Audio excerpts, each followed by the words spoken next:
Our story begins in Seoul in 2021, where life at first glance seems peaceful, and everything continues as usual.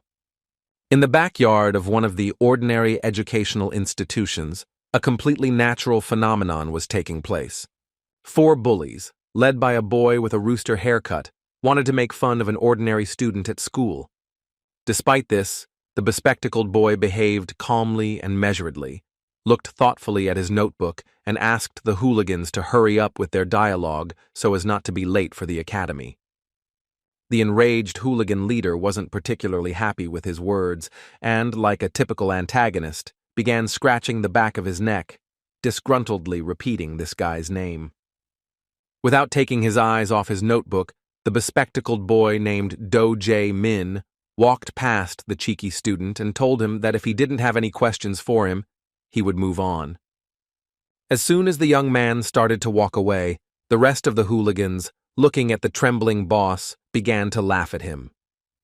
Of course, this seemed like a blow to his pride and authority, so Soo-hyuk yelled at the insolent young man that he must stop if he wanted to live. Jae-min continued to remain calm and didn't even look away from his notebook when the bully lunged at him with a punch.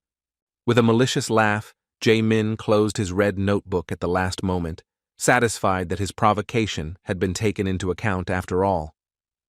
At that moment, he suddenly changed the course of events with his sudden kick in the face of the leader of this gang of hooligans. The blow caused Soo-hyuk to lose his balance and fall to the ground, while his opponent, still standing, silently watched the result. The attacker grimaced in pain, furious, and his entire body began to shake from the rage and helplessness he felt at the same time in the face of this situation. It seemed that after this, his authority would be seriously undermined. Jae-min looked at the boy lying on the ground, hoping he would realize that he wasn't the one she should be behaving like this with.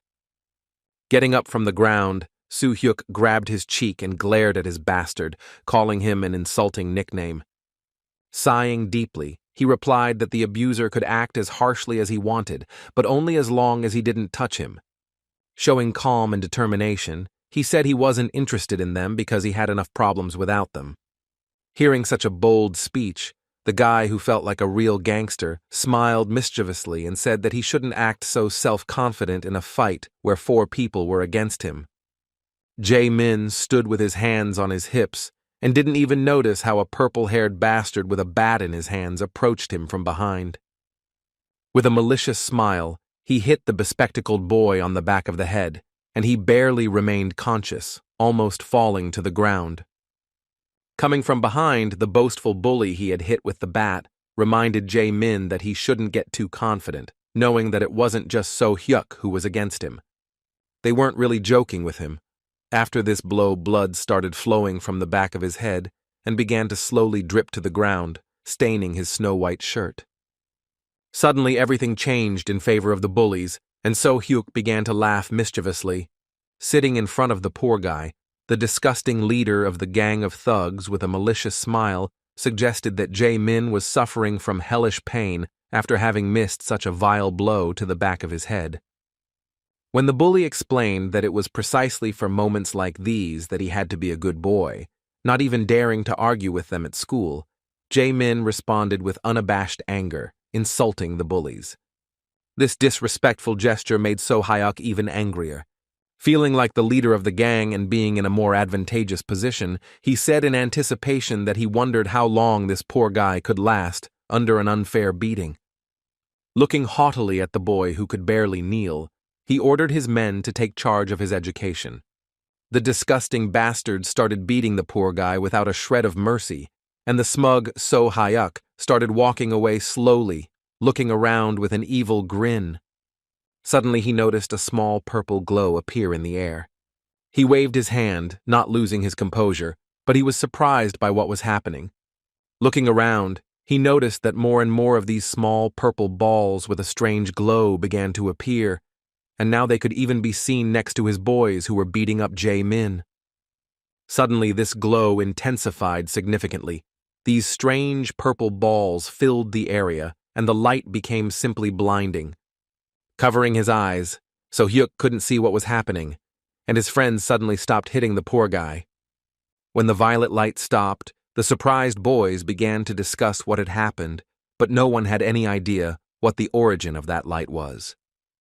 So Hyuk didn't lose his composure, but he found it very strange.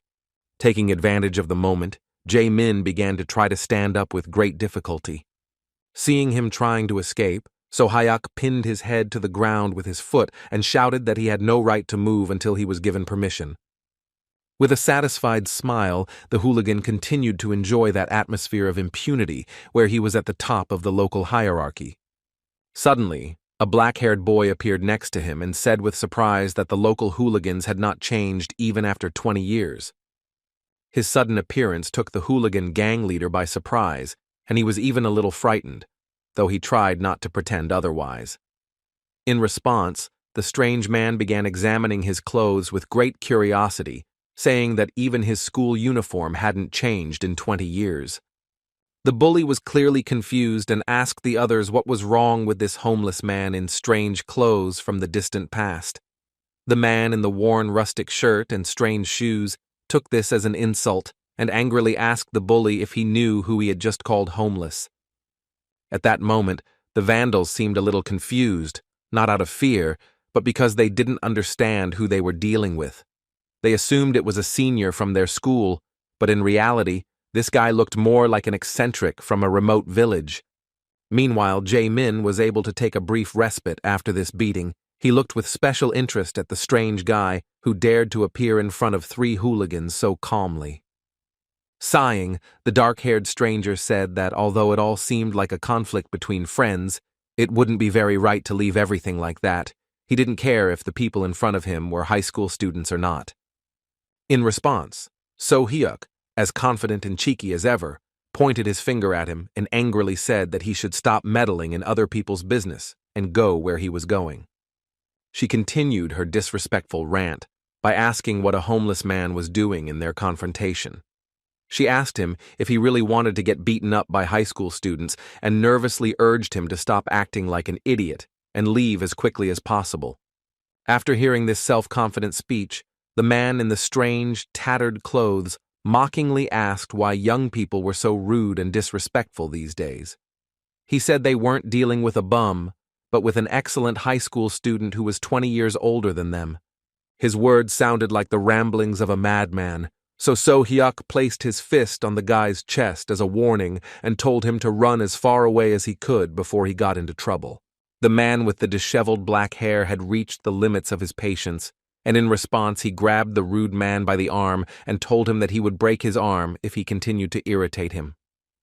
This guy's grip was very strong, but he wasn't completely serious, and so Hyuk was able to break free from his grasp, shouting that there was a crazy suicide in front of them. It was now clear that this situation would not end without a fight. So Hyuk, enraged, shook his fist and shouted that the homeless man had played at being brave. He directed his blow with all his might towards the face of the man who remained standing calmly. However, the mysterious stranger easily avoided this furious blow, so Hyuk didn't even have time to realize he had failed. Glancing to the side, he saw that the crazy stranger had managed to slip away and was now standing a few feet away from him. With his hands clasped in front of him, the boy in village clothes responded to his insolence by saying that he had gone too far by calling the high school student crazy. Looking at his hand, he said sternly that they would still receive their punishment, but first they would be able to see something incredibly terrifying. After this mysterious speech, the stranger raised his hand high and began to utter some mysterious words with a frighteningly confident expression on his face. Every word he said reminded the children of a moment in a movie where a villainous wizard suddenly appears. After finishing reading an unintelligible spell, the stranger snapped his fingers. The boys were horrified, as they did not know what else to expect from the madman, before whose appearance a mysterious violet light appeared. However, despite their concerns, nothing happened, and after the young man's strange movements, silence reigned on the school's rear platform. The strange high school boy with the strange haircut couldn't understand why his spell wasn't working. He kept snapping his fingers in different directions, but nothing happened. The bullies he encountered started to lose their tempers. The high school student, looking at his hand, began to be genuinely surprised that the magic wasn't working, while So Hyuk, sighing deeply, began to grimace in anger. He couldn't believe that in one day he would meet two idiots who behaved in an incomprehensible way. First, they met a man with glasses who dared to contradict them on his own.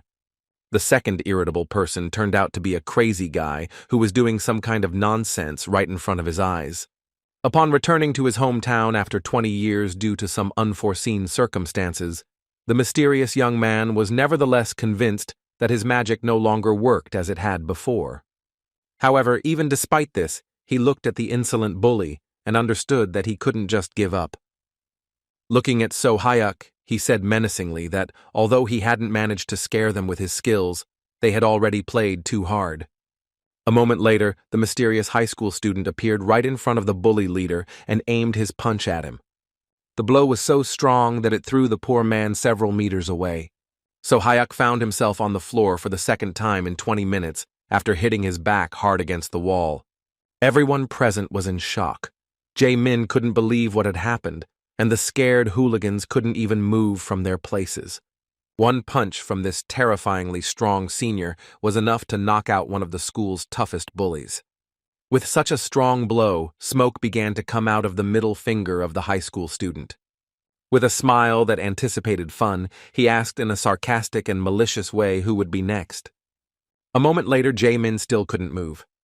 He was shocked because all his attackers, including the guy with the bat, ended up on the ground. They were helpless against the strange guy in village clothes. Even the leader of the hooligans, who is an excellent fighter, lost consciousness with a single blow. With a look of surprise, Jae-min tried to understand how it was possible that someone could defeat 4 hooligans with a single finger. Although those guys were insignificant, at the same time they were strong enough to take on even high school students practicing martial arts. The discipline lesson was over, but it remained a mystery to everyone who that strange guy in ridiculous clothes was and what he was doing in that school. Jae-min stood up, bowed, and respectfully thanked the stranger for his help. When the strange individual began to stare at him, the bespectacled man thought he was worried about his condition, so he said he was fine, because his hard head was able to bear even greater loads. However, what interested the strange young man took him by surprise. This high school student, dressed in homeless clothes, wanted to know what day it was. In response, the man with glasses said it was already September 10th. The stranger was really surprised when he knew we were talking about. The stranger raised his hand to his face and began talking in surprise about how he'd been called back in 2016, so he thought that after 20 years of his absence from Seoul, exactly 20 years had passed. He didn't understand what had gone wrong, that during his absence from this world, only 5 years had passed. Although Jae-min couldn't understand what was wrong with this strange guy, he decided it was for the best. Saying goodbye to the poor boy with glasses, the dark-haired weirdo asked him not to get into any more fights. The strange man began to leave, but his identity remained a mystery. Suddenly he stopped and raised his hand, raising even more questions about his sanity. It seemed too crazy for a high school student, as his behavior once again seemed insane due to him snapping his fingers and nervously shouting about some kind of teleportation. After trying in vain to use some crazy magic, he suddenly turned around and looked back at the bespectacled boy, causing his entire body to tremble. Then he began to walk slowly towards him, causing genuine fear due to the mystery and strangeness of his actions. As he approached the boy with glasses, he awkwardly asked what his name was. Jae-min introduced himself, but was clearly confused, not knowing what to expect from this madman. Looking at the poor man with particular curiosity, the high school student asked him if he had any money. The abnormal person literally cornered the decent student and began whispering nonsense in his ear about how he had returned too soon and couldn't use his magic yet. The high school student confessed that he had just returned from another world to Earth through molecular teleportation. When he started talking about how something had happened to the mana management system during the process, Jae-min couldn't stand it and anxiously asked how much money he needed. Even though this guy asked for 2,001, Jae-min was kind enough to give him 5,001 just to leave him alone. Walking through the city, the high school student thought about the good friend he had met, because he even gave him money, so he would have to repay him somehow. Looking at the building with its shining windows, he suddenly started looking at his reflection and stopped. It had been 20 years since his teleportation to the magical world, but in earthly time it was only 5 years, and now he had no doubt that he was very lucky in that regard. Now at 24, he knew his family would probably still recognize him. Along the way, he saw something strange, something different from the usual situation 5 years ago. At the entrance to the subway, there were signs prohibiting entry, and next to them were fully armed soldiers who looked with some excitement in the direction of the exit. Scratching his head, the high school student wondered what was going on there. Kangwoo Jin couldn't think of a better method of recognition than approaching 2 cute girls in government uniforms. He asked what had happened, that the soldiers were blocking his way right at the entrance to the subway. The girls, surprised by his sudden question, looked around. After a moment of silence, they began to laugh at the suddenness of such an obvious question, saying it wasn't strange at all, since all subway entrances were now under strict surveillance. They assumed he had escaped from North Korea since he didn't know what was happening underground. As they walked away laughing, they still hadn't given him a clear answer, and Woo Jin wondered if he should teach them a lesson in courtesy. Still, he didn't raise his hand to the girls and walked to the bus stop to take the bus home instead of the subway. As he had guessed, there were no military personnel at the stop, but he found another subway entrance nearby that was not guarded by the military. His curiosity led him downstairs where he found a gate blocking access to the subway. There was a lock on the door, which made him realize that something was indeed happening on the subway. It was closed here and there was no light. Furthermore, it was clear that even the ticket booth was covered in dust because no one had been there for a long time. To his surprise, the key to the door lock was visible. The curious boy who had returned from another world went further. It was his first time on the subway, which for some reason wasn't working. His conclusions were quite amusing, as he went on to confirm his conjecture that the security service had completely closed at least this station. Upon returning to the entrance, he felt disappointed, thinking that he had come to that place in vain. However, the moment he tried to open the door, he felt it was impossible, and a system window appeared in front of him, indicating that he had entered the dungeon. The guy was puzzled. He saw the system window for the first time since returning to his homeworld, and leaving the dungeon was forbidden. Now he realized that the girl's words about guarding the dungeon weren't a coincidence. This place wasn't just an ordinary subway anymore, no longer used for transportation. The status window clarified that this dungeon was already in the process of being cleared, but since he had joined the process, he had no way to leave the area. The monsters in the subway station were an unexpected discovery. Woo Jin had no idea what had happened to the land in the past 5 years. As he knocked on the door, he was once again convinced that there was no way out. The status window appeared in front of him again, telling him that he needed a return stone to exit. Suddenly he felt monsters approaching. A strange whispering sound coming from the darkness alerted him. Suddenly, a red-furred monster, resembling some kind of wolf, appeared behind him. Kang Woo Jin's reflexes were enough to dodge this sneak attack. Despite this, the monster had no intention of retreating, its predatory gaze indicating that it was about to attack again. Pointing at it with his palm, Woo Jin spoke the name of his skill, trying to use restraint. However, this ability never worked, and the monster had already rushed to attack him. Kang Woo Jin was once again convinced that his magical power still didn't work on Earth. This time again, he had to avoid the attack by dodging it. He managed to confront this monster using his own reflexes and the brute strength of his body. As he looked more closely at this monster, he suddenly realized that he was already looking at a familiar creature. The predatory red wolf with whom the battle had begun turned out to be a dwarf. Drebit charged again, but Woo Jin continued to wonder why Alfen's monster was on his homeworld. Always dodging their attacks seemed like madness. Fortunately, Woo Jin noticed there was a fire lever on the ground nearby. Dodging another attack from the Drebit, he ran towards the metal tool to use it as a weapon. Standing up, he looked at the monster with a malicious smile, realizing his advantage. Armed with a crowbar, he decided he had no choice but to get rid of that monster in order to discover his future path. The predatory creature began to growl furiously, rushing to attack again.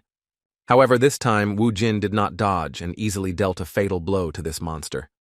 Although Kang Wu Jin was out of magic, even for his basic abilities, fighting Drebbit was a piece of cake. As expected, it didn't end there. Looking around, Kang Wu Jin saw another small flock of Drebbit approaching. With an anticipatory smile, the boy who had been investigating the changes on his homeworld assumed these guys had lined up specifically to entertain him. As expected, he had no trouble facing such a flock of Drebbitoi.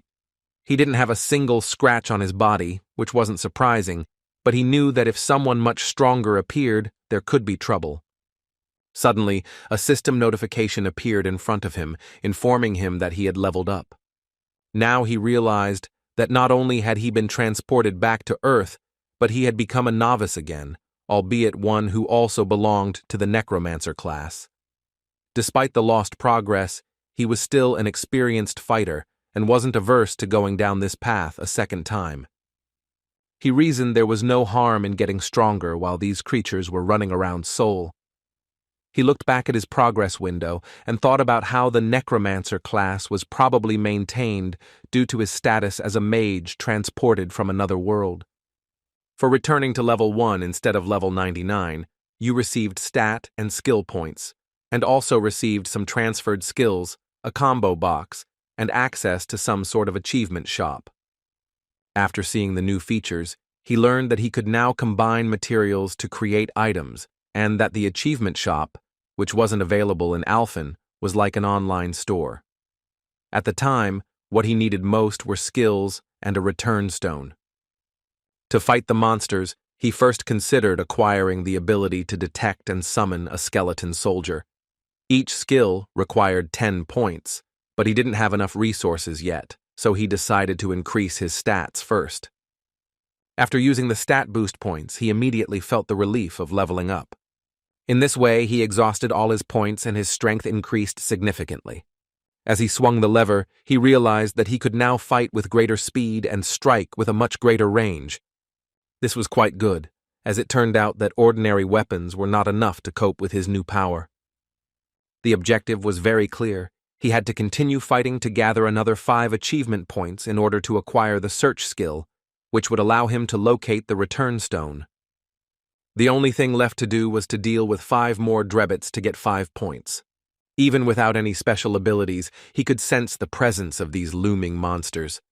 The Drebbits began to approach him again, which made the task easier. Wu Jin was glad the monsters were close, because that way he could find the stone and get out much faster. After a long battle, he destroyed the last Drebbit within his reach. He didn't expect that after returning, his body would be so weakened that such a battle would cause him any difficulty. There were too many Drebbits, and they never ended, but thanks to this, he managed to ascend to the 3rd level. By opening the search system, he acquired the skills of searching and tracking. Having acquired the new skill, Wu Jin used it without hesitation, but in this room he found nothing but the bodies of the destroyed Drebbits. It became clear that the return stone was somewhere near the train landing, but as he looked down the stairs and saw the many Drebbits, Wu Jin wondered if he should go down and make his life more difficult with another grueling battle. Even with his vast experience in another world, he knew that fighting them all at once would be too risky. Furthermore, as an experienced necromancer, he reasoned that doing this alone wasn't his style. With this in mind, he went back to the achievement shop and purchased the Skeleton Soldier Summoning Skill Book. The system informed him that in order to use the skill, he needed to sacrifice a monster corpse to summon a skeleton soldier. Being an expert in this field, Wu Jin immediately distributed 10 points between mana and control.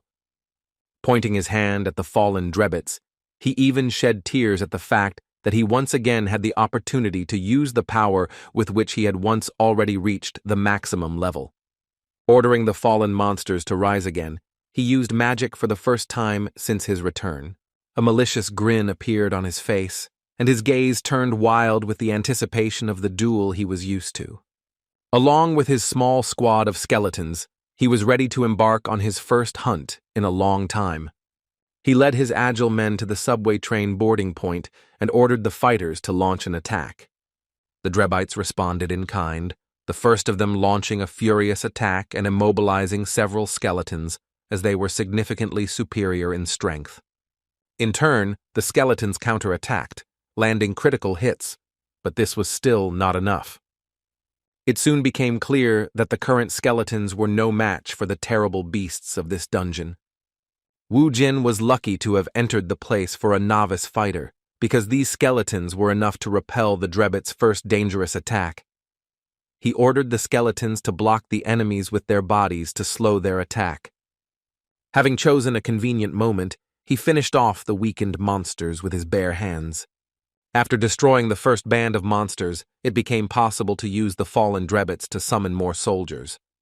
In a short time, the forces began to gradually equalize in number, because the new skeletons were already ready for battle.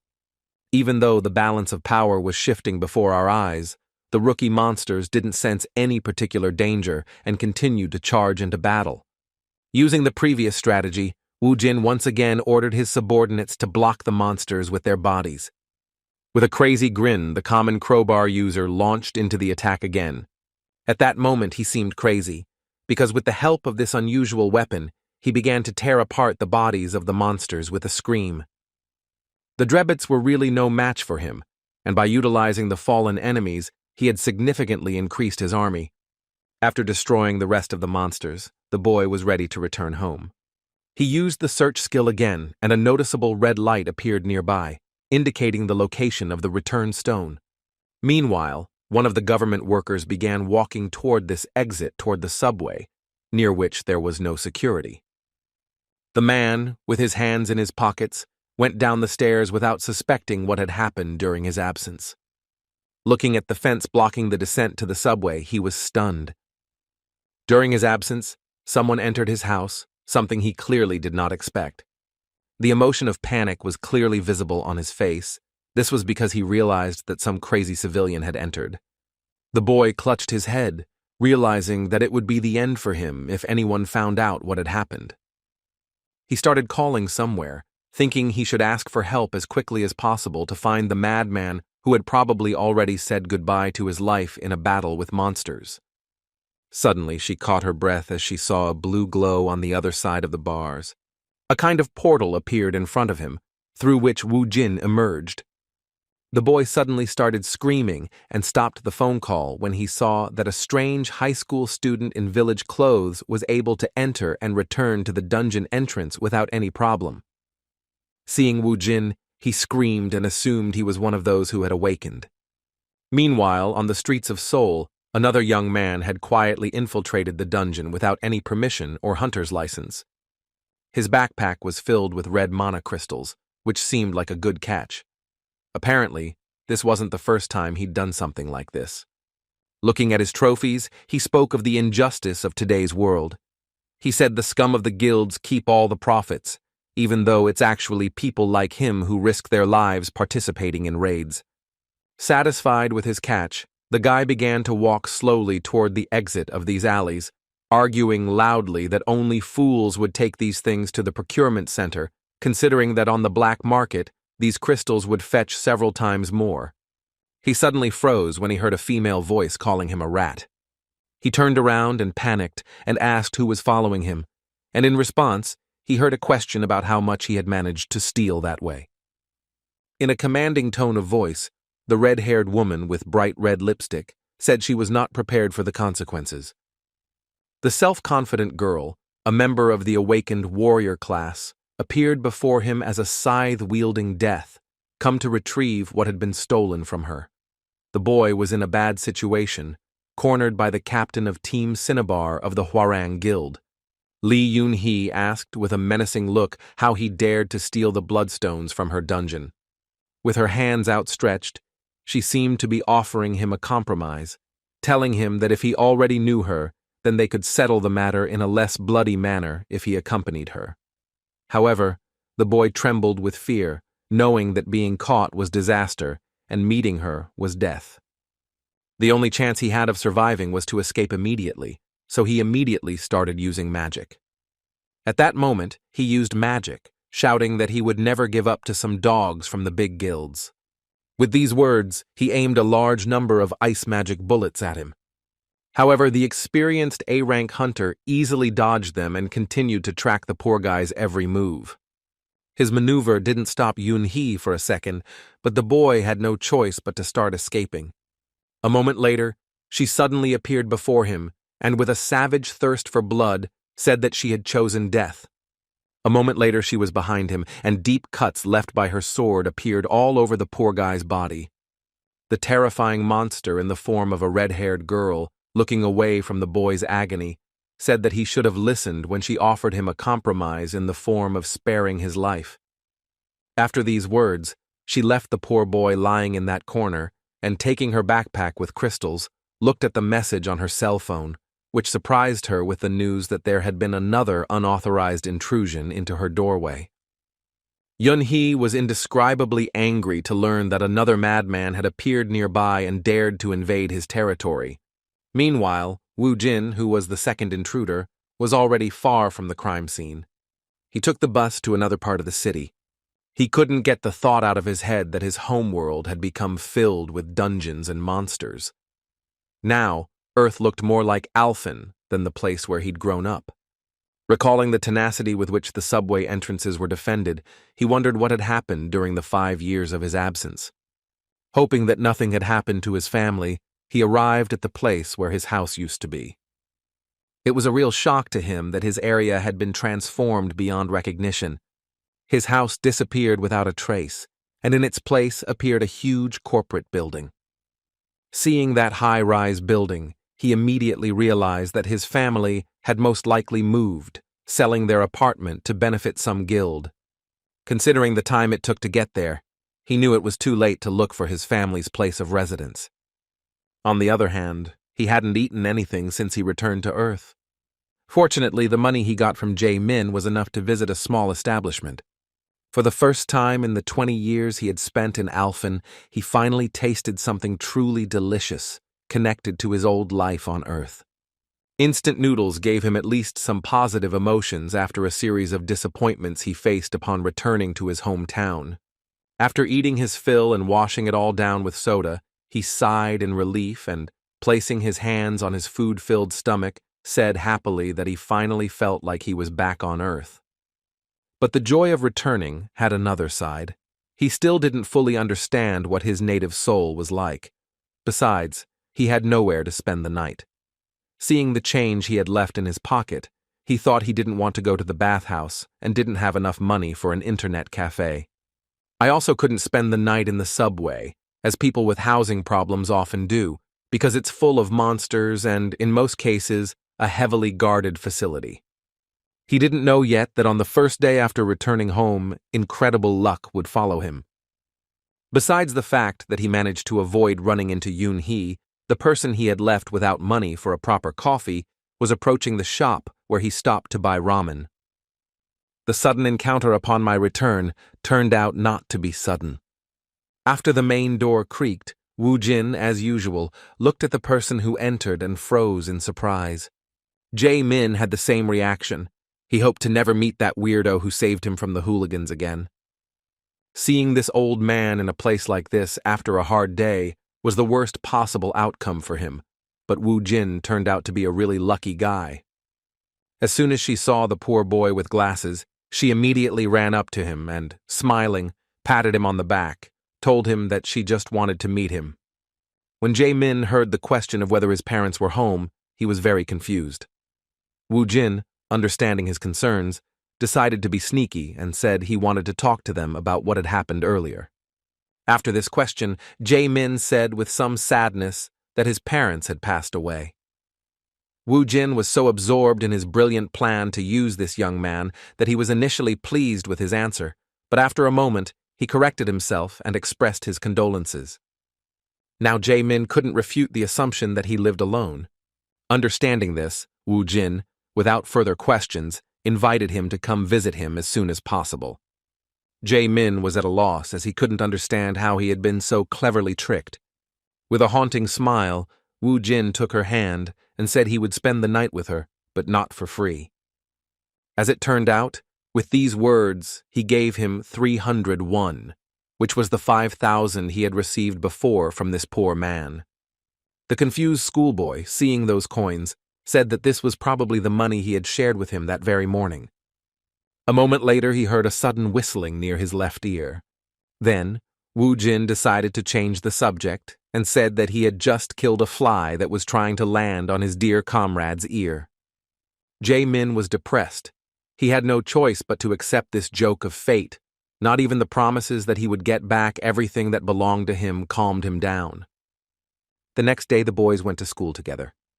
First, Wu Jin surprised his master with his appearance. The old man responded to his appearance with a trembling voice, saying that he could not believe he was alive. With a smile on his face, Wu Jin, who now looked more like a maniac, said he was happy about their long-awaited meeting. Over a cup of coffee, they had a brief conversation, during which the teacher tried to find out where Wu Jin had been all this time. Everyone feared he had died due to the sudden appearance of dungeons from which monsters began to emerge. In response, Wu Jin said that he had technically died and returned. Unsurprisingly, the master didn't pay much attention to such nonsense, as he still thought the guy had become very strange and needed psychological help. The ensuing conversation focused on what was happening at the time, but due to the stupidity of the questions asked, Wu Jin never learned anything interesting. The only useful information he got from his teacher was the school's student roster. As expected, his classmates had long since entered university or found jobs, so the only person he knew was Ko Jae-min. The polite boy with glasses attracted the attention of the girls, which really got on the nerves of the boys in his class, including So-hyuk, a bully with whom he constantly had conflicts. This cheeky guy once again proved his disgusting nature by pushing a student aside on his way to Jae-min. Placing a hand on his shoulder, he rudely reminded him that his luck was not due to his personal strength, but to some madman who had appeared out of nowhere and interrupted his lesson in courtesy. With an angry and threatening look, he asked if I thought they should end the conversation they had started earlier. Jae-min calmly replied that he would listen to her words, but only if she stopped making noise in the classroom. His words and his calmness in such a situation enraged the aggressor. In response, he grabbed the poor man by the hair and shouted that he needed to rethink the situation he was in and how he should behave in front of them. Just before So-hyuk was about to hit his head on the table, he heard a boy suddenly enter the classroom and ask him to stop.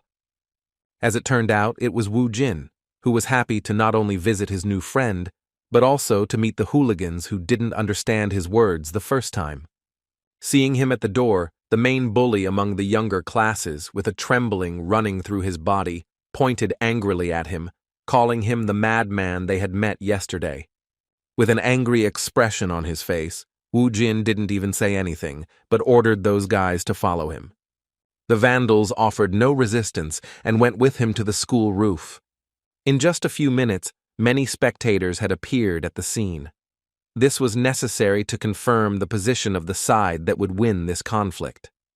Seeing that a superior had just called So-hyuk and his gang to a fight, the students thought he was some kind of madman. Only Jae-min, who had already seen how this guy fought, understood perfectly well that it was not him who was in danger, but those who rushed towards him with a scream, succumbing to excessive emotions.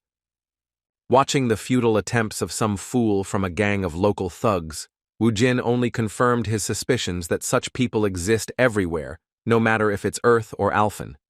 So-hyuk, who rushed forward so desperately even though he couldn't even touch the enemy, was one of those who was filled with arrogance due to strength or power. Seeing this insolent man, Wu Jin understood that he didn't know his place, his behavior reminiscent of Cassis of the Alfen Union. As a bloodthirsty necromancer who only summoned the souls of sinners, he tried his best to frame Wu Jin and turn the alliance against him. Just like that disgusting bastard Alfen, So-hyuk also tried his best to hurt Wu Jin, but his own strength wasn't enough. Wu Jin had seen this pattern of behavior before and knew exactly what to expect next. As expected, So Hyuk's arrogance prevented him from falling into despair, so he immediately turned to his subordinates, forcing them to attack Wu Jin in a similar manner to how Cassis of the Alfen Alliance did. However, this was not a problem, because having superior strength, the high school student already remembered from his own experience that one can only deal with such people by responding to them 10 times as much. Only by having overwhelming strength can one not worry about the intentions of this or that arrogant and conceited bastard.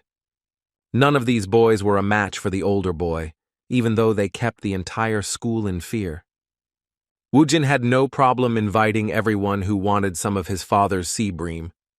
The teachable moment with the followers of the school's biggest bully happened in a matter of seconds.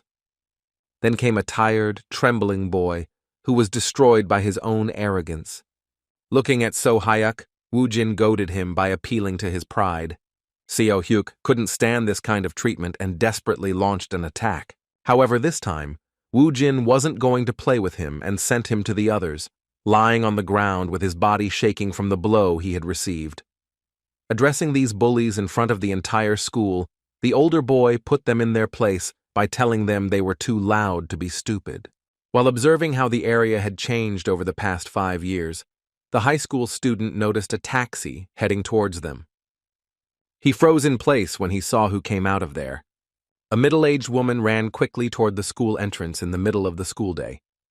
Wu Jin couldn't mistake her for anyone else, because even though 20 years had passed since her reincarnation in another world, his mother still looked the same. He ran to meet her without delay, and when they saw each other, they launched into a hug that lasted several minutes. His mother trembled with emotion, tears streaming down her face. Even the ruthless Wu Jin, who had been through hell for the past 20 years, could barely contain his emotions. After that, they started a long conversation, during which Wu Jin learned that right after he disappeared 5 Earth years ago, there was a worldwide dungeon strike, and subway stations instantly turned into dungeons filled with deadly monsters. By an unfortunate coincidence, her father died on his way to work, leaving her mother to raise Sue alone. Since her family wasn't very wealthy, the family's financial situation deteriorated rapidly when Sue became seriously ill. From then on, every day of her life was a torture. When they returned home, the mother left her son alone, saying she needed to go to kindergarten to pick up her daughter. Excited by this long-awaited reunion, Wu Jin couldn't sort his thoughts out. To his chagrin, he returned to a different house than the one they'd lived in before. His mother never told him what had happened to their home and how a tall building belonging to some corporation had appeared in its place. However, as soon as he arrived at his new place of residence, a small and cramped apartment, he immediately felt how difficult it was for his mother to take care of the family alone. Just looking around the house, he realized that such a family didn't fit there. In one of the boxes by the wall were things from the previous house, things that belonged to him and his father. Most likely, his mother simply couldn't throw away such valuable things associated with them. The realization of why her mother couldn't throw them away made even her cold heart freeze immediately. An hour later, Mom and Sue returned home, and the little sister finally met her older brother. The shy girl hid behind her mother, but her brother's smile inspired her confidence. Sitting down in front of her, Wu Jin asked her if she remembered him and how he used to change her diapers when she was little. In response, Sue felt embarrassed and said that she no longer urinated. Apparently, the mother had been working in a restaurant all this time, but for the first time in a long time, she took a day off to spend the day with her family after the return of her beloved son. The family atmosphere melted the cold ice in Wu Jin's heart, and he even played with his little sister before dinner. Night fell and they went to sleep. However, Wu Jin couldn't sleep for a long time, thinking about what his family's life was like now. He understood that the world was no longer the same as before, and that he too needed to change and adapt. 20 years ago, Alfen summoned him for no reason. That world seemed more like a game than anything like Earth. Thrown into such a wild environment where everything around him was deadly, he fought harder than anyone to survive at any cost against Alfen's brutal monsters and creatures. Finally, after many years of countless battles, he became a peak-level necromancer, gaining unprecedented power. With no end in sight to his long journey, he returned to Earth after meeting with the space administrator. And he came all the way here just to finally reunite with his family, whom he had never stopped thinking about all this time. He just wanted a normal life of happiness, but the Earth he returned to had changed so much it was almost unrecognizable. Not only was there a new order with the dungeons and corporations, but his father had died, and his family was barely making ends meet. Wu Jin couldn't accept this. He had no choice but to earn a decent amount of money to support his family. As an Alfen survivor, he had no doubt that he could overcome even worse situations if it were for his family, who had been waiting for him all this time. The next day, Wu Jin continued to get used to life in Seoul, which had changed significantly over the past 5 years. He now even had a phone, something he could only dream of before. While exploring the vastness of the internet, he constantly came across references to awakened people. Also, when he came out of the dungeon he had accidentally entered, the security guard was relieved to wake him up. The confused man was scared stiff, thinking that an ordinary civilian had entered the dungeon. The first thing he asked was why Wu Jin had gone there if there were no more bloodstones. Before Jin could say a word, he was forced to sign some papers and agreements declaring that he had followed safety precautions. Based on his still poor understanding of the modern world, he assumed he had a good job. One way that will allow you to earn good money in a short period of time is to use your awakened state. For the first time at work, he didn't want to upset his mother, so he texted her saying he knew a friend who lived alone and agreed to accept him as a guest to help him prepare for the entrance exams. Although Wu Jin felt a little uncomfortable with his importunity, he still felt compelled to turn to do Jae-min again. However, when she called the number Jae-min left for her, she was connected to the Dongjin District Employment Agency. Hearing the voice of the employee who identified himself as an agency representative, Wu Jin became confused and began to check the number. He didn't make any mistakes and entered all the numbers correctly, so there was no doubt it was the same number. Only after confirming that he had indeed contacted an employment agency did Wu Jin realize that the cunning Jae-min had dared to deceive him for fear of further extortion of money. In fact, Wu Jin understood his behavior because his acquaintance happened in an extremely strange way, and he himself could not inspire any confidence. On the other hand, Jae-min might have even regretted doing this, because he never appreciated the fact that Soo-hyuk and his gang would no longer bother him thanks to the high school student's actions. Upon returning to his apartment, after thinking about the situation for a long time, he came to the conclusion that, although Wu Jin seemed like a psychopath, he definitely wasn't a bad guy. Besides, there was no need to worry about him anymore, since he was able to meet and talk to his mother. However, when Jae-min returned and entered his apartment, something unexpected happened. Suddenly, he heard a familiar voice welcoming him home. Jae-min was surprised to see Wu Jin sitting at the table, eating tangerines and watching TV. His first panicked question was how he'd gotten in. It turned out he'd seen Jae-min type in the password to enter the house earlier. While he could be praised for his phenomenal memory, his new friend from elementary school wasn't so happy and said it could be considered trespassing. However, when Wu Jin mentioned that he had called him but someone else had answered, all complaints disappeared due to the guilt he felt for being deceived. Seeing Jae-min's discomfort, Wu Jin decided to put himself in his shoes and change the subject, asking him if he would mind answering a few questions.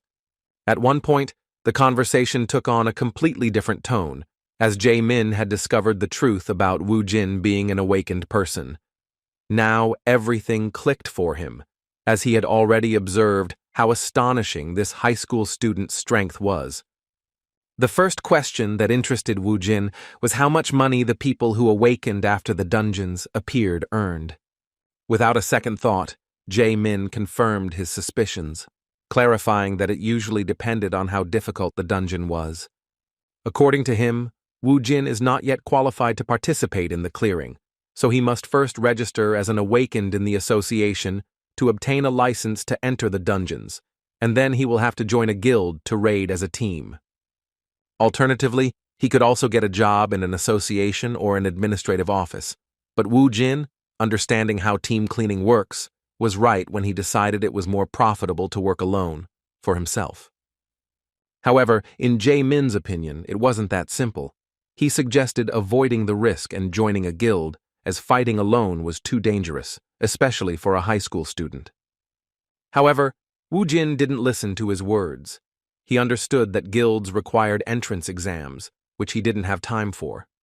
He ignored this risk, justifying his decision by saying he urgently needed money. Realizing that arguing with him was simply useless, Jae Min suggested that they at least form a party, as the dungeons were indeed very dangerous and many of the awakened were never able to get out. Remembering that he had a phone, his friend suggested he download an app. It was clear from Wu Jin's expression that he had no idea what this was all about, so the more modern Jae Min grabbed his phone to help with the matter. When Jae Min picked up the phone, he was surprised to find himself holding such an old model. When he suggested someone in his family used it, Wu Jin awkwardly replied that it was a newer model. He was really furious when he discovered that the phone had been on the market for 4 years, which meant the seller had deceived him by selling it as new. The cheeky small shop owner convinced him it was the best-selling phone at the time, being a long-lasting model used by a host of woke famous people.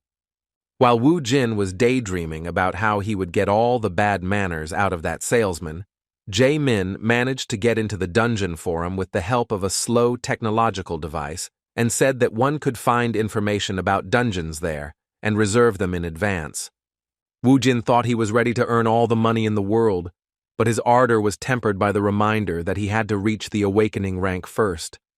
Besides, Jae Min was certain he would simply die if he rushed into the first dungeon without discrimination. When the old phone was returned to its owner, the truth about the entry fee was also revealed. Jae Min clarified that regarding the entry fee, it's important to know that even for low-level dungeons, you'll have to pay 10,000 won.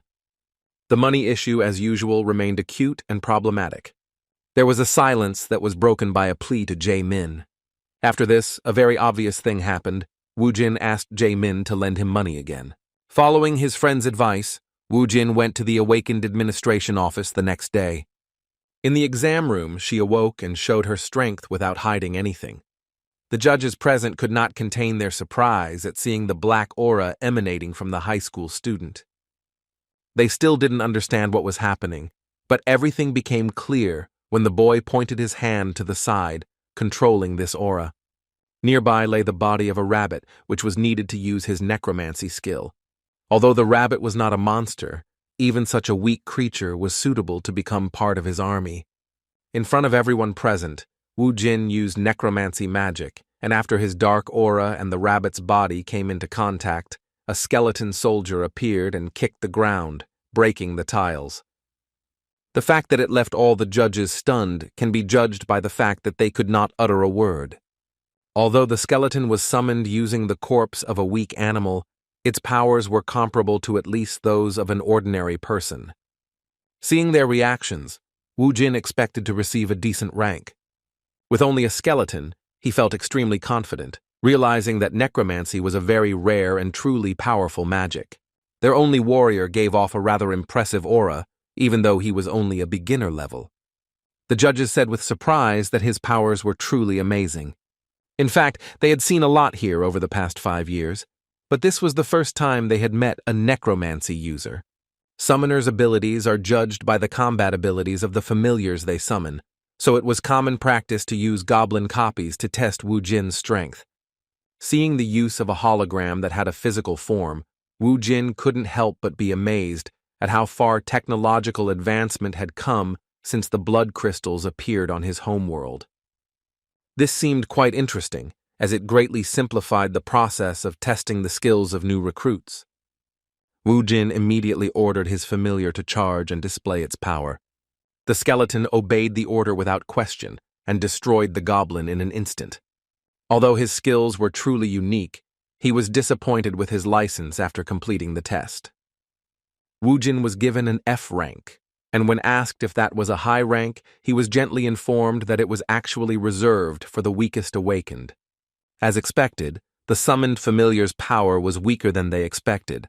However, in turn, the judges tried to calm the awakened one by saying that since it was a unique ability, there was no doubt that he would easily find a group for himself. Still, Wu Jin wasn't too bothered, thinking that he didn't care about the rank as long as he could enter the dungeon. After obtaining the license, he immediately headed to the nearest point, which turned out to be Silim Station.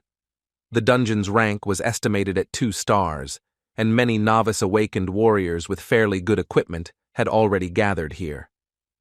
One of the awakened, who was not entering the dungeon with his group for the first time, when he saw a newcomer standing alone, asked him if he wanted to join his squad. There were 7 of them, and the green-haired boy said they still had room for him. However, Wu Jin rejected his offer, saying he could handle it himself. The green-haired stranger was surprised and replied that he didn't see the point in spending so much money to enter, as he could hardly carry many bloodstones due to the time limit. When he saw the surprise on Wu Jin's face, he immediately realized that he had only recently become a minor and still didn't know all the nuances. The next question was what rank the curious boy had. After learning that Wu Jin was only an F rank, the green-haired boy woke up and believed in himself and that he could be manipulated.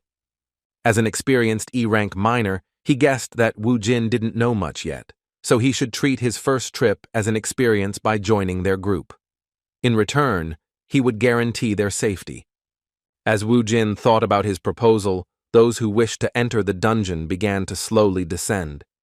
Looking at Do Su, who was leisurely discussing the weather and such with his boys, Wu Jin began to reason about how the entrance fee was actually calculated for the maximum number of participants, and would be too expensive for just one person. According to Do Su, the maximum number of participants at the entrance is 8, and to enter alone, 8 must pay at a time, a whopping 800,000 won. His words about how much better it is to go rock quarrying in a group seemed to be the obvious truth. Wu Jin decided to listen to his advice, because the idea of going in a group was not so bad, because it would be good to get some information about the process first. Suddenly he was distracted by a strange young man who seemed quite nervous. He guessed that Wu Jin was also nervous about entering that dungeon. When the Necromancer replied that a man should not show fear, even if he was afraid, the meddling stranger laughed awkwardly, saying he liked that confidence. Hong Sung-gu turns out to be the same F-rank fighter. This fire mage was recruited the same way Wu Jin was.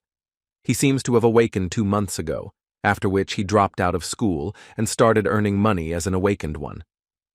Suddenly, their conversation was interrupted when they heard a noise at the dungeon entrance. 4 people came out, all of them seriously injured, which only increased Song-gu's anxiety. The trembling boys who had emerged shocked everyone present with their sudden announcement that there was a hobgoblin in that subway, a monster that shouldn't be in such low-level dungeons. Seeing his team's anxiety, Do Su reassured them by telling them that there was no point in worrying, as it was just a waste of time. Addressing the new recruits who had joined his small group, he said that sometimes there were monsters in the dungeons that weren't supposed to be there. He believed the hobgoblin was just a 2-star monster that they could easily deal with if they were careful enough. After calming his companions, the squad captain suggested going down to the dungeon. From the start, they encountered low-level monsters, which was to be expected in such a place. Seeing the ordinary goblins, Song-gu immediately used his fire magic. His fireball was a formidable weapon for such weaklings, as he could destroy several enemies at once in a single attack. The squad leader's fire magic proved to be more sophisticated. Using burning, the magician Do Su could stop multiple targets at once, depriving them of sight or the ability to breathe. His squad's teamwork was well practiced without waiting for orders. His fellow warrior class members rushed to the attack. The goblins, who could not see anything, could not resist, and became easy targets for these guys. Wu Jin acted alone in his usual fashion, using his beginner-level familiar, which easily overcame the goblin-shaped obstacles.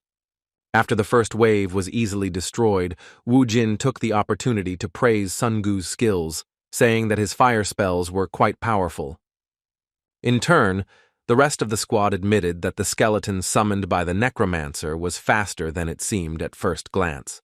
Furthermore, in their opinion, it seemed quite strong. No one doubted that it was definitely above F rank. There was nothing strange about it, because Wu Jin actually spent the remaining points to increase the skill level. Looking at his creation, he was convinced it was worth it. Meanwhile, Du-Su began to sort through the loot. While collecting bloodstones, he discovered that 2-star dungeons had quite good loot. Wu Jin became even more interested when he heard that a single bloodstone would cost around 200,000 won. Hearing that such a small monocrystal had such a high price, Wu Jin understood why the awakened would risk their lives instead of doing their usual things. It was now clear that the 100,000 won entrance fee was mere peanuts compared to the profits. They were just at the beginning of the dungeon, but they had already made a pretty good profit. The group leader's greed began to rise rapidly as he realized that 1-star dungeons weren't as good as the quality of the loot. When he noticed another good bloodstone, he had no doubt that he had found a real gold mine. The squad continued clearing the dungeon and easily reached the top floor, where they had to give it their all to get a worthy reward. When they reached the upper floor, they were surprised that the monsters did not attack them. Their worst fears turned out to be true because the boys who entered the dungeon before them did not give them the news that the goblin was there. Seeing that panic was beginning to spread among the team members, Du-Su asked the boys to calm down, saying that everything was fine and that they could overcome this obstacle using the normal formation. Wu Jin, who had been constantly improving his leadership skills for the past 20 years, didn't understand Du-Su's intentions. In response to his words, he asked if it might not be better to act a little more cautiously than he suggested. Despite Wu Jin's attempt, he still did not give up on the idea of acting according to his strategy, saying that he had studied the manual for fighting the hobgoblin beforehand, learning that its main attack was magic. The overconfident E-rank mage devised defensive measures for the team, utilizing one of their abilities, which was able to create barriers.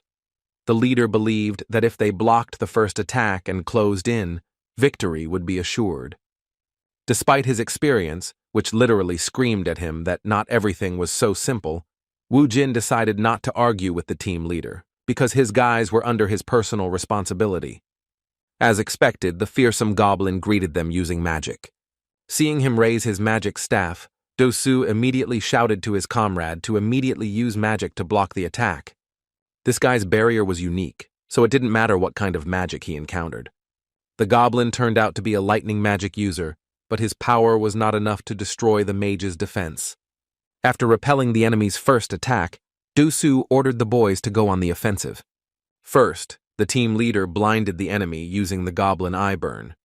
At one point, the sword-wielding warriors rushed forward to attack, but the second-level monster stubbornly blocked the close attacks. Sungu joined them, directing his fireball spell towards the goblin. It seemed like everything was going according to the team leader's plan, but Wu Jin clearly saw that they were already in danger. Among the monsters he encountered in Alfen were hobgoblins. Compared to common goblins, these guys had high intelligence, which became evident when the enemy cast a spell. Based on his experience, Wu Jin knew better than anyone that the true danger of this beginner-level monster was not its magic. While fighting the goblin, the boys completely forgot where the little goblins had disappeared to.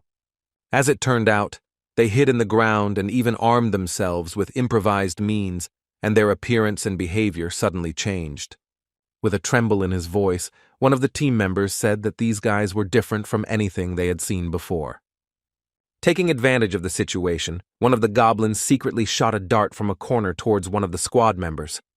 His victim was an armored warrior, the dart hitting him directly in the neck. His whole body became paralyzed, and he began to shake from unbearable pain.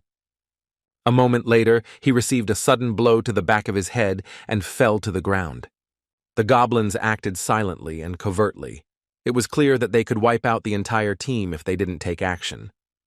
Watching the pathetic actions of the guys in the squad he agreed to go with, Wu Jin said that was exactly what he feared. The arrogant Dosu didn't seem like someone who would listen to a new recruit among the awakened. Wu Jin knew from the meeting that the hobgoblins' true danger wasn't their magic or brute strength, but their ability to lead due to their comparatively high intelligence. The goblin squad leader is not just another one-star monster, but a true army leader who is capable of using various tactics and even giving personal orders to each subordinate. Realizing that the boys couldn't control their panic and that the situation was getting worse by the second, Dosu made a proper decision for the first time. He shouted that they should retreat and get out of that place as soon as possible. All the fighters immediately ran towards the exit without looking back at the monsters. Only Wu Jin and Sun Gu remained in place, diligently covering the backs of their comrades. Using fire magic, he continued attacking, losing most of his mana reserves. However, now, using the means at their disposal, the goblins were able to withstand their attacks and continue their advance. Addressing the others, Dosu stated that they were no match for this enemy and should retreat immediately. When one of his bewildered companions asked what they would do with Zhongchul, who had suffered 2 surprise attacks, the leader shouted that there was no help for him. Without even trying to help their friend, they cowardly ran towards the exit. However, the goblin was not willing to stop the fun. He was delighted with the good performance of his players. Having accumulated enough mana, he directed lightning magic towards the fleeing boys. The blow was accurate. The goblin directed it at the most diligent of the fighters. Song Gu, who was too careless, was hit by this magical attack. The boy began to fall to the ground, and the leader, despite his condition, didn't change tactics. They continued running toward the exit. The boys began to walk away to a safe distance, and the goblins decided to stop chasing them, being satisfied with such prey.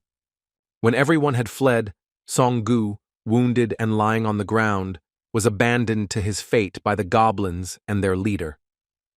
The only one who did not flinch was the most experienced and calm among the awakened, Wu Jin. Taking out his favorite weapon, a crowbar found in the subway, from his inventory, he began to walk slowly towards the goblins, saying that he hadn't hunted such enemies for a long time. Using his power, Wu Jin summoned 4 fighters who could easily replace the cowards who fled as soon as they sensed danger. Realizing that the battle was not yet over, the goblin immediately ordered his army to continue the offensive. Analyzing the situation and referring to his experience, Wu Jin came to the conclusion that it would be difficult to deal with goblins under the command of a hobgoblin. Based on this, he decided to make an unexpected move and launched himself into the vanguard, heading towards the strongest enemy. The goblins, whose instincts and will belonged entirely to their leader, launched themselves fearlessly into a frontal attack. At one point they stopped and dedicated themselves to fighting the Necromancer's relatives. While the skeletons fought the goblins, Wu Jin could fight their leader without fear. Seeing a human beside him, the goblin began to unleash lightning magic, pointing his staff at the enemy. Wu Jin had calculated from the beginning how long it would take the enemy to carry out such an attack. A moment later, he dealt a fatal blow to his opponent. With a wicked grin on his face, he asked the goblin if he really thought he would wait politely for him to finish casting his ridiculous spell. Due to the relatively low level of the enemy, his actions were quite predictable, and dealing with him alone was not particularly difficult. After defeating the strongest monster in this dungeon, Wu Jin received a level-up message. As soon as he leveled up to 6th, he immediately felt the increase in his stats. Having gained so much experience destroying the enemy on his own, he was convinced that fighting alone was much better and more fun than with a group of losers. Suddenly he was distracted by some moans, and looking around he saw Song Gu lying on the ground, trembling in pain. Wu Jin was surprised that he was still alive, and in response he heard a desperate, weakened plea for help. He had no particular reason to help the stranger, but he still decided to make contact with the poor man. Sitting down next to him, he asked him what would happen if he saved him. In response, Song Gu said with a trembling voice that he would not tell anyone that he was actually a D-rank fighter, not an F-rank fighter. The dying boy's words seemed like complete nonsense, and even Wu Jin was shocked by his stupidity. Wu Jin knew this guy could be useful, so he thought about what he could ask for in return. With a malicious smile, he said, 2 would be enough. His suggestion was phrased so carefully that the dying man couldn't even understand what he was saying. Despite the unclear conditions, they managed to reach an agreement. After Wu Jin saved this poor injured boy, he gave him a completely fair task. Song-gu personally extracted all the mana crystals from the bodies of the dead goblins. Thanks to this boy's work, Wu Jin managed to obtain a backpack almost full of precious materials. After finishing the job, Song-gu, who was looking at his savior, couldn't stop thinking about how he had been given the lowest rank. After seeing it in action, he immediately realized that even without using the power of a Necromancer, he could hunt 2-star monsters, which immediately made him a D-rank hunter. Furthermore, his familiars, the skeletons, were also of particular interest, each of which was stronger than the boys they came with. Facing this fire mage, he even demonstrated the use of the search skill to find bloodstones and more. No less surprising was the fact that to save the poor man, he used a unique magic, extracting the last of the monster's life. Considering all this, he could already be assigned a C rank, and another shocking fact was that Wu Jin had previously reported that he had registered as a hunter just 3 hours ago. Upon retrieving his backpack, which was filled with precious materials, Wu Jin learned that he would receive approximately 800,000 won for all of this. Looking at the trophies, he admitted that they weren't bad considering he only paid 100,000 won for the ticket. Looking greedily at the poor man, he put him in an awkward position, warning him that all the loot belonged to him alone. Wu Jin's obsession with money really scared Sung-gu, but despite this, he was happy that he could save his life with 2 million. After finishing collecting the mana crystals, the boys went to collect the return stone. Suddenly, Wu Jin felt a slight thirst for blood, causing him to stop and ask his new comrade to wait at a safe distance. At first glance, it was difficult to see where the danger was coming from, but Wu Jin was certain that an enemy ambush was waiting for them up ahead. Looking around, he made sure there were no more monsters there. From then on, it became clear that the problem lay with those scoundrels who had abandoned them to their fate. When Wu Jin yelled at them to finally show themselves, the hesitant cowards took a few steps out of the shadows. After falling, Dosu decided not to show that he was planning anything nefarious, and was only surprised that the 2 of them were able to defeat all the enemies. Seeing that Sung-gu didn't fully understand the situation, Wu Jin warned him that if they got any closer, those bastards would give them a vicious blow. Looking in their direction, he himself didn't know what to do with them, so he decided it would be a good idea to start a conversation.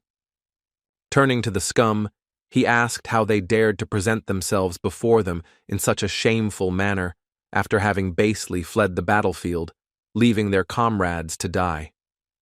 Furthermore, he immediately pointed out the strangeness of their behavior, namely, that if they really decided to escape from the dungeon, they should have stayed within the barrier without returning to the lower floors. Trying to defend himself from the direct insinuations that they were traitors, the group leader said with a stupid laugh that there was no need to accuse his teammates so rudely. With a false air of friendliness in his gestures, he tried to justify himself by saying that they had simply returned to clear the dungeon after a tactical retreat. According to him, they were very surprised that all the monsters had already been destroyed by that point. Looking at the backpack overflowing with crystals, he asked with a malicious smile how they managed to defeat such a serious opponent. Wu Jin had no intention of playing their dirty games and said in a serious tone that they should not delay their vile plan. Taking off his backpack containing precious materials that probably interested his group's leader, he assumed those naive fools wanted to flee after receiving the stones back, but now they saw that everything was clear here, and the money itself was coming to meet them. A moment later, he scattered all the mana crystals on the ground and was met with astonished stares from the group who had not expected such an act. With a menacing look, Wu Jun said in all seriousness that if they wanted their trophies so much, then they should try to take at least one of them for themselves. However, even after such high-quality manipulation, Du Su continued to try to convey a different opinion to him. He repeated with a ridiculous smile that there had been a misunderstanding, justifying his words by saying that they weren't stupid enough to attack someone who had killed monsters against which they could do nothing even with the help of coordinated work. She apologized for leaving him and Sungu behind, justifying this act by saying that their lives were at stake and that something like this could be expected. He explained the return by saying that they simply went back through the return stones, and now, seeing that the path was clear, they could even thank him for giving them the opportunity to take John Chul's body. Seeing how stubbornly leader Du Su continued to justify his behavior, Wu Jin began to doubt his conjectures. The green-haired boy, although fond of jewelry, still seemed quite sincere. Sighing deeply, he decided he'd simply gone too far, mistaking the monster's premonition for an ambush. Based on this, he surmised that during those 20 years spent in Alfen, he'd become overly nervous and suspicious, which even affected his attitude toward people like him after his return. In an instant, he was faced with the reality he had begun to deny a few seconds earlier. He felt a sudden, intense, burning sensation in his eye area, which had been used on him by a fire magic user. The leader of his group, Do Su. Songgu was shocked by what was happening and staring at his savior. He didn't even have time to react to the fact that those scoundrels were ordered to begin the attack. A moment later, a magic arrow flew towards the poor man and struck him in the left shoulder. Songgu screamed in pain as Wu Jin began to get his bearings, resigning himself to the fact that he had to fight. He saw Do Su rush at him with a knife, shouting angrily that he shouldn't hold a grudge against him for this. In an instant, he appeared right in front of Wu Jin and delivered a vicious blow to his stomach. Meanwhile, in another dungeon, another raid was successfully completed, because the main team of one of the most serious guilds in Seoul was responsible for it. The boys were well equipped, and they even had a truck to transport all their gear. Not only was the logistics perfect, but their teamwork was also near perfect. One could envy the way they supported each other after a successful raid. Their pleasant conversation was interrupted by a phone call. The team leader, who is the same red-headed girl we met earlier, received a call informing her that the second unexpected intruder had entered her property. It was Wu Jin, and Yoon-hee couldn't help but be surprised when she learned that although they didn't have any information on him, they did have information that today was the first time he appeared in the database after registering with the Awakened Alliance. Of course, the team leader immediately wanted to know where he was at the moment, so she could have a clarifying conversation with him. She had no idea what kind of trouble he'd gotten himself into on the first day of his awakened career. Back to those events, the vile and disgusting Du Su had already stabbed Wu Jin, and after his knife stopped, he started looking into his eyes curiously, hoping to see a reaction of pain in them. He was simply shocked when he saw that instead of the expected reaction, she started laughing maliciously, saying that she was surprised by such insolence. In the end, Wu Jin not only managed to get his bearings, but also blocked the sneak attack by grabbing the attacker's arm. He held it so tightly that Do Su began to tremble from the sharp, bone-like pain. He no longer had time to speak. He threw the attacker to the ground with brute force and didn't even have time to realize what had happened. Du Su broke the ground with his own body and began to scream in incredible pain. While tidying his long hair, Wu Jin asked with a wicked expression if he really believed he could carry out such a vile plan. He only had a few scratches on his face, and his eyes were intact, as he had managed to use the mana aura. Pointing his finger at the other bastards who dared to challenge him, he asked if it was true what they said about all awakened beings being equal to them. Looking at the shameless traitors blinded by the bloodstones, he caught those guys using necromancy on the goblin corpses lying next to them. Calling for reinforcements in the form of 5 skeletons that outnumbered the attackers, he declared it was time for retribution and then ordered them to dispose of the scoundrels. In a moment, all the members of the group were exterminated before the eyes of their leader, who watched helplessly as he lay on the ground. Wu Jin didn't intend to waste much time on them, so he picked up the knife Du Su had dropped. Walking slowly towards the leader of the group, accompanied by the shouts of the other fighters, he looked him coldly in the eyes, making it clear that it was all over for him. Injured after being thrown so hard to the ground, Do-Soo panicked and shouted in a hoarse voice that he was suggesting they just talk to avoid violence. With a wild look, Woo Jin asked in return if he wanted to stall for time to pass the delay in using his ability. A moment later, Do-Soo joined his companions and departed for the other world. After dealing with the vile members of the hunting group, Woo Jin didn't miss the opportunity to check his leader's pockets, hoping he had a lot of money. Wounded in the shoulder, Song-gu, who witnessed this cruel spectacle, could not believe what he saw and the cold-bloodedness with which his savior treated the attackers. After eliminating 5 people in an instant, Woo Jin said that these bastards were useless anyway, and then asked his new friend if he agreed with his words. Looking around, he wondered why he couldn't even find the words to somehow answer her question. Sun-gu trembled with fear and pain from the wound. He said with great difficulty and in a weak voice that Woo Jin was absolutely right. Having finished his business, Woo Jin approached him, and placing his hands on his hips, declared the fact that he was in danger for the 2nd time in a row. Speaking of this, he surprised Song-gu by saying that because of this, he would have to pay double. There was nothing to explain here. Song-gu himself understood that he had been saved twice and was now infinitely indebted to this madman. Ignoring the attackers lying nearby, Woo Jin treated Song-gu's wounds for the 2nd time, providing first aid. Thus, the raid was completely over, and when they left the dungeon, the representative of the alliance controlling this station could not understand why he saw only 2 members of the group, which consisted of 8 people.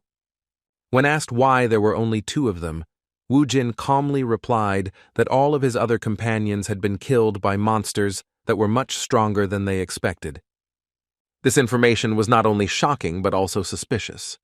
The representative of the Soul Hunters Alliance, noticing the overflowing backpack on the awakened man's back, asked how they were able to collect all those bloodstones.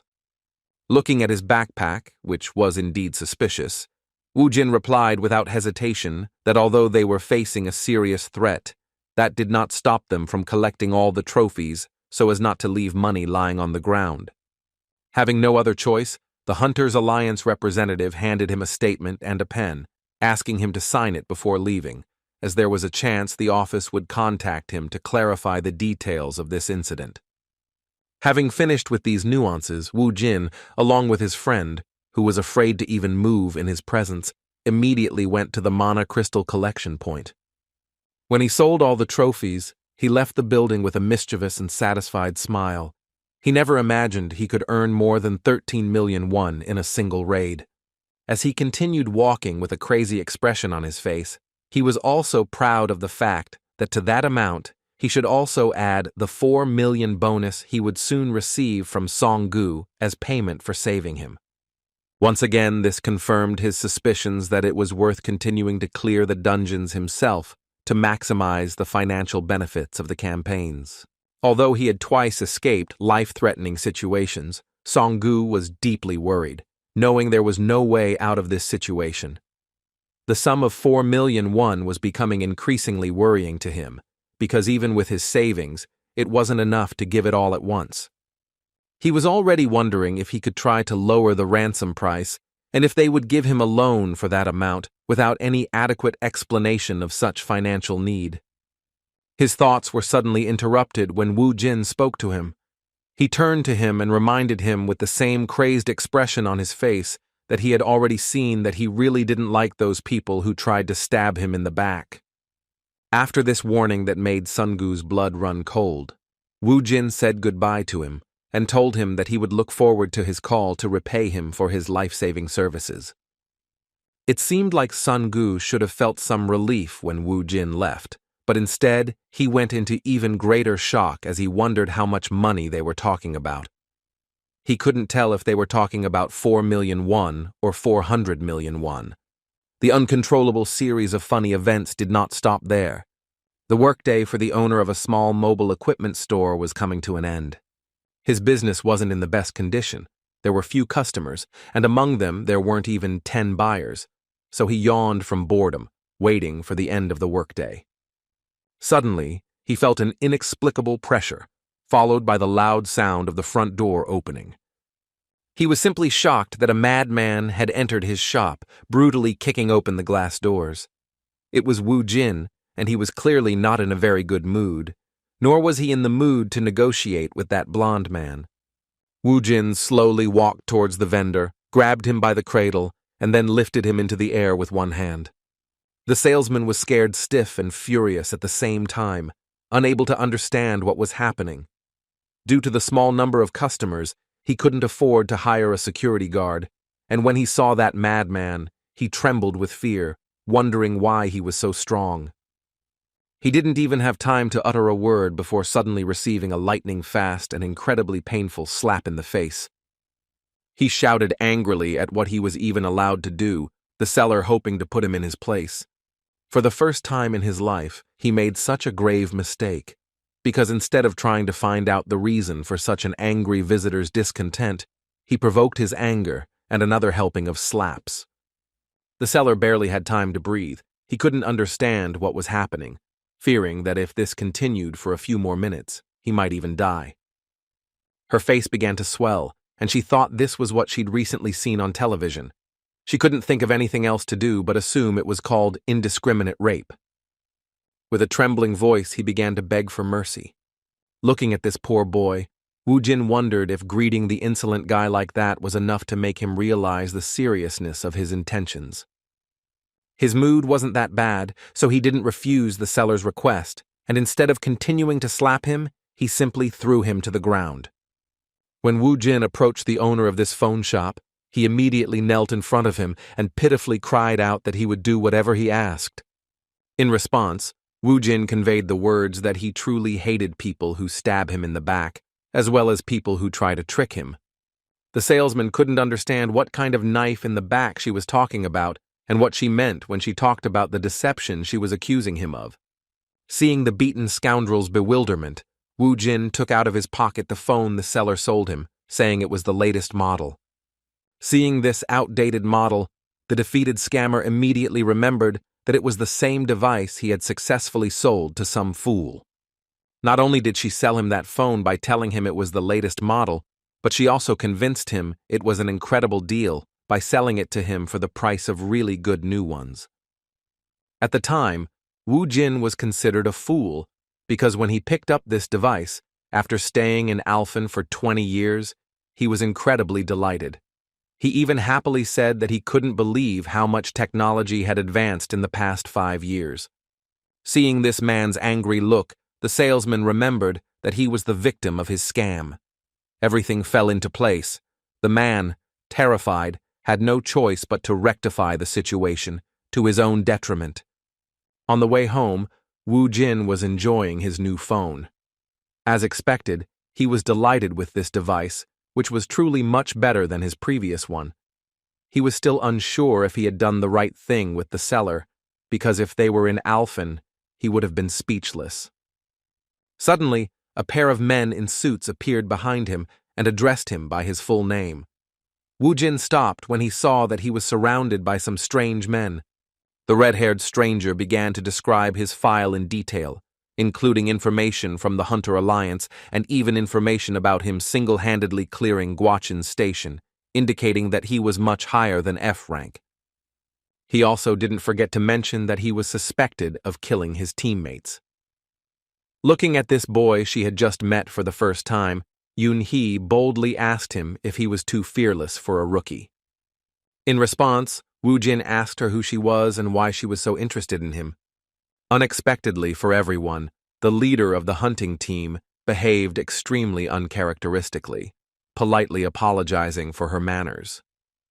After that, she confidently introduced herself as the leader of the Hwaring Guild's Cinnabar group. For Wu Jin, this meant practically nothing. He still didn't know how things stood at the top of the guilds, and who among them could be considered truly dangerous. However, for her own good, he decided to test out why she was so confident. Using his detection skill, he easily determined that this bold woman possessed truly impressive strength. Continuing the conversation, he asked her why she had found him. In response, Lee Yoon-hee mysteriously said that a rat was fearlessly roaming around her guild's dungeons, believing it would go unpunished. Realizing that it was him they called Krisa, Woojin smiled mischievously. Looking around, he laughed at Yoon-hee's words, wondering if his guild had really brought so many people just for the sake of a rat. Continuing his mockery, he said that since they were willing to bring so many people just for him, it meant Hwarang was a very large guild. Just as he was about to say that the dungeon he had recently entered was miserable, his speech was suddenly interrupted. One of the hunters was by his side in an instant and grabbed his face with his hand. Woojin didn't even have time to do anything before the red-haired boy in the black tuxedo threw him to the ground with great force. After that, the Hwarang guild hunter warned him that he should watch his language, because if he insulted his guild, he would feel their true wrath. Although the blow looked impressive, Woojin was not particularly injured, but his anger flared at the insolent treatment of his face. The attacker didn't even have time to notice how Woojin grabbed his hand. Gripping the butt of the weapon tightly, he was on his feet in an instant, causing him to scream in pain, squeezing him almost to the point of breaking his bones. It was obvious that this guy, whom they'd called a rat when they first met, was capable of dealing with these hunters. Yoon-hee understood this very well. She couldn't allow anyone on her team to suffer the actions of a guy who got on their nerves. In an instant, he took a lightning-fast step and delivered a powerful kick to Woojin's stomach, so hard that he flew to the side. When he fell to the ground, he still didn't understand how it had happened. When he opened his eyes after falling, he saw Yoon-hee was back beside him and raised his leg high. In an instant, he kicked him in the face so hard that the asphalt beneath him began to crumble. For the first time since returning to Earth, Kang Woojin encountered an opponent so strong that he was also fast enough that his reflexes were insufficient for combat. Putting her foot in his face, the arrogant woman said she was impressed by his strength. Still, she suggested that he listen to her advice, saying that although he didn't look like a normal F rank, even with such abilities he shouldn't become arrogant. Naturally, the point was that he could not act arbitrarily on his territory with impunity. As he left, he looked back at the battered Woojin lying on the asphalt and told him that if he wanted to live longer, he must not forget his words. Fortunately, that was the end of it, and the team representatives left him there. When it was all over, Woojin touched his face, which hurt from being treated so disrespectfully. He didn't feel any humiliation or anything like that when he realized he wasn't in the best shape at the moment. In fact, he was even genuinely surprised that for the first time in a long time, he had lost a battle without a chance.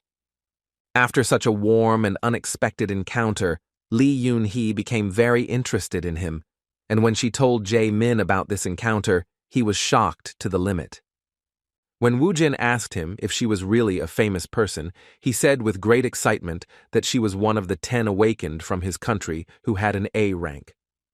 As for the Hwarang Guild, it turned out that it was in the top 3 along with the Hammer and KH. According to him, they all have a great influence on politics and economics. Shocked by what he heard, Jae-min asked what his ridiculous protector had done in the first dungeon to deserve so much attention.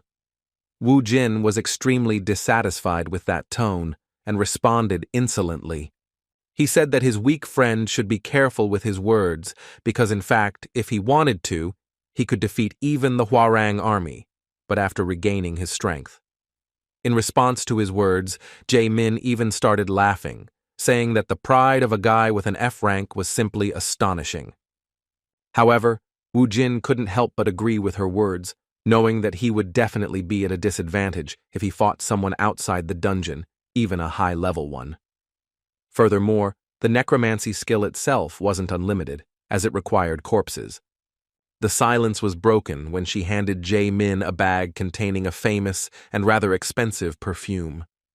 The insinuation that she smelled bad was interrupted by the return of the money she had lent him a while back. Seeing the impressive amount in front of him, Jae-min began to feel uncomfortable and asked her to return everything he had received, saying that she had already helped him a lot. When Woo Jin started insisting that he not deny his gratitude, Jae Min was genuinely touched by his attitude. With a mischievous smile, the high school student added that if it suited him, then he should consider the rest as payment for living together in his apartment.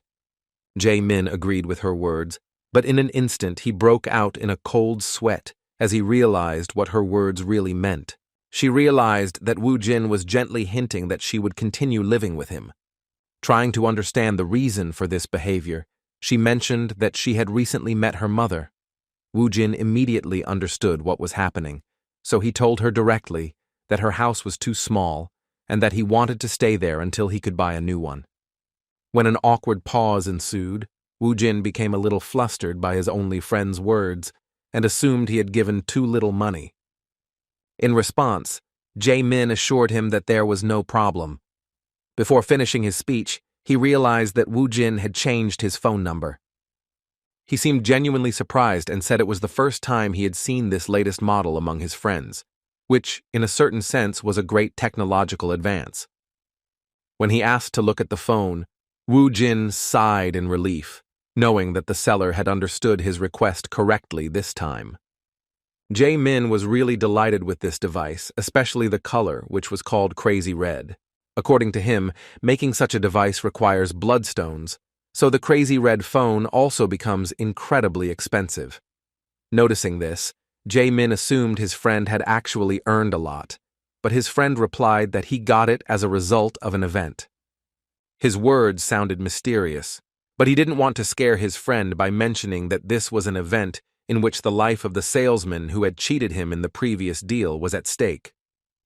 Jae Min didn't hide his admiration, and even called his new friend a really cool guy. Suddenly a message about a money transfer arrived on his phone, and Jae Min began to count the number of zeros with difficulty. Woo Jin immediately took his phone and looked at the account where another 40 million won from Hong Sung-gu had appeared, and realized that the idiot had mixed something up, because it was originally around 4 million. She had no choice but to contact him and arrange a meeting. When Sun-gu arrived at the cafe, he respectfully greeted Woo Jin, calling him boss and politely asking how he was. In response, Woo Jin asked, confused, why all this talk was necessary when they had only known each other for a few hours. After these words, she extended her phone toward him and asked him what the bank transfer amount meant. With a clear tone of condemnation, he asked the poor man if he considered him some kind of beggar, since he had sent such a sum. Then he reminded him of his words about the 4. Sun-gu froze for a moment, realizing that he had paid. Remembering what he saw in the dungeon, he began to think that if he couldn't pay, he would end up in the place of those guys who betrayed them. Now he began to think that we were talking about those same 4, not millions, but hundreds of millions. He couldn't even imagine how to get such a sum in such a short time, so he found no better option than to fall to his knees and begin to pitifully beg for his life. Woo Jin felt extremely uncomfortable at this sudden sight, while Sun-gu, who had misunderstood his words, desperately shouted that he would give up the remaining portion if he was given a little more time. The behavior of this ridiculous awakened man attracted the attention of everyone present in this cafe, so Woo Jin started to get angry and nervously said that if he wanted to live, he should first sit at the table with him. Sun-gu followed her order without question and then began making excuses, saying he was truly sorry he couldn't come up with 400 million won in such a short time. He desperately promised that if they gave him time, he would definitely pay for saving her worthless life. When Woo Jin heard the amount that idiot was talking about, he was completely lost. It was clear he was desperate, but he was willing to do anything to save his life. Woo Jin finally realized that he had completely misunderstood her speech. On the other hand, he couldn't help but admit that modern children seem quite generous. Choosing a more comfortable position for himself, he decided that if Song-gu was wrong, then he really deserved to be taken advantage of. With his hands clasped in front of him, the newly appointed businessman, with a malicious expression on his face, asked how long he would have to wait for his money. The next day, Woo Jin set out again in search of profit. A walk in the fresh air in a rather pleasant area was how his morning began. Shortly after, a car with a personal driver, Song-gu, arrived to pick him up. Seeing him in a good mood on the way to the dungeon, Wu Jin asked him why he was so happy on his first day at work. In response, he said in a cheerful tone that even servants can be happy. Sun-gu really amused Wu Jin, although Wu Jin had no intention of regarding him as that servant.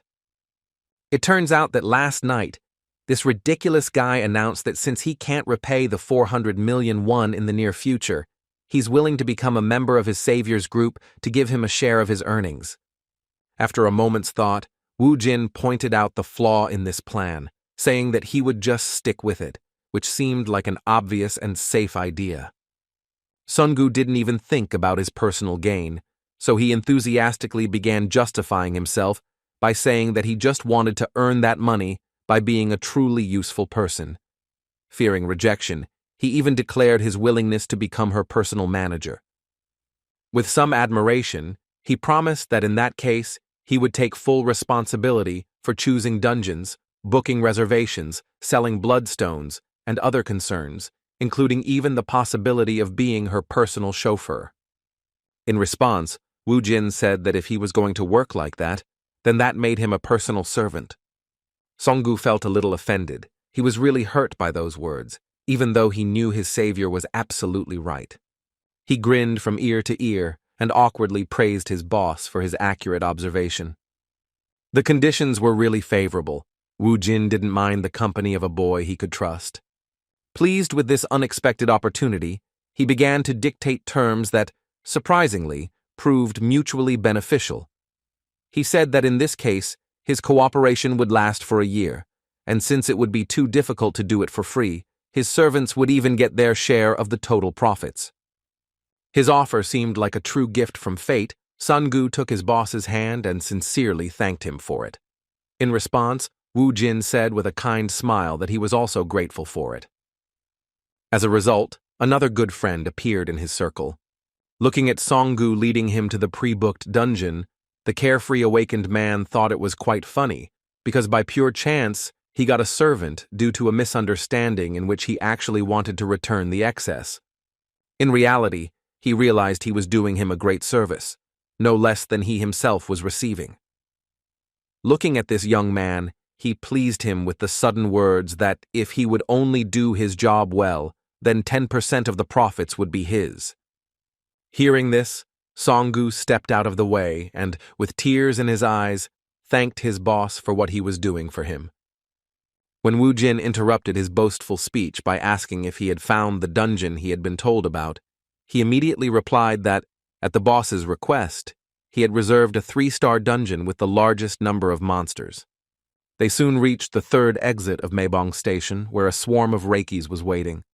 Monsters like cockroaches weren't a big problem in terms of battle difficulty, but their numbers were definitely very impressive.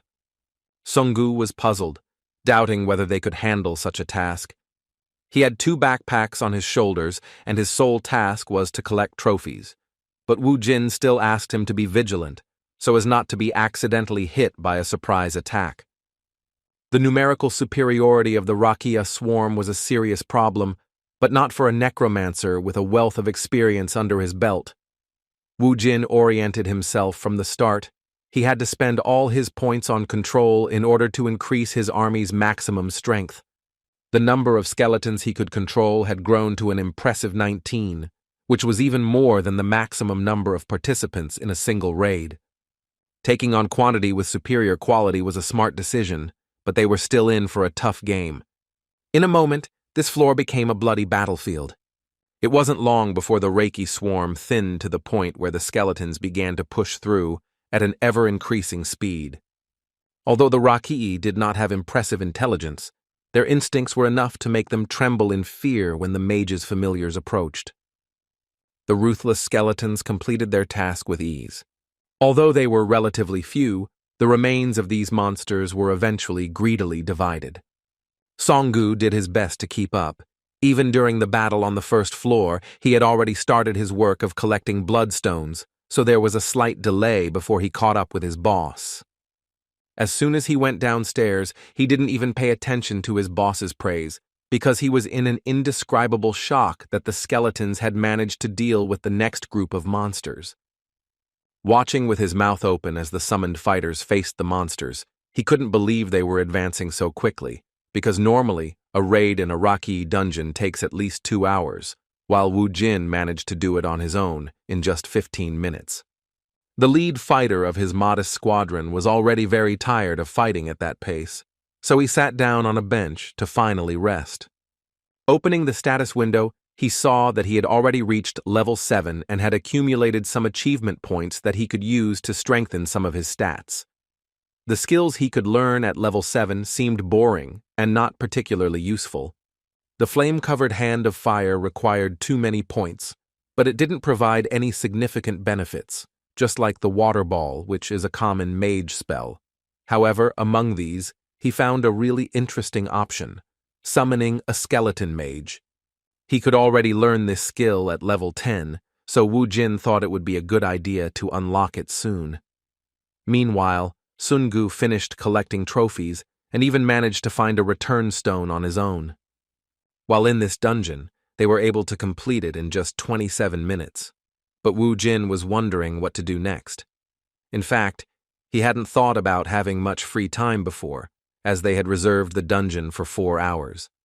As he climbed, he informed his already tired servant that they could go through this dungeon 7 more times during this time. As soon as they finished their first expedition, they immediately went to the Bloodstone Reception Center and received a whopping 53 million won for their trophies.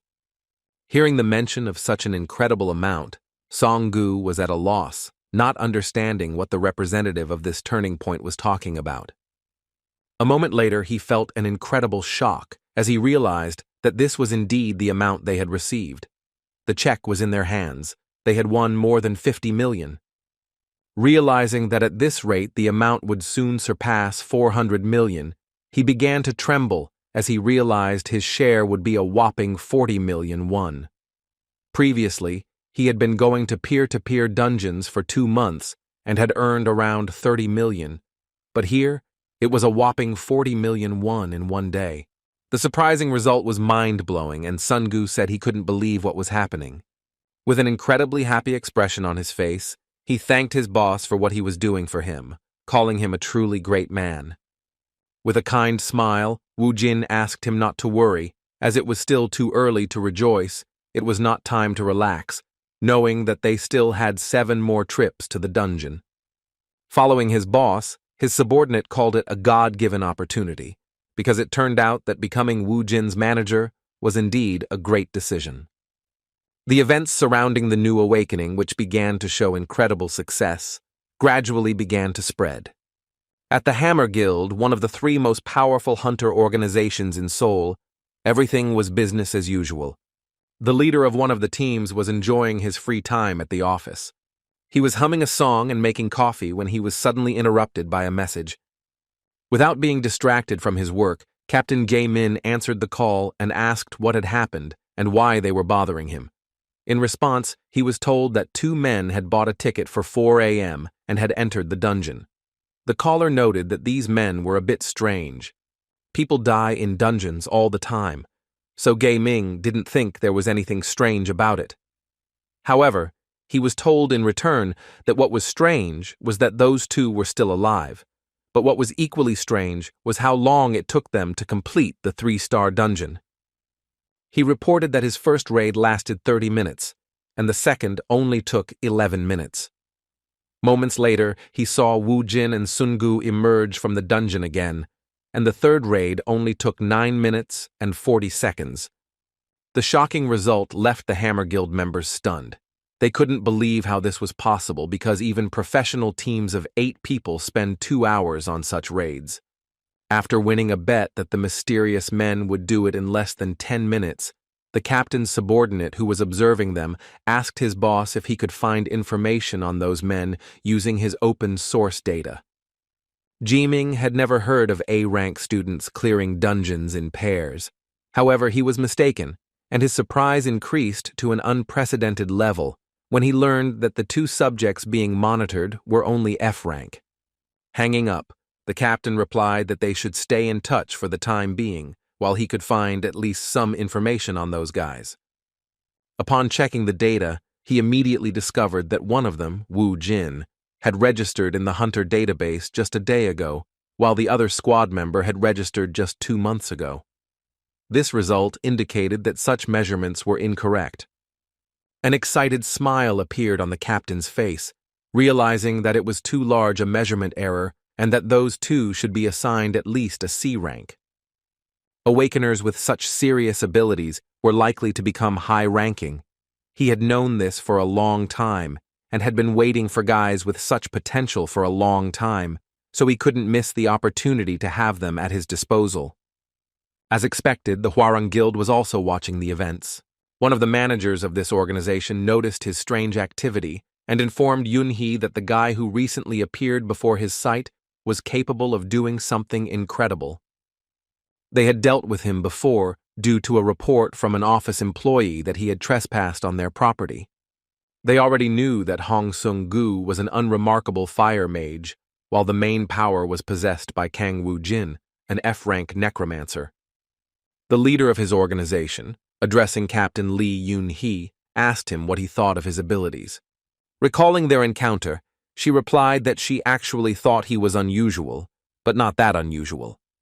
Like Captain Gaimin of the Hammer Guild, he also came to the conclusion that Wu Jin must be at least a C-rank fighter.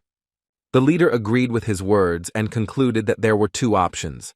The first was that he was hiding his abilities during the test, and the second option was that Wu Jin was growing at a crazy rate.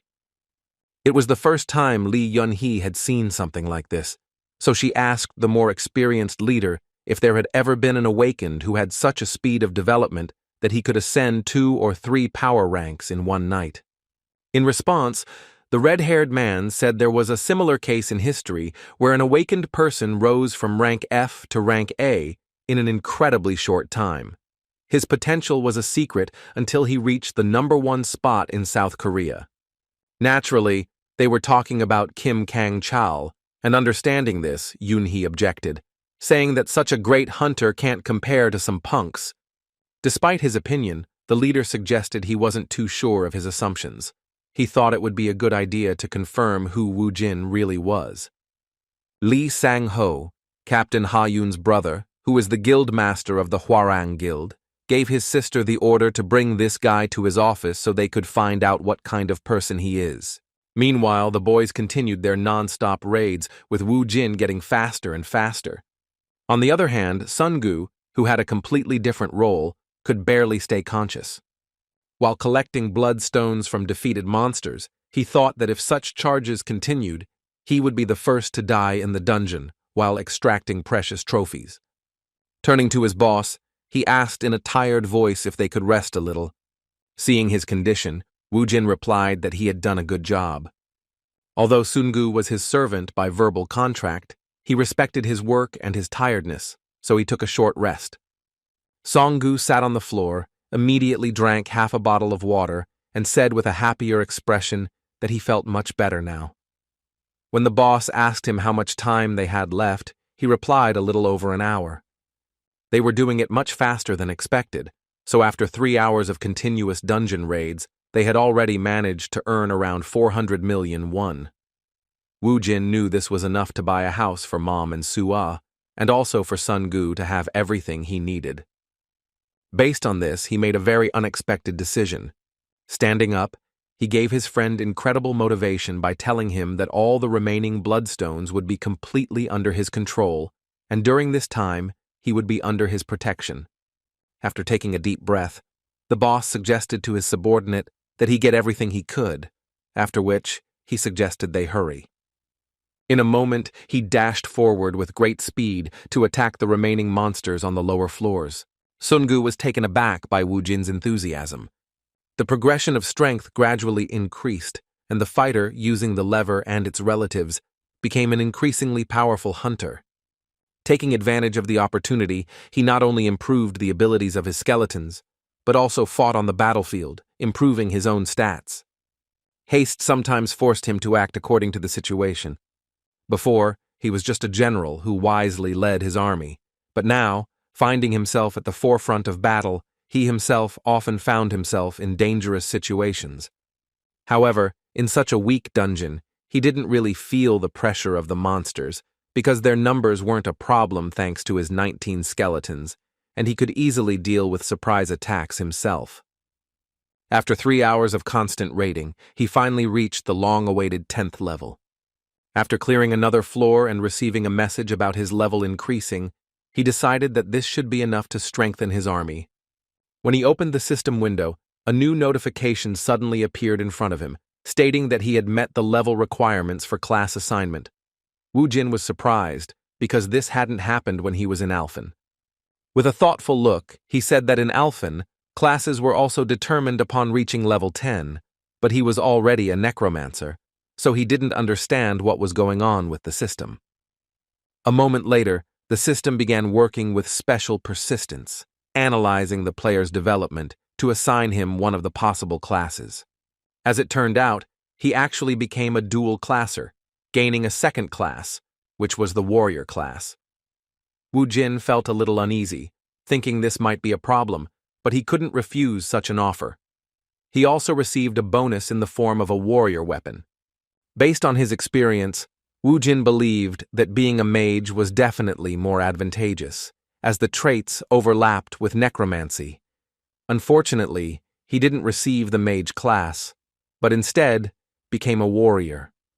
If he had known this would happen, he would have used magic instead of wielding a crowbar. He had no choice but to accept such a fateful decision.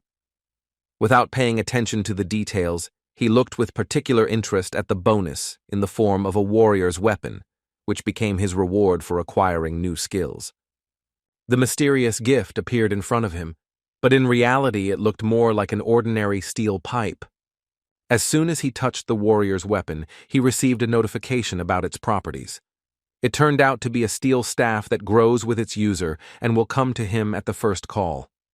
After looking at this object, Wu Jin smiled and realized that a weapon with ever-increasing specs wasn't so bad. He thought ahead to what it would become in the future. After finishing receiving the unexpected rewards, he returned to his original plan, obtaining the Necromancer bonus in the form of the Demon Seal Catalyst. The item known as the Demon Seal Crystal is a magical crystal that necromancers obtain upon reaching certain levels. The 7 crystals within him are great familiars, incomparable to the skeleton soldiers.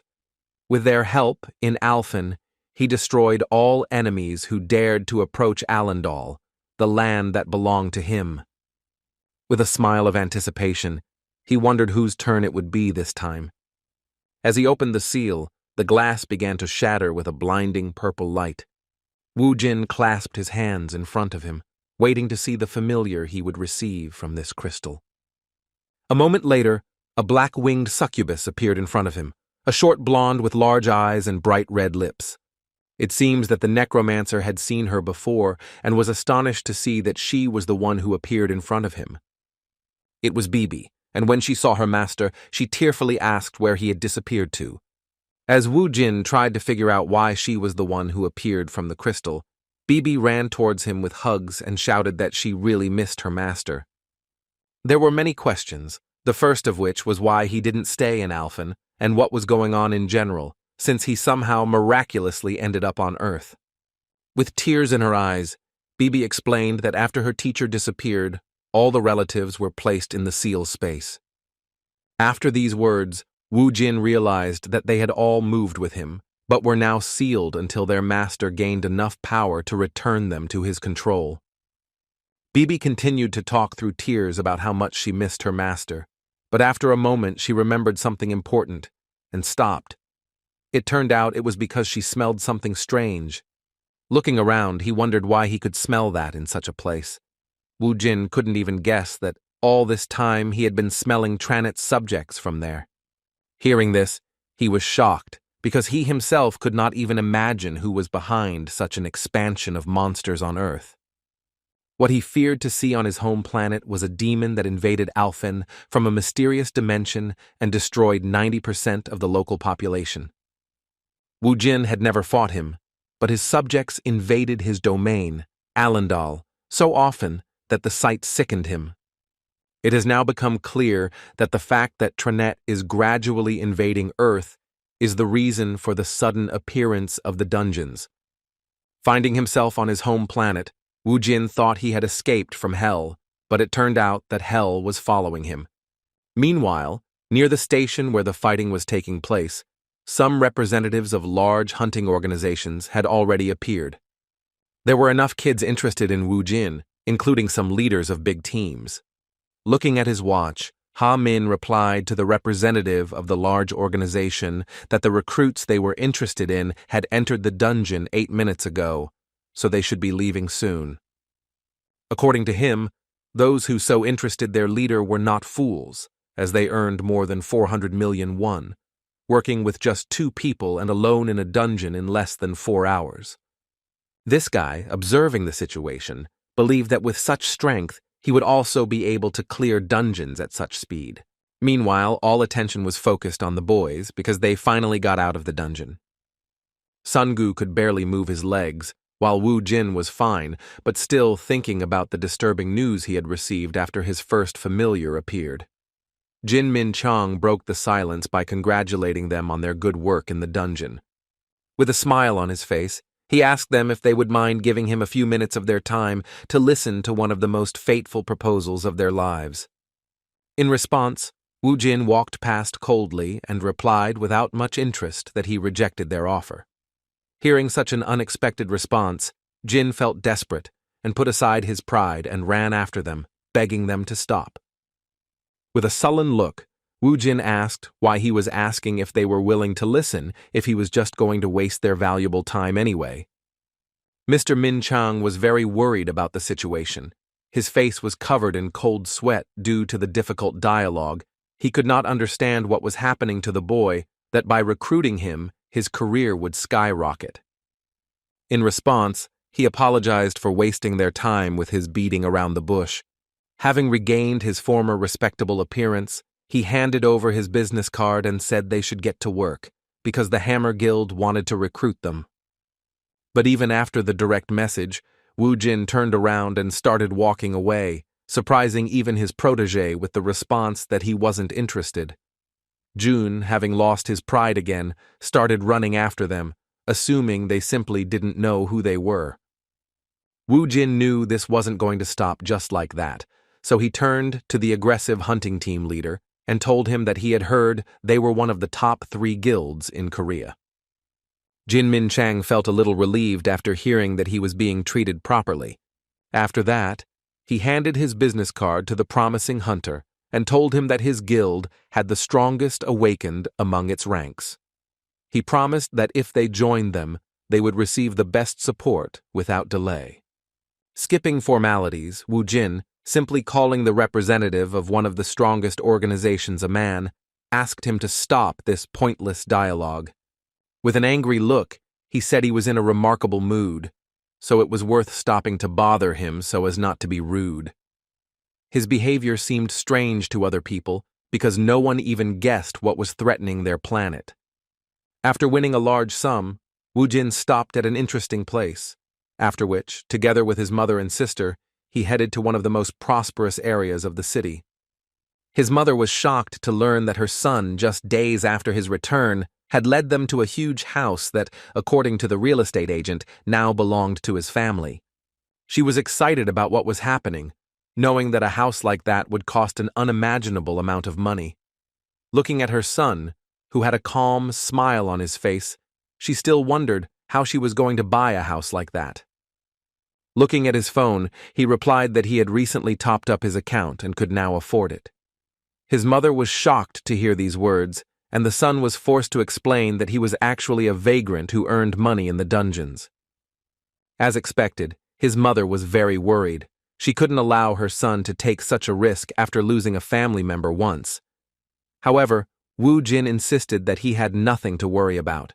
After all, he wasn't weak at all, and hunting in the dungeon was like fighting cockroaches for him. Despite all her arguments, her mother couldn't accept her words, but her daughter joined the conversation and asked if she could have a dog. She reminded her that they could have one if they had a house with at least a little grass, and here it was simply enormous.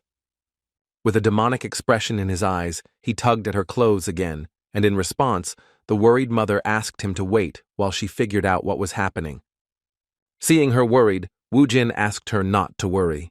He placed his hand on his little sister's head and told them that they should consider this as compensation for the difficult times they had endured because there had been no man in their family for 5 years. With a kind smile, he asked them to simply believe in their strength. In fact, this is how he managed to calm his worries, and soon the family moved into a new, spacious house. That same night, Wu Jin went out for a walk. As he passed the corner of one of the houses, he turned to Bibi and asked her to come out of hiding. His summons began to work, but she never appeared before him. As he repeated his words, he saw the trail of summoning magic begin to lead him around the corner of the building. He was surprised because when he looked around, Bibi was still not there. A moment later, she saw a cat with a strange energy pass by, so she assumed it was her familiar in a very unusual form for her. It turned out it was really her. Wu Jin couldn't understand why she had turned into a cat, but he couldn't mistake those eyes for anything else. When he picked her up, he heard that she couldn't bring her true form out of the dungeon. As it turned out, because of this, he had to find a small organism that could become her vessel. This happened to be a stray black cat nearby. Hearing this, Wu Jin was surprised, as he didn't understand why it wasn't working as it used to. After that, he asked if Bibi sensed other Trannet energy sources trying to invade Earth. In response, he heard that everything was clean and that there was a pleasant, peaceful smell all around.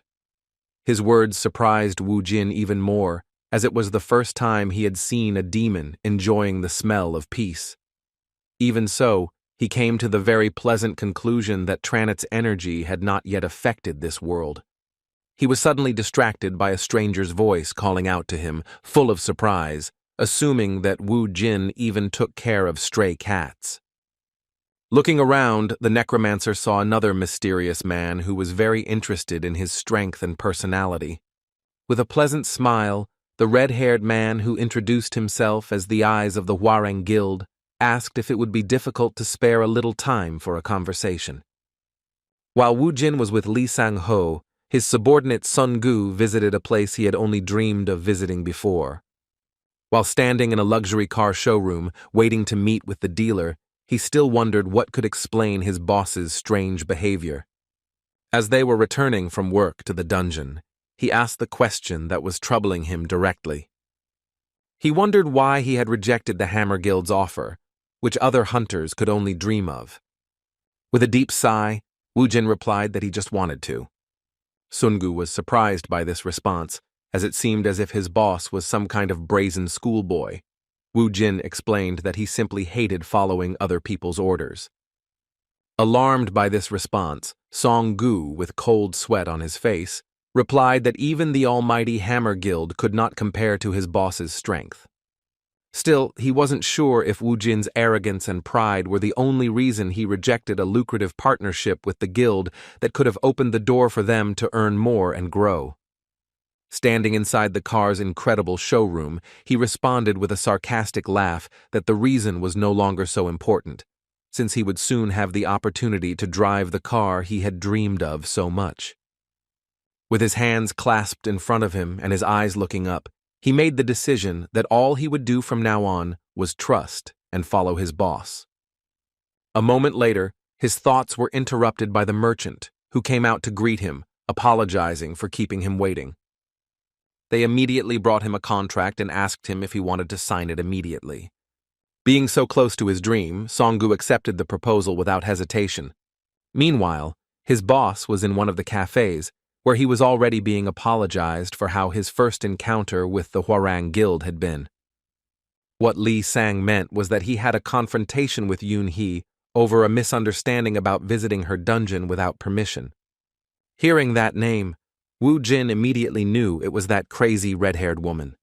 The guild leader explained that, in fact, although she is his younger sister, she is very different from him due to her explosive nature. He clasped his hands in front of him and said with a kind smile that Yoon Hee was very valuable to the guild, so he was ready to compensate for any complicated situation involving her. Wu Jin shook his head and said there was no need for that, then suggested they move on to the real reason for their visit. Continuing to smile, Sanho replied that he was quite smart at negotiations, despite having recently graduated from high school and not even having much experience talking to hunters. He admitted that he had indeed observed his progress, which he could confidently call an impressive progression, which was impossible for an F rank. He believed that Wu Jin belonged at least at a C rank, especially considering what had happened in the raid he had participated in today. With a forward-looking look, he said he was sure Wu Jin was one step away from the top spots, and it was only a matter of time. After hearing their praise, Wu Jin immediately realized that they were now also interested in having him at their disposal. Seeing her mood, Sanho confirmed his suspicions and asked her to join the Hwarang Guild, promising that they could provide her with the best conditions for her development. Wu Jin was not interested in such proposals, so he decided to act quite unexpectedly and suggested that what they called the conditions for development was that the role of leader would be transferred to him if he could defeat him in a duel. Considering it simply a friendly joke, Mr. Lee laughingly replied that he expected nothing less from him, having heard of his self-confidence. In response, he said, with a kind smile, that he leads the Hwarang Guild not because of his awakened abilities, because his B rank is worthless compared to even his sister's rank, which is A rank. Relying on these words, he gave a complete answer that therefore he could not give him his place even if he defeated him in battle. In response, Wu Jin stood up from the table and started walking towards the exit, disrespectfully replying that he wasn't interested in that case. Suddenly, a surprising question from the leader of the Hwarang stopped him. Mr. Lee coldly asked him if he knew why dungeons appeared on Earth. Seeing Wu Jin's interest, he said that it had been 5 years since the underground tremor, but they still hadn't discovered anything about the dungeons. However, based on his observations, the dungeons were getting larger, and the monsters within them were much stronger than before.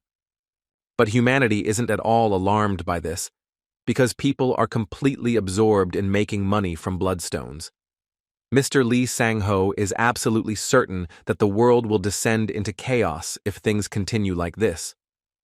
With a sincere look, he made the most advantageous proposal at that moment, saying that gathering the awakened to stop this was his true purpose.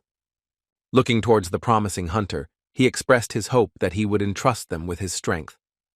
The next morning, the Hammer Guild was really restless. The leader of the 4th team was in a really terrible mood, which worried his entire team. Suddenly, Assistant Leader Jin noticed something interesting. He immediately turned to his boss and told him that the guys they were interested in had already managed to book Exit 6 of Gwacheon Station. Hearing this, Mr. Jin became furious and said that he shouldn't ruin the atmosphere by talking about that insolent boy at such an early hour. Walking to the window, Jun Min Chang began ranting about how good Wu Jin was, suggesting he was a C-rank hunter at best. However, his out-loud thoughts were interrupted by a message saying the newbie they were interested in had reserved a 4-star dungeon. Hearing this, Mr. Jun almost choked on his coffee, thinking that the madman had signed his own death warrant. He rushed to the computer and made sure that they had once again reserved such a difficult area, so they could clear it together. With a cold sweat on his face, he confirmed his suspicions that those guys had gone crazy. In fact, F ranks cannot enter dungeons higher than 4 stars, and in that case, they could only go if they were part of a mining or support team. From the start, Leader Jun saw that they were rookies who were booking dungeons without even basic knowledge, and yet he was still tormented by the question of what kind of skills they possessed to be able to clear such a difficult dungeon. In response, Jun asked if there was a 4-star dungeon nearby. It turned out to be the exit of Cheongsa Station. Hearing that his guess was correct, the leader thought it was pretty close to what the guys he was interested in had booked. He asked his subordinate to try to cancel the booking to interest Wu Jin. The subordinate thought his boss had already given up, but he confidently replied that this time they could sign a contract with those guys. He believed that if he wanted to catch fish, he had to prepare the right bait, which was his dungeon. Meanwhile, Sungu and Wu Jin were racing towards the reserved dungeon in a new car. Sungu drove his dream car all night, saying he bought it because he didn't want to drive his boss around in an old sledgehammer. In response, Wu Jin, grateful for such attention, praised him for his efforts. Looking around, he nodded and concluded that this car was clearly on a completely different level, even considering that its interior was simply something. Despite all the questions raised by the fact that the boss didn't know much about cars, Sung-gu didn't show his resentment and replied that he would do his best to ensure his Yeongnam traveled between their stops in maximum comfort. They were hoping for a big catch, but when they arrived at their destination, they heard the local inspector complaining. He said he couldn't imagine two F-rank guys clearing a 4-star dungeon. Sung-gu assured them that everything was fine and that he was confident in their abilities, but the Hunters Association representative still refused to let them in. He said it was suicide and that it wasn't because he didn't want to take responsibility for such an act. It was clear that he was afraid of damaging the reputation of the Hunting Association, and besides, those were the rules. After hearing the inspector's dissatisfaction, Sung-gu returned with sad news to his boss, who was waiting for him nearby. With an uncertain expression, he said he hadn't been able to convince the inspector, because according to him, they weren't allowed to visit that dungeon. He apologized to the chief for not having investigated the matter from the beginning. Wu Jin didn't blame him for the money he'd paid.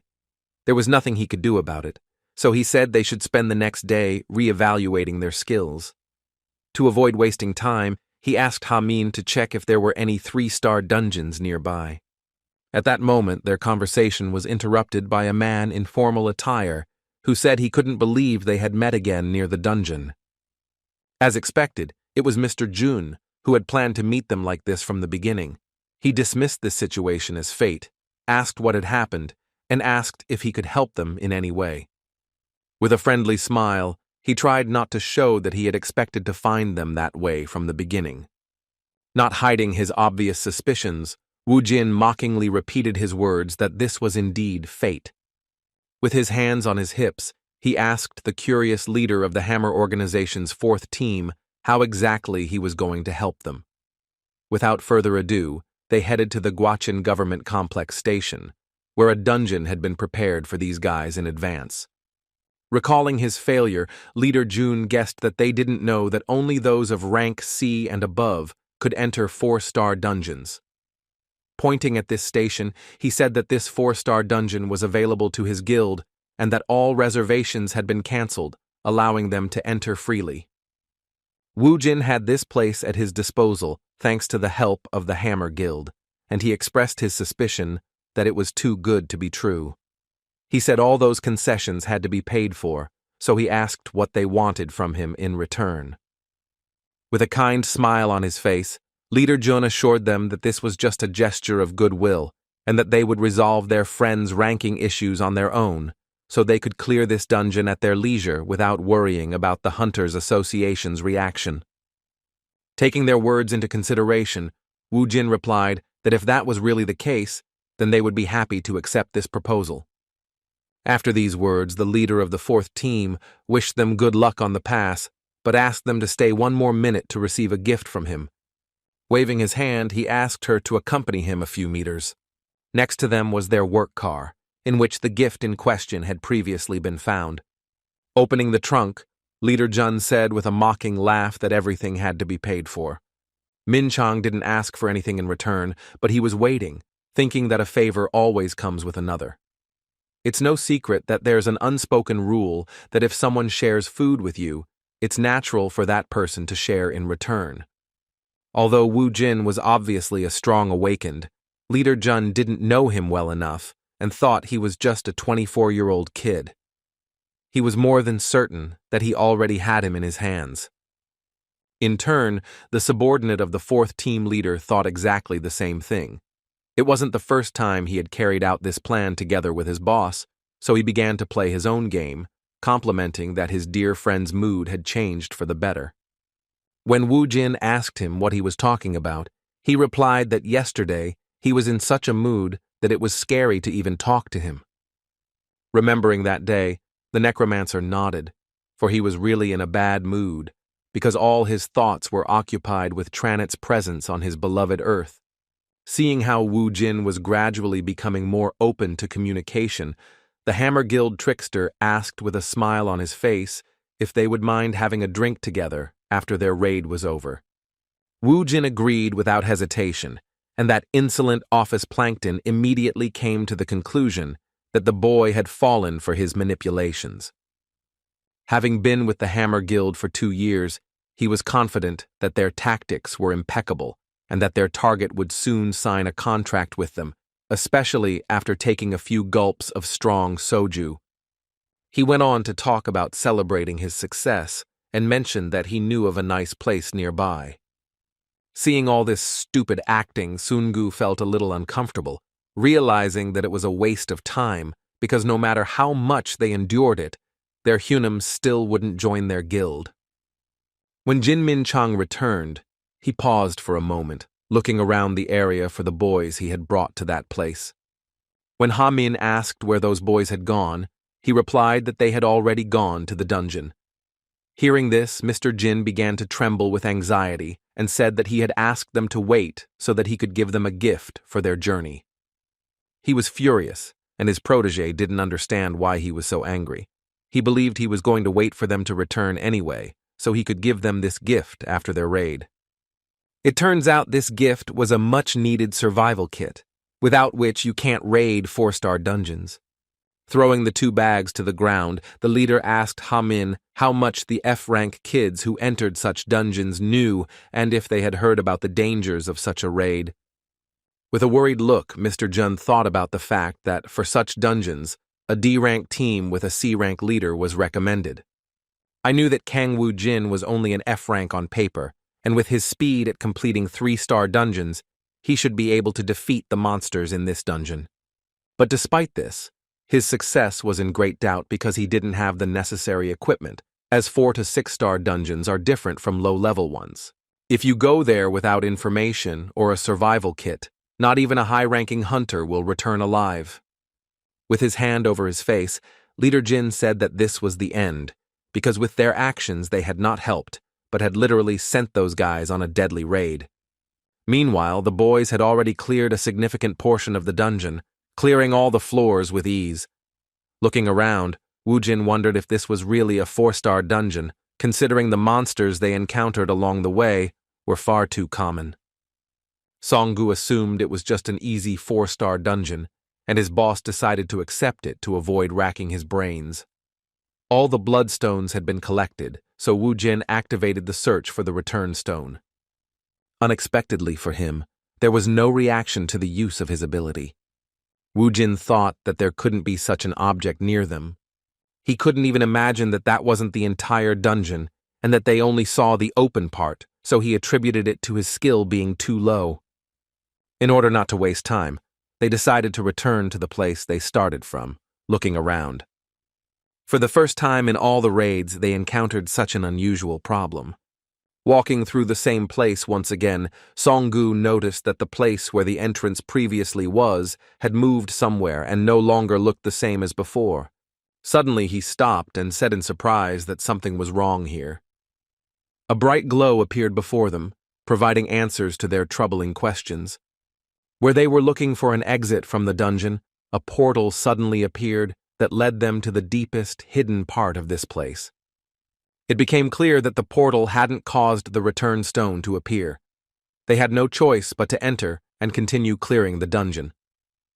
With a smile of anticipation on his face, Wu Jin said he now understood why this was a 4-star dungeon. They were near a portal, beyond which a true survival game awaited them. Still, the boys decided not to delay, because even though their trip was paid for by the Hammer Guild, they couldn't waste precious time thinking.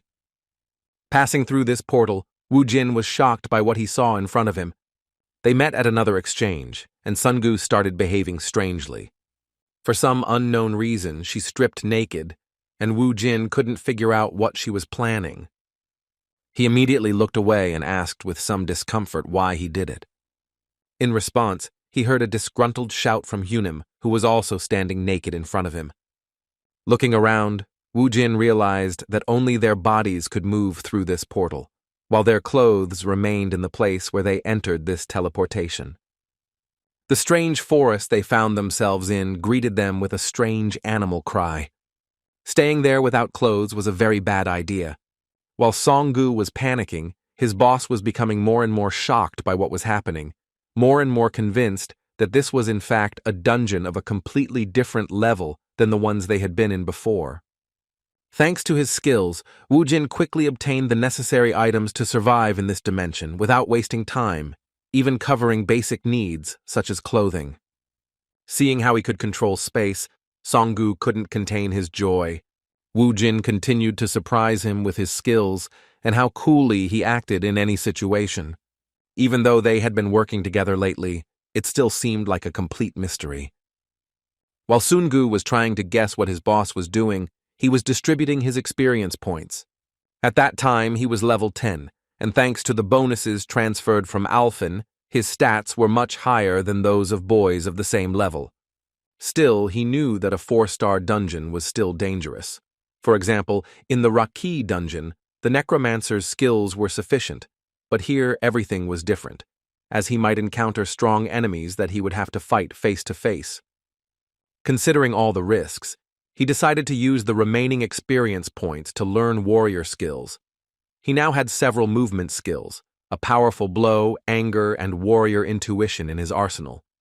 Having prepared everything necessary, the boys rushed into battle to direct time in the right direction without delay. The first monsters were already close, and Song-gu, who was still panicking at being in that place, asked his boss to be on guard. The huge lizard rushed through the dense forest towards the unexpected guests at great speed, while Woo Jin appeared right in front of it in an instant. Before the monster could comprehend it, the dual-class fighter suddenly appeared above its head. Thanks to the warrior's intuition, Woo Jin was able to assess the enemy's strength in a split second. It turned out to be a crocodile with a strength level of... This was his first chance to experience firsthand what such high-level monsters were like. As the level 10 fighter fought a level 31 monster and waited for even worse monsters to come, the outside of the station was still restless. The Hammer Guild members hoped they would return soon, but the barrier never disappeared. Based on this, it was logical to assume the members were still alive, but had no way of knowing what was happening inside. Time in those dungeons was 4 times faster than on Earth, so Leader Jun guessed they had already spent about 2 hours there. His protege kept wondering how long they could hold out, and if, with their combined efforts, they could even hold off a crocodile. In fact, even though the boys knew how amazing the newcomer they were interested in was, even the leader of the 4th team doubted that fighting bare-handed against monsters above level 30 was even possible. Of course, what worried him most was the kids going in without a survival kit. He didn't know what Woo Jin's abilities were, so he was worried they didn't have any equipment. The portals in high-level dungeons don't allow earth materials to pass through, and it's dangerous. The only things they could bring were things from other dimensions or made from materials using blood crystals. Clutching his head, Jin Min Chang, who thought this was the end of his entire plan, said that even if his men could deal with the monster, the main problem would be the lack of water and food. One problem was replaced by another, because they understood that while it was difficult to survive bare-handed in the Amazon rainforest, there was no such thing as such survival at the portal to a high-level dungeon. While the Hammer Guild boys were tormented by their sad assumptions, there was a banquet at the dungeon portal that could be envied. The previously excited Song-gu enjoyed the amazing crocodile meat with a smile on his face, to which his boss was even able to get the spices he used on Alfen. Their time together felt like a vacation of sorts. Woo Jin knew a thing or two about these things, and besides cooking gourmet meat, he also knew how to choose a decent beer that would pair well with a kebab like that.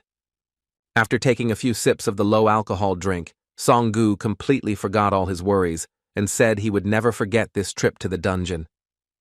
Woo Jin was glad to be able to please this friend, because before in Alfen he had no one to share such joys of life with except the demons who were his familiars. As the boys rested inside the portal, enjoying perfect conditions for this business, Team Captain Hammer and his protege continued to worry about the fact that so much time had passed. On the one hand, They believed the newcomers to the hunting business could survive, but there were still doubts. As an experienced hunting team leader, Junmin Chang assumed they could somehow defeat the crocodile by distracting it with the necromancer's screams. However, he was more than certain that such a difficult fight wouldn't give them any advantage in the future, especially in the swamps. For those who have at least some knowledge about these dungeons, it's no secret that the swamps that occasionally appear in the jungles of said portals are simply a death sentence for melee fighters. Even our men found it very difficult to move. Their legs got stuck, and danger lurked everywhere. At that moment, they had to be alert, because you could never be sure that at any moment the Hokos and the swamp anacondas wouldn't attack at the same time.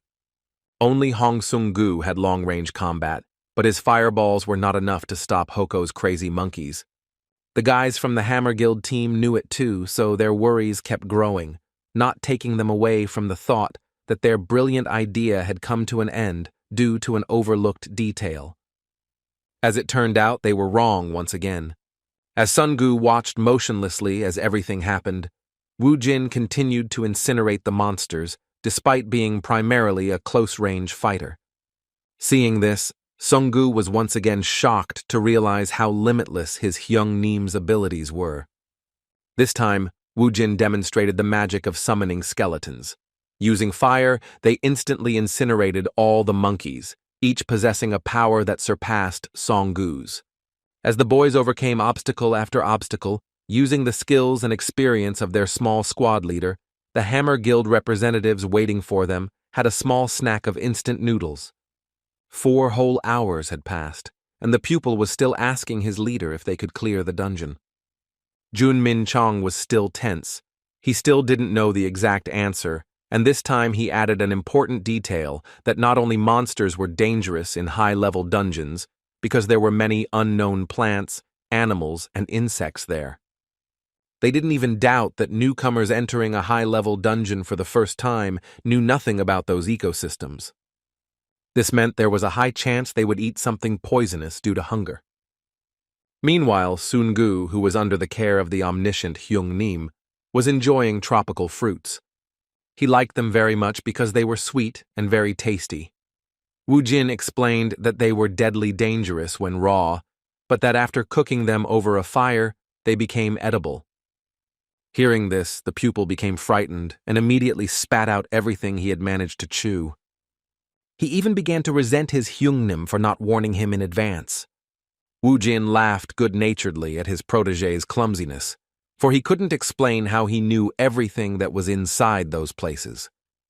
It wasn't yet time to reveal the secret that his life in Alfen had lasted 20 years. While inside the dungeon, Wu Jin and Sun-gu took their time to avoid making a mistake. It was already dark outside, but the Hammer Guild members were still waiting for them to return. Their conversations became more frank, and now the pupil wanted to know if their leader had a reason for loving Kang Wu Jin so much. His guild was not particularly interested in this deal, but for the past 5 years, it was Junmin Chang who was able to find a large number of talents and believed that his eyes had never deceived him in this matter. Ha-min was delighted to recall the stories of his leader recruiting rising stars who had become very famous. He assumed he was the first to hear about their A-rank fighter, known as Park Jin-woo. As it turned out, it was indeed Junmin Chan, but he surprised his protégé even more when he said that he was now more than sure that Kang Wu Jin would become much cooler than him. He had put so much effort into recruiting Wu Jin that now he hoped his efforts would bear fruit and that Madman would return alive, otherwise his death would be a great loss to all of humanity. Ha-min couldn't even imagine his captain having such thoughts in his head. He cheerfully suggested to his boss that he pray for those guys to make it out of the dungeon alive. In response, Mr. Jun said once again tensely that it would not be as easy as one might think. Although he expressed his thoughts on Wu Jin's prospects, he was not confident that he could handle the guardian of the Return Stone, who was a truly strong opponent. In fact, everyone knows how difficult it is to fight the guard, so Ha-min thought praying for his return wouldn't be a bad idea. However, the leader continued to act extremely pessimistic, saying that Wu Jin would definitely meet his death in this fierce battle. Meanwhile, the boys continued moving forward. Now they were in the middle of a vacant lot, which led them to the place that was so necessary for their return. Songgu stopped the moment he saw the return stone in the distance. He began to hurry forward, saying cheerfully that they could finally get out of that terrible place. Seeing his protege rushing to his death, Wu Jin stopped him by removing his hood. A moment later, a trap appeared in front of them, the surface suddenly crumbling, revealing sharp bamboo sticks underneath. Sungu almost lost his life in his haste, so he thanked his Hyungnim with great gratitude for taking care of him. Wu Jin did not react in any way, but just continued to stare into the distance with particular interest. His friend didn't understand what had caught his savior's attention, so he looked around. It only took a moment to realize that the trap wasn't the only thing that could prevent them from obtaining the homestone. A moment after the trap was activated, they saw a large number of high-level monsters appear. It seemed like a real problem, but Wu Jin expected something like this. In front of them appeared some rather serious enemies, which were much stronger than the crocodile they encountered as soon as they crossed the portal. It was a small detachment of Alfen orcs, made up of warriors and mages of level. The population of Alfen is made up of a wide variety of races, including humans, elves, dwarves, beastmen, and even orcs. Another question was what they were doing in the Earth Dungeon. They had no choice but to find out for themselves. It hadn't been long since Wu Jin's return to Earth, so he still had a good command of the Alfen language, which he used to ask why the orcs were on his planet. Seeing how the enemies reacted to the boss's mysterious speech, Songgu was once again baffled, realizing that he still didn't know much about his new friend. The orcs began to look around, not understanding how this man from a planet that was not native to them knew their language.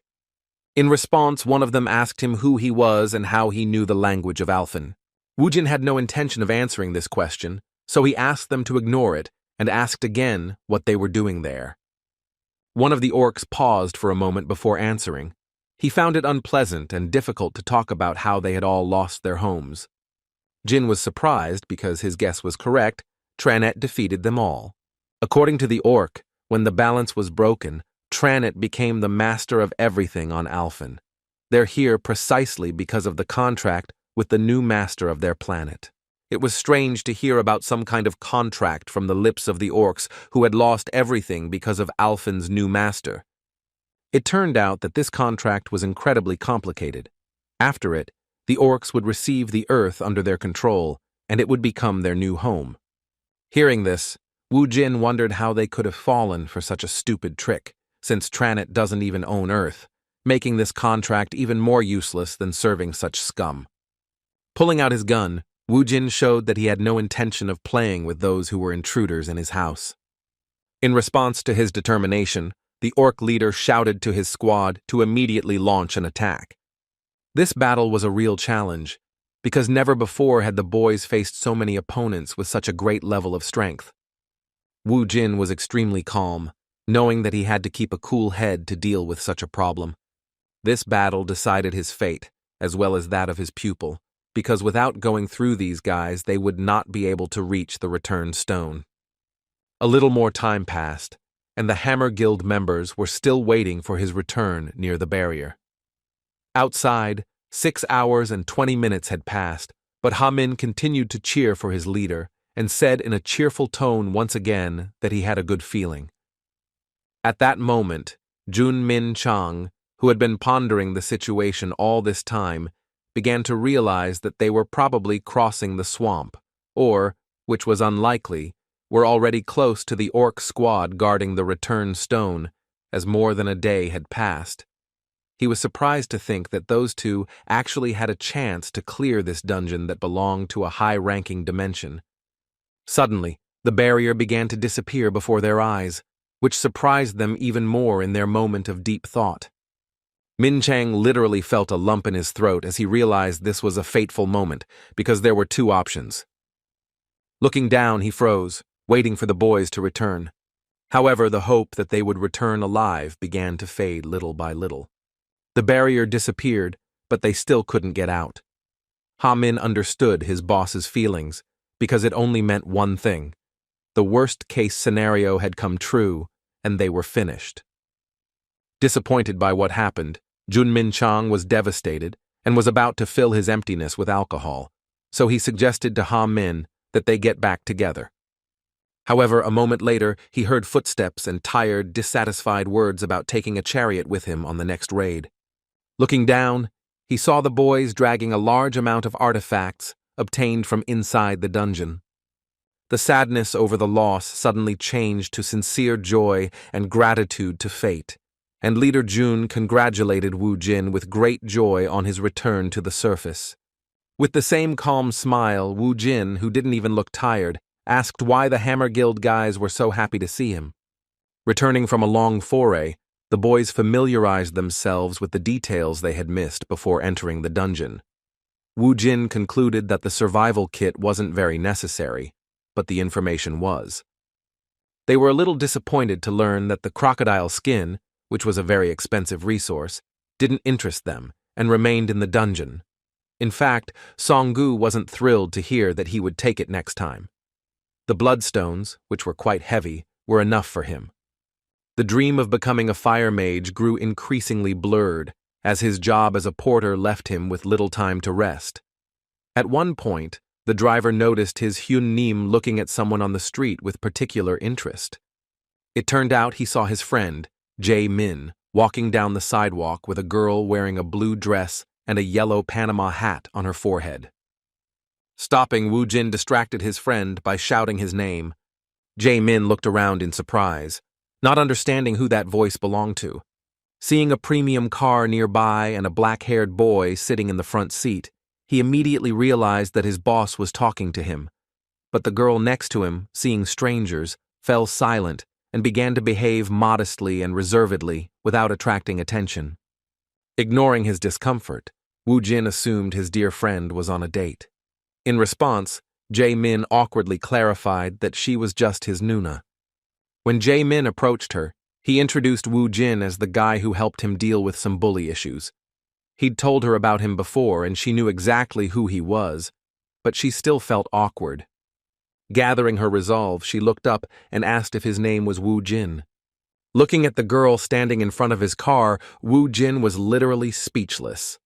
Meanwhile, the document accepting Kang Wu Jin as vice president was already on the Hammer Guild director's desk, but he was skeptical of this unexpected offer. Their awkward conversation was interrupted by the news that Vice President Park Jin-woo had arrived for a meeting. As soon as Mr. Park walked in, he was surprised that Leader Jun was visiting his chairman at such a late hour. At that moment, Min Chang passed by saying that his work hours were coming to an end. This hurried behavior indicated that he was nervous. The vice president couldn't help but ask his boss what was wrong with this guy.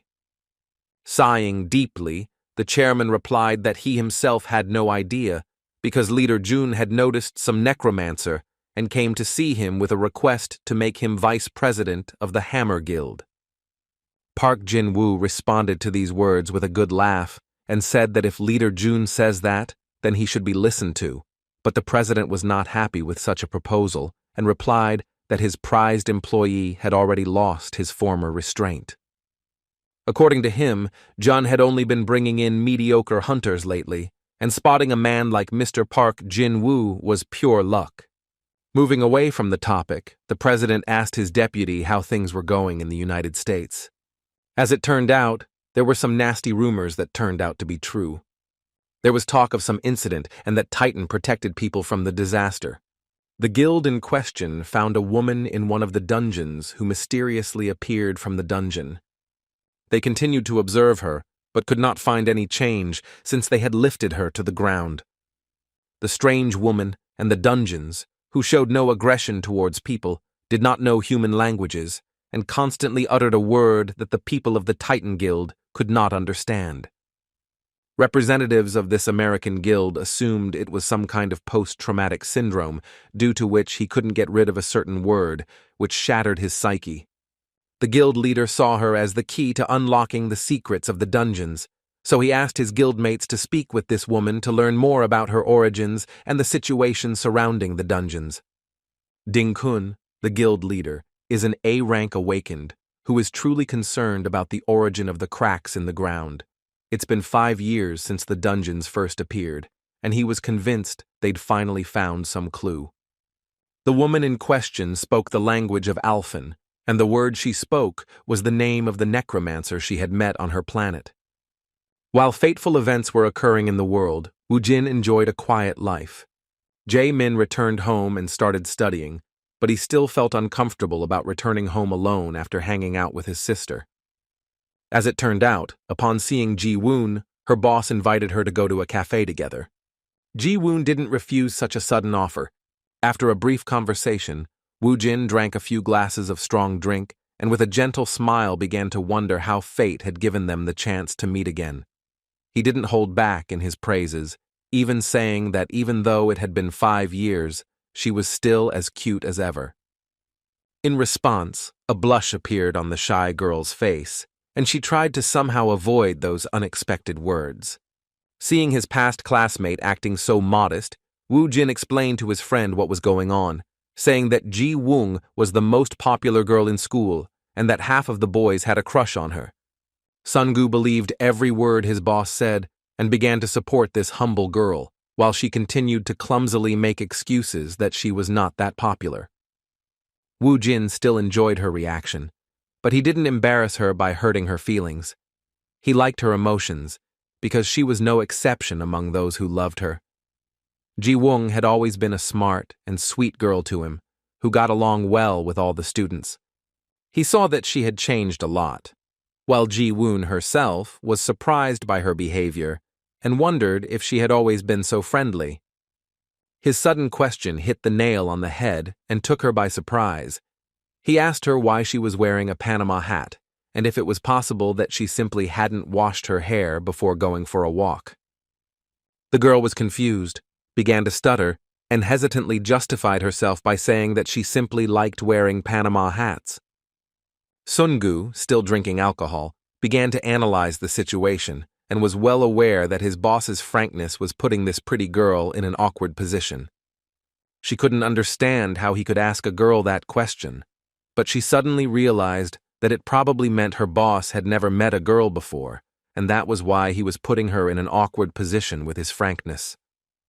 It was obvious why Woo Jin casually continued to throw out awkward lines. For example, he assumed it was inconvenient for her, so he suggested she take it off despite her excuses. Seeing Ji Woon's obvious discomfort, Sungu decided to change the subject before she could push her hat up to her chin. In a good mood, the pupil suggested that Nuna and the chief play a drinking game. Woo Jin looked a little cautious and asked why they were suddenly playing a game. In the end, the alcohol did its job, and after half an hour they were so drunk that Sungu was already drinking alcohol from the bottle on his own, singing some love songs. He was drunk and looked so uncomfortable that Woo Jin couldn't utter a word. At that moment he felt a certain anger toward his pupil and said in a threatening voice that if he didn't sit at the table himself, then he would help him with this. A menacing aura, reminiscent of bloodlust, did its work in an instant. After calming down his restless drunk friend, Woo Jin turned his attention to Ji Woon, who, after so much alcohol, was trying to sort out his feelings and lay down on the table. By this time, it was clear he had had enough alcohol, and it was time to replenish his water supply with carbonated water. It turned out she had already fallen asleep and suddenly woke up with a start, accidentally knocking her Panama hat off her head. As soon as the Panama hat hit the ground, its secret was revealed. Sungu realized what was happening. At first, he thought he was imagining things because he was drunk. However, judging by the reaction of a casual visitor, it was clear that his eyes weren't lying to him. Ji Woon had a burn on his forehead that he was very embarrassed about, and a woman who was passing by justified his lack of self-confidence because he soon began to mention it to his friend with some disgust. Sungu was alarmed by this because now they both understood what was causing Nuna's behavior. Despite this, Woo Jin remained cold-blooded. Fortunately, Ji Woon was asleep again at that time, so he didn't realize what happened. As usual, it was Woo Jin's turn to deal with the situation. He took his hat and asked his friend not to make a noise as if something big had happened. Placing a Panama hat on her head to hide her burn, she said it was no big deal, because even with it she was still just as pretty. After drinking one last time, the boys went home, first taking Ji Woon home. When he woke up, the first thing he felt was a headache from the hangover, because alcohol is a senseless and disgusting thing. Remembering what happened that night, he wondered where he was, but when he looked around, he saw his younger brother and realized he had been sleeping in his own bed. Jae-min saw his sister finally wake up when she asked him how he got home. The brother replied that Woo Jin had brought it, after which he offered her to wash up and have some soup, which is excellent for overcoming a hangover. Ji Woon did so, but when he entered the bathroom, he was surprised to notice a Panama hat on his head. At first, she thought she had fallen asleep right there, but at that very moment, a very important memory from that night came to her.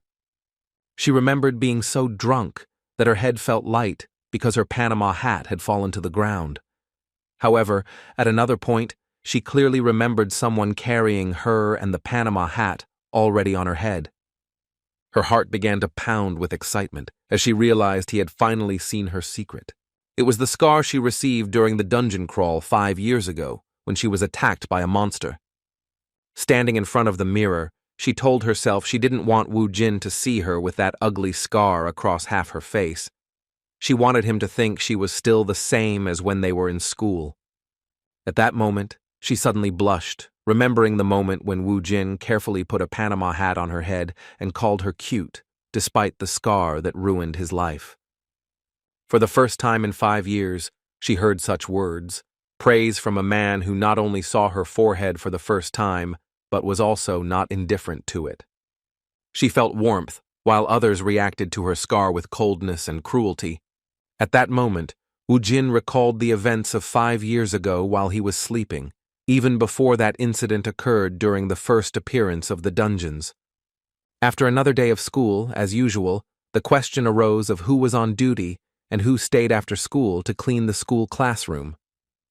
The first of this pair was Kang Woo Jin. The second person turned out to be a rather unexpected choice. It was Ji Woon. Everyone left, and the boys quickly finished their homework, but they worked in silence the entire time. After closing the office, the boys started leaving the school when Ji Woon started the conversation first, asking if they'd forgotten to do anything. Kang Woo Jin answered very briefly and calmly, which surprised her greatly. As Ji Woon continued walking through the school hallways, she was surprised that he was so quiet. She even admitted that he reminded her of her brother, who always gave her a one-word answer no matter what she said. Woo Jin gave him a one-word answer again, causing Ji Woon to chuckle softly and say that at least in the second quarter they could start some sort of conversation. From then on, he suggested they start greeting each other every time they saw each other for the first time that day. The shy boy accepted her unexpected proposal again, after which Jae Woon stopped and said he had something to tell her and that he would do it in her ear. Kang Woo Jin was surprised by her words, and as soon as she approached and touched his ear, he blushed in surprise. What she said to him at that moment remains a mystery, but we must not forget that she was the girl that almost all the boys in school had a crush on. This beautiful dream was interrupted by the appearance of Bibi in the body of a cat, who asked him to wake up. Jin even got a little angry because she interrupted such a pleasant dream, which brought back pleasant memories and warm feelings he hadn't experienced for 20 years. The first thing Woo Jin said when he woke up was that Bibi had cast some kind of spell on him while he was fast asleep, and he wasn't expecting anything. It turned out the boys were staying at a hotel.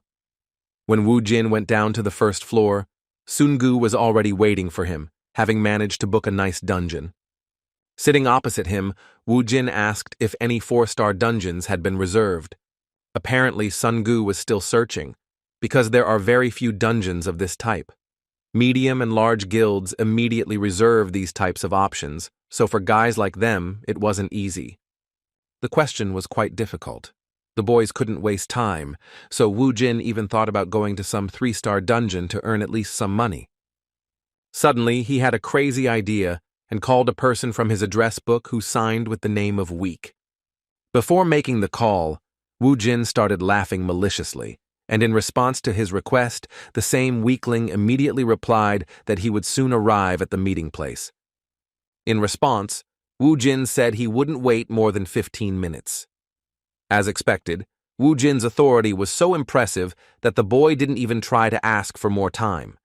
Seeing such unusual behavior from his boss, his protege asked him who he was calling.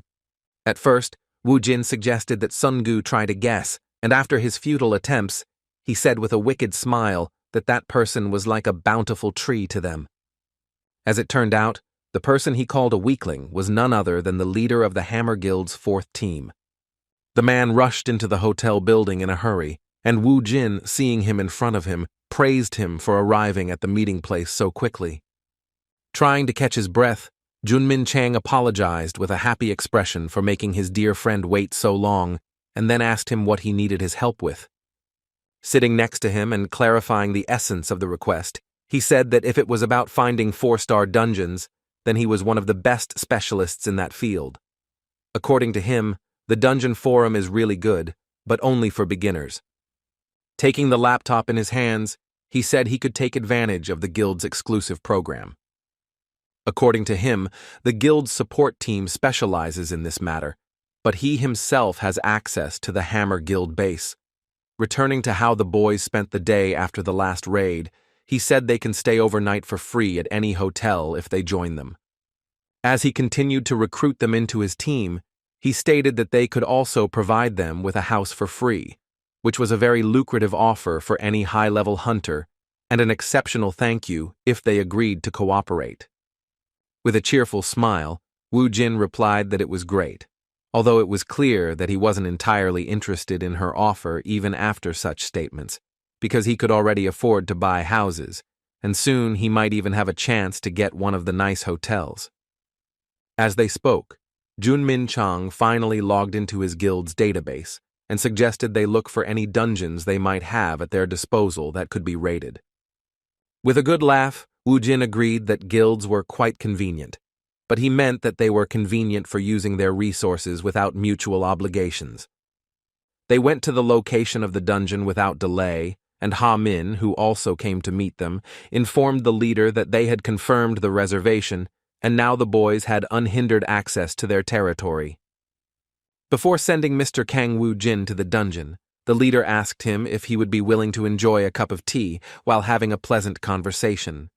Seeing the young and promising hunter's friendly attitude, he didn't hesitate to clarify that he could also give them information about the cooperation and, equally important, explain what they might find inside the dungeon. Jin didn't mind, because it was profitable. As he approached, an experienced recruiter from the Hammer Guild clarified that this was confidential information from his guild and should be eagerly awaited. Somewhat awkwardly, Wu Jin played along, saying that these words had piqued his interest.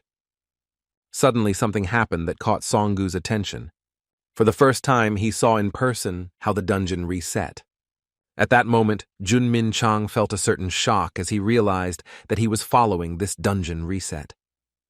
He immediately shouted to his protege to quickly contact the guild. The panic of the Hammer Guild representatives continued to grow, and the people who were near the dungeon and were removing the bright glow from the barrier might be unknowingly in the danger zone. Like Songgu, Wu Jin still didn't know what a dungeon reset was and what dangers it entailed. Meanwhile, reporters appeared on the scene and began recording breaking news. Seeing all the commotion, as the soldiers began to gather at the scene, the boys realized there was no time to go and have tea. The passage to the dungeon closed in an instant, and according to the June leader, this mine had already finished its work. He clarified that the point is that dungeons can be in 3 states. The first state is the mine, the most common dungeon state which beginners usually work on. The second state is 0, as is the case with this dungeon. The last one is a breakout, the worst-case scenario in which monsters leave the dungeon and enter the outside world, destroying everything in their path. The dungeons the boys had entered earlier were definitely mines. Essentially, mines are dungeons that have already been cleared and where common monsters that pose no particular danger to hunters are then summoned.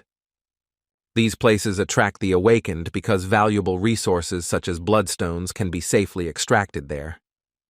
According to Jun Min Chang, the mines have existed for about 3 months, but when this stage ends, a reset occurs and a new dungeon appears. They saw the entrance to Seoul University's 6th station reset, which is the second stage of the dungeon's progression. The information that made Woo Jin think was the leader's words that now many guilds would want to get there first. Hearing this, Woo Jin asked if that meant the dungeon no longer had an owner. Mr. Jun replied cheerfully that it was. In other words, it was waiting for a new owner. A moment later, he was no longer laughing, for he realized why Woo Jin had asked this question. With some excitement, he decided to make sure that Woo Jin hadn't gone mad once again and didn't plan on trying to purify him. When the madman replied if there was any problem with that, Jun Min Chang shouted in panic that they couldn't go on a Thai mad raid because the monsters in the first raid were much more dangerous than normal monsters. The leader of the 4th team tried to convince him that the guild should be in charge of it, but Kang Woo-jin took his words as an attempt to convince him that the dungeon shouldn't be his, but Hammer's. Mr. Jun tried to convince him that he didn't mean that. Such attempts were useless, and he understood this perfectly, so he nevertheless admitted that the statute of the Hunter Association did not prohibit him from accessing the new dungeon, but he could only enter after measuring the energy, because this dungeon was of a high level. It was a fortunate coincidence that the Hunters Association team had just arrived at the scene and had begun measuring the energy emitted by the dungeon during the reset. This was necessary to assign the dungeon a class of 1 to 6 stars. To enter a 4-star dungeon, you must officially have at least a C rank, while a 5-star dungeon requires a B rank. A-rank raid squads are the only forces allowed to enter 6-star dungeons. With a somewhat thoughtful look, Kang Woo-jin reminded his new friend that he had already told him once that he was a C-rank representative, and then, with a crazy, anticipatory smile, said that in that case, he would be able to enter the dungeon if it turned out to be a 4-star. Due to a great misfortune, this dungeon turned out to be a 5-star dungeon after the reset, causing Kang Woo-jin to miss the opportunity to visit it. Hearing this, Mr. Jun felt some relief and admitted with a smile that he was glad that at least this would be what would make him give up on this idea. A moment later, the boys were distracted by the sudden noise of a crowd of onlookers. They were delighted with the Cinnabar squad, which was nearby, and arrived at the zeroed dungeon location without delay. It has now become clear that this dungeon will be going to the Hwarang Guild. Noticing the Hwarang Guild team leader, the Necromancer immediately remembered who she was. It was that crazy girl who dared to step on his face. By appearing in front of him, even if it wasn't on purpose, Lee Yoon-hee made a grave mistake, because Kang Woo-jin doesn't forget grievances. Woo-jin took action, suddenly walking towards Team Cinnabar and feigning excitement, saying that he couldn't believe an A-rank awakened arrived on the scene so quickly. His words about clearing this dungeon without any problems were a mockery. Despite his high status, Yoon-hee, who had repeatedly taken it upon herself to punish insolent people who had trespassed on her territory, still remembered his name and immediately recognized the rare representative of the Necromancers. Continuing to feign joy, Woo-jin continued walking towards her and congratulated her by telling her that as an A-rank hunter, her equipment was simply amazing. In response, the brazen girl told him he didn't belong there because a 5-star dungeon wasn't for the faint of heart. She suggested he stop being rude and go into hiding before more trouble appeared in his life. Woo-jin took his words with a malicious smile. Everything was according to his plan. He continued to pester her and got even closer, telling her that she shouldn't be so angry because she just wanted to see his amazing equipment, which she couldn't even dream of. Saying that nothing bad would happen to the team if he touched him once, he threw his hand towards Yoon-hee's shoulder. The captain of the Hwarang team was beside herself with rage. She fell for all these provocations, and angrily said that no one allowed her to touch her. Nothing suggested trouble. Ha-min and Sun-gu ran to get coffee for their bosses, talking about all sorts of topics they hadn't had time for before. When they returned to the dungeon, they noticed a crowd suddenly forming, with Woo-jin and Yoon-hee standing in the center, who were not in a good mood. A moment later, they heard her angry shout for him to take his hands off and her gesture to push him aside so he wouldn't touch her equipment. However, things didn't go as she expected. Yoon-hee let her emotions get the better of her and fell into the insolent man's cunning trap.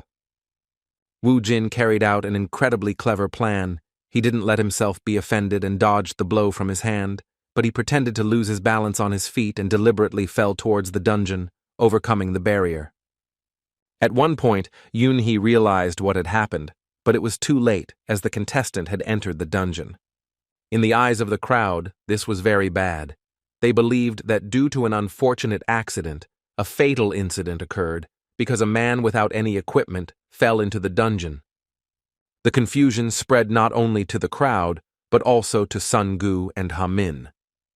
The Hammer Guild members were shocked at the mere thought that their beloved candidate's luck had likely come to an end. As for the one who considered himself the victim, he easily overcame the first floor of monsters and soon reached the portal, behind which awaited him not the jungle, but the desert. Having put on his gear, he looked around, but having taken only one step forward, he almost fell into the trap of a huge monster. Leaping into the air, he managed to dodge the attack of a level 48 berserk sandworm, a monster that was stronger even than the orcs guarding the return stone from the previous dungeon he cleared. In the air, Woo-jin responded to the inhospitable attitude toward him with an anticipatory smile, but he was prepared for any turn of events. The words that the 5-star dungeon was on a different level compared to the 4-star dungeon only fueled his interest.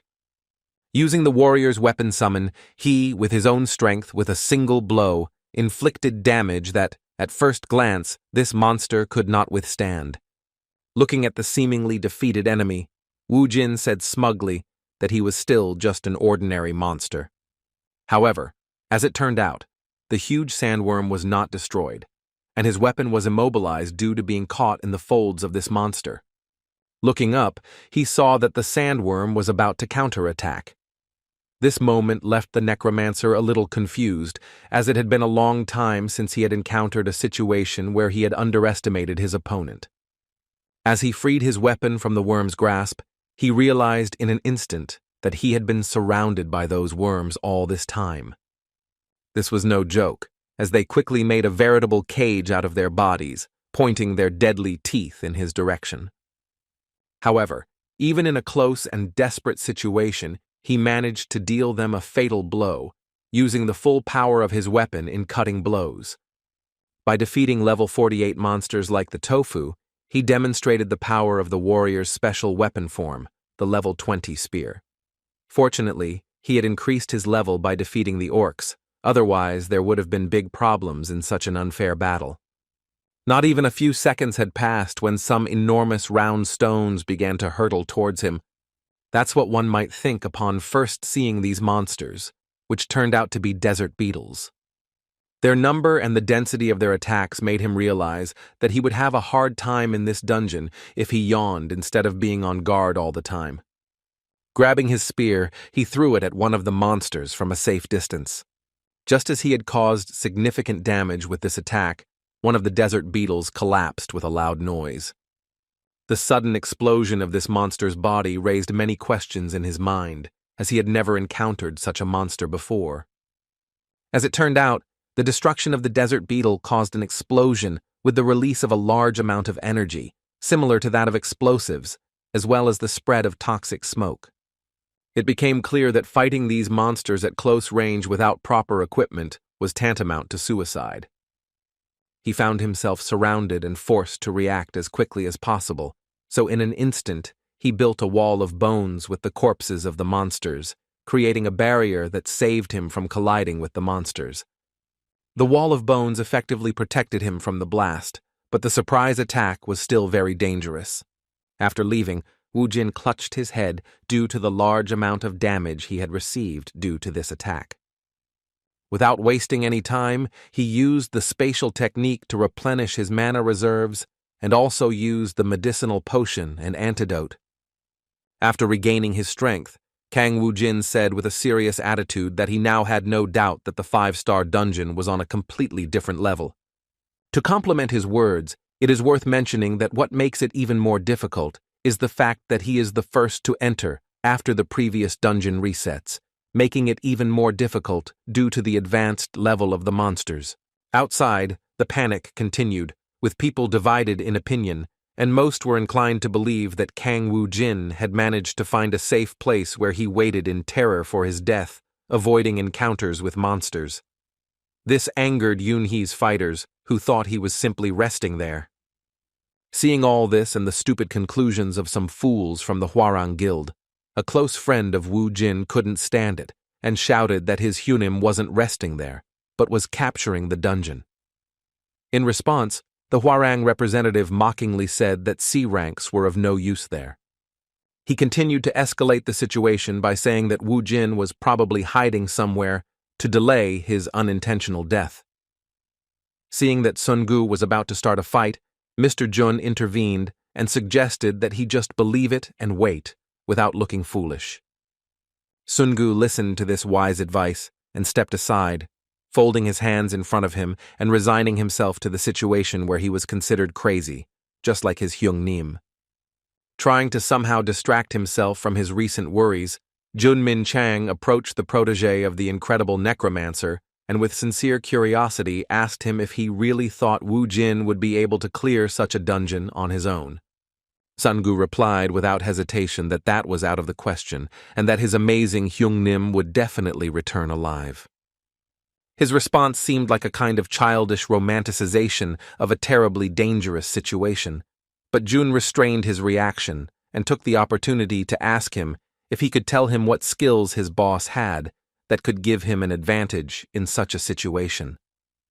Although he was angry and excited, Song-gu did not follow Mr. Jun's example and shook his head firmly, saying that he would not tell them anything. In the eyes of the Hammer Guild members, he was truly stubborn, as he hadn't said anything important until then. They were surprised by how loyal he was. It even made them truly respect him.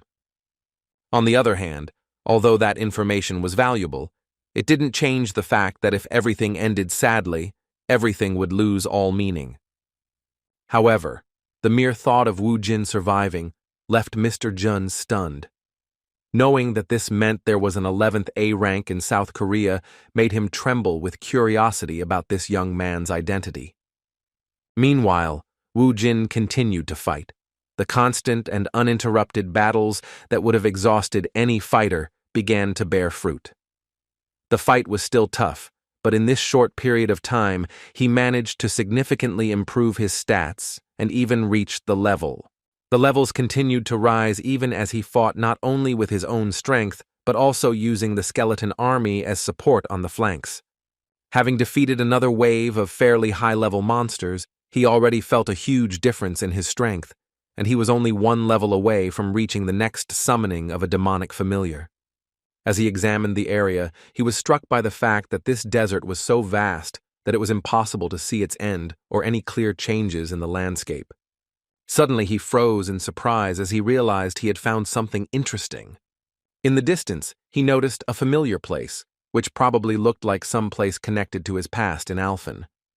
It was the abandoned village of Raglesia, and Woo-jin immediately went to this place to conduct reconnaissance, for which he used its skeletons. After examining the entire perimeter, he came to the conclusion that no one was there. He had already begun to doubt his assumptions and decided that perhaps the village was truly abandoned. However, the next moment made it clear that he was right all along. Suddenly, a powerful attack was directed towards him and was approaching rapidly. Thanks to his incredible reflexes, he managed to dodge the attack at the last moment, which easily pierced the strongest part of the summoned skeleton behind him. This sneak attack made Woo-jin angry, and he started looking in the direction from where this sudden attack was coming towards him. It turned out to be a creature familiar to him, a member of the Beastman race, or rather, a mixture of man and snake called Nagi. When he appeared before Woo-jin, he asked him who he was dealing with and why the stranger was trying to invade the temple. In response, Woo-jin surprised him with words, saying that he had already seen that place, which was the temple of Arya. When Nagi asked him how the man knew about the goddess Arya, he replied that he didn't think there were those who didn't know about the goddess Alfen of divination. After this, Jin asked Nagi why Arya's followers invaded Earth, and if this could be considered a situation where Trannet and Arya began to act together despite their differences in worldview.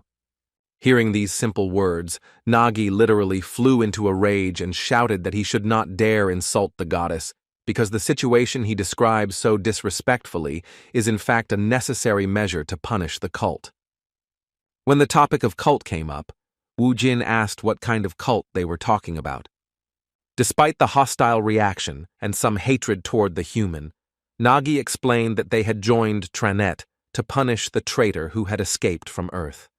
She referred to the blue-eyed priestess. Hearing this, Jin gained very valuable information because he had no idea that the priestess was on Earth. Now he had all the information he needed, and there was no need for these men anymore. In response to these words, he drew his warrior weapon, a spear, which had become even stronger after the recent battles, and then said he didn't care about the priestess. After these words, he took an attacking stance and said that despite this, he would not allow them to enter the Earth, which was under his protection just as the Temple of Arya was under the protection of these creatures.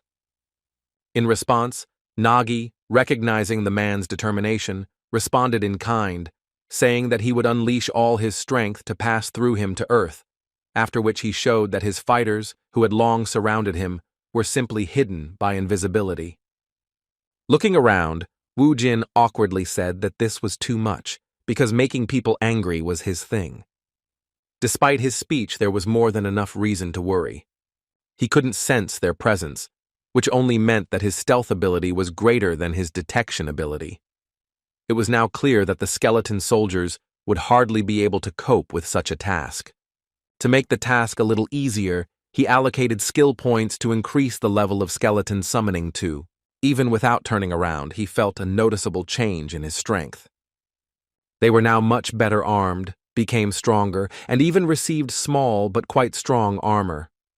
Stepping forward and preparing to fight, he acknowledged the truth he was facing.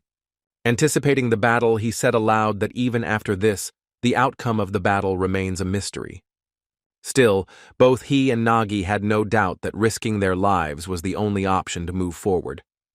The elite goblin spearmen surged forward with a shout. The skeletons were less talkative, but the sound of bones hitting each other coming from their bodies made it clear that they were no less determined in the battle. Jin had also already entered the battle and first assessed the strength of one of the opponents by blocking his attack. At that very moment, he became the target of another enemy attack. After parrying this blow, he took his spear away from his previous opponent, dealing a fatal blow. The multitude of enemies capable of fighting at range did not leave him alone, and he was forced to be alert to all possible attacks, including unexpected magic arrows from the air. The destructive power of these Alfen warriors was of an unimaginable level. They were not ashamed to attack him from behind to achieve their goal, which made them very dangerous enemies. He had no choice but to protect himself from enemies with long-range techniques. Using bone spears, Jin immediately launched a counterattack, but was unsuccessful due to the enemy taking cover behind a wall. The cunning orcs mocked their failures, working in the most complex ways. As soon as Jin was distracted by the long-range group, one of Alfen's tailed monsters pounced on him at the same time, so he was forced to hide with the help of a wall of bones, which reliably protected him from outside attempts to penetrate inside. After leaving, he sighed deeply because the enemy attacks really unnerved him. The difference in enemy levels was truly significant. They took advantage of their numbers and superiority in hand-to-hand combat, and they also covered each other, taking advantage of the characteristics of the terrain. It was very difficult to fight those enemies alone, and Bibi and the skeletons were helpless. It seemed that at this level the skeletons could at least help in some way, but they would be destroyed faster than they could get rid of those bastards with their combined efforts. Now he had no chance, so he had to resort to one of the trump cards reserved for such moments. Meanwhile, the news channels were already covering the recent events. They reported that more than 10 hours had passed since the victim of the incident, Mr. Kang, a C rank who had awakened, fell into the dungeon. The news anchor also announced that the barrier hadn't disappeared yet, and that Wu Jin was likely still alive. The fact that he was still alive was hailed as a miracle by both the anchor and most experts. The Hammer Guild leader, who was still monitoring the situation, said with a dissatisfied expression that Kang Wu Jin had entered there specifically to gain fame. Speaking of his pupil, he decided that as soon as he returned, he would receive a serious reprimand for bragging earlier and then giving away almost the entire dungeon for the benefit of the Hwarang Guild for free. Meanwhile, Min Chang and his protege tried to help Sun Gu, who was sitting grumpily waiting for his boss. Thinking this was the case, the guys tried to support him and even brought him food so he wouldn't sit idly by. According to them, the best time to complete a 5-star dungeon is 12 hours, so they can't predict how long they'll have to wait. Sun Gu, with a devastated look, replied that his young Neem must be having a hard time, because collecting all the trophies alone isn't a fairy tale. Watching the food getting cold, he tried to find some peace in this situation. With tears in her eyes, she accepted the offer of a snack to somehow shorten the wait for her boss's return. Meanwhile, the situation inside the temple became really tense. Despite a desperate battle, Wu Jin's side was defeated, and his vile enemy forced him to kneel before him, mockingly asking him if he really intended to crush the temple with such a weak force. Without raising his head, Wu Jin replied with a laugh that he didn't think the 5-star dungeon really irritated him. Considering his confident speech as a bluff, Nagi asked with a sly smile why his defeated opponent continued to boast. He became furious the moment he heard Wu Jin's cheerful response that his behavior wasn't delusional at all. As it turned out, he fought to the end just to increase his level and obtain a new familiar from the sealed Devil Stone. Upon removing the seal, he caused a bright, blinding color to appear, causing his enemies to become concerned about the sudden and incomprehensible turn of events. In a moment, the demon was summoned and the surface began to shake. The reason for this surface behavior was the appearance of a demon that began to make its way through the earth. Seeing the stone monster in front of him, Nagi started to panic, yelling that Wu Jin was a real bastard. When his former comrade appeared at his side, the Necromancer said with a malicious smile that he was glad to meet them. His servant, who lifted him onto his body, became his trusted aide, throwing the enemy aside. The demon incarnated himself as a golem, utilizing the sand environment. Sweeping away everything in its path, the golem began to advance, rapidly reducing the number of opponents. The order remained the same: advance, destroying the enemies. The enormous pressure and sudden change of situation put Nagi in a difficult position. He had to change his plan, giving orders directly on the battlefield, changing the formation to one that was safer for his troops. On the other hand, Wu Jin was quite free in terms of strategy and simply continued working on the enemy groups. The power of their sand golem was far superior to the enemies and gave them no chance of survival even despite their well-coordinated teamwork. The Lancers, who advanced with lances in their hands, were doomed to certain death. While fighting for their leader, they lost their lives when the balance of power suddenly shifted towards Wu Jin. The temple area suddenly became a battlefield, where the battle was already over for most of the participants. Nagi was desperate. He was incredibly angry to realize that his incredible warriors had been defeated by the enemy's ace up the sleeve. He couldn't stand the fact that a man was mocking his unity and asking how difficult it was to fight in a minority. Burning with rage, he gritted his teeth and said he would destroy him and his arrogance. After these words, Nagi angrily began to release his fire magic, gathering it in his right hand for a powerful attack. In response, Wu Jin gave an order with a malicious smile to change the shape of the warrior's weapon. Now in his hands there was not a spear but a huge hammer which possessed great power. Using the skill, he prepared to block the opponent's blow, who furiously pointed his magic-enhanced spear at him. However, Wu Jin's sly smile did not disappear even when he saw such a formidable force in front of him. It turned out that his ability was to create a powerful vortex that devoured everything around it. By using his second trump card, he was able to easily defeat the strongest monster in this dungeon. Wiping the blood from his mouth, Nagi couldn't process what had happened. Looking at the defeated opponent, Wu Jin guessed that he couldn't get any information from this stubborn guy because he was the dungeon boss. Looking down, Nagi wondered where someone so strong among the Earthlings came from. As it turned out, his anger knew no bounds, and he could not give up. His warlike will lasted until the end, and, using the form of a snake, he launched himself into the attack, shouting that he would not die until he fulfilled the will of the goddess. These were his last words because just a moment later, Wu Jin destroyed him with a powerful blow from his warrior hammer. Nagi had lost his life for talking too much, but even without that he had little chance of seeing the next sunset. The dungeon boss had been defeated, but the people outside didn't know it yet. While eating instant noodles, Songgu continued to think about his boss, but even in this situation he noticed that the food was quite tasty due to the fact that he was already noticeably hungry. Suddenly he heard a complicated question about why they only had 3 servings of noodles. It turned out to be Wu Jin's voice, and upon hearing it, Songgu completely forgot about his delicious dinner and smiled happily. He started running towards his boss just as the reporters started focusing their cameras on them. There was a lot of noise around, but Songgu didn't pay attention to it because he wanted to ask his boss if he was okay or not. Looking around, Wu Jin saw Yun-hee standing next to him and with a sly smile noted that he didn't expect her to be waiting for him to get out of the dungeon all this time.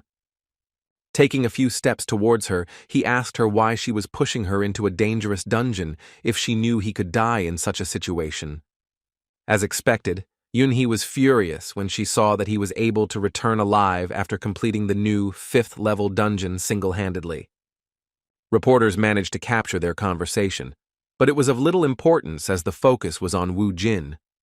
Now all the media were ready to publish a new article about the fact that a new A-rank hunter had appeared in Korea.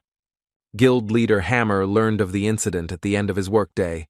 He was about to head home when he heard the news that Mr. Khan, who had fallen into the dungeon around 11 a.m. on Friday, had miraculously returned alive.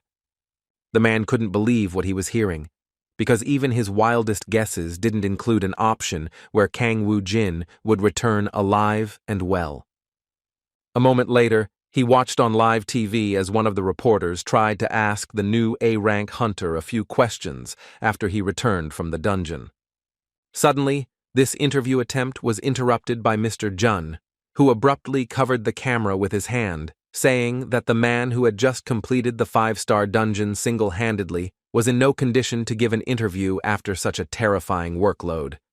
A large number of flashes continued to illuminate the street, but Sunggu, Min Chang, and Ha Min shielded Wu Jin from the bright light, bringing him closer to the car. It was simply incredible.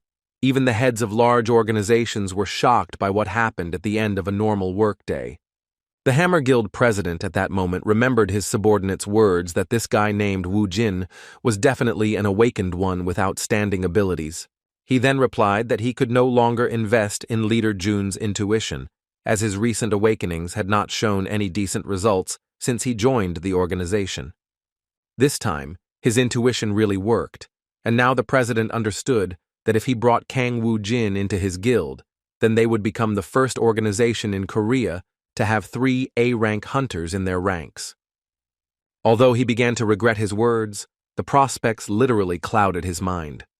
With incredible joy, he began to think that Leader Jun had already completed his task, and Kang Wu Jin was now in his hands. Meanwhile, a celebration of the end of the work week was taking place at a business in the city. The Hwarang Guild president informed a minister that his affairs were going well and that many people were involved.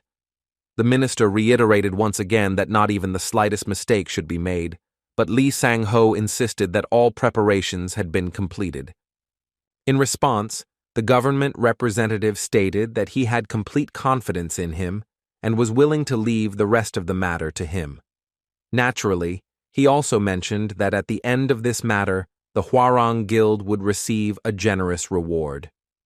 At one point, Mr. Lee was distracted by a message on his phone, which surprised him so much that he completely forgot about his conversation with the minister.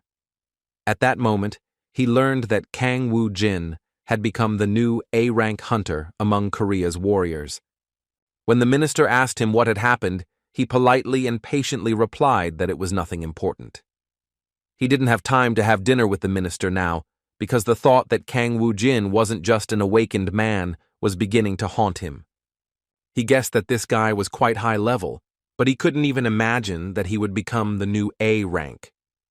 In his last conversation with this boy, he mentioned that gathering all the worthy awakened to protect the earth from the danger coming from the dungeons was his true purpose. He tried to hook Woo-jin with such sweet talk, saying that he really hoped the promising new hunter would entrust his power to them. However, despite his attempts, Woo-jin felt no affection for him. He was not interested in this proposal because he understood that it was the most common and ordinary lie. With some condemnation at the end of their last conversation, he called his speech beautiful even though he himself is a rotten person inside.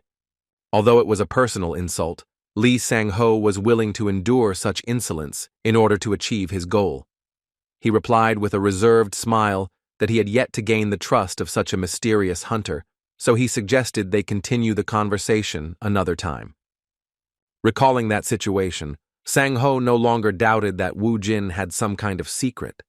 Now the president wanted this kid on his team even more. He was ready to achieve this result at any cost.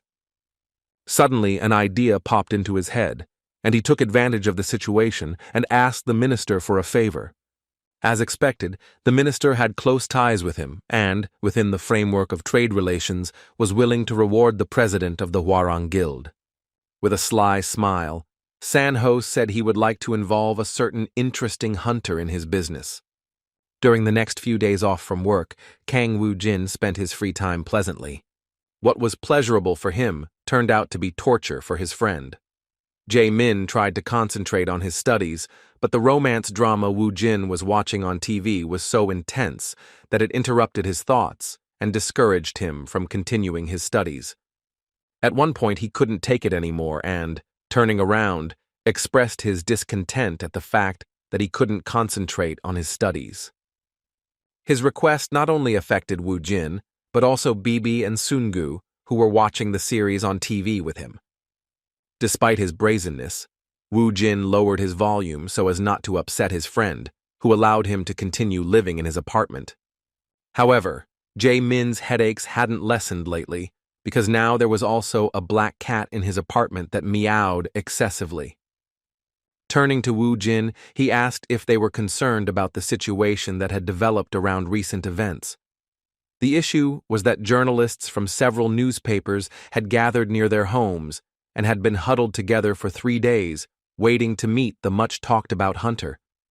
Woo-jin assured her that it was not a big problem, as they would break up sooner or later, as he planned not to leave the apartment for a few more days.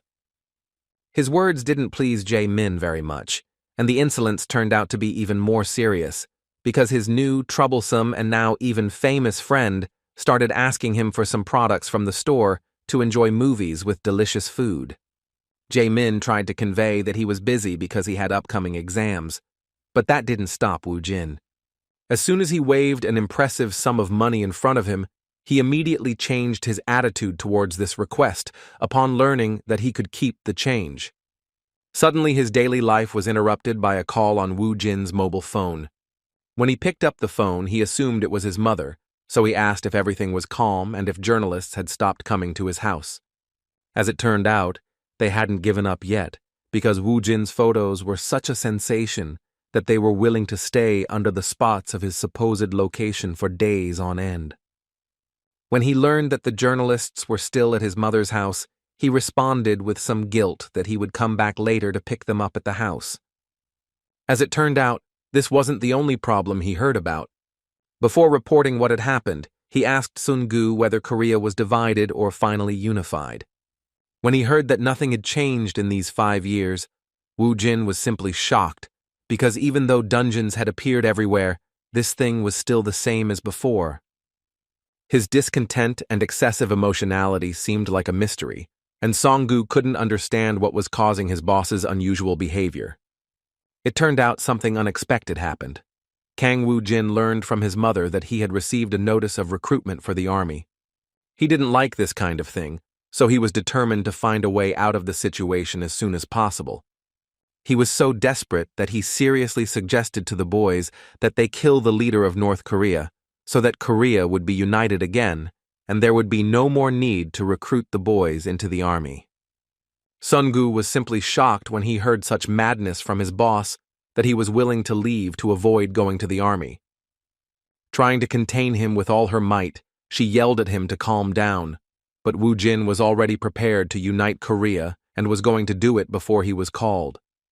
His protege could not cope with this task and appealed to his common sense, asking him if he was sure the countries would unite after the death of the North Korean leader. With some distaste, Kang Woo Jin, understanding what Sungu meant, asked if there was another way to achieve his goal. He thought it was the best option if he didn't want to join the army. Sungu didn't give up on his attempt to stop the chief, and tried to convey to him that there were other ways to avoid being drafted into the army. At that awkward moment, when Sungu was clutching Woo Jin's clothes, kneeling down and screaming desperately, Jae-min returned to the house. He was a little confused and awkwardly asked what they were doing there. When Woo Jin explained the matter, Jae-min said in confusion that it wasn't something he should worry about. According to him, an awakened person wouldn't be a regular member anyway, and in fact, this could be a good opportunity for him to grow. According to him, awakened people are usually assigned to a special division, but even in this case, there is an alternative. The boys were interested in learning about an alternative to compulsory military service. It turned out that to avoid compulsory military service, you can join a certified guild and help eliminate monsters at the request of the Ministry of Defense. Hearing this, Woo Jin was surprised that Jae-min knew such things. It turned out that his friend really wanted to join a big guild, so he studied those things. Having learned new options on how to avoid being recruited, Woo Jin looked at his protege with distrust. He put Song-gu in an awkward position and made him feel guilty for saying he was of so little use. Meanwhile, a small celebration began at the Hammer Guild, as Ha-min approached her leader with a very happy look on her face, saying that she had done something amazing. It was the first time Mr. Jun had seen him in that mood, so he wanted to know where his protege had gotten such pathos and what feat had made him so happy and proud of the outcome. With an equally cheerful look, he declared that Lord Woo Jin had made an appointment with him to discuss the guild. Approaching the surprised chief, he said that, in other words, this meant that the most promising A-rank awakened would join their organization, elevating them to first place among all hunter organizations in Korea. After these words, Min Chang began to recall recent events, all his efforts when he tried his best to help Woo Jin. He came to the conclusion that all his good deeds were not in vain, and that he had worried in vain. Ha-min continued to shout about how their leader had done something great again, but Min Chang tried to remain calm and proudly said that they shouldn't make a fuss about it. He straightened his jacket and headed to the president's office to inform him of the appointment of such an important meeting for his organization. Now he had no doubt that he hadn't lost control yet. A sudden knock in the guild president's large office distracted him from his work, but he was glad to see his beloved protege, whom he had recently deemed useless. Seeing Leader Jun, he immediately asked how Kang Woo Jin's case was progressing.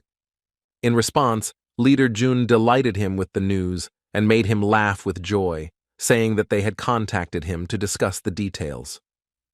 Upon hearing this, the president ran up to him, grabbed his hands, and began talking cheerfully about how, as always, he had done an amazing job. Leader Jun was in no hurry and decided to mention the situation to the vice president, but the president responded without hesitation that he would resign if necessary. With a good laugh, anticipating incredible events, the president said that the Hammer Guild was able to become the best guild in Korea only thanks to such an incredible leader. At the end of the conversation, Min Chang thanked the president for his attention and special attitude towards the situation and said that he would take this as his gratitude after the matter was completed. After finishing all the preparations, Ha-min and his boss went to a coffee shop where he made an appointment with the amazing awakening that every guild in Korea wanted to get their hands on. However, they suddenly felt disappointed because they didn't expect the conversation to be anything other than what they thought. As it turned out, Wu Jin didn't mean to say he wanted to join the Hammer Guild. In fact, he wanted to propose that they create their own guild. Confused, Leader Jun attempted to resolve the situation, believing it to be a misunderstanding, so he reminded him that they had previously discussed joining the Hammer Guild. In response, Wu Jin clearly explained that he had no need for that, and that it would be better if Leader Jun and Mr. Ha Min joined them. Leader Jun, who thought success was already in his pocket, clutched his head and said with some tension that they were already certain they would sign the contract. Such an unexpected proposal put them in a difficult position, and Ha Min was also confused and thoughtful. However, even though not everything went as they wanted, Ha Min still found the strength to step out of her comfort zone and ask what the terms of their cooperation would be if they agreed to work for the organization Wu Jin was planning to create. They were shocked when they heard they were being offered an incredible amount of money. Wu Jin tried to entice them to work for his organization with incredible conditions, including an increase of up to 100 million won in their current salaries. While fixing his hair, Leader Jun sighed deeply, regained his composure, and replied that it wasn't just about money. Trying to return to the previous question, he reminded her that he was the leader of the Hammer Guild. As an ordinary person, he joined one of the top guilds and endured many hardships to achieve such success, making such decisions difficult. He didn't like this radicalism, so he said once again that it wasn't just about money. In response to these arguments, Wu Jin smiled mischievously, for he was prepared for the fact that it wouldn't be so easy to secure his cooperation. He folded his hands and told them he guaranteed their guild would be bigger than the others, including the Hammer Guild. He confidently stated that everything would be exactly as he'd said, and suddenly offered them the positions of founders of the organization. As expected, those words, which contained real confidence, were deeply imprinted in the minds of the Hammer Guild members, so on the way home, Ha Min still confessed to the leader that he was going to place himself under Wu Jin's leadership. His colleague was shocked. He couldn't believe his loyal protege would so easily accept this sudden proposal.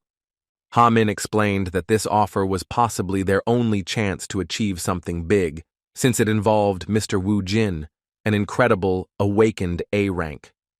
Citing the fact that he was able to clear a 5-star dungeon on his own, something no one else had ever done, he expressed confidence that his guild would also grow rapidly. On the other hand, he did not believe such growth would be possible if he remained in his current position in the Hammer organization. However, his words were the pure truth, and Min Chang understood that, judging by the clearing of the dungeons, this awakened guild had a bright future, which was just around the corner, unlike the Hammer Guild. No matter how hard he worked at this organization, he knew it would be difficult to become a department head or director, surpassing the founders of his organization. On the other hand, he also doubted the president's words about the promotion, and the most he hoped for was that if he was lucky, they would stop laughing at him and despising him for his string of failures. This was the moment of utmost determination for the two boys, because Leader Jun also decided to change his workplace without much thought. With a sly smile, he said he would have to take a risk to achieve a higher position. His protege praised him for his determination and shouted that he had made the right decision. After saying these words, Ha Min took out his resignation letter, surprising his boss by saying that it had been prepared in advance. With a kind smile on his face, the pupil revealed the truth, telling him that all workers were like that. And yet, the leader wasn't much different from him, as he demonstrated when he also pulled his application form from his inside pocket. It was badly wrinkled, indicating that he'd been thinking about leaving for a long time, but hadn't found the determination to do so. Upon arriving at the office, they immediately went to their seats to gather their things, but upon opening the door, they were surprised to find the light wasn't on. They thought everyone had already left, but they were wrong. A moment later, the lights came on and colorful ribbons flew toward them, and to the sound of firecrackers, all the workers began shouting congratulations to the new boss, Jun Min Chang. The kids were in complete shock, realizing that their president had planned a celebration in honor of their business's supposed success. The chairman, very pleased with Chairman Jun, said that from their first meeting, he knew the role of leader was too small for him. After these words, he announced to thunderous applause that, starting tomorrow, Min Chang will become a member of the board of directors as vice chairman.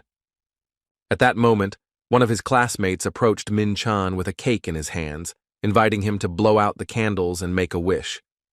The other boys, with happy smiles, asked him not to forget them after the promotion and continued to congratulate him on such an incredible event. In response, Leader Jun could do nothing but laugh awkwardly and confusedly. Even through his discomfort, the president continued to make things worse for his subordinate, escalating the celebration by asking the staff to applaud Vice President Young Min Chang, adding that he was a genius who had completed an incredible negotiation. The boys didn't even have time to realize that all this action was over, and they found themselves in the middle of a celebration in a lounge set up with champagne and pleasant music, as well as an unlimited supply of snacks. Seeing her boss's confusion, Ha Min surreptitiously handed him her statement. As he ran away from the new vice president, he said with a cheerful laugh that he was so embarrassed that the food wouldn't reach his throat, that he wasn't going to stay there, and that he would entrust the rest to his boss. As he left, he said he thought the leader might resign too. He didn't have to be bored for long, because a moment later the president rushed towards him and asked him not to stand there like a column, but to follow him quickly. The situation had worsened, even though it seemed it couldn't get any worse. Vice President Jun felt even more uncomfortable when he learned that every Hammer Guild employee wanted to hear the details of his exploit. With cold sweat on his face, Min Chang wanted to stop the president, but the president didn't listen to him and asked him not to be shy and tell everything as it was. Seeing the new vice president stutter and act insecure, his boss told him he should accept the fact that he now has more responsibility than ever. Jun clasped his hands in front of him and admitted to all his colleagues that he had failed and that the celebration had been in vain. At first, the president could not understand what he heard. A moment later, the man he had appointed as vice president bowed down and apologized for not recruiting Kang Woo Jin. When the president realized what had happened, he pointed his finger at his subordinate and shouted angrily if what he had said was really true. In response, Jun apologized, and the president, enraged, continued to shout that a simple apology wouldn't suffice and threatened to fire his protege. Upon learning of the dismissal, Min Chang felt a certain relief, realizing he would be grateful for it. The chairman continued to shout about how much resources had been spent on this matter, and how it couldn't be made up for with a simple apology. But Min Chang didn't listen at all, as he was completely absorbed in his own thoughts. He was right, because Leader Jun released the dungeon reserve and let Kang Woo Jin use it for free, and he also paid people to hide his true rank. Things went too far, so Min Chang took advantage of the situation to issue a letter of resignation and said he would take responsibility. After leaving 2 resignation letters on the table, the vice president announced that he would be leaving the Hammer Guild. Upon hearing this, the president became even angrier and said he must have gone crazy. He wondered what his dismissal would change, since he wasn't a public official. He sighed deeply and assumed that Min Chang was simply running away from the mess he had created with his own hands. Looking down, Jun couldn't understand what more the president wanted from him, since he had done everything he could to apologize, even resigning along with his protege. Still, he did his job, so he reported, saying he had already finished the paperwork and was going to leave. When he said goodbye, he surprised his president, who thought he had him tied up with rope. The president was beside himself with rage, and his 2 employees could only restrain him, while the satisfied Jun Min Chang, adjusting his tie, had already completely said goodbye to the Hammer Guild. He was willing to face all the difficulties of his new life, trusting his intuition and his faith in Woo Jin. For the first time in his life, he walked out of the Hammer Guild building with a happy expression on his face. Seeing his brisk gait, Ha Min surprised him by asking him to hurry up and go to the car. It turned out that he had been waiting for it all this time, believing that he would find the determination to accept this challenge and do the right thing. With a kind smile, he explained that he wouldn't go anywhere without his leader, then invited him to get in the car. Looking at Ha-min, Jun sighed in relief, thinking that was what he liked about him, even though he could be rude at times. After that, they went back to the cafe, but this time to a separate business room. This time, Woo Jin greeted them with a wide smile, saying he was glad to see them at the Ardal Guild. The boys were surprised to hear the name of their new guild. Woo Jin extended his hand to them and said he hoped they would get along well and work effectively as a team. With a gentle smile, Jun Min Chang sincerely said that he believed that with such a leader, they could do anything. After that, he offered to communicate with them without formalities, and promised that he and Ha-min would do their best to ensure their new guild, Ardal, became world famous. Woo Jin laughed and said that in that case, he would simply call him Ming Chang. In fact, although they had decided to avoid unnecessary formalities from the beginning, it was unusual for the former vice president of the Hammer Guild to be so informal. Somewhat confused, he stammered and asked to be called Jun Leader from now on. Placing his hands on his new protégé's shoulders, Woo Jin agreed to call him that, after which he warned him that there would be organizational problems on his end, so he should start preparing. Jun immediately replied that he would take care of it, while Woo Jin suggested they first celebrate the founding of their promising organization. The leader surprised him with his proposal, so the confused leader Jun asked if the meeting was really over. In the end, Woo Jin didn't know what else to discuss, because he assumed leader Jun would be in charge of everything and work for everyone. After thinking about the name, he decided his contribution was over. With some tension, Min Chang began to worry, wondering if it was really okay for the guild leader to be so careless and trusting. He felt a little uncomfortable just watching Woo Jin and Sun Gu's behavior. They began discussing what kind of food they wanted to see on the banquet table, without even asking about the organization of their new guild. The only person with a sufficient level of responsibility suggested skipping the presentation stage, after which he asked to decide something first. Kang Woo Jin, as the leader of the new guild, had no idea what was going on, but he was willing to meet them halfway. First, Jun Min Chang brought up the topic of raiding the 6th entry dungeon at Seoul University. He said other awakened will want to reserve it, so they should agree on the raid conditions, which have nothing to do with creating a guild. Hearing his words, Woo Jin was surprised, because he wasn't going to let anyone in there, as he could clean it himself many more times. Despite his words, Leader Jun still thought it would be better if others used it while he rested, as then the dungeon wouldn't be idle. His words made enough sense for Woo Jin to change his mind. After that, the leader inquired about the rest of the issues, and learned that they needed at least 5 people to found a guild. After thinking about it for a while, Kang Woo Jin began to search for options on who to choose as the last member of his team. At first, he considered inviting Jae-min, but Sun Gu thought it wouldn't work because he was underage. Leader Jun confirmed his suspicions by saying it wouldn't work with teenagers. Looking at his contacts, which were not many, Woo Jin wondered who else might be suitable for this position. He had few acquaintances, and his mother was not suitable either. Suddenly, she saw the contact of the boy she had pegged as weak and immediately smiled with happiness. Just 10 minutes later, a blond boy walked into his cafe, who flinched just at Woo Jin's greeting. The head of the new guild immediately asked the weakling if he had brought his ID and seal with him. As soon as the frightened man entered, he replied that he had not forgotten. When he saw the terrifying hunter start walking towards him, he closed his eyes and gritted his teeth in fear. But suddenly, Woo Jin gently placed his hand on his shoulder and welcomed him into his organization. With a mischievous smile, he said that in front of them was the 5th member of his team, who was a telephone scammer. Hearing this, the con man was so confused that he managed to utter a few words, wondering what was going on there. 2 days later, the Ardal Guild already had its own office. Preparations had already begun here, and workers were rushing to do everything necessary. After finishing overseeing this process, Ha-min wiped the sweat from his forehead and said that his office now looks really respectable. After accepting this lovely job, Leader Jian thanked the boys for their good work and noted that even Mr. Seung-hoon did an excellent job. Seung-hoon, better known as a phone scammer, was shocked by what he started doing because 2 days ago he thought it was some kind of scam related to his punishment for what he did previously. However, he now realized that the crazy guy who had beaten him to near death and stolen his phone was not who he had thought during their first encounter.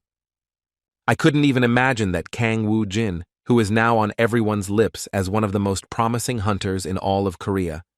Watching the TV, which was still showing the news, Ha-min was still surprised that everyone was only talking about their leader. Woo-jin explained with a sincere smile that it wasn't surprising because he was the 11th A rank awakened in Korea, although it wasn't official yet. It was logical to assume he was one of the strongest hunters in history, so it was no wonder everyone treated him like that. Looking at these guys, Seung-hoon thought about how that madman managed to attract even the Hammer Guild members. With a sly smile on his face, he decided that this situation was quite advantageous, because it meant the leader was offering very good conditions. In fact, Seung-hoon had been suffering from boredom for a long time, as the business wasn't making enough money like before, so he didn't mind just working at the guild. Suddenly, his thoughts about his sudden success were interrupted by the question of how he was connected to the head of the newly formed Ardal Guild. Ha-min recalled that when they first met, the CEO and that guy seemed close, as Seung-hoon came running over so quickly after his call. One of the founders assumed he was a relative or close friend of Woo-jin's, but couldn't even think of what was causing that guy's behavior. He couldn't admit that he'd rushed to that cafe so quickly because he didn't want to get hit. Honestly, he didn't understand why Woo-jin had called him of all people, so he assumed he just regretted hitting him that day. Suddenly, their conversation was interrupted by the appearance of the newly formed guild's own boss, Ardal. Looking around, he said he was doing pretty well and was glad everyone had done a great job. After thanking him for his participation in the work, Leader Jian asked him if he had finished describing his foray into the dungeon. Looking back at the barely alive and exhausted Sungu, he said that this guy was the only one who really had to sweat. Seeing him in that state, Ha-min and Junmin-chun were simply shocked, realizing how far their leader had pushed him. Sungu decided to pass by, while the caring Leader Jun approached him and asked if he was feeling okay. His appearance answered the question itself, and Ha-min made it clear that they had a lot to write down, even if it was just a successful raid in a 5-star dungeon. As soon as the chief's pupil, who was in charge of the trophies, sat down at the table, everyone felt as if his soul was leaving his body. Seeing this, the founders, worried, decided that he should be given some kind of compensation for such hard work, and preferably for life. After resting a bit, Kang Woo-jin, as the head of the Ardal Guild, gathered the boys in the meeting room for the first time to decide what, in his words, was the most important thing at that moment. First, he turned to the person he trusted most, Leader Jun. He wondered what position he would take to be able to do as many useful things for the guild as possible. Hearing this question, Leader Jun was a little confused, because he didn't think he would be given so much freedom of choice. At first, he thought it was simply a matter of irresponsibility and a lack of experience on the part of their leader. He was partly right, and Woo-jin himself explained that they were short on people, so it was worth distributing responsibilities to make the work easier. He suggested that everyone state their desired position in the guild hierarchy. Hearing this, everyone was surprised to realize that they had the freedom to choose which position to take. The one who was most shocked was the phone scammer Seung-hoon, who couldn't even imagine that his life would turn upside down after being beaten by a madman he tried to trick, considering him a simpleton. Everyone fell silent, so Woo-jin took the initiative again and started with Leader Jun, asking what positions were generally needed first in guilds. Leader Jun immediately responded that there were 2 categories, awakened workers and ordinary workers. Leadership positions were generally given to awakened workers, but he said that wasn't so important. What he considered truly important were the details of the contract, such as the rate and percentage of dungeon raids and so on. After hearing his words, Woo-jin turned to Sungu and asked him again what he wanted. The confused boy awkwardly replied that he had been working as their manager recently and had no idea what to do next. Seeing that he was extremely indecisive, Wu Jin gave him the position of guild director without discussion. Hearing this, Song-gu shuddered in shock, but seeing his boss's kind smile, he immediately realized that it was not a joke. With an incredible sparkle in his eyes and a blush on his cheeks, he felt enormous pride in the fact that at 21 he had already become a director. As it turned out, he started to rejoice too soon, because the boss actually appointed him director of loot collection in the dungeons. The difficult life that seemed to end after being appointed director was compounded by an increased workload and responsibility. The Hammer Guild members weren't enthusiastic either, having never heard of such a position. Turning again to the experienced former representative of one of the largest hunter guilds, Wu Jin asked what departments the guild had. Leader Jun replied that they were the accounting department, the administrative department, the sales and support department, and the management department. After thinking about it for a while, Wu Jin noticed a discrepancy between the number of founders and the number of departments, and decided it would be worth splitting everything into 3. First, he decided to give Leader Jun a place in the hierarchy. Given his expertise in organizing guild work, he pleased him by appointing him general manager of the entire Ardal guild.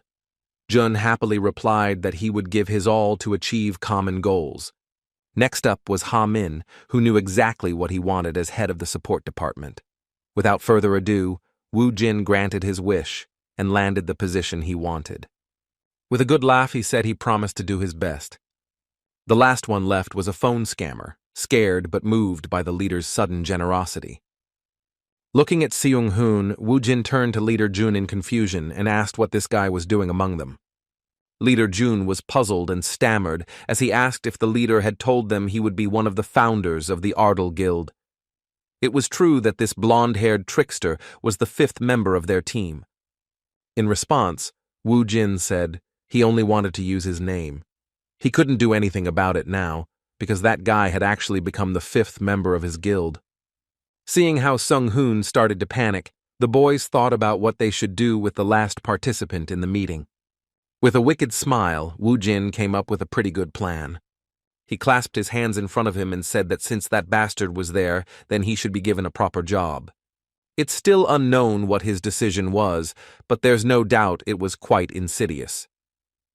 Returning to more pressing matters, Leader Jun, who had become the guild's general manager, inquired about hiring new employees. The boss didn't understand why he needed new employees, which greatly puzzled his protege. Jun was forced to explain that as the guild grew, the number of awakened would increase, so they would need more workers. In response to his words, the chief handed him a summons to the army, and with a mischievous smile, explained that he was actually only making incursions to evade the army, and that he believed they no longer needed employees for such a task. With a chill running through his body, Jun Min Chang realized he had been used for such a vile purpose. The reason why a madman like Wu Jin would decide to found his own guild was in his hands. He found it difficult to realize that it was because of his pride that he never decided to join the Hammer Guild. He also felt heavy with the knowledge that if Wu Jin had chosen the easier path for himself and joined the Hammer Guild, then he would have become the head of the department and lived happily ever after, not bothered with as many worries as in the newly formed Ardal Guild.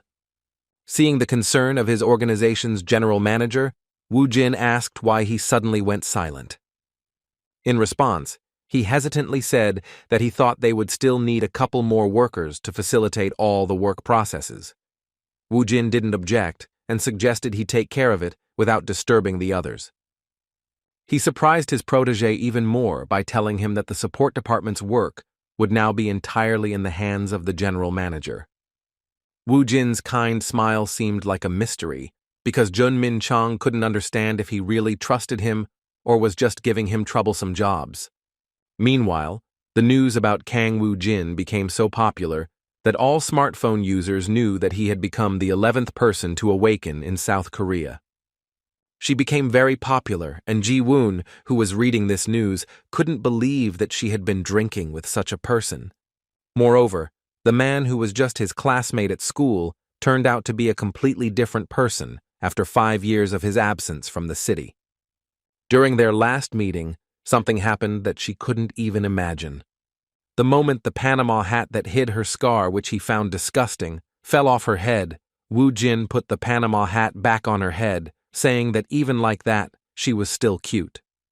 Just remembering that moment made her feel butterflies in her stomach, and she couldn't stay still.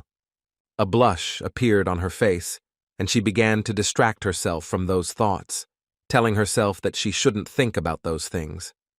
Suddenly he heard the front door creak. After that, an angry woman yelled at her that she was scaring people. 2 rather unattractive friends began yelling at her that, even if she was indoors, she should wear a hat because she wasn't alone. They asked him to behave appropriately, once again demonstrating the disgusting character traits of those people who did not treat his scar with understanding. By apologizing, Ji Woon once again demonstrated his patience. Even though the girls in his dorm had started leaving the room, he still overheard part of their conversations about saving up some money to move out of this place because Ji Woon constantly scared them with his appearance. At that moment, the sweet girl felt sad again and lost hope of ever being loved, especially by a person as popular as Woo Jin. Her younger brother Jae Min didn't know what to do, so he decided to visit her. He expected her to be surprised if he was right outside her company. The timing was perfect since he had finished his exams and Woo Jin had returned home. He was going to have dinner and spend some quality time with her. His sister arrived a little late, but he was still waiting next to her at the entrance to her bedroom. At that moment he noticed 2 girls with extraordinary appearances, who were coming out of the entrance, arguing about some girl, talking about rumors that she had flirted with many boys, until she received a burn on half of her face. It became clear they were talking about Ji Woon. The last thing Jae Min heard from their conversations was that his sister used to be a very quiet person, and now boys run away as soon as they see her without a hat. Rumors like these made Jae Min feel a little sad because he couldn't do anything about it. Meanwhile, in the deserted subway of Seoul University's 6th station, another raid was completed. Woo Jin cleaned the area just once more, and the treasure-collecting director finally finished collecting valuables. After picking up everything, he turned to his Hyungnim and told him they could finish now. Unfortunately, this time they were only able to obtain common items. They no longer found any useful artifacts due to having already raided this dungeon more than 3 times. The quality of the loot undoubtedly decreased as the number of successful raids increased. After looking at his inventory, Woo Jin said with a smile that that was enough and that they had already obtained everything useful. After that, he collected all the loot into his inventory and used the return stone. As expected, a crowd of journalists was waiting for them outside. Seeing Woo Jin coming out of the newly cleared dungeon, they started running towards him and asked how his last successful raid had gone. Less than 4 hours had passed since the start of the journey, which was an absolute record even among strong hunting teams. Suddenly, Sung-hoon pushed his way through the crowd and congratulated the leader on his excellent work with a smile on his face. When Woo Jin asked him what he was doing there, he replied that Director Jun had asked him to take them to the office after they finished the raid. When asked where Director Jun was, he replied that since his guild had been approved, he had gone to the General Affairs office, so he would return to the office a little later. Suddenly, their conversation was interrupted by an insolent reporter who, due to his rude behavior, even pushed Sung-hoon aside. After that, he began desperately asking for the chance to ask a couple of questions, the first of which concerned the secret of such speed in clearing high-level dungeons. A moment later, a whole crowd of reporters rushed past Sung-hoon, who were also interested in getting at least a few words from the most popular hunter at the time. Woo Jin found himself in a difficult situation. He was back in the crowd, with all the microphones pointed at his face. Reporters were asking about the veracity of the rumor that he wasn't accepting applications for this dungeon and when he was going to start renting it out to other hunters. Seeing all this impudence in the media's work, Sung-hoon couldn't contain his anger. Suddenly, he shouted for everyone to step aside. The crowd of journalists suddenly dispersed and began to look with interest in the direction of the sales director. At this point, Sung-hoon showed his character by shouting that Mr. Kang was tired of clearing dungeons, and that giving an interview at his guild happens after the application to his management is approved. The final argument that discouraged the journalists was the threat that if they continued to harass the head of the Ardal Union, their organizations would be held legally responsible. His words that he remembered all their faces and would keep them in mind when he received an interview request made the journalists understand the seriousness of the situation. There was no doubt that one of the founders of the Ardal Guild was definitely unhappy with this situation, which meant that it could jeopardize the possibility of interaction with one of the most unpredictable and scandalous hunter organizations in all of Korea. Seeing how effective a phone scammer could be, Woo Jin was genuinely surprised. A moment later, Sung-hoon humored him by telling him he should wait a little longer until he brought the car. As the sales director ran toward the parking lot where his car was, Woo Jin continued talking to Sun-gu. He was surprised that the phone scammer was so angry about being pushed, and also asked if the strange guy had been that aggressive before. Taking advantage of the moment, Sun-gu decided to ask how his Hyun-nim knew Sung-hoon.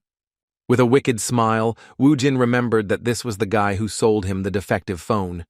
It turns out the threat of being beaten up works wonders. At first, Seung-hoon didn't know why he was being called, but when he heard that all that was required of him was his name, his pride was hurt to the point that he firmly resolved to make himself useful. For his goal, he had risked everything, and even closed his shop, simply because he hadn't understood anything. Now he had to stay in that trade at any cost, and he was prepared to do anything, even a blackmail that had frightened a crowd of journalists. Even 3 days later, the Ardal Union was still at the top of the country's news. While in his office, Woo Jin was reading the news, and there were many interesting things among them. Many media outlets were commenting on the fact that the much-talked-about Kang Woo Jin had passed the re-evaluation at the General Affairs Office and had officially become an A-rank hunter. No one knew what plans he and his guild had, but everyone believed everything would be serious, as Ardal had already received approval from the General Affairs Office. He had many personal achievements to his name, such as record-breaking dungeon-clearing speed and more. What interested Woo Jin most was the article comparing the strongest awakened in Korea. First, he was compared to Kim Kang-chul, a mysterious figure whose strength was rumored to be that of a hunter. When Sun-gu entered one of his offices, he asked him in surprise what he was eating. Apparently, the jar containing popcorn was filled with booster stones that increased the hunter's stats. Song-gu was surprised by this suggestion and said that booster stones were very valuable and cost around 1 billion won. He was embarrassed to ask for something like that, so Woo Jin decided to offer him some himself to make his job easier. Sung-gu's hands, which were extended toward the benefactor, trembled at the mere thought of receiving such valuable stones. Hyun-nim told him that these 3 stones would increase his strength, agility, and endurance. Continuing to devour jewelry like popcorn and generally insignificant expenses, Woo Jin asked his protege not to worry about it and to do his best to improve his own characteristics. He himself looked at it from a practical standpoint, because Sun-gu needed to become stronger to carry more things and faster to collect them more quickly. Of course, he also needed good stamina to work even harder for the benefit of his guild. At that moment, Jae-min suddenly came to visit them, and from the beginning it was noticeable that he was not in a very good mood. Seeing his sad companion in front of him, Woo Jin wondered what was wrong. A moment later, Jae-min said he wanted to talk to him about something important and personal. He asked for a few minutes and Woo Jin didn't mind.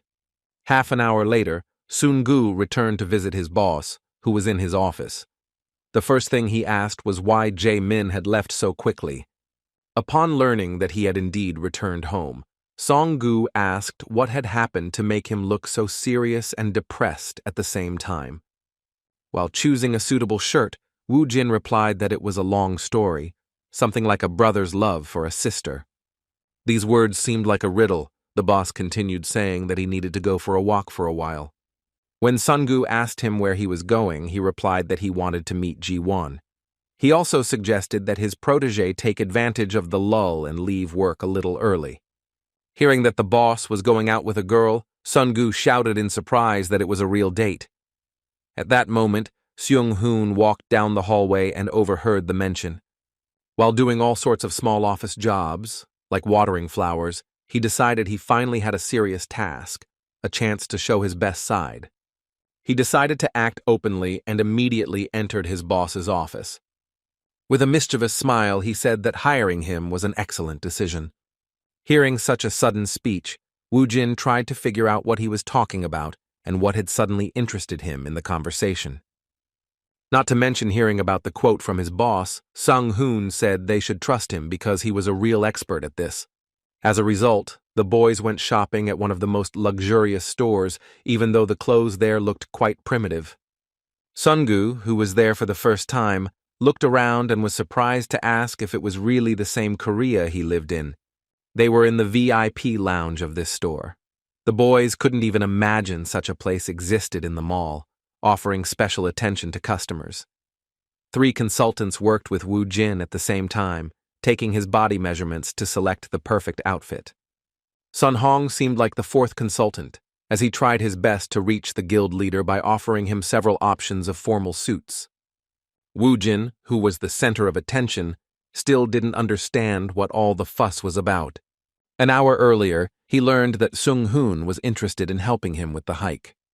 He then said there are many ways to win a girl's heart, but among them, it's worth paying attention to the most effective. According to him, the most important thing is sincerity and a good first impression. After that, he asked the children to do what he said and dragged them with him on a shopping trip to the mall. Woo Jin still didn't fully understand what the phone scammer wanted from him. Then, winking at her, Seung-hoon said that wearing the right clothes is the first step towards a girl's heart. Although the guild leader didn't take it as seriously as his pupils, he still wasn't against it, thinking that sometimes it wouldn't hurt to buy something new and stylish. When he appeared in front of the boys in his new clothes, a stylish black suit with a dark blue shirt, the consultants could barely contain their joy, with the more sincere Seung-hoon and Sun-gi saying that he really looked great. With a kind smile, the unassuming boy asked the children to be silent, realizing that their reaction was truly genuine. Sung-hoon, who had been following him closely, suggested he improve his appearance again. This time, he said a suit and a watch would complete the look. Putting the watch on his hand, the leader started walking towards the exit, but Seung-hoon asked him to grab something more important. Apparently, it was a plan to have fun in the area where his boss was going to meet a girl. When his subordinate asked him to simply follow his plan, Woo Jin realized he had been misunderstood. Still, she wanted to have a good time relaxing, so she decided to listen and thanked Sung-hoon for his efforts, saying they could leave work early in honor of the upcoming weekend. Sun Hong was very pleased with the outcome of his efforts, so he finally wished the leader good luck, shouting that he would succeed. As soon as he left, Song-gu slumped onto the sofa in relief and said that they could finally rest now. As it turned out, this wasn't the end, because according to Seung-hoon, he still had a complicated matter to resolve for the sake of his leader. After that, he said a line about how whenever he tries to bring people together, they inevitably become lifelong partners. Sun Hong was determined from start to finish, and even openly admitted that he would help the leader with his love. Hearing this, Sun-gu was puzzled, as his boss had just told him she just wanted to go for a walk. He couldn't believe Hyun-nim was actually going to meet her, and Seung-hoon only confirmed these words, although he himself was only basing his thoughts on part of the conversation he overheard. The sales director looked at his watch and said time was short and he had a lot to prepare. He then headed toward the exit, wishing the director good luck with the trophy collection and a good weekend. In an instant, Sung-hoon disappeared and Sun-gu was left alone, without receiving answers to all his sudden questions. No matter how desperately his colleague tried to help the leader, he doubted Hyun-nim would confess his love since he was talking about some kind of medicine or something. Meanwhile, Ji Woon finished another day of work and returned to the Daesun Company dormitory. He was as sad as ever, thinking that another day was torture, which he successfully overcame once again. When he got out of the shower, he noticed he had a new message on his phone. As soon as she picked up the phone, she discovered that Woo Jin had suddenly invited her out for a walk. Seeing this, a flash of happiness appeared in his eyes. She couldn't believe he was actually asking her out for a walk, which could probably be considered a date. At one point, she remembered her low self-esteem and inferiority complex due to the scar on her face, so she stopped thinking about the possibility of someone asking her out. She decided he must have some other reason for meeting her. At that moment, Woo Jin called her on her mobile phone and surprised her by telling her that he was already right below her bedroom. As he approached the window, he made sure that he had really come. She was simply shocked when she saw him preparing for his walk. For the first time in her life, she saw him like this, in a smart, formal suit that was perfect for a date, not a regular walk. After walking for a few minutes, Ji Woon finally decided to ask her why she wanted to meet him. He wondered why she was in such a hurry and why she had suddenly asked him to accompany him downtown. Woo Jin surprised her with his answer, saying that he didn't have anything special in mind, because he just wanted to give her something and go on a date with her. Hearing about the date, Ji Woon was very confused, but after a moment she felt warmth and a blush appeared on her face again. Seeing Woo Jin, who had become incredibly famous, she wondered if he actually liked her. She found the situation extremely unusual due to the fact that she was concerned about her appearance. Furthermore, she was surprised that he had prepared so well when choosing an outfit. She didn't know how to act in this situation because she hadn't even prepared to pick out the right outfit. Woo Jin was doing his best not to worry her, so he took full responsibility for the date and suggested going to the movies while it was still too early for dinner. Suddenly, a man bumped into his shoulder and immediately apologized. At that moment, Woo Jin realized that she was very worried about whether her cap had fallen off her head. Seeing her excitement, he immediately remembered what the problem was. I couldn't forget how she felt about her burn and how insecure she felt about the scar on her face. She was afraid of people's judgment, so Woo Jin asked her if it was true that she cared so much about what other people thought. His silence spoke for itself. He couldn't behave any other way, realizing that people felt uncomfortable seeing his open face. At that moment, Woo Jin proved once again that he was a real man who could solve problems. He took her hand and hurriedly led her to an alley lined with small market stalls. The products he was interested in made Ji Woon feel lost, just by looking at them. Woo Jin took one of the masks from the counter and handed it to the confused and unsure girl. With a friendly smile, she made it clear that this masquerade was not just her concern. The boys, who had bought these masks and put them on their faces, caused great joy among those around them. They walked around wearing them in broad daylight and seemed to be having a great time. Some thought it was crazy, but no one could deny they looked good. At first, people assumed they were at some kind of party, but later they even thought they were celebrities. Ji Woon still felt a little uneasy and didn't know if they were really walking around wearing those masks. It was the first time in 5 years that he'd received so much attention for his appearance, but people's reactions were quite pleasant. In response to her question, Woo Jin asked her what she was talking about, thinking she wanted to exchange masks with him. This took her by surprise, and Ji Woon replied, a little confused, that wasn't the issue at all. Hearing her words, Woo Jin decided that in that case there was no problem, and then suggested that they go ahead since they were late for the movie. His care and ease were what awakened feelings in the girl who had long since lost love for herself. The movie they came to see was a romantic movie about the love between 2 high school students. While at the cinema, they sat without masks and Ji Woon felt quite comfortable. As it turned out, the 2 of them were the only ones in the room. Looking around and watching the calm Woo Jin, Ji Woon didn't understand what was going on, because it was said earlier that all the tickets were already sold out. Woo Jin didn't show it, but he knew he was probably involved in the fact that they were the only 2 here. It turns out that half an hour ago, when they arrived at the cinema, they were told that all the tickets were already sold out. Woo Jin felt a little uncomfortable. Ji Woon tried to calm him down, saying they didn't have to watch the movie, that they could have a good time without it. Guildmaster Ardal agreed with his words, saying they really didn't have much choice. Suddenly, a man wearing a cap and a mask approached them, saying he had urgent business, so he was willing to give them his tickets. After handing them the bills, the stranger ran off wishing them a good time. At that moment, Woo Jin realized that the person who gave them their tickets reminded him of someone. Apparently, the whole situation was a ruse by Seung Hoon. What he was talking about was a clever plan to buy all the tickets. When the movie started, he returned all the tickets, except for the ones he had given to the guild leader. He was very insistent on returning the tickets, but it turned out he had managed to deceive her by saying he had bought them for a large group of people. To get his money back, he started shouting that he had bought them just 10 minutes earlier. The saleswoman thought he was crazy, but his plan worked. As they left the theater, Ji Woon shared his impressions. He really liked it, and the last time he'd been to a movie theater was about 5 years ago. Woo Jin replied that he liked it too, since he hadn't been to a movie theater in 20 years. The girl took his words as a good joke, even though he wasn't joking. Suddenly they heard a man shout, calling them a couple of Beauty and the Beast.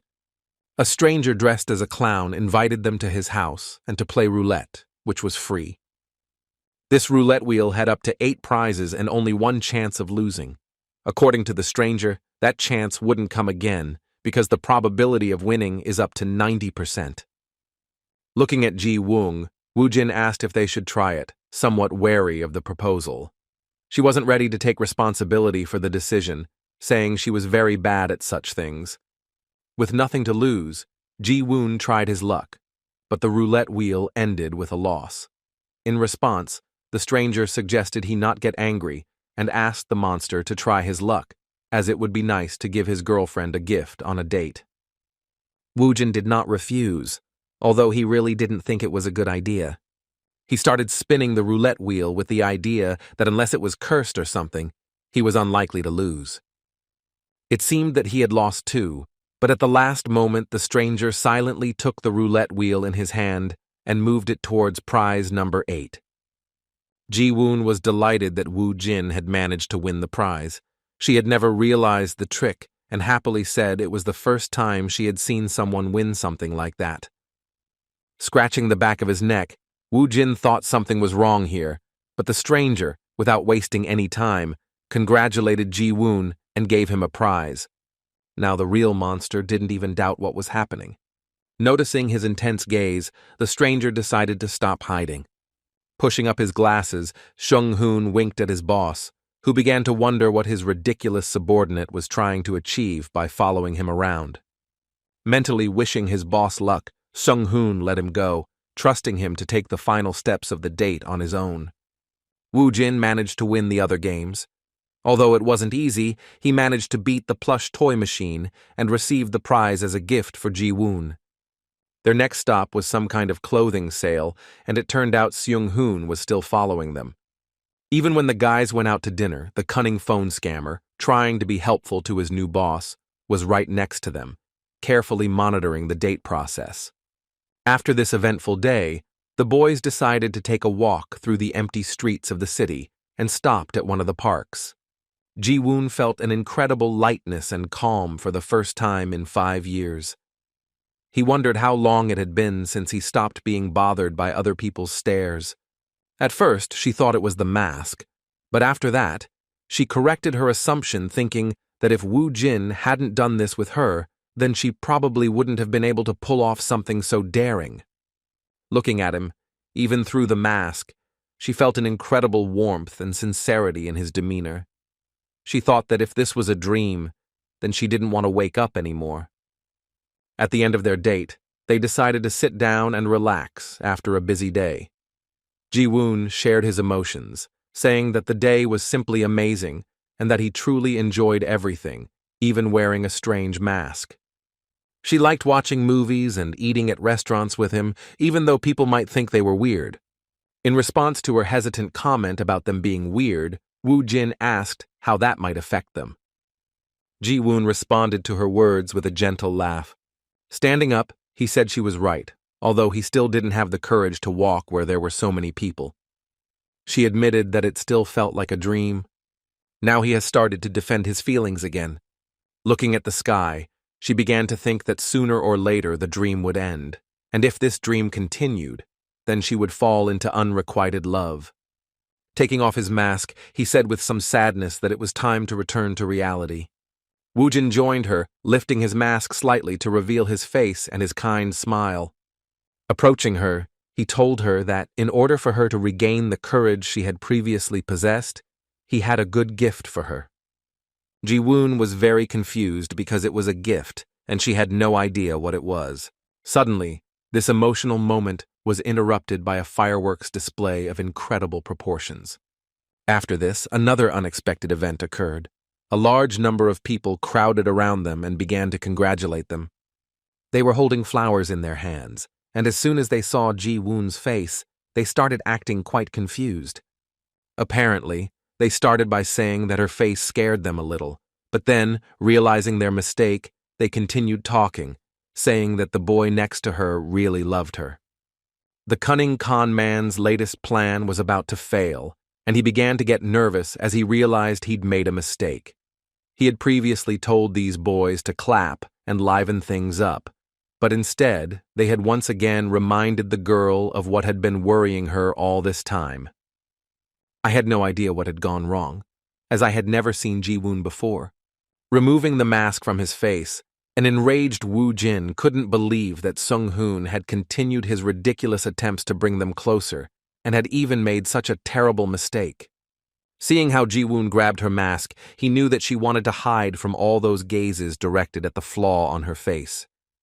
He saw no other option but to use his power. Suddenly, for everyone present, Woo Jin created a wall of bones that separated them from the crowd of ridiculous guys who failed Sung Hoon's task.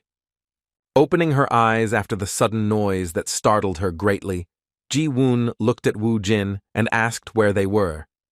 The surroundings were completely dark due to the wall of bones that completely blocked them. Looking into her eyes, Woo Jin asked her to close her eyes. Ji Woon was so moved that she couldn't utter a word. It turned out that his brother, Jae-min, actually went to the office regarding his problem, which prevented him from living a normal life. He told her that during the dungeon advance, they lost their parents. From that moment on, Ji Woon stopped doing what she wanted, all for him. That terrifying day, a monster injured her during a dungeon crawl. This was the scar that no one could remove. The modest boy felt guilty for having come to his friend, but he still asked him to help her if possible. Although Woo Jin didn't answer him, he thought that as a man, Jae-min shouldn't be afraid to ask others for help, especially when it comes to his loved ones. She took out her gift, turned to Ji Woon, and told him that from now on, he would wake up from the dream she had mentioned earlier. Applying the healing ointment to his forehead released some mana. With this rare item, even irreversible curse wounds could be repaired. Woo Jin did everything he could to make Ji Woon truly wake up from the terrible nightmare that began with the first advances in the dungeons, where he not only lost his courage, but also his parents. When Ji Woon returned home, he received a loving text from Woo Jin, who asked him not to get his face or hair wet so as not to wash off the medicine. Instead, he suggested he go to bed. She even laughed at this, because it seemed like he worked at some kind of beauty salon. Thanking him for his concern, she asked him to go to bed early and rest after such a busy day, during which she had enjoyed herself. She was even happy to imagine that her scar could disappear with just a simple application of some cream. As she finished writing, she remembered she hadn't yet opened the gift they'd won on the roulette wheel. What she saw surprised her greatly. It turned out to be a very nice ring. At that moment, the general picture began to form in his head, because he realized that a simple street vendor wouldn't give away such prizes. Looking back on the events of that day, I also couldn't forget that they watched a movie in an empty theater, which couldn't be a coincidence. Dining at an expensive restaurant isn't a common occurrence either. For a simple stroll, it really felt like a royal date. The sudden fireworks completed the overall picture, as it was a true creation of a romantic atmosphere. Of course, this also included the fact that ordinary passers-by suddenly gathered around her and gave her many roses. Gathering all his memories, Ji Woon began to blush even more than before, thinking that Kang Woo-jin was going to confess his love to him. The many things that happened that day had consequences that affected not only Ji Woon, but also the person behind all those pleasant surprises for her. On Monday, when the boys met again at the office to work, Seung-hoon had been exercising since morning. He did a lot of push-ups and said that from now on he would only do what he was asked to do. This was explained by the fact that the guild leader was unhappy with the large number of intrusive surprises his pupil created. Sun Hong began to become even more obedient, because the fear of the leader's terrifying power gave him no peace.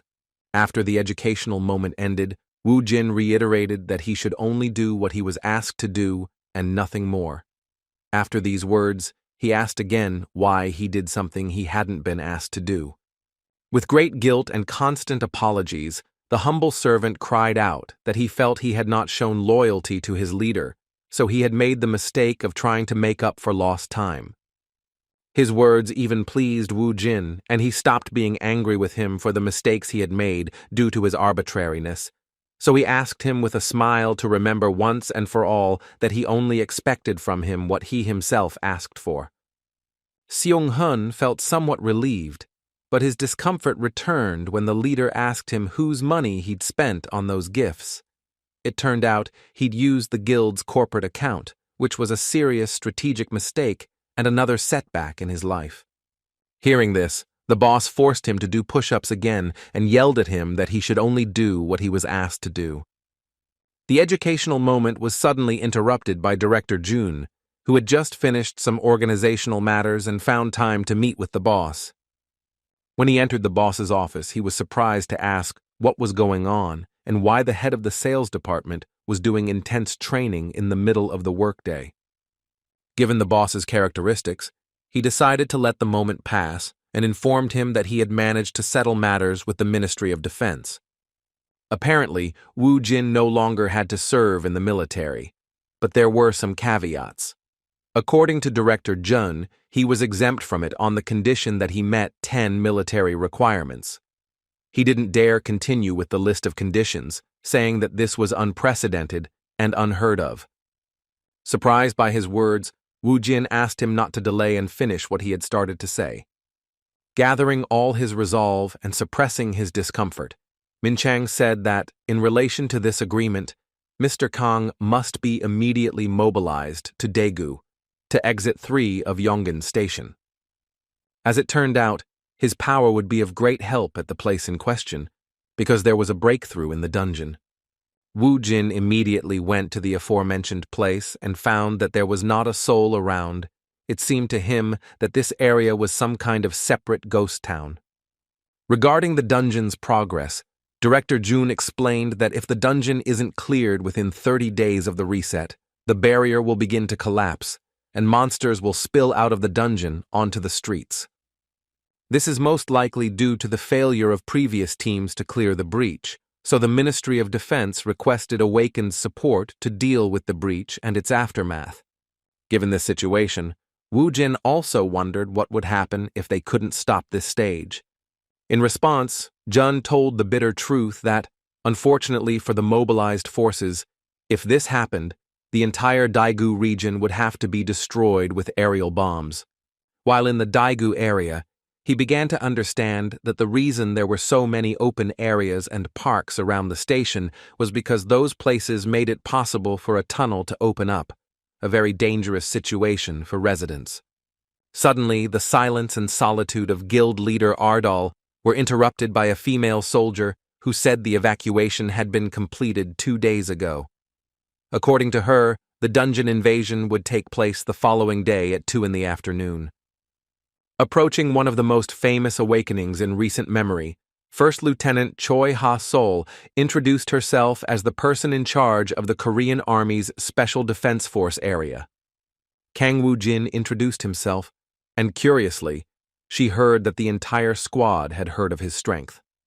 It was a true honor for her to meet him in person, especially in a situation where his strength was so necessary.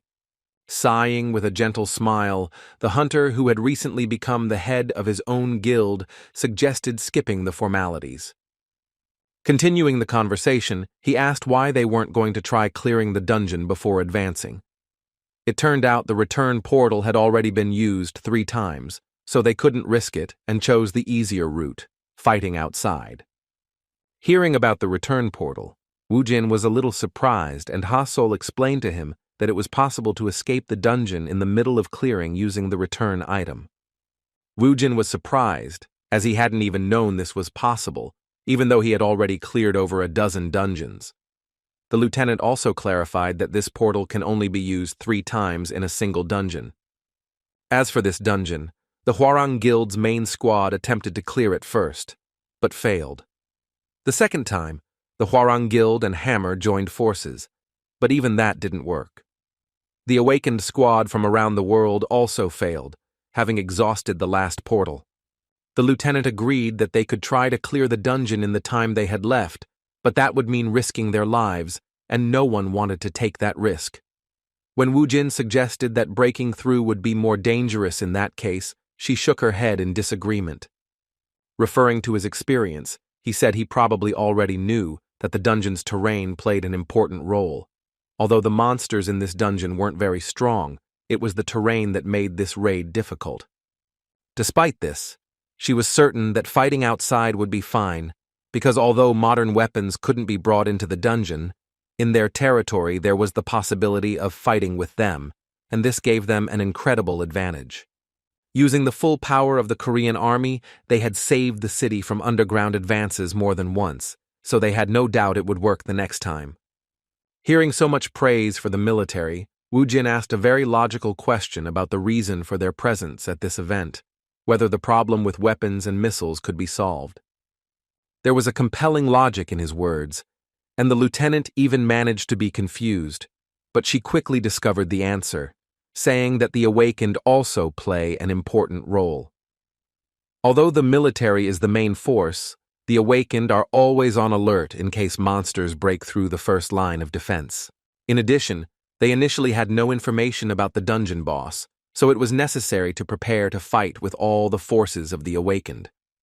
Trying to change the subject so as not to have to ask those questions again, the lieutenant clumsily suggested going to the waiting room, where others were already awake, waiting for them.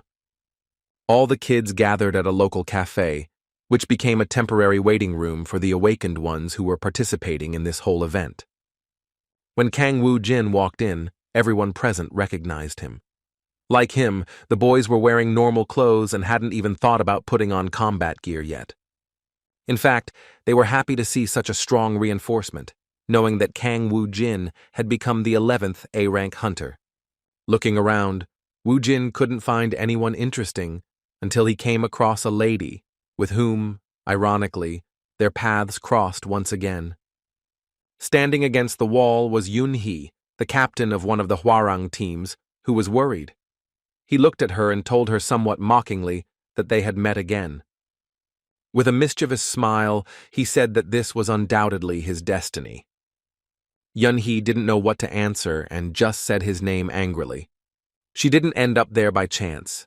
Her older brother had planned everything from the beginning and had entrusted her with a special task that, in his opinion, only she was capable of performing. Shortly before this incident, he had arranged a meeting with her and explained the whole essence of his plan. What was discussed had an impact on her in some way, but it is unknown what they talked about that night. Lee Sang-ho had high hopes that she would play her role properly in this matter. Remembering that request, Yun Hee, despite her anger, was forced to follow the plan, not making any mistakes even when communicating with that guy. She still had some freedom, because what mattered was the end result, not how it was achieved. As the conversation continued, Wu Jin continued to tease her and even apologized for jumping the line at Seoul Station, pointing out that 5-star dungeons weren't that important. With a malicious smile, he hurt his pride by telling him that in those places there was no need for an entire squadron, because it was a waste of time. However, these words were not enough to undermine Ms. Yoon-hee's self-confidence. She resisted his pressure and even came up with a comeback, saying that she was surprised to remember how just yesterday he had stamped her face against the asphalt, and now he had gotten stronger. Hearing her words, which were the truth, the members of the temporary awakening room began to discuss her words, surprised that Lee Yoon-hee and Kang Woo-jin had fought before. They were delighted with the news that she had defeated him and even thought the rumors about him were exaggerated. His counter-provocation seemed to have an effect on Kang Woo-jin, but he most likely reacted that way on purpose to start a fight. After yelling at him to ask if he really wanted to try fighting him again, he released an overwhelming necromancer-like aura. Lee Yoon-hee also had no intention of staying on the sidelines and displayed her powerful aura as a warrior-class hunter. Lieutenant Choi Ha-sun, who was standing next to them, was very confused because, despite being awake, her strength didn't even come close to that of these monsters. She began frantically pleading with them to stop, addressing the participants in the conflict one by one. The words that they were allies, that tomorrow they would fight side by side, brought the warring parties back to reality. Having stopped pressuring him with her impressive strength, Yoon-hee admitted that he had indeed grown stronger, but noticed that his behavior was still that of a child. Demonstrating his mastery of the conversation and the situation, he warned him not to worry about it, because people could die because of his one mistake. Kang Woo-jin continued to get angry at her words, replying that he didn't understand why she was so conceited and who was she to speak to him in that tone. In an attempt to stop him, Ha-sol informed him that Yoon-hee would be the leader of the awakened support team, and therefore such conflicts with her could not be carried out. Feeling victorious in the verbal altercation, the red-haired girl turned away with a smug laugh. At this point, the conflict ended. Everything took place without fighting and without casualties. Once the two calmed down, the lieutenant in charge of the Awakened's participation in the operation to clear the breach breathed a sigh of relief. After that, he was surprised by Kang Woo-jin's words that he couldn't do anything about it, so he wasn't going to disturb the peace of this group. He then turned to the lieutenant and asked if she could get any information about what was inside the dungeon, which no one had been able to clear, even despite concerted efforts. The lieutenant was a little worried because there would soon be a breakthrough in the dungeon, and she didn't understand why she needed this information. In response, Woo-jin asked her if it was a state secret, as she refused to answer. In an attempt to befriend and maintain a good relationship with the promising hunter, Ha-sol agreed to let him print the information, saying it was available to anyone who wanted it. As soon as they left, Yoon-hee realized what he was planning. She was right, because Kang Woo-jin was actually very interested in clearing this 6-star dungeon, and wasn't going to sit around waiting for a breakthrough to happen due to the string of failures from previous hunter groups. Standing by the barrier, he admitted that the energy in this dungeon was truly astonishing. However, it didn't surprise him that this dungeon was considered the strongest among those in his territory. Suddenly, his enjoyment of the barrier's powerful aura was interrupted by a stern female voice. Yun-hee, who had guessed what he was planning, followed him, and now wanted to know what he was going to do. With a sly smile, she replied that she herself knew she was going to clear that dungeon, like all the others before it. In response, Yoon-hee suggested that if she was going to do something so crazy, then she was definitely not in her right mind. Woo-jin responded to her suggestion with a malicious laugh, because in his mind, things weren't exactly as she thought. He thought that anyone who shared experience points and achievements with the army and other awakened would be more likely to be called a madman.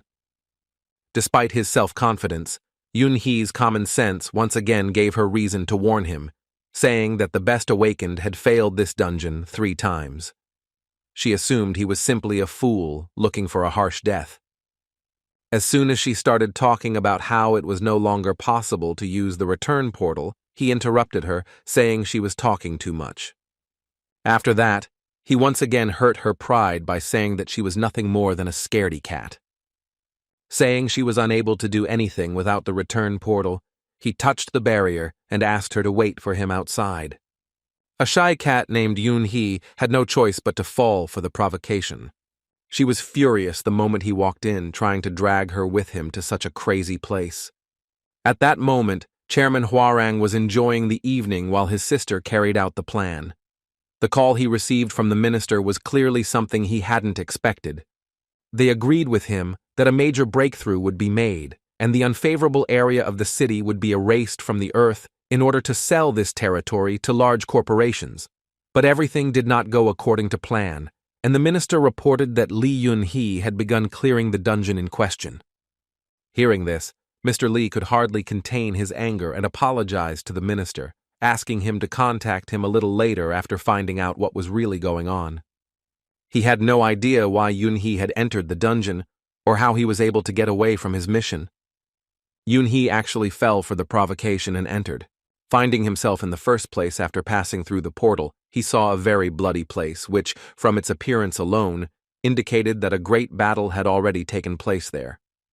The entire place was filled with traces of mana and battles, which told him this was the work of soldiers summoned by the hands of a necromancer. Thinking about the scale of the battle, he guessed that Wu Jin was not alone. There were at least 20 soldiers with him. At first, she really thought he was crazy for clearing the dungeon alone, but now she understood where his confidence came from. Just one glance at the battlefield told her he had no difficulties here. But still, I wasn't sure I could face it. Considering her level, she believed that with such skills and such an army, she had no place in such a dungeon. She had already attempted to clear this portal with the Strong Awakened several times, so she had no doubt that not only would she fail to obtain the returned stone, but she would also clear the dungeon. In a sense, he was right, and Wu Jin first experienced difficulties during his encounter with a level 60 ogre that could destroy an entire squad of his skeletons in a single blow. However, after several minutes of fighting without any results, Wu Jin said with a smile that he had finally achieved his goal. He needed experience points to be able to launch a worthy counterattack.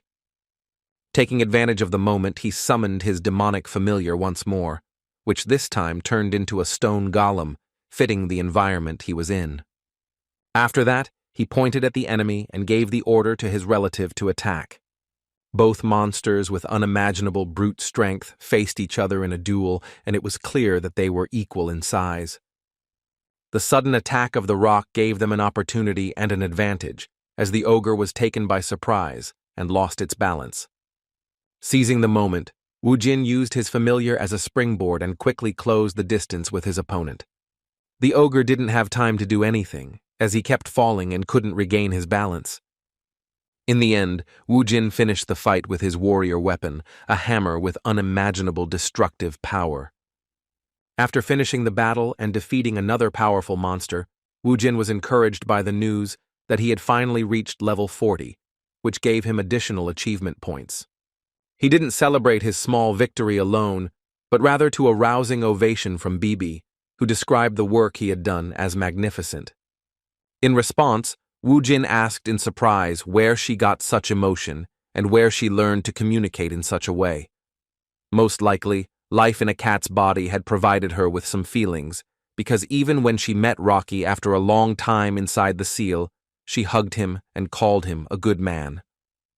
Hearing that the golem had a name, the Necromancer came to the conclusion that Bibi watched too much television, so she had similar feelings and desires to communicate even with the golem, calling it by a fictitious name. He was not going to delay, so he went further and asked them to hurry up and not waste time on such things. However, as he took a few steps closer to the supposed center of the dungeon, he discovered something very unexpected. He encountered a peculiarity in the landscape that was the reason this dungeon couldn't be cleared by other awakened. Right under his nose was a massive cliff, blocking the path to the next part of the dungeon for most awakened. In his case, the situation was a little different, because he came to this place with an experience that no other among the awakened on Earth could boast. I'd heard of such a place before, sacred according to Alfen legends. At that moment, they were on the so-called Tart Plateau.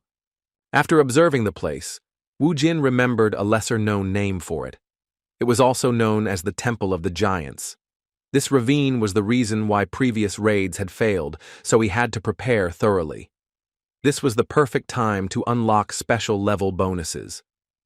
This time, he acquired the skills of the Necromancer class, which included armor and a phantom lance, which were necessary to use subordinate souls in physical form, which could defend or perform attacks. He had previously learned the soul extraction skill, just when he was rescuing Song Gu during their first joint raid. Now that you have acquired the skill, you have the opportunity to use an advanced skill related to soul extraction. After raising the ghost armor skill to level 10, he summoned the wandering spirits to himself. In this way, he was able to collect the spirits of most of his defeated opponents, replenishing the scent of 100 subordinates to the maximum. After completing this, he gathered his strength and unlocked a new warrior class skill, the altered form weapon, the greatsword, which he had previously been unable to use. Once he gained access to this weapon, the system automatically gave him access to greatsword techniques and the cleaving skill. The final stage of preparation for the final battle was the summoning of the crystal with the seal. Bibi happily recognized the object, as it contained one of the familiars she had previously fought in Alfen under her master's command. Wu Jin waited with a smile as his new assistant gradually reunited with his former warriors. It turned out he knew in advance that Xin was inside the demonic stone. A moment later, the seal opened, and a powerful demonic beast appeared before them. Xin is a horse that once obediently served its master, the most powerful necromancer in Alfen. It's a phantom warhorse with boiling blood in its veins that not only moves its master, but also attacks without fear of death. Bibi immediately ran to her old companion and happily asked if he missed her or not. Even the rock, having abandoned its golem form, flew closer to the phantom horse, overjoyed at the reunion. Everyone was excited by that moment, but the owner suggested they save the emotional reunion for later. They had a big challenge ahead of them, a battle with the final floor and limited time to clear it, so he suggested they hurry. Using the phantom charge, the horse easily jumped to a great height and helped them overcome the great distance of the cliff between the temple and the rest of the surface. The ogres continued to appear even after the boys reached the site of the giant's sacred temple. As an A-rank hunter, Yunhee was not afraid of such enemies, having cleared similar dungeons more than once. His steadfastness was also due to the fact that he possessed a huge reserve of lethal skills. Using one of them, he turned a huge level 60 ogre into a drushlak in an instant. The monster was defeated, and the way forward was open and safe for the swordswoman. Continuing to advance slowly, Yunhee assumed she would soon encounter her assailant, a newcomer who was too insolent and arrogant among the awakened of her rank. However, as soon as he reached the cliff, he saw something he clearly couldn't have expected. Wu Jin was in the sky, riding on some kind of horse that was summoned using his necromancy magic. She assumed he would find a way out of this situation, but she couldn't even imagine that he had such a large arsenal of necromancer tricks. There was little time, so he decided to hurry. From previous raids, there was a rope in this location that connected the giant temple and part of the surface to the cliff. Yunhee wasn't going to stop and prepared to overcome this obstacle. In fact, the main reason they couldn't clear the dungeon wasn't the ravine, because they could use the flying abilities of some awakened ones. The real problem lay within the temple grounds. Behind this ravine, only 3 monsters were guarding the Stone of Return. It was because of them that they decided to retreat and not continue the battle due to the high risks. For added benefit, it was decided to allow a breach to open in the dungeon, to completely destroy and then rebuild the area around it.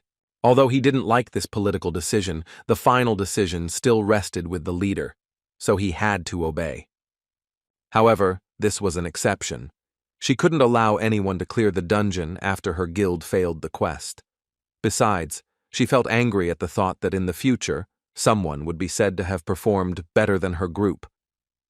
Yunhee was in a hurry to catch the man who could shake the status of her organization, led by her brother. For the honor of the Hwarang Guild, he felt it was his duty to stop Kang Wu Jin's purge. An hour before the dungeon was breached, the boys were still inside, and Lee Sang-ho held a press conference on behalf of the Hwarang Guild. A large crowd of reporters gathered in one location to find out what chances of survival Lee Yoon-hee and Kang Woo-jin had for entering the dungeon. In all seriousness, the organization's president responded that such a probability was extremely low, and that he expected that even his sister would most likely meet a sad end in such a difficult place. One of the reporters mentioned that there was about an hour left until the dungeon was broken. He mentioned that Lee Yoon-hee was his sister and wanted to ask the Hwarang Guild president what he thought about it. The question was personal, so Mr. Lee asked if they were really interested in what he thought. Showing feigned trembling all over his body and anxiety about the situation, he said that one of his relatives was about to die and he couldn't do anything. He began to act like an incredibly weak person, overwhelmed by the weight of impending loss. After this response, the Hwarang Guild president jumped in and said that the press conference was over. As expected, this behavior was simply an excuse to avoid speaking to reporters. As he left the room, one of his colleagues approached him and told him it had been a great performance by his union leader. He looked at his watch and asked if there had been any change. Upon hearing that everything was heading toward a dungeon invasion and the death of his sister, the hypocritical Hwarang Guild president replied that it seemed like a genuine relief, after which he suggested returning to headquarters. The subordinate was stunned by such a response, but tried to hide it. He had no knowledge of the political plans for that region, and therefore couldn't even imagine that collaboration with the minister would be more valuable to the boss than the life of his own sister. Thinking about the leader's words of relief, he felt some fear due to his superior's cold-bloodedness, as it made him think that even his own sister was just a common card in his guild's deck. Leaving this place in the face of the danger of the imminent advance of the dungeon, they began to walk towards the parking lot where their car was parked, but suddenly stopped, seeing people shouting about some boss of their guild. Mr. Lee asked what was going on, and his protege replied that the guys organizing this commotion were employees of the Ardal Guild, which belonged to Kang Woo-jin. At that moment, the head of the Hwarang Guild learned for the first time that the Awakened One, whom he so wanted to have under his control, had organized his own organization in such a short time, under whose command were several very brave and very loyal men. Meanwhile, Woo-jin arrived at the giant temple floor and thanked Shin-shin for his excellent work. Looking around, Bibi was surprised that this place was actually called a temple. She said she would have believed her master's words if he had said it was just some kind of graveyard. There were a lot of strange stone statues everywhere, which made the place feel really creepy. Bibi assumed the giants in question had simply turned into golems or something. Woo-jin himself didn't know the answer to this question, because he only knew about the giant temple through rumors. Still, he had a way of checking whether this place was safe or whether he should expect a sudden attack from enemies. Turning to the rock, he suggested that it try eating the stone statues. The order was quite unexpected, but the familiar immediately placed his demonic soul into one of the statues. In an instant, he completely took over the stone and returned to his golem form. The fact that this strategy worked meant it was just a normal stone without any soul sealed inside. Otherwise, Rocky wouldn't have been able to obtain such a body. As it turned out, it wasn't that simple. In an instant, Rocky lost control of the stone, and all the other statues turned into golems. In an instant, they were surrounded by giant level 65 monsters. This situation was more difficult than any other Woo-jin had ever encountered before. Still, he didn't lose control and continued searching for a way out. Thanks to his observation skills, he realized that of all the statues, only 5 golems were activated, which meant there was a trap in front of them that worked in a specific area. The golems left no corpses or souls, which made it somewhat useless for using his necromancer skills. Here he could only rely on his relatives and his own skills as a warrior, so he immediately summoned a hammer-shaped weapon. With a smile anticipating battle, Woo-jin prepared to improve his warrior skills. Meanwhile, Yoon-hee was already very close and managed to see the beginning of their battle. She was amazed by his agility and strength. She was surprised to realize that the Necromancer looked like an awakened warrior, in no way inferior to true warriors of his level. She hadn't even fought on this floor yet, and she hadn't even thought that all those statues would turn out to be golems. It was now clear to him that if they had gone any further, and someone had simply walked like a madman towards the altar, then they would have been surrounded and destroyed in an instant with no chance of survival. On the other hand, she watched as a necromancer, even without using her own abilities, but simply fighting with a strange hammer in her hands, effectively repelled these powerful monsters. Her instincts truly surprised the woman who had been a warrior for the past 5 years. After several minutes of intense battle, the necromancer with warrior skills finally put an end to the matter. During the battle, he was very tired, but he regained his strength by the time he destroyed the 5 golems. It seemed the end was near, because the only advantage the enemies of this temple had was their numbers. However, there was something that worried Wu Jin. He felt that things were not that simple. There was something he hadn't liked from the beginning. It was the 3 monsters that remained motionless in a place next to the altar. The one-eyed inhabitants of Alfen seemed very dangerous, and it was they who were entrusted with the return stone. Now he had no way of knowing who he was dealing with, so he decided to keep moving forward, gradually approaching the altar by destroying the golems. Little by little he became stronger and stronger, and his mastery of the hammer increased noticeably. Bibi and Rocky watched from the sidelines. The cunning demonic blonde encouraged her master in every way possible, and so all the statues that turned into golems were destroyed. There were only 3 strange monsters in Alfen preventing them from obtaining the return stone. Judging by how brightly the return stone shone, they could tell the dungeon was about to open. They were short on time, and Wu Jin knew this was the first time he had been in a situation like this where he really needed to hurry. Despite his haste, he couldn't make a single mistake, for his enemies were the Cyclops. The Cyclops are one of the races that originated from the lineage of the ancient giants. Although they descend from the same lineage as ogres, they differ from them in that they lack their barbaric qualities and savage nature. The Cyclops actually inherited the wisdom of a race of ancient giants. Their race prospered thanks to their civilization. They are strong and truly worthy of being the final boss guarding this temple. One of the 3 Cyclops, seeing Wu Jin in front of him, said in Alfen's language that it was surprising for him to meet such a person in such a place. Wu Jin didn't know him personally, so he was surprised that this Cyclops knew his name. As it turned out, these guys were also familiar with his demonic familiars, because they called Ricky a giant god of destruction who could charge.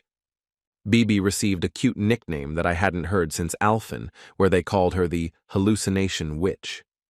Wu Jin himself was called a ruthless necromancer, which made him smile at the pleasant memories. Hearing this, he guessed that even among the clan that belonged to the giants, he was still quite famous. The Cyclops responded to his words about fame with some anger, saying that he couldn't help but remember that person. At one point, their bodies suddenly began to increase in size, proving the fact that they were the heirs of the giants. Furiously clutching his weapon in his hands, he said that the ruthless necromancer was remembered by them as the King of Death, the immortal Ardal. It was no surprise that his name from the Alfen era was spoken aloud, but Wu Jin was extremely concerned about the gigantification ability the Cyclops had demonstrated. In an instant, the enormous Cyclops pointed his shining, deadly mace at his opponent. Wu Jin reacted skillfully and ordered his familiar to take a defensive position. Rocky, using his entire body, successfully blocked the blow of a large mace. It was not possible to destroy a person in an instant using surprise. Having escaped this deadly attack, Wu Jin began preparing for the fight, but first decided to check if Trannet had sent them, like his previous opponents. The Cyclops, who was expected to be a proud being representing the race of wise giants, responded rather sheepishly, as he said that Trannet was the new order of his universe, which would set everything right. He was certain that Wu Jin would not be able to stand up to and stop his army. When he continued his shameful speech, saying that the immortal Ardal had already lost when he escaped from Alfen, Wu Jin became seriously angry. Continuing to irritate the legendary Necromancer of Alfen, the Cyclops said that his anger confirmed his words. Wu Jin looked down and said with an evil smile that he must not cross the line, because he would pay a very painful price for it. Having transformed his warrior weapon into a spear, he launched an attack, and only at the last moment did the Cyclops realize that the attack could no longer be dodged. The giant monster's single eye was pierced by a spear. This is the weakest point of this Alfen race. Wu Jin thought with a satisfied smile that this was the end for his opponent, and there were only two left. However, a moment later, the Cyclops unexpectedly counterattacked, striking him with the palms of his hands. Clenching his palms together with all his might, he said that now the immortal Ardal had come to an end. However, a moment later, Wu Jin showed that he was still not suppressed and used a whirlwind of blades to slice through her limbs like tofu, freeing himself from her grasp. Upon returning to the surface, he ignored Bibi's concerns and uttered words of incomprehension regarding the Cyclops being normal, even after piercing its eye with a spear. In just a moment, the system reported that the Cyclops had completely healed all of its injuries, and its lost limbs had returned to their original appearance. This news was quite bad. It was an overly powerful ability that Wu Jin hadn't expected to see in such a place. Meanwhile, the conflict between the military and the Ardal guildsmen continued outside. A commotion broke out at the 4th guard post when the guildsmen demanded passage to the place where their guildmaster had entered the dungeon. They refused to inquire about his condition, no matter how many inquiries they made. According to army representatives, they have already communicated all the necessary information to the media, and being so close is too dangerous due to the threat of a dungeon breach. Ji Woon, who came to this troubled place with his brother, couldn't help but worry about whether Kang Wu Jin was okay or not. She lowered her head and tried to hide her emotions, because if she thought about the worst, she couldn't even imagine what would happen to her life. Gritting her teeth, she began to pray, strengthening her faith that he would return alive and well. Her prayers proved helpful as Wu Jin continued to fight fiercely against 3 gigantic monsters at once. As seasoned warrior Yoon Hee watched him fight, she was amazed at how he continued to hold his own, despite the enormous pressure. He recognized that the Cyclops possessed monstrous strength due to their gigantic bodies. Equally exciting was their almost instantaneous ability to regenerate. From the outside, this whole situation seemed hopeless to her, and she was incredibly interested in what he would do. Continuing the battle, Wu Jin chose a more mobile weapon, the legendary sword, with which he could inflict deadly cuts. However, even this did not produce any results, because the Cyclops continued to regenerate non-stop the moment he received a fatal wound. This was endless, and all his efforts were in vain. He understood that if this continued, then the dungeon's advancement could not be avoided. It was the first time he'd seen, and had never heard of, a Cyclops with such regenerative abilities. He understood that this was his homeland, but such an ability seemed too unbalanced. As soon as he thought about it, he realized that he was indeed fighting on their territory, where they had a great advantage. Thinking of this, he reminded himself that this place was the temple of the entire giant race. From the very beginning, the Cyclops guarded this temple, which meant that it was not only about its cultural value, but also about preserving the power of this place and utilizing its advantages for its protection. Wu Jin understood that all his abilities were limited in this location, so he asked Rocky and Bibi to do their best to distract the Cyclops for a while. Seeing the enormous, crushing Cyclops, Bibi began to panic and said she couldn't imagine how they could handle such a task. In response, Wu Jin placed his hand on her head and said he believed they could do it. Having offered them excellent training they could not refuse, the cunning master fled from his charges, leaving them at the mercy of monsters that tore them apart like rabid dogs. It wasn't the first time Rocky had been in a fight where he was just a body to be pummeled, but this was the first time Bibi had tried to take on that role, and the sight of the terrifying Cyclops alone sent shivers down her spine. Somewhat panicked, He looked at the enemies and politely asked them to stop for a second to give him a chance to concentrate on the fight. Meanwhile, Wu Jin climbed the enormous statue guarded by these Cyclops. This statue was so large that without it, no one would have known what kind of temple it was.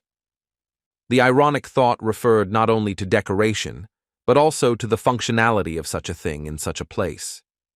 Wu Jin assumed that the divine relic kept in this temple granted benefits to its believers. He assumed that, in this case, it was a regeneration benefit. Just when he thought this relic was the statue beneath his feet, he saw one of the enraged Cyclops rush up to him and begin angrily shouting at him to take his feet off his deity. With a sly smile, Wu Jin replied that his reaction meant he had finally discovered his weak spot. The Cyclops' alarm clearly indicated that he was close to the answer to this riddle. The Cyclops could not use his brute strength near that place, so he angrily shouted the name of Alfen's Necromancer, calling him the immortal Ardal. Without wasting any time, Kang Wu Jin resorted to a warrior skill. At one point he used a ground slam that turned the statue of the giant deity into a pile of stones. The Cyclops' reaction was immediate. He immediately launched an attack with an anger he had never shown before. Now he was not afraid to brandish his enormous mace, indicating that the counterattack would have the desired result. Using his legendary sword, Wu Jin decapitated his opponent with a precise slash. As soon as the Cyclops fell to the ground, it became clear that he could no longer receive the benefit of the terrain, his regeneration unable to restore him after such an injury. Seeing the satisfactory result, Wu Jin cunningly said that he was right, and that now his punches were working properly. Turning to the other two monsters, he asked if they would like to repeat his words about him being a frightened fugitive who had left the battlefield. The battle was now more even, as they had almost the same level of regeneration at their disposal. With a determined look, he affirmed that despite their tricks, they could no longer continue spouting nonsense, confident that they would defeat him. The last two monsters weren't much of a problem, and Wu Jin had access to many items that could quickly increase his power level in less than a minute. Seeing the giant's belt and the Cyclops' tears in front of him, he was so delighted that he didn't even pay attention to Bibi's concerns. Checking his inventory, Wu Jin thought about how he was getting further and further away from his former self. His strength stats were already almost on par with his magic stats, and that was only after several battles with monsters that his skeleton army was no match for. It didn't matter much anymore, so he suggested that his family hurry back. Bibi was delighted with this suggestion, as she already missed the carefree life of watching TV series. However, as soon as they returned to the altar, they discovered that the return stone had disappeared. Wu Jin immediately asked the relatives if they had taken it, but it turned out they had done nothing of the sort. It seemed as if the return stone had been stolen by some ghost, but a moment later, the answer to their question appeared before them. A cunning cat burglar appeared before them, and showing them the stone they were looking for, asked them if they really needed it so urgently. For the first time since entering the dungeon, Yunhee appeared before Wu Jin, fully appreciating his battle skills. Wu Jin hadn't noticed her before, and asked her in confusion what she was doing there, and if she had really fallen for his provocation and followed him. As it turned out, the Hwarang Guild president actually asked him to have Kang Wu Jin enter the dungeon that would open up at Yongan Station. Hearing such madness, Yunhee couldn't understand what her brother was thinking. He explained that Kang Wu Jin was a dangerous person because he had unknown abilities and a past. Because of this, he believed there was no better place to uncover his secrets than the Dungeon of Destruction, where he would be forced to fight at the peak of his abilities. Mr. Lee wanted his sister to risk her life and observe him closely to find out what kind of abilities the mysterious Necromancer had and what skills he possessed. He considered him a serious threat, so he became interested in knowing who supported him and everything he could find out about this hunter. Hearing such a difficult request, Yunhee wasn't thrilled. She wondered why he had to do this, and if it was possible to send someone of lower rank. Mr. Lee replied that he was sure only she could do it. He also really wanted Kang Woo-jin on his side, but it was impossible because he had founded his own independent force, the Ardal Guild. Now, he didn't care what Kang Woo-jin was doing, because the fact that he could single-handedly clear dungeons in the shortest amount of time meant that it wouldn't be difficult for him to bring about a revolution in the Bloodstone market, which would shake the authority of Korea's strongest guilds that were hanging in the balance. While in that place, Yoon-hee knew that she wouldn't be able to catch him, so she thought about how best to get rid of him before he gained influence. For the first time since they met, the red-haired girl showed some respect towards Woo-jin, saying that she was surprised when she heard that he was clearing the dungeon alone. At first, he thought she was using some kind of trick, but now he admitted that she was indeed strong. Despite her words, Woo-jin remained cautious and replied that he didn't need her gratitude. After that, he reminded him that the dungeon was about to open and that he should return the home stone to him as quickly as possible. Hearing his threatening tone towards her, Yoon-hee rushed to attack without hesitation and tried to strike first. Woo-jin was amazed by her strength, as she was indeed a true A-class warrior. After blocking her attack with difficulty, he angrily asked her what she was doing and if she knew that both of them would be finished if they were in this place during the dungeon advancement. In response, the crazy woman said that it turned out that she couldn't allow him to leave that place alive. Meanwhile, the Ardal Guild members continued trying to reach the dungeon entrance, claiming to have direct contact with the person involved in this incident. They weren't going to find out the details through the media, as we're talking about the leader of their organization. His conversation with the army representative was suddenly interrupted by Mr. Lee, the president of the Hwarang Guild, whose interests were also affected by this situation. Upon seeing him, Min Chang introduced this red-haired scoundrel to his colleagues, the founders of Ardal. When he approached Mr. Lee, he was counting on his help, so he introduced himself as Director Ardal and explained that they were there because they heard their guild master had entered that dungeon. Analyzing the situation, Lee Sang-ho came to the conclusion that both the boss and his subordinates simply didn't understand his hints. He decided that Woo-jin had actually fallen for Yoon-hee's provocations and followed her, signing his own death warrant. Adjusting his glasses, he warned them that a breakthrough would soon occur in the dungeon, so they'd better stay away from that place. He immediately began to make them think of a tragic outcome, saying that responsibility and compensation for their losses would come after they dealt with the breakthrough. Director Jian couldn't believe that Chairman Hwarang was willing to accept the loss of his own sister. Sungu was always convinced that his amazing boss would return. He asked in bewilderment, with a cry of confusion, why the dungeon had to be traversed, and then spoke words of faith that his Hyun-nim would definitely break through the barrier and return soon. As expected, his frankness really offended those who think that everything in this life is under their control. Mr. Lee's self-confidence and arrogance were shaken by the fact that a boy sincerely believed in his comrade's success. Suddenly, the tension was interrupted by a commotion among the soldiers.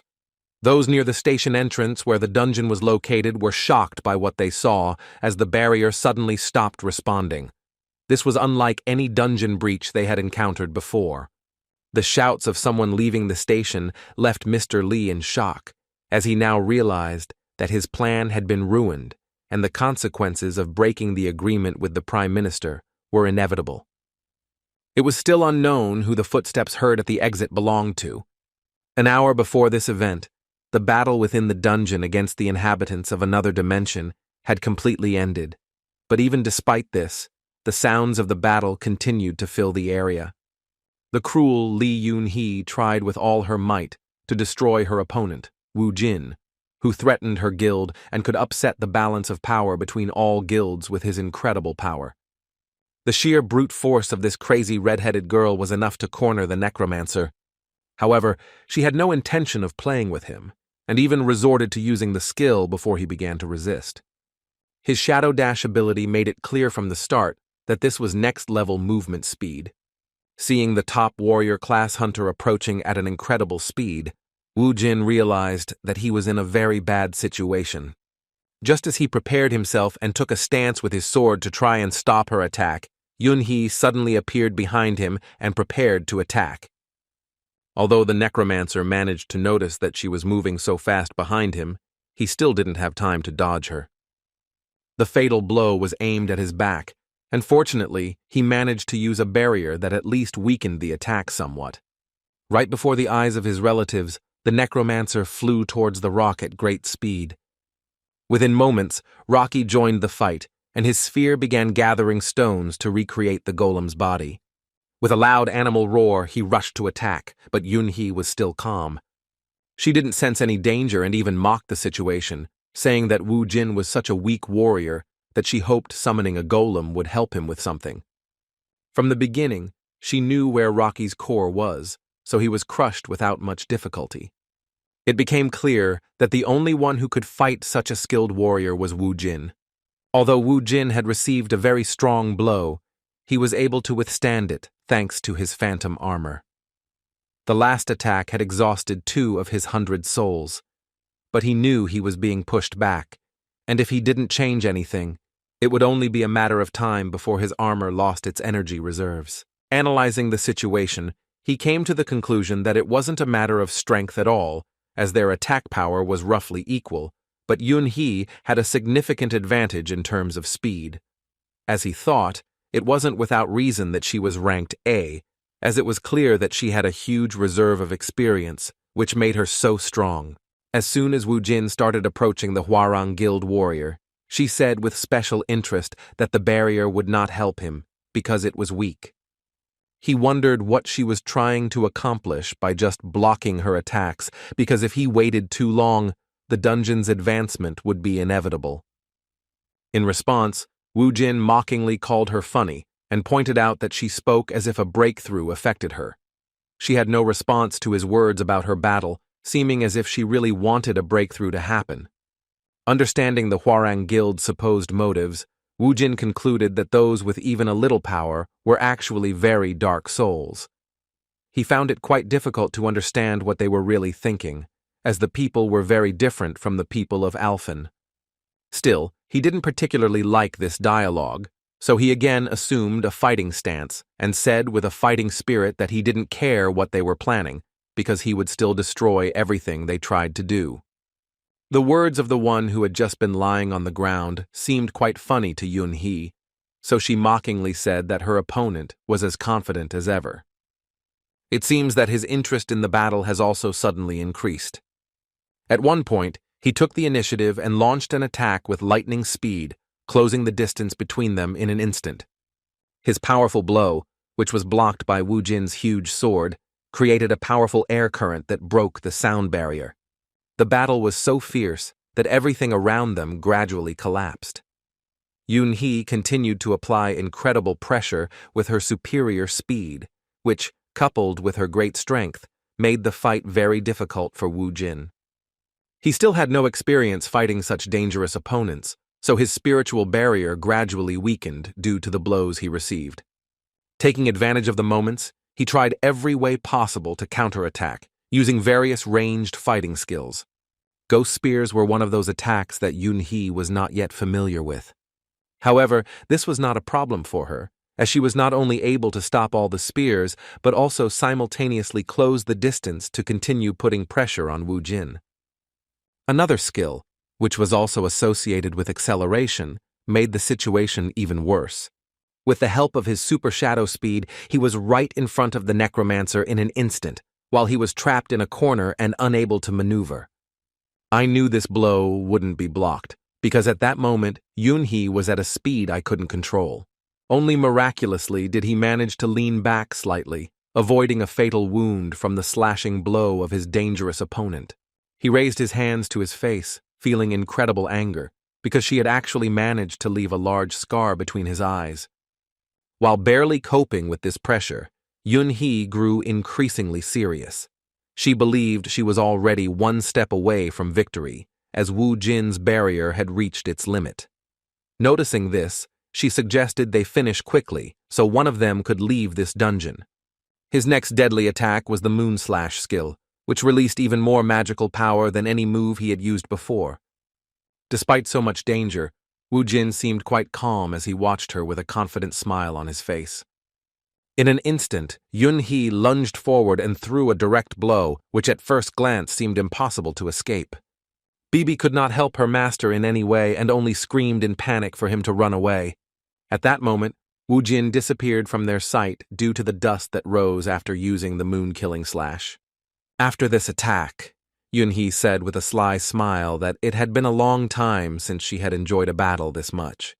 She thought it was all over, and that her victory was already in the bag, so she disrespectfully said she was glad they wouldn't meet again. However, just as the ardor began to fade, he saw that it wasn't the mortally wounded Wu Jin standing before him, but one of his skeletons, whose chest he had pierced.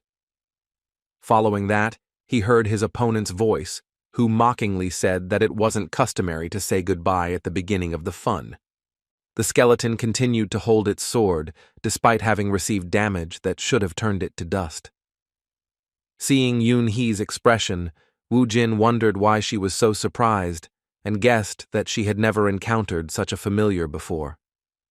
In the end, Kang Wu Jin had managed to escape her attack and was just waiting for the moment when his superior opponent was immobilized. He finally caught her, and it became clear to everyone on the battlefield. A cold sweat appeared on Yun-hee's face, who was fatally mistaken, realizing that her cunning opponent was only pretending to be cornered, luring her to a place where he could summon the undead. Furthermore, he could not understand how it was possible that, despite using his skills more and more, he still could not achieve the desired result. From the very beginning, Wu Jin had been trying to avoid her attacks. His advantage was undeniable, making him unable to understand how she had gotten to the point where he was blocking her attacks. The situation he found himself in gave him no leeway, as his speed and strength were now useless. Drawing out his enormous deadly sword, Wu Jin said it was his turn. Struggling with Li Yun-hee's incredible arrogance, she missed many details and was now furious. Using his immense strength, he ripped his sword from the skeleton's grip. Charging forward again, she shouted that even such slow attacks wouldn't work on her. Seeing her anger, Wu Jin started laughing mischievously, saying that he agreed that he couldn't keep up with her speed. It turned out that he had prepared another trap that Yun-hee couldn't even think of. The moment he tried to rush at him, he received his first wound. Her whole body was shaking in pain, and when she looked around, she saw that there were 2 more skeletons who had stabbed her in the back. Yun-hee, who was carried away by her emotions, didn't even realize that she herself was in a difficult situation. With a sly smile, Wu Jin pointed out their stupidity, saying that it was obvious that Cyclops normally traveled in 3s. After these words, he stood up and said that it was really time to end this boring fight. Yun-hee, immobilized and seriously injured, began shouting insults at him, but it was all over for her. In an instant, Wu Jin dealt the killing blow and bid her farewell. As soon as he defeated her, his body began to overflow with experience from the massive amount of victory. At the same time, the system informed him that he had reached level 50, and as a reward, he received the resurrection and detonation skills.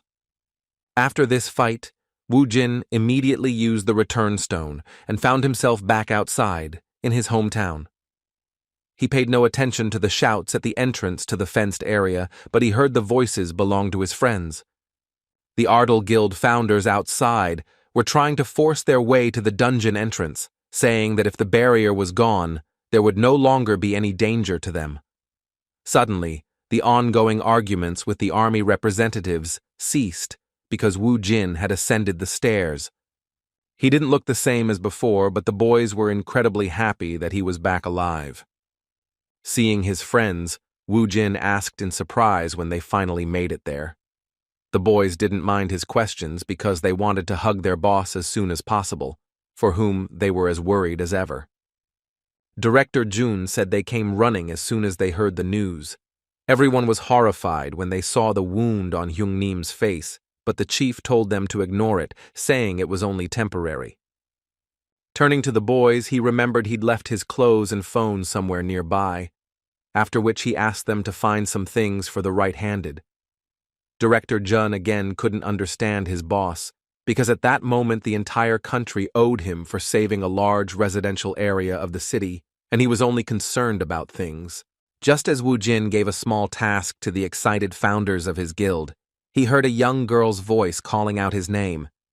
It was Ji Woon, and she ran towards him at high speed and hugged him. Tears streaming down her face, she began yelling at him for making her worry so much. She wanted to know how he could rush into such a dangerous dungeon alone. Wu Jin was pleasantly surprised by her reaction to the situation, but decided to pay attention to her appearance. He said all her troubles should be over by now and asked her why she was still wearing the cap. As soon as Ji Woon looked up, he said that she had become even more beautiful. Apparently, in this situation, she thought the disappearance of her scar meant nothing compared to the huge wound left on her face.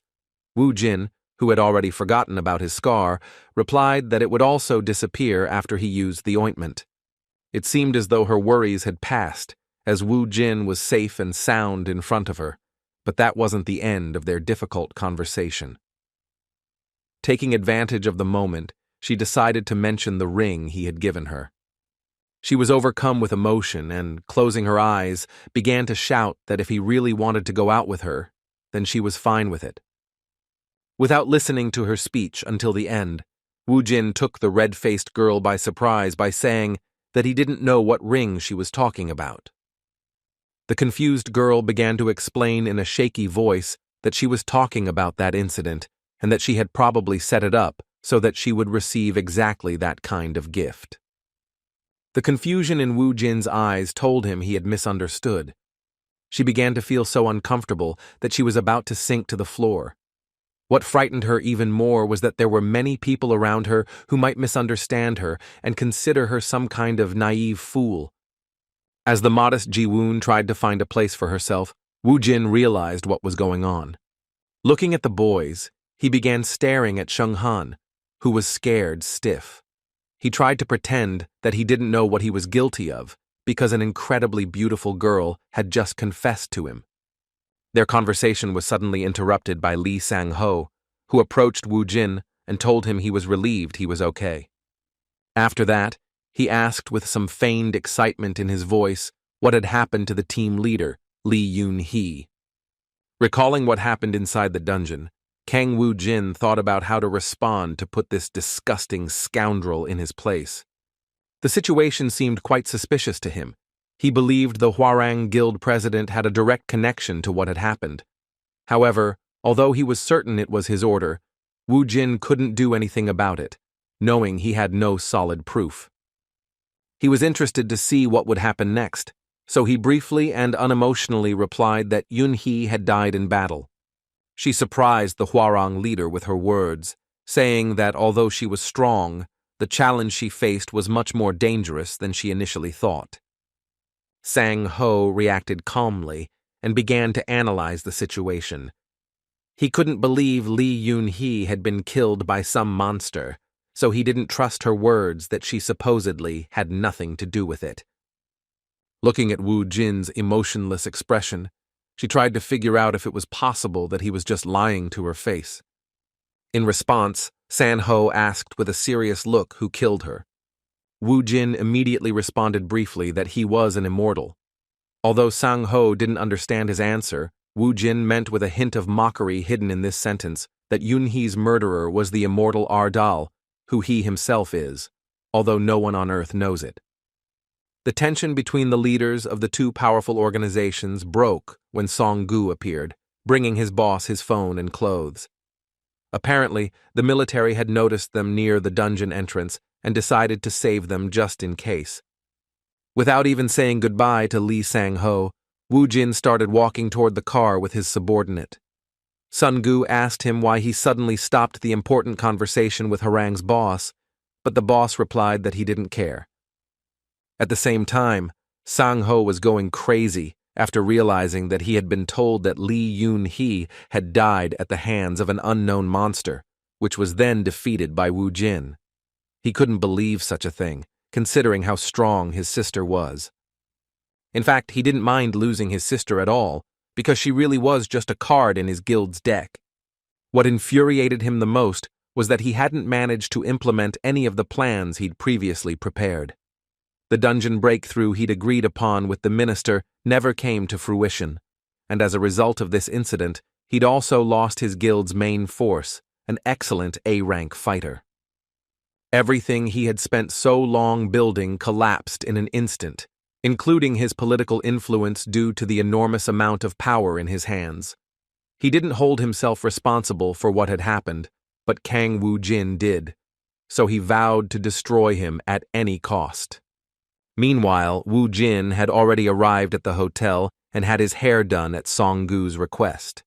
Despite these routine tasks, he couldn't help but think that the Cyclops in the 6-star dungeon were actually quite strong. This realization reminded him that Alfen was plagued by monsters far stronger than him, and that they would soon encounter them in dungeons all over the land. He was certain things couldn't end so easily, and that more and more of Trannet's awesome power would appear in various dungeons. When he got out of the shower, he noticed a news report on one of the television channels. There was a man on the screen talking about an exhaustive study of the dungeon and answering questions about where dungeons come from and how they change. Dr. James Toppler was the mysterious figure who agreed to tell us where the dungeons came from and what they would be like in the future. A mysterious scientist with a thick gray beard, folding his hands in front of him, said that the monsters were just an alien life form, the existence of which they could only guess at before. According to his hypothesis, the dungeons are simply the aliens' paths to Earth, and he was certain that they were some kind of passageways for life forms unknown to them to reach their home planet. Woo-jin, who heard his words, could not understand where he got such assumptions from and how he was able to understand so well what was really happening. For the first time, he became so interested in a scientific broadcast that he sat in front of the television to listen to the old man's ideas until the end. According to Dr. Toppler, aliens won't be able to cross the border simply by creating a door, because the subsurface will only pass through after 30 days. He had a theory about why monsters from other universes and planets took so long to reach Earth. This theory concerned the return stones, which he judged to be mines that were found underground and also served as the key to escape. Viewed from the monster's perspective, he believed these stones could be used as a key to open the gates of the Earth. To activate this peculiar key, it would logically take exactly 30 days, which corresponds to the time needed to traverse the dungeon. As an argument, the doctor mentioned that in the past, dungeons had been filled with rather weak monsters, and these places weren't as dangerous. The reason humanity suffered so many losses was because they had nothing to oppose the monsters. Woo-jin, who kept hearing this theory, thought it was plausible. After watching television footage of Alfen's monsters that had landed on Earth, he noticed that they were small, and their movements were different from those in the dungeon. Based on this, he surmised that they couldn't demonstrate any strength. This information was enough to understand that the materialization of monster powers on Earth is limited, as in Bibi's case. The doctor continued to share his assumptions, saying that after the dungeon shaking, stronger variations began to appear more frequently, and worsening is inevitable. Woo-jin also noticed that after a short period of time, more dangerous dungeons began to appear, and there were many more of them, which became a problem for ordinary hunters. He thought about it too, but for him, it was more important to figure out what this phenomenon was related to.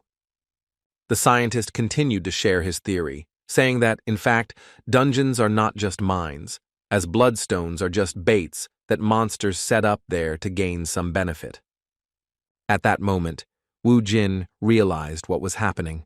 The more bloodstones there were on Earth, the more comfortable the monsters would feel on his planet.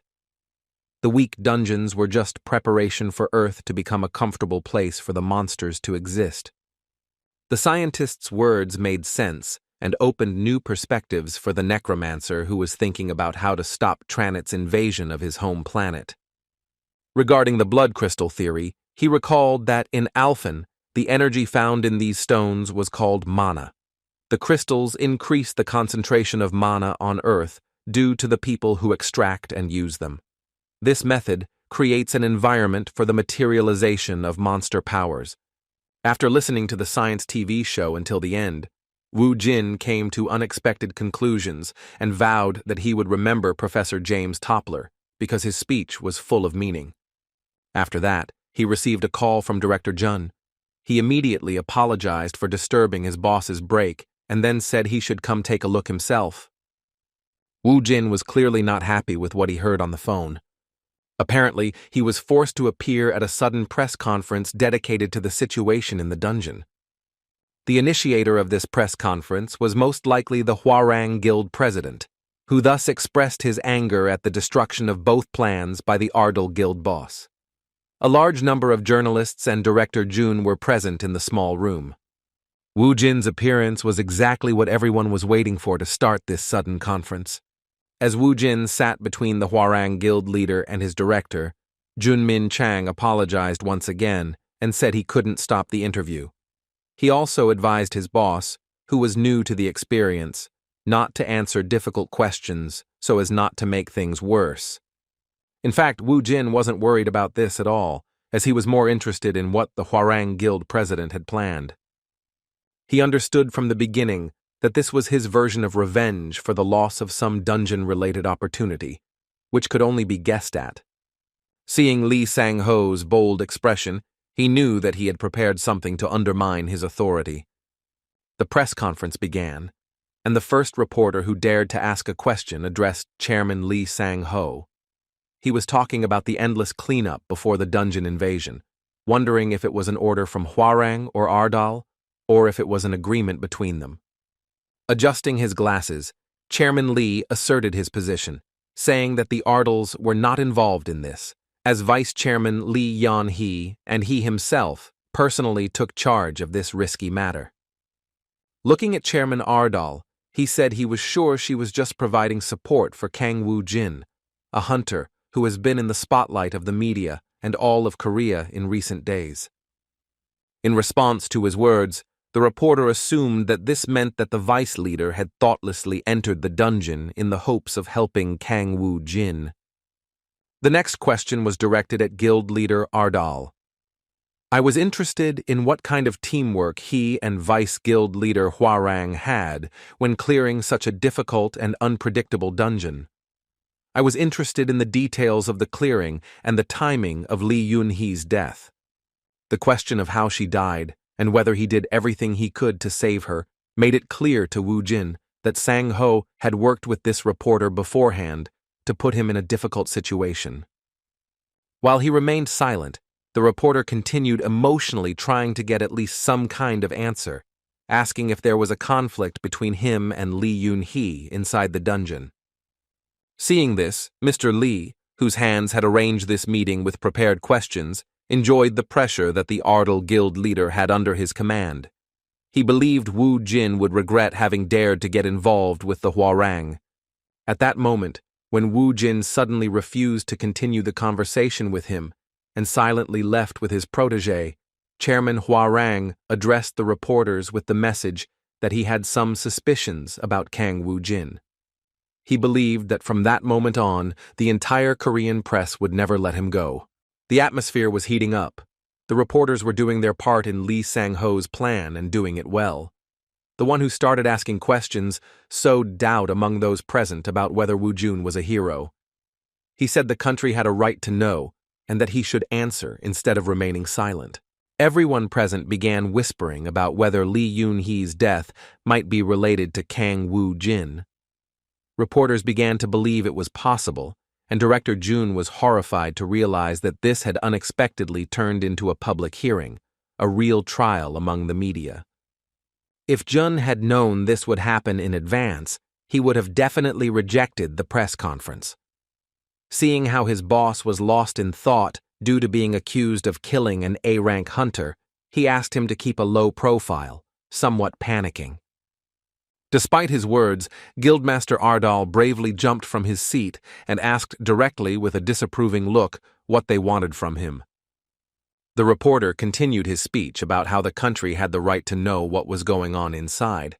But Wu Jin wouldn't tolerate this and sternly said that he had to stop his pointless chatter.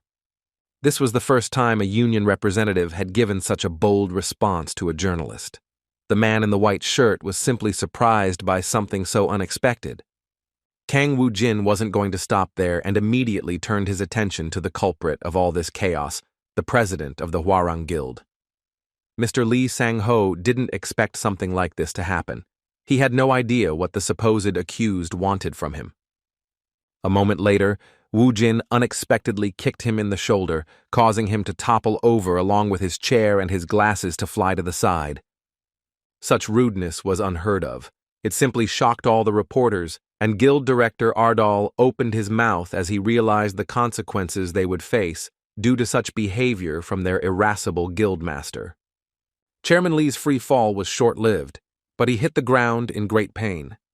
Standing up, continuing to play the victim in the situation, he grabbed his shoulder and in an angry and threatening tone asked his attacker what that meant and what he wanted to tell the media present at this press conference with this unprecedented behavior.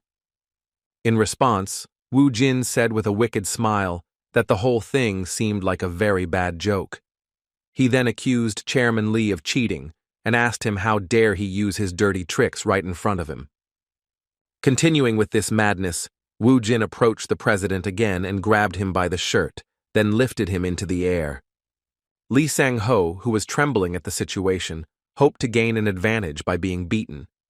Continuing to play the victim, he asked what Woo-jin was trying to achieve by doing this in the middle of a live broadcast.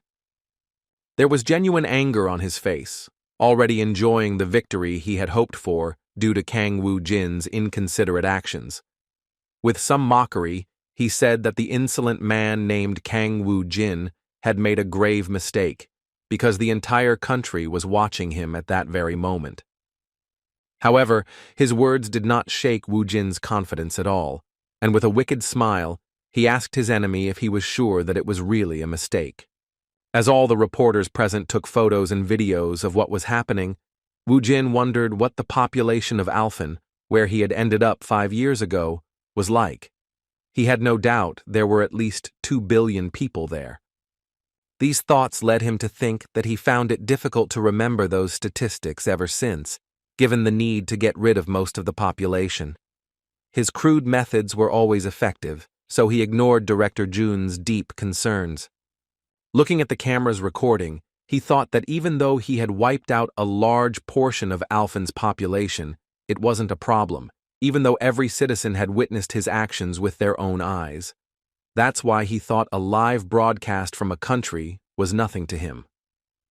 Looking into the eyes of the helpless Hwarang Guild president, he asked him if he really wanted to be beaten up in front of the entire country. When Lee Sang-ho responded to his serious question with disrespectful incomprehension, Woo-jin explained the situation to him in a language he could understand, the language of pain. Once Mr. Lee received such a mind-blowing slap in the face, he realized the reality, and that in this situation he was not dragging his opponent into the mud, but was simply being left out in front of the entire country. Those who watched this on television were in a state of indescribable shock, especially those people who had at least some connection to the conflict between these two powerful organizations. Sun Han, clutching his face, thought in horror that he could have been in that poor man's shoes. He was horrified by the idea of having tried to deceive that madman. Despite everything that was happening, it was hard to realize that something like this was being allowed to happen at a press conference. No one could believe there were actually people who didn't care about public opinion. Beating up leader Lee live on TV wasn't in the media's plans, so they stopped the broadcast and started another TV show. After this happened, Sung Han calmed down a bit and sighed deeply as he thought about how they would get out of the situation when their beloved leader was causing a ruckus. This news spread across the internet, and headlines about the attack on Kang Woo-jin took center stage. Alongside this news about a new saint gained unprecedented popularity, which greatly interested one of Ardal's directors. She decided to watch the viral video and saw a woman wearing a beautiful dress with light skin and hair and a few marks on her forehead. Apparently, this video was supposed to demonstrate some kind of miracle. The host of this online program greeted viewers and said he was close to a miracle everyone is talking about. Hundreds of people gathered at this location to receive Saint Merdi's blessing. The woman with delicate white hair and marks on her forehead that looked like drops of water looked unimaginably beautiful. When Shung Han first saw her, he nearly had a panic attack because her beauty was simply beyond his realm. A little later, the host said she could be attributed to the elven race, whose appearance is indeed distinguished by its tenderness and sophistication. The people around her were watching a man sitting in a wheelchair. It was Mr. Smith, who suffered from a congenital weakness in his body. It seemed like some kind of cult, but the seasoned con artist's instincts told him otherwise. Meanwhile, the host, wondering if Mr. Smith would be able to get back on his feet, invited all viewers to see this miracle with their own eyes. Placing her hand on the sick man's head, the saint began to release mana, causing a soft blue glow to appear. In an instant, something happened that surprised everyone, even Sun Han. He was sure that it was not an act, and that the man was actually healed thanks to his power. With a trembling running through his body and tears in his eyes, Mr. Smith began to sincerely thank Mrs. Murdy for saving his life. In response, she said that the Lord's favor is limitless for those who believe in him. She did not consider herself a benefactor, as she presented herself as a messenger of the Lord. It was hard to believe such a thing, but Seong Han had no doubt about the authenticity of this video. There were many awakened people with similar abilities or access to potions, but none of them could cure someone who was born sick. This aroused particular interest throughout the world, especially among those who personally witnessed the miracle. Her amazing power and miraculous healing left people indifferent to her personality. It seemed as if she were truly a messenger from the Almighty. Hundreds of thousands of people already followed her and were ready to become members of the Aryan Order. No one had yet doubted her miraculous abilities. A representative of one of the most important guilds in the United States knew more about her than anyone, but Murdy remained a mystery to him. He found it amusing that after leaving the dungeon, he found himself in a state where he couldn't speak or understand human language properly. Despite this, he managed to learn English in just a couple of days. The goddess whose messenger Merdi was Arya, goddess of fertility and providence in the world of Alfen. Merdi, once she had mastered the local language, presented herself as a priestess in Arya's service. Later, he demonstrated many miracles, as he not only has magical healing, but can also convey Arya's prediction through divine revelation, which is truly incredible. Due to their ability to predict the location and timing of a dungeon's appearance, the Awakened were able to excel at this, clearing 5- and 6-star dungeons in just a week. What was also known about Saint Merdi is that there is a condition for using this power. To use her aid, one must found a squad of paladins to serve the goddess Arya. A man with long white hair who is the guild master of one of the major organizations in the U.S., decided to create a squad of paladins with his own hands. They received many applications, and according to his subordinate, it takes time to process such a large amount of information. What alarmed them was the news that most of the Awakened in their union were demanding a transfer. There was nothing they could do about it. It was decided that if it was impossible to stop their own Awakened, then it was worth getting the maximum benefit from their activities. As an experienced hunter and guild master, he was certain that the woman was the most awake at that moment. He could, without a doubt, place her above all other awakened beings in the world, confidently placing her at SS rank, which was previously out of the question. Although the press conference broadcast was interrupted, the events continued. Everyone present was so scared that they hid their phones and simply watched in horror as Wu Jin turned Chairman Li's face into a chop block. The only one who could influence this situation in any way was Director Jun. He tried his best to stop his guild master, worriedly shouting at him to calm down because otherwise his guild would not be able to avoid the serious consequences of his actions.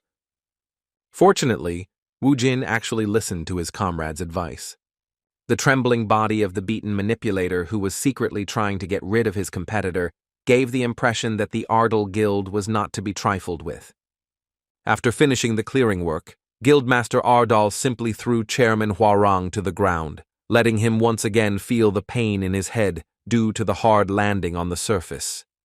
Returning to the question posed to him, he said he was willing to give an answer.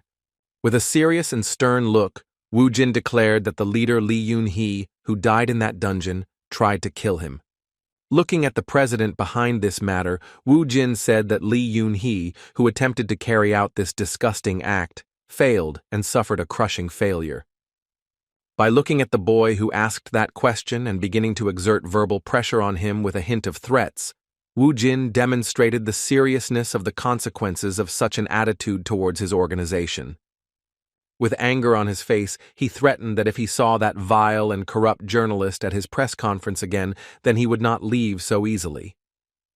The reporter, scared to death, began to regret having contacted Hwarang, because now the media he represented was prohibited from contacting the craziest guild that was the center of attention in Korea. After these words, Kang Woo-jin turned around and called his guild director to leave. The press conference ended, but even afterward, Jun Min-chan couldn't calm down. He was worried about the situation and wanted to know if it was true that Lee Yoon-hee tried to kill his boss. Woo Jin personally confirmed his words, and based on this, a terrible assumption immediately came to the director's mind, making him feel cold all over. Understanding what she was thinking, Woo Jin decided not to hesitate and confirmed that he had indeed gotten rid of the insolent girl with his own hands. However, he believed the Hwarang Guild president was the one to blame for what had happened, since he dared to commit such a disgusting act. Turning around, Woo Jin asked his protege with a satisfied smile what surprised him so much, whether it was that he had done something like that to a girl or that the Hwarang Guild was chasing him. Nodding in response, Jun tried to calm himself, because such details were not for the faint of heart. Although they had tried to kill his leader, he still couldn't understand how he could remain so calm after what had happened, especially at such a young age. Seeing his protege's anxiety, the immortal Ardal said it was good for them. Although Woo Jin had taken out Lee Yoon-hee, who stood in his way, the director was still worried about what would happen next. He wondered what the public would think of the Hwarang Guild, which manipulated the press to tarnish the reputations of its competitors. Seeing the concern of his guild director, Woo Jin asked him a very interesting question. I wanted to know if Director Jun had any idea what people who acted in secret couldn't handle.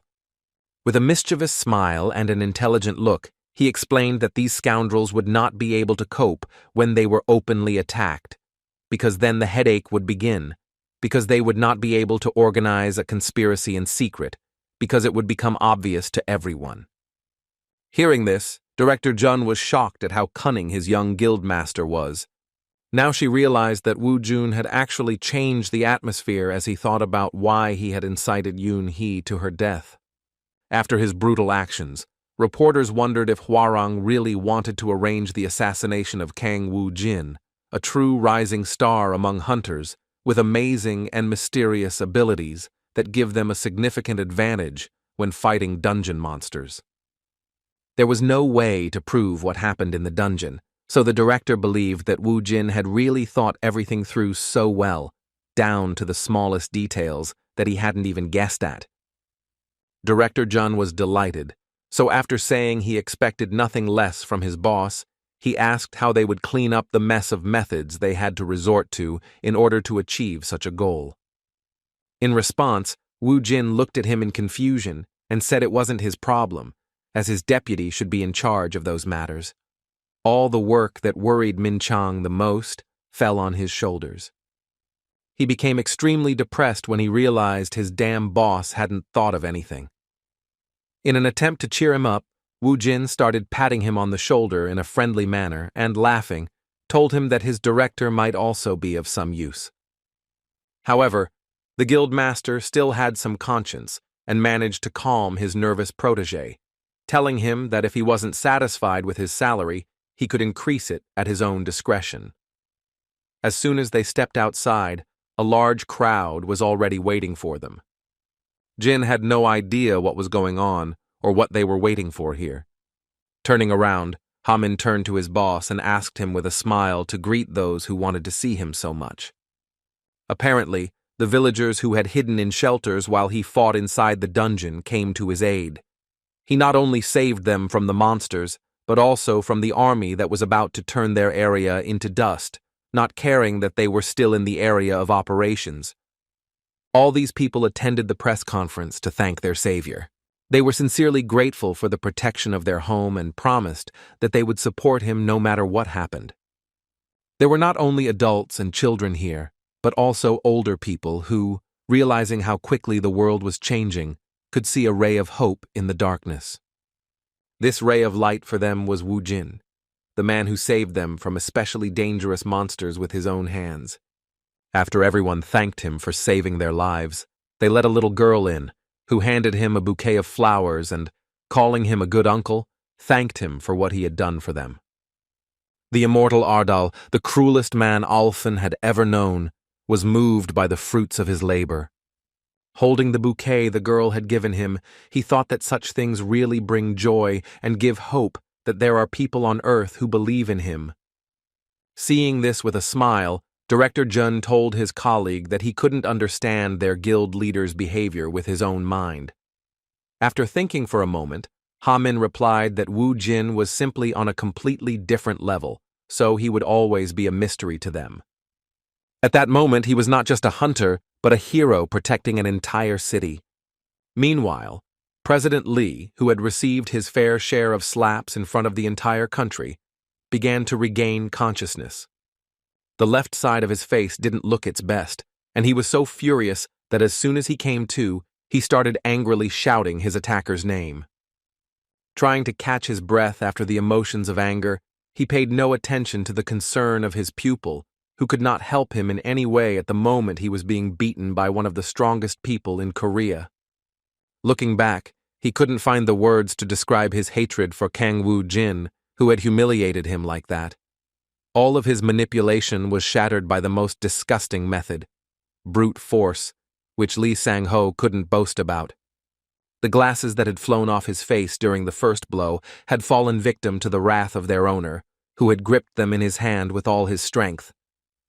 The Hwarang Guild president, who had lost everything he'd spent so long trying to achieve in one night, was trembling with rage. He promised himself he would do everything in his power to take down the Ardal Guild leader. What was happening in Korea didn't concern the United States at all, because what was happening in Manhattan was more astonishing. The Order of Arya had been founded at the headquarters of the Titans Guild, and a temple to the goddess already existed. The messenger of the goddess Arya, known as Saint Merdi, prayed to the deity in her native language, the language of Alfen. At that time, they tried not to distract her, but she devoted all her free time to prayers, so one of the guild members was forced to interrupt her with the message that the guild master had arrived to meet with her. Upon meeting the saint, the guild master first paid his respects by kissing her hand.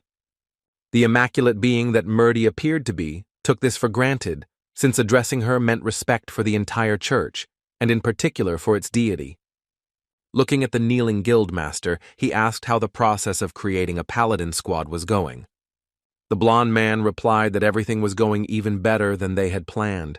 They were still receiving many requests, so he had no doubt that everything was fine. In response, the saint said that the goddess would be pleased to hear such news. According to her, the Order of Paladins would be the heroes of a holy war that would save Alfen. She wanted to use the power of the Earth's Awakened to reclaim Alfen and free it from the invaders' influence. Looking at the light shining through the windows, he mysteriously said that it would be too late if the enemy's main forces invaded Earth's territory, which would not be able to withstand such a charge, not to mention that the resistance force at this time was insignificant. The goddess's messenger feared that the Earth would suffer the same catastrophe as Alfen. The guildmaster already knew what was happening. They had no choice but to follow the saint, agreeing to a holy war to protect both worlds, which, as a result of their faith, would be at peace. Just like before, he still found it difficult to believe such a terrifying truth. He reasoned that, if it was true, then this wasn't a problem his guild could solve alone. it became clear that the power of the Paladin Order alone wasn't enough, and that they would need the help of people from all over the world. Standing up, he took the tablet from his secretary and announced that he had one more piece of news that needed to be shared urgently.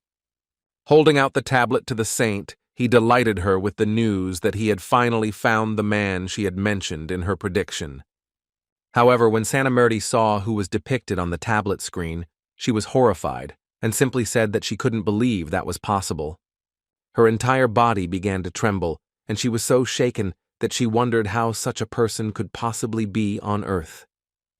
The Titan Guildmaster saw the saint in such a state for the first time and asked worriedly what had happened and if there was a problem. Looking down, the goddess's messenger said that the last thing he wanted in his life was to see the ruthless immortal Necromancer again. As he watched the screen, he felt terror that Kang Woo-jin, known as the immortal Ardal of Alfen, was in fact the savior his goddess had prophesied. 6 days after clearing the 6-star dungeon and all the ensuing events, Woo-jin finally returned to his office, where he met with the other founders and began the workday with some unpleasant news. In his hands was a letter, which turned out to be a summons. The boys were worried, and Principal Jun explained that after what happened at the press conference, the Hwarang Guild president couldn't think of anything better to do than sue him. Hearing this, Wu Jin felt incredible anger and rage towards himself for having taken pity on the insignificant Sang Ho and left him alive, unlike his sister. After calming down a bit and re-examining the accusations, he asked his team in all seriousness if it was worth killing this troublesome person. He admitted that he would forget about the incident, but that what was happening would haunt him for a long time. The chief's words disturbed the boys, because they couldn't understand how anyone could forget the beating he had given a man on live television. Not only could they not forget it, but it also affected the majority of the Korean population, while the perpetrator of this massacre remained quite calm. The guild boss, who was in a frenzy, broke the silence once more. He turned to Sun-gu and asked him to prepare the car quickly. In response, the director of the trophy collection told him that the boss had 2 more days before reporting to the police. It turned out he misunderstood, and in fact, Wu Jin didn't even think about going to the police station. His response made it clear that the boss was up to something else, probably illegal and no less problematic than his previous exploits. Wu Jin once again turned his comrades' attitudes on their heads when he announced it was time to pay a visit to the Hwarang Guild. There was a whiff of trouble brewing, and the boys decided that giving the boss free rein would mean losing everything they had achieved during this time. The guildmaster wasn't pleased with his subordinates' reaction. He sighed deeply and asked why they were so surprised, saying that everything was going exactly according to his plan. Trying to be polite, Director Jun, who was on the verge of a nervous breakdown, asked with a forced smile that they leave it to him. Despite her polite request, Wu Jin felt otherwise. He replied that there was no need to complicate the situation, as he could settle everything once and for all if he visited the Hwarang Guild. Realizing that the boss would not give up his intentions so easily, Director Jun approached him and told him with a pained expression on his face that it would not be difficult for him to deal with this situation with his own strength and easier methods. It was rare for the director to take such an initiative, so, surprised by his behavior, Wu Jin decided not to object. Returning to the other questions, he asked if there was any problem his destiny needed to resolve. In response, Director Jun said they were in urgent need of staff and then asked to be allowed to hire more workers. At the very least, to meet the demand, they needed a lawyer as well as more service staff. Hearing about the hiring of workers, Wu Jin thought about it, because there really weren't many, unlike the number of members in the other guilds. He was also worried that the bloodstones would continue to accumulate on Earth. He knew that, at this rate, not only Alfen's monsters would appear, but also Trannet's henchmen. By henchmen, he meant the 72 captains under Trannet's direct command. Each of these captains is too dangerous for a single person to handle. Even with their Alfen followers, the Undead army, and the aid of the Alfen alliance, it wasn't easy for them to fight on equal terms with Trannet's army. Upon returning to Earth, things got much worse, as he could only count on 4 harmless workers from his guild, whose fighting skills were only enough to combat the flies in the office. Looking at Song-gu, she wondered what kind of resistance they could possibly have when the only one who had awakened among them was a man with such gentle eyes. This guy's only strength was his kind heart, but in a war, that would be a disadvantage rather than an advantage. Returning to the topic of hiring employees, he looked to his manager, hoping he could trust him on that matter. Unexpectedly for others, he changed his mind about personnel and allowed people to be recruited, stating that he wanted to see more awakenings. The thought of the inevitable future, in which he would have to contain all of Trannet's power by himself, using only the resources of Earth and those of Alfen's resources that could be obtained in the dungeon, pushed him to action. Looking at Song-gu, he suddenly invited him to follow him.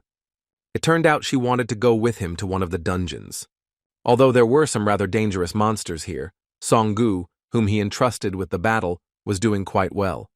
Using the sword was the first time he discovered this type of close combat, but his progress was quite fast, and given the stones he had used to improve his stats, the ogres were no longer a big problem for him. Turning to his boss, he offered to see the results of his work and boasted that he had become stronger than before. In response, he saw some misunderstanding or even disappointment on Hyunim's part. Having collected so many trophies, Song-gu was incredibly happy and didn't even notice how his boss's gaze was directed straight at his soul. Woo-jin decided to check his characteristics and discovered that this guy respected him only because he was afraid and also loved and hated him at the same time. The battle mage with the ability to use fireballs had, due to circumstances, acquired incredible skills in collecting bloodstones, which seemed a bit funny. Woo-jin was going to correct this mistake, so he asked him to stop collecting trophies. Sung-gu had no idea what his boss wanted from him this time, but he hoped his request wouldn't cause any problems. He was genuinely surprised when he heard the sudden question about how strong he wanted to become. Seeing his pupil's confusion, Woo-jin explained his point of view, saying that he was certain there was some purpose to it. He sincerely believed and hoped that Sung-gu didn't intend to continue collecting these bloodstones for him for years to come. Hearing such unexpected words from the abusive boss, Song-gu truly opened his eyes, remembering that his original dream was to become a high-class fire mage and obtain a recognizable and eye-catching red suit that literally screamed about his magic. He knew that following the director's orders wouldn't get him any closer to his goal, because driving, transporting supplies, mining bloodstones, and booking dungeons weren't the best training. Furthermore, the director would reiterate his exact assumption, saying he was probably dissatisfied with himself. In response, Song-gu spoke with sincere honesty about how when he first woke up, he began to dream of becoming a high-class fire mage. Previously, he was willing to do anything for the sake of his goal, so Woo-jin decided to see if he could keep his dream, even if he was dead tired. Clenching his fist, the determined young man shouted that he would continue pursuing his goal no matter the difficulties. These words and the sparkle in his eyes were enough for Woo-jin to believe him and respond to this speech with a kind smile. Taking out his terrifying weapon, he scared Song-gu, saying that in that case they would start immediately. The boss then warned his protege that they only needed a month. Pointing his magical warrior weapon at his frightened protege, Woo-jin declared that he would turn him into an A-rank fighter in just a month. Such promises seemed impossible, but after just 10 minutes, Song-gu was convinced that his boss was completely serious about this madness. The training was so hard that he was already exhausted, and his only salvation was to escape. At first, he simply couldn't believe his Hyunim's promise, but now he realized that these were the most brutal methods one could imagine. Sensing the enemy was approaching, Song-gu decided to stop and accept another difficult battle with dignity. A moment later, he almost lost his mind due to the sudden appearance of a skeleton soldier who was ready to deal him a fatal blow without any jokes.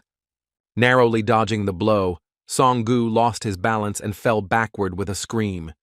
Standing up and looking at his soldier Hyunam, he realized that in this battle there was no point in running, because it would only make things worse. He sighed deeply and decided to do everything possible to at least survive.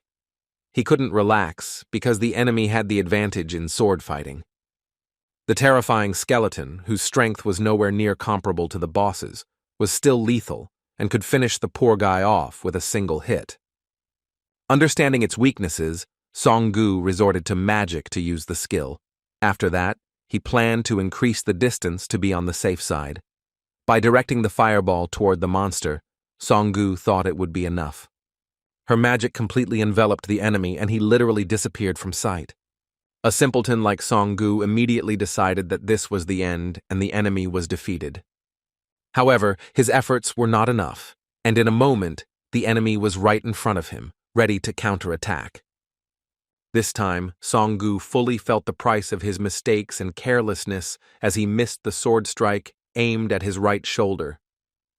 The pain from the wound and the skeleton's sly laughter began to drive him mad. Immediately after receiving the blow, a sharp pain made him fall to his knees.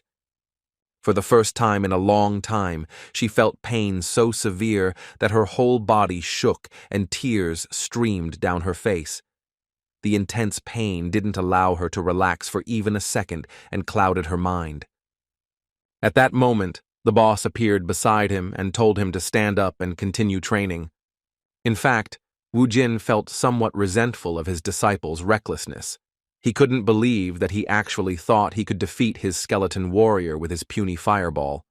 Furthermore, he was annoyed by the absurdity of his disciple lowering his defense after attacking once. With a stern, instructive look, he told his student that to survive, he himself must strive to become stronger. After these words, he asked him if he truly believed that in the future, monsters would only appear in dungeons. Song-gu couldn't understand what his boss meant, so Wu Jin suggested that he imagine what would happen if, in the future, dungeon breaks occurred in every subway station in the world. The Necromancer wasn't afraid of the cruel suggestions, saying that if this happened, half of the Earth's population would be brutally exterminated in just 3 days. Listening to all this nonsense, Song-gu couldn't understand what his boss was talking about. Everything became clear when Wu Jin said that if that happened, he would be forced to protect his family and wouldn't have time for people like him. With such cruel but fair words, he reiterated that he must learn to survive on his own, without relying on others. Furthermore, the boss also appealed to Song-gu's feelings, saying that if he also wanted to protect his family, he should first make sure he was strong enough for the task. In an instant, Wu Jin saw how his words, like a healing potion, began to lift the poor man. Despite the trembling throughout his body, Song-gu tried to stand up to demonstrate his determination. The pain he had never experienced before could not stop such a beast, who, standing up, frightened the entire forest with his insane scream. The gleam in his eyes returned. Now Song-gu clearly understood what he was doing and why he needed to become much stronger without delay. He turned to his boss and shouted that he was asking to be trained in the art of hunting. This was exactly what Wu Jin wanted to hear, so he responded to her words with a satisfied smile and anticipation of a fun month ahead. The time they spent inside the dungeon lasted much longer than outside. It seemed like they had spent the entire day inside the dungeon during their first training session, because they left late at night. Seeing how sleepy his protege seemed, Wu Jin guessed he was very tired. While trying to somehow regain his energy with the instant noodles he'd ordered at the cafeteria, Song-gu looked at his boss in confusion, because his suggestion sounded like a mockery. He couldn't even imagine that after this crazy workout, he'd still have any energy left. As it turned out, everything was more complicated than it seemed at first glance. Wu Jin explained that he had actually eliminated the student's fatigue with his ability, and that his fatigue meant that his mind was still too weak and he wanted to rest. Even though Song-gu was trying to deceive him and even himself, Wu Jin was understanding and suggested that as a solution to this problem, he could hypnotize himself or use some similar trick to overcome this kind of fatigue. At that moment, their conversation was suddenly interrupted by the news of the saint's blessing, of whom it was said that everything she does is a true miracle. It turned out to be an ancient transmission, during which Murdy, with her healing abilities, gave Mr. Smith the opportunity to stand up for the first time in his life. Looking at the woman who was called a saint, Woo Jin thought for a moment and said that she reminded him of someone because she behaved in the same way as an old friend of his. Songgu didn't understand what they were saying, but as soon as he looked at the screen, he almost choked on his noodles when he saw the beauty. He said the blonde-haired girl was beautiful and even looked like an elf.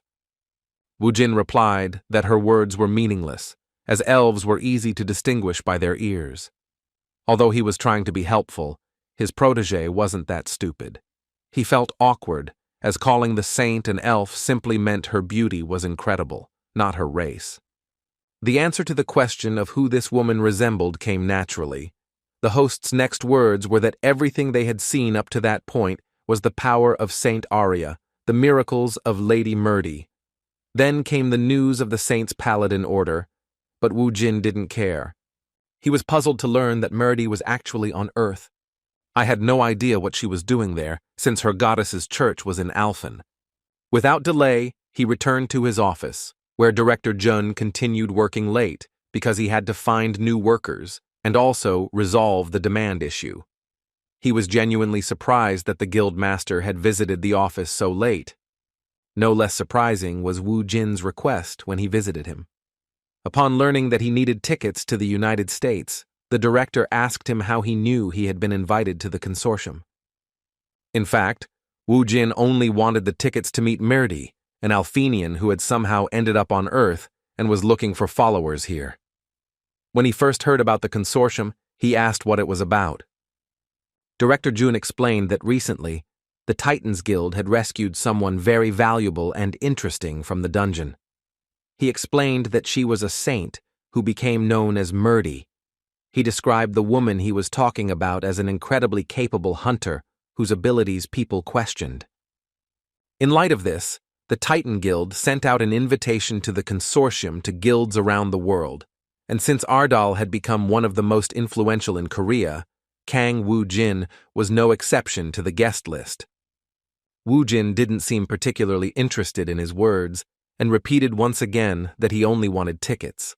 Such words seemed mysterious to the director, and he reacted rather confused, trying to forget what had really happened and the reason for such a sudden interest in the United States.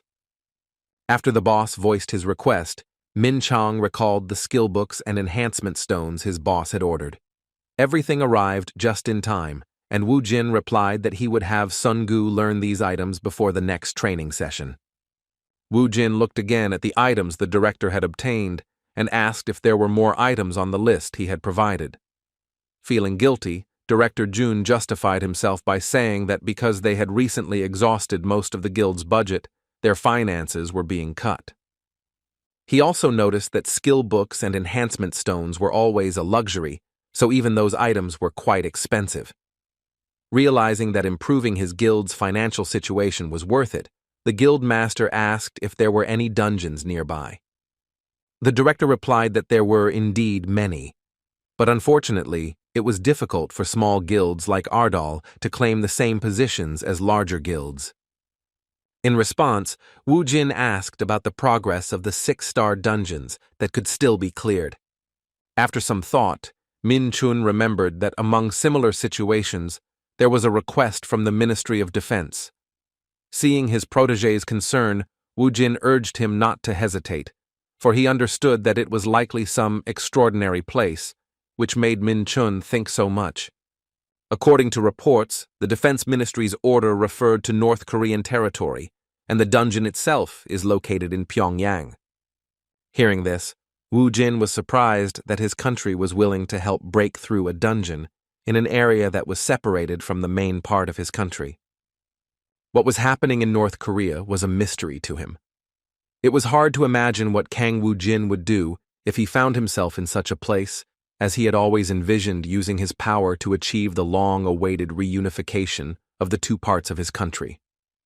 As it turned out, the Pyongyang dictatorship continued to flourish, and every misdeed forced the country's representatives to bow before their leader. Addressing the president, one of the Homeland Security officials tearfully begged him to forgive him and give him another chance to correct the mistakes he had made. The North Korean president, unsurprisingly, was an arrogant man who could not tolerate such situations. Looking at the man who was responsible for the security of the dungeons, he asked him if he really expected mercy from him, as he himself fled the dungeon with his tail between his legs like the ultimate coward. The awakened one, who had been given too much responsibility, continued to weep and tearfully express how sincerely sorry he was for what had happened. His plea, which attempted to save his life, only delayed the inevitable fate of all those who were not to the president's liking. The brutal dictator who wielded all power in North Korea said he should ask forgiveness not from him, but from God. After these words, he pointed a gun at the poor man and fired. Having gotten rid of his loyal protege, the most influential man in that dubious country ordered his fighter to clean his office. In passing, he said the situation did not seem like something his republic could handle alone. Turning to the commander, he asked a question that was hard to believe. The North Korean president had been counting on the fact that his request to South Korea had already yielded the desired result. It turned out that good news awaited him from those from whom he should not have expected help. The commander whispered something in his ear that genuinely delighted the North Korean president. With a mischievous smile on his face, he said he couldn't believe he was finally going to meet someone so interesting to him. The supreme leader of the Democratic People's Republic of Korea, Kim Jong-un, eagerly awaited his long-awaited meeting with the man he considered South Korea's greatest hero. As expected, the conversation centered on Kang Woo-jin's acceptance to lead the mission to clear the underground leak. The next day, Woo-jin went to the Awakening Administrative Office. He had joked several times about Pyongyang and how he wanted to destroy its leader to reunify Korea. He never thought all those jokes would turn into a real trip to help. Looking at his phone, he recalled the times Sungu begged him to reconsider going to North Korea to destroy its power, just to avoid being drafted into the military. He didn't have to wait long for a representative from the South Korean Ministry of Defense to arrive. Lieutenant Choi Ha-sol, whom they had met during the previous dungeon breach incident, was in charge of escorting him. She initially said it was an honor to see him again in a work setting. Shaking his hand, Woo-jin replied with a smile that he too would be much more comfortable going to North Korea with someone he already knew. Upon crossing the border into North Korea, the Necromancer was shocked by what he saw. This wasn't his first time there, so he shared his impressions, saying he initially thought there would be a lot of soldiers at the military facility, although it actually turned out to be quite quiet there. The lieutenant explained that there were very few well-developed areas in North Korea, but most of the country resembled South Korea in the last century. Only Pyongyang had a subway, and based on this, Kang Woo-jin surmised that they had asked for help because they couldn't cope with the small things. It turns out they do have awakened ones, but compared to South Korea, there are far fewer. That's why it was difficult for them to assemble a team consisting solely of A-rank hunters. Furthermore, the mortality rate among their awakened ones is quite high. Regarding the mortality rate, Woo-jin made a very correct assumption, saying that the rate was so high because awakened North Koreans could die in the dungeon or simply be shot for not following orders. The lieutenant clarified that they were forced to resort to them only because the situation required it. They hadn't had too many problems previously, as they had had support from China. This time, they tried to solve the problem on their own and failed, and China simply sat back and watched their failures. That's why North Korea asked many countries around the world for help. Upon hearing this story, Woo-jin immediately concluded that they simply thought it unprofitable to share the loot from a high-ranking dungeon with China. This theory he expressed was the same one the lieutenant believed in. To avoid these boring moments, Woo-jin suggested they ignore those things to resolve everything quickly and escape. He also asked the lieutenant accompanying him to make sure he received the half-month sentence as originally promised. Ha-Sol assured him that everything was fine. After this brief conversation, Lieutenant Ha-Sol observed the mysterious, popular, and extraordinary hunter who was causing a sensation in Korea. She realized that the condition Woo Jin insisted on was to let him spend half a month in the dungeon from the start of the first raid. Negotiations between the North and South were scheduled for the period following the arrival of the Northern delegation. However, this is a rather insignificant request for the first party to clear the dungeon, as it is known that the first party faces the most serious difficulties the place can present. Considering this, I hoped that despite the hunter's character, everything would turn out well. However, his calm only applied if the dungeon was successfully cleared. If it failed, the result would be Woo Jin's death, and North Korea would suffer enormous financial losses, including the loss of a major city where the dungeon was located. It was Pyongyang, and he was worried that if the worst-case scenario came true, relations between the North and South would gradually worsen even further than ever. Seeing this self-confident young man, I hoped he could tackle all the incredible problems he'd solved with his own hands before. Everything was in his hands, not only the events in North Korea, but also its relations with South Korea. Upon arriving, the lieutenant introduced the plaza as the Kumsusan Sun Memorial Palace. Looking at the rather bulky building, Woo Jin puzzledly asked why tanks had been placed there. Ha-Sol went on to say that the palace was originally a symbolic building. The nearby Kwangmen station became a dungeon that had to be cleared. The tanks there were measures to prevent anyone from escaping. Meanwhile, one of the government employees approached them and offered to follow him. Upon entering, they saw symbols of the dictatorship, such as posters with the faces of past heads of state. The soldiers in this place looked almost identical. They were ideal warriors because they had been trained since early childhood. The atmosphere of the meeting room they were in was quite somber for Lieutenant Ha-Sol. She was actually worried, unlike the hunter she was accompanying to support her during this mission. She was quite restless, even finding the strength to turn to the hunter and tell him that their North Korean comrades, who had asked them for help, were in no hurry to meet up. Looking at him, she asked him if he really wasn't nervous in such a tense situation. In response, Woo Jin calmly replied that he saw no reason for such a reaction. He had understood from the beginning that it was an obvious psychological trick intended to suppress the guests' morale by making them wait so long. After a few minutes of silence, a North Korean representative entered the room and announced that the first chairman of his country's National Defense Committee had arrived to attend the meeting. Woo Jin and Lieutenant Ha-Sol took a few steps toward them.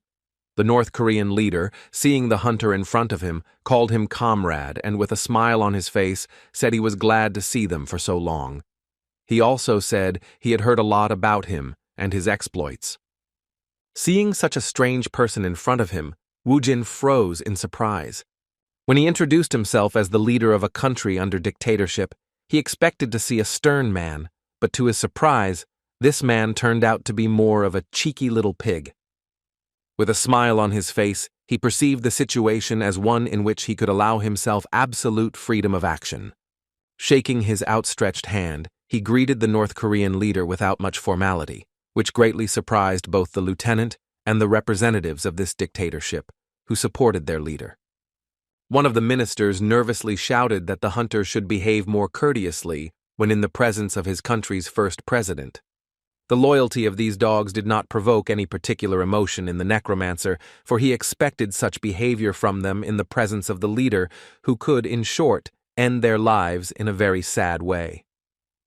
Continuing to play with her feelings, he put his hand to his mouth, showing his feigned regret, after which he said that he was very happy to meet Yonggun. By calling the leader of that state by name, he showed even more disrespect, causing representatives of both sides to believe that this was the end of their diplomatic relations. The lieutenant was so shocked that her facial expressions literally screamed that she regretted choosing the hunter who had decided on this madman. Even though Woo Jin had done something similar with the Hwarang Guild president, she felt that even without any instructions, he would understand how to behave in the presence of that person.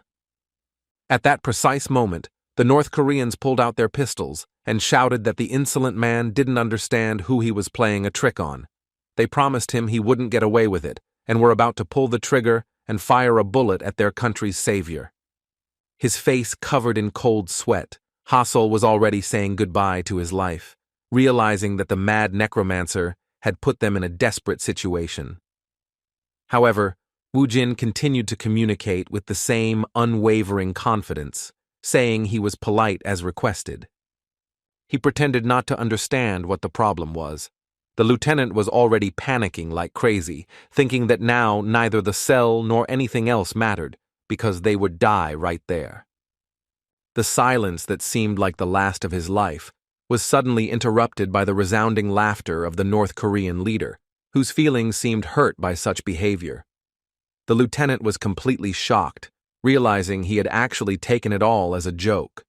Kim Jong-un said with great joy that he no longer had any doubt that his esteemed guest was indeed a very open person. He called him the strongest man in South Korea and said he expected nothing less from him.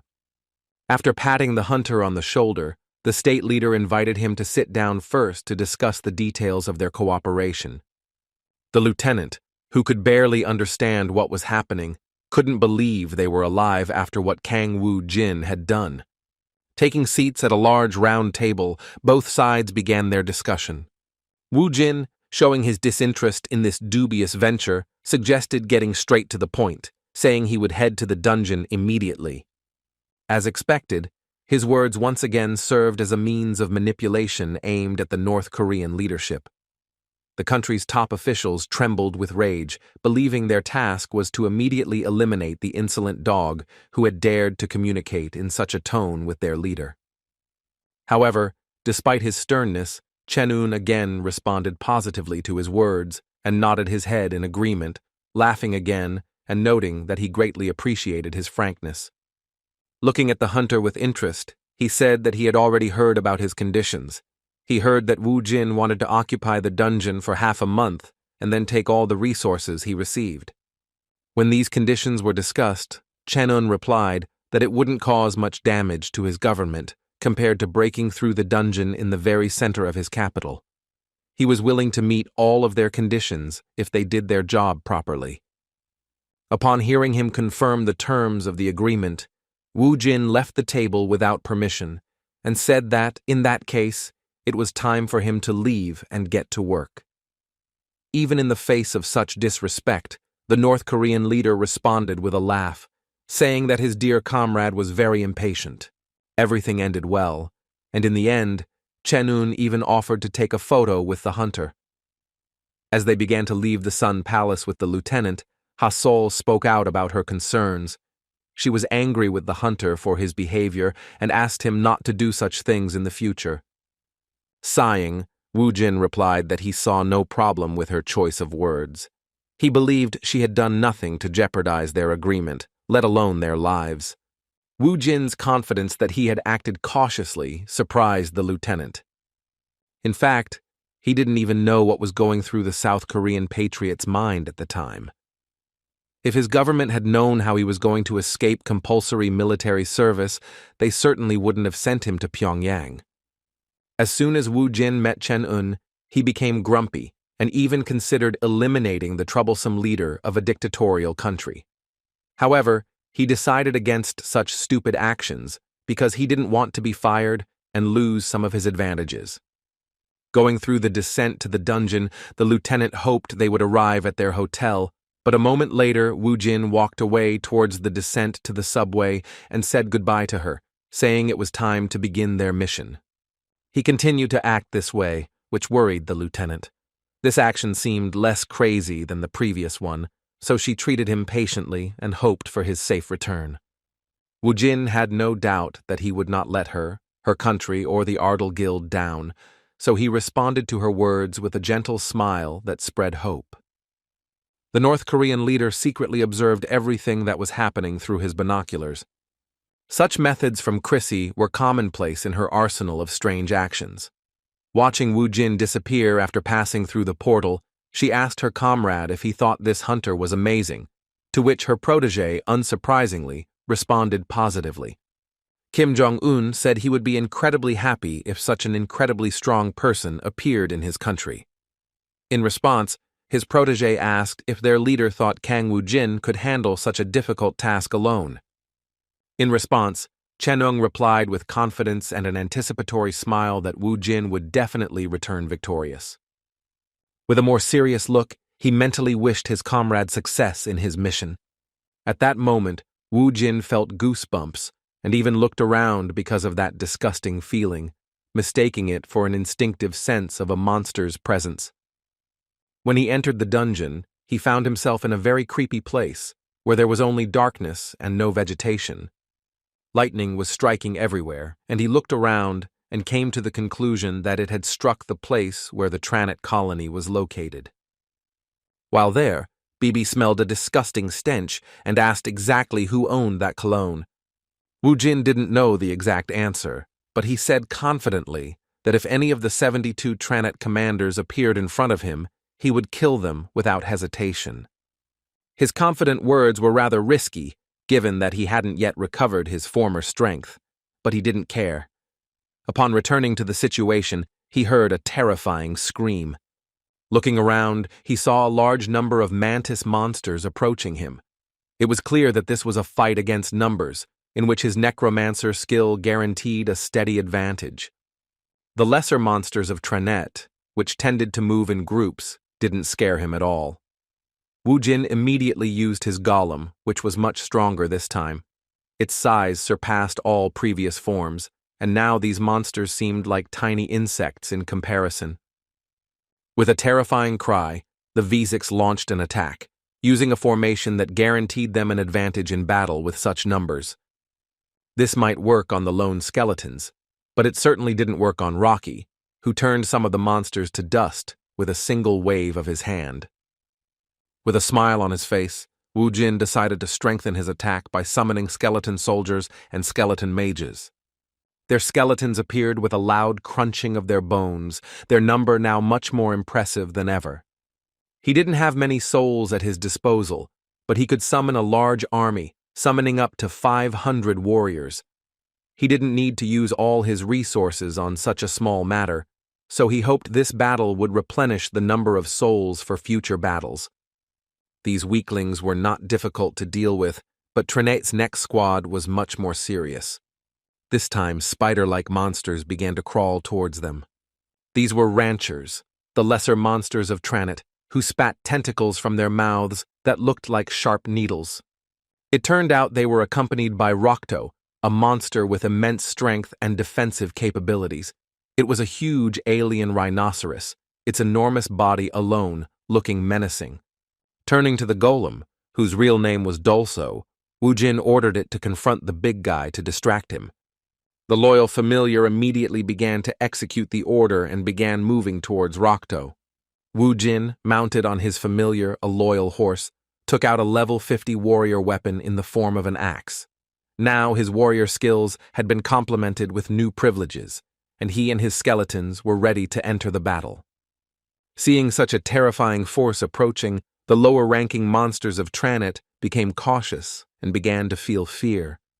Wasting no time, Woo-jin and his skeleton army rushed to attack. Fighting such small fish was not a big problem, so the skeletons managed well even on their own. It was a great training not only for the soldiers, but also for the magicians who could unleash their full potential on the great battlefield. This time, Bibi, known as the Hallucination Queen, was also able to join the fight by casting a sleep spell on the enemies. There was no point in fighting the little fish, so Woo-jin ran towards the big guy who was being held back by Dolso with difficulty. Due to Rokto's tough body, no attacks from mages, skeletons, or even a golem had any effect on him. In a battle like this, there would be no need to intervene personally if Woo-jin had the strength of his previous kin, the Death Knight and the Lich. Despite this, he wasn't sad, as this was a great opportunity to test his strength as a warrior. Using the power of the Necromancer, he spent several souls, turning them into arrows made of bones. His power was not enough to penetrate Rokto's thick defense, so he used them more wisely, creating a cage around the enemy monster. After leading Rokto towards the cage, Wu Jin used his horse to fly over it. While attacking, he used a skill he had never used before. It was owned by his new form of warrior weapon that, when swung furiously at high speed, turned this monster into sliced tofu. Jin was genuinely delighted with his new power, because although he lacked his main offensive powers as a necromancer, he had the offensive skills of a warrior that he had acquired upon returning to Earth. For the next 12 days, he fought the same monsters he had encountered before. They weren't particularly strong, so it was good training for his army. Eventually, they arrived at a place that was the center of the entire colony. There was the tree, the source of all the monsters. The hatchery they had arrived at continued to spawn low-ranking enemies. Seeing this, Wu Jin concluded that they wouldn't be able to meet the owner of this colony in this dungeon. Although he wanted to find out which wards he was dealing with, the cleanup had to be completed. Raising his hand, he used for the first time the Monster Corpse Resurrection skill, which he had last used during the fierce battles in Alfen. Controlling corpses with half of their original abilities was an excellent way to preserve souls during battles like this. Using this very useful necromantic ability, he ordered the monsters to attack his own lair. Losing touch with Trannet's will, the monsters rushed to attack. Their quick movement and lack of fear led them to their own lair, where they were now ready to destroy everything around them. After surrounding the monster incubator of one of the Trannet captains, Wu Jin decided to take another advantage of this unique ability. Using the corpse explosion skill, he completely destroyed the incubator they had emerged from a few hours ago. The force of the explosion of such a large amount of explosives caused a powerful wave, and Wu Jin even covered his clothes with a long cape.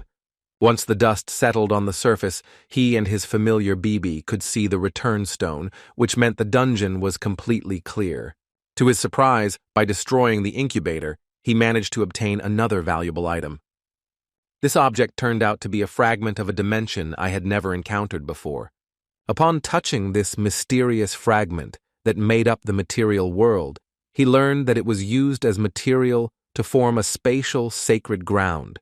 In this case, to create a dungeon through which Trannet moved his army. After obtaining this mysterious stone, Wu Jin asked Bibi if she knew anything about the spatial sacred land. Her relative was surprised by such a question and immediately replied that it was the first time she had heard of such a thing. Looking back at the fragment he had little information about, Wu Jin decided he shouldn't think too hard about it, since not even Bibi knew what it was. He concluded that there would come a time when he would need to use it, but until then, he decided to keep it in his inventory. At the same time, strange things were happening in Kim Chung-woon's secret hobby room. This place contained many rare artifacts obtained from within the dungeons. The head of state observed the results of his order's execution, gradually correcting the new painting in his gallery. As it turned out, in the middle of this crazy room, he decided to place a huge portrait in which he appeared next to the strongest hunter in South Korea. The painting he had replaced with a photo of himself and Kang Woo-jin was now in the place where his previous favorite photo had been. Troubled by this spontaneous decision, the subordinate wanted to know what to do with this object that no longer interested the head of his state. Looking at it more closely, Kim Chung-woon remembered that it was a photo of his favorite African-American singer. After thinking about it for only a moment, he came to the conclusion that he should throw it away, after which he looked away and continued enjoying his new favorite exhibit. A sudden knock in that crazy room distracted the boss and allowed his guest to enter. This time, one of the senior officials visited him and informed him that there was news he would like to hear. Kim Chung-woon was overjoyed to hear that Comrade Kang Woo-jin had successfully cleared Gwangmyeong Station.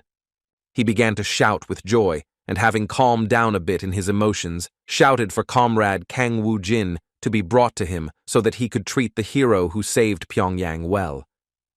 The president, laughing happily, said that nothing could be known for sure, but that Comrade Kang Woo-jin could return to this place because he felt his republic treated him well. He truly hoped he could befriend his idol.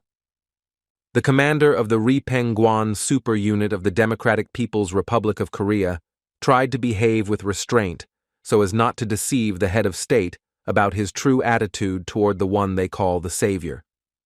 In fact, he harbored the deepest hatred towards Kang Woo-jin's personality because of the way he joked around with impunity in the presence of his leader. He was no less disturbed by the fact that the one he no longer wanted to see had not only managed to survive in such a difficult dungeon, but had also successfully cleared it in just 3 days. The next day, Woo-jin was surrounded by journalists who had dedicated their entire lives to capturing their country's new hero. Looking at him, the boys said he was a little crazy because he had managed to clear the terrifying 6th-level dungeon all by himself. The white-haired boy assumed his awakened abilities were as powerful as those of St. Murdy of America. In that sense, they wanted to contact headquarters. The men closely monitoring the hunter from Korea were foreign journalists who had been given permission to visit North Korea. As soon as the photo shoot was over, Lieutenant Ha-sol ran up to him with a happy smile. With genuine delight, he congratulated him on another successful cleanup and praised him for not letting his country down and for doing a great job.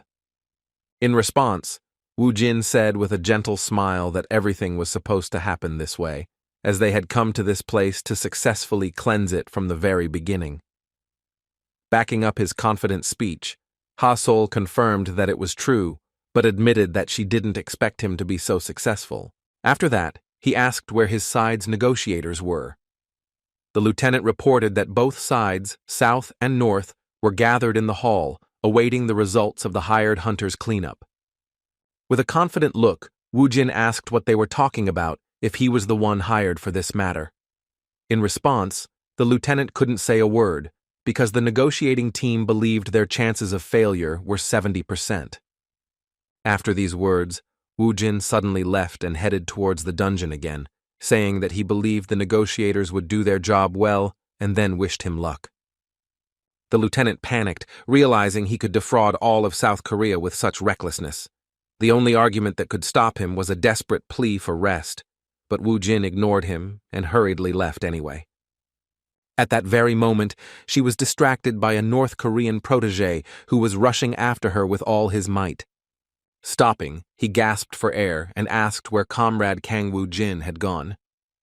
As soon as he heard that the hunter had gone back into hiding, he was seized with horror and said in a trembling voice that something terrible had happened. At the same time, Kim Jong-un was busy preparing a magnificent banquet. He himself gave orders on how to prepare it, saying that everything had to be as good as possible. He couldn't allow them to lose to South Korea as a welcoming ceremony. After 14 days of being inside the dungeon, Woo-jin had greatly increased the strength of his familiars and his army of warriors and mages. He enjoyed the process, as he had recently discovered how fun auto-hunting can be. Due to his long stay in the dungeon and continuous battles, he managed to increase his level to 60, which allowed him to unlock the privileges of the warrior class. He now has a bow, the tenacity skill of a warrior, and archer skills at his disposal. To compare the power of his new weapon, he used the achievement shop and bought a very basic but reliable weapon, which was the bone bow. There weren't any particularly tough monsters here, so their target was the low-ranking minnows of Trannet's army. The shot from this weapon not only turned the monster to dust, but also destroyed a small area where the arrow was aimed. Observing the results of his attack, Woo-jin concluded that using a bow would guarantee a larger area of effect and greater speed than the bone spear. This wasn't bad, as his range of long-range attacks had become even more diverse. Seeing the new privileges of the warrior class, he decided to summon a new familiar, who was supposed to become another reliable support for the Necromancer. Taking out the sealed crystal, he put a large amount of magic into it and called the goblin out. In an instant, the sinister dark aura began to disappear behind his back. Looking around, he saw that insolent fellow who dared to appear not in front of him, but behind him. With a malicious laugh, the goblin said he could finally hear his master's voice. The human-like creature, resembling a terrifying shadow, greeted its summoner with a sinister voice, anticipating the interesting events to come. It was a spirit that could exist even without its master. It could read Woo-jin's emotions, share thoughts, and more. Apparently, this was the only familiar whose initial desires were far from the concept of loyalty. Among the goblin's abilities was even the ability to take control of the master's body in the event of his death.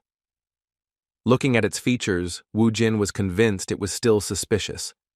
Looking at the goblin with a malicious smile, whose loyalty and trust stats were negative at the maximum level, Wu Jin said that, as always, he looked at it with sincere disgust. In response, the crazy, rebellious familiar said with a malicious and arrogant smile that if the master hated him so much, then he should give him a new body or something. He even dared to say that he wouldn't mind obtaining his master's body.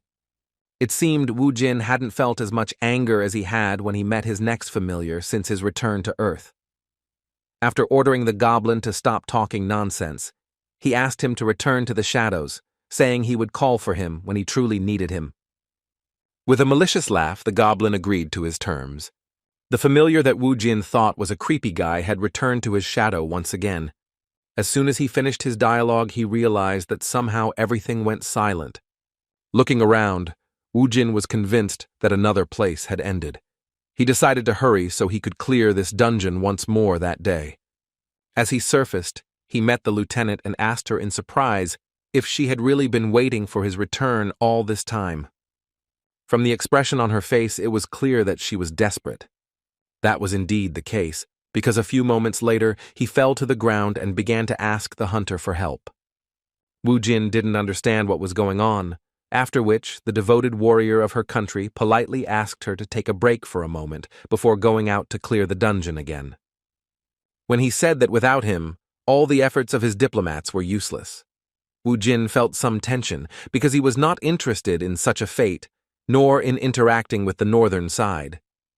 Apparently, this request wasn't the first, as a few days ago, before another dungeon clearance operation was carried out, the lieutenant met him upon his return and told him that this operation had been declared a joint effort between South and North Korea. She asked him to attend the meeting. Despite this request, Wu Jin did not think much of it and turned around, returning to the dungeon again, saying that this was a matter for politicians and his business was to clear the dungeon again. No matter how hard the lieutenant tried, each desperate attempt yielded no results, even despite her requests to accompany her to the diplomatic meeting. This time she was so desperate that she begged him on her knees that the situation was worse than ever. She asked him to think about his country and take a break before the purge, before something terrible happened because of his disrespect for North Korea.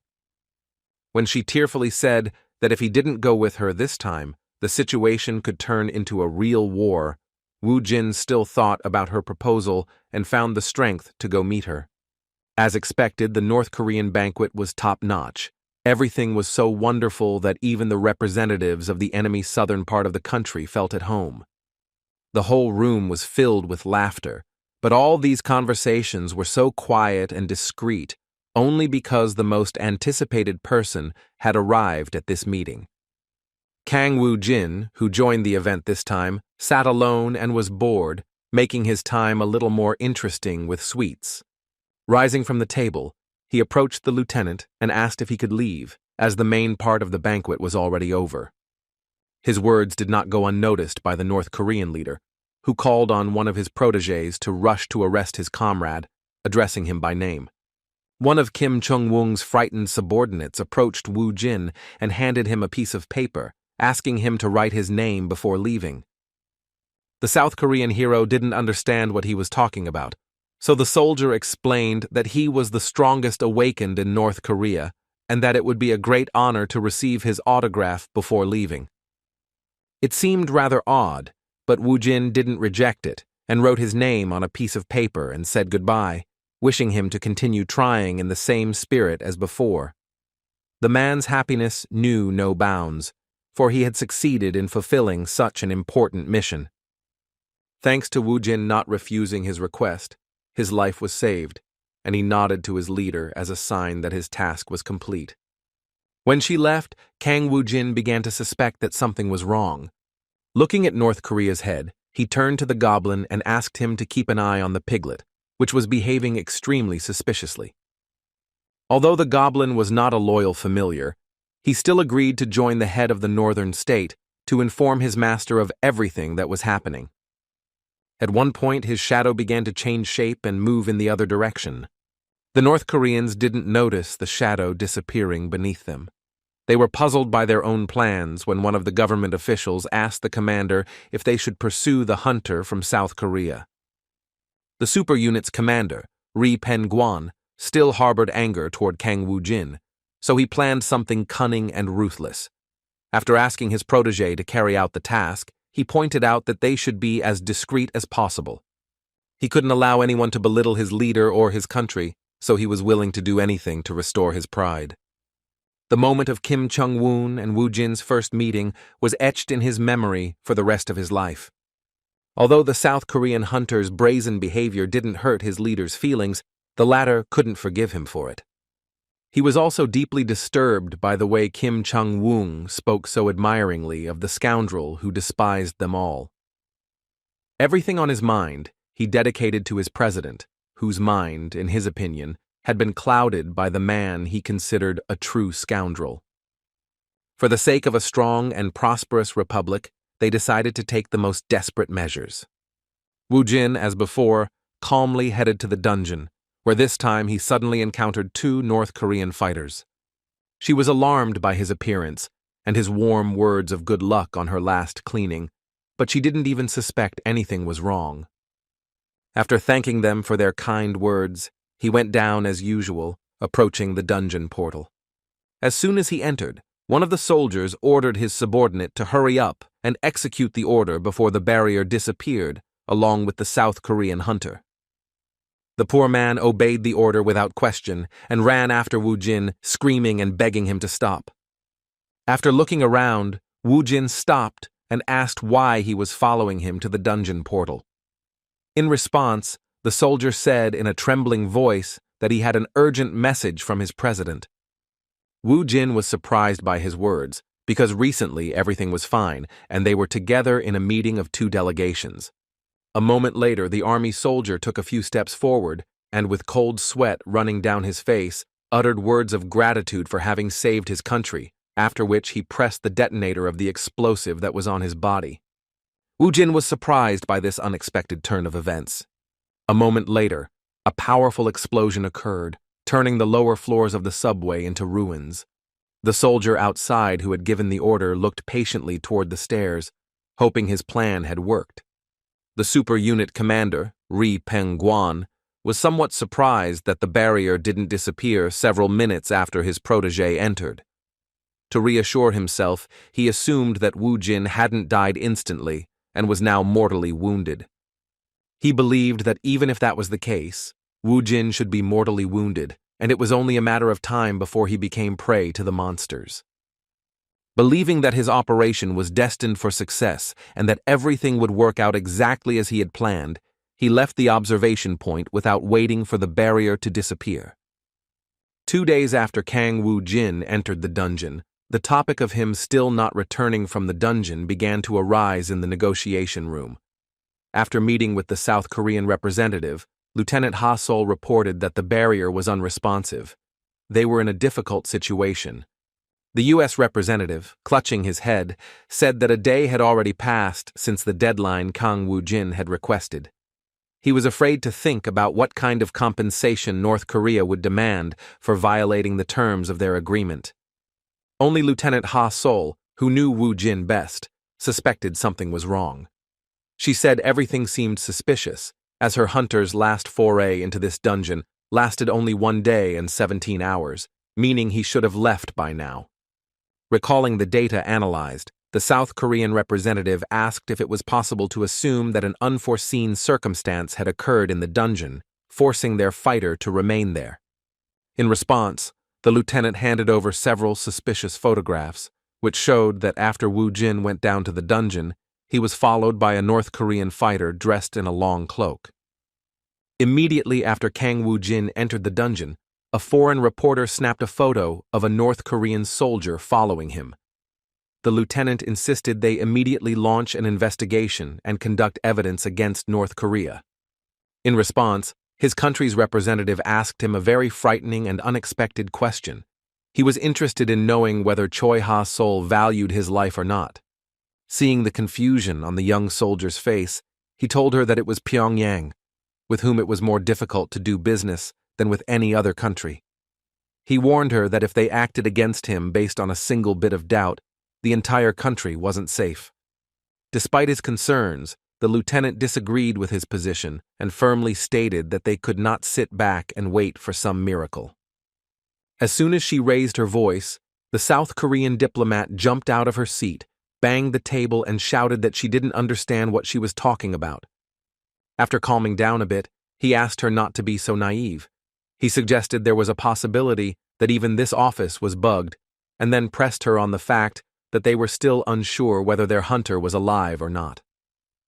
Despite the situation, all he could say was suggest that she wait a little longer, as they simply had no other options. Meanwhile, Kim Chung-won learned that someone had gone down to the dungeon looking for his idol, which could be because he had been there for so long. The president's subordinates, frightened, swore in shaky voices that they were doing everything they could to find out what had really happened. He had no complaints about the foreign journalists who took this photo, but his anger toward his own subordinates indicated that he was in no way involved in the antics of the commander of the Democratic People's Republic of Korea's top-secret unit.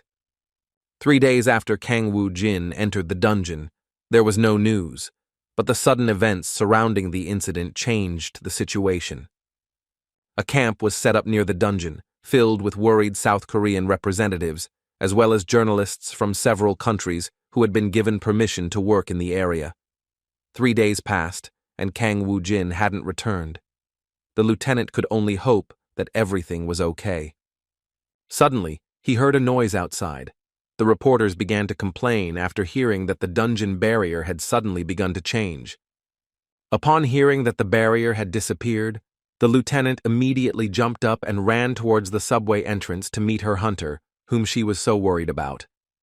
Woo-jin walked out with a malicious smile, hoping to get revenge for what the North Korean soldier had dared to do.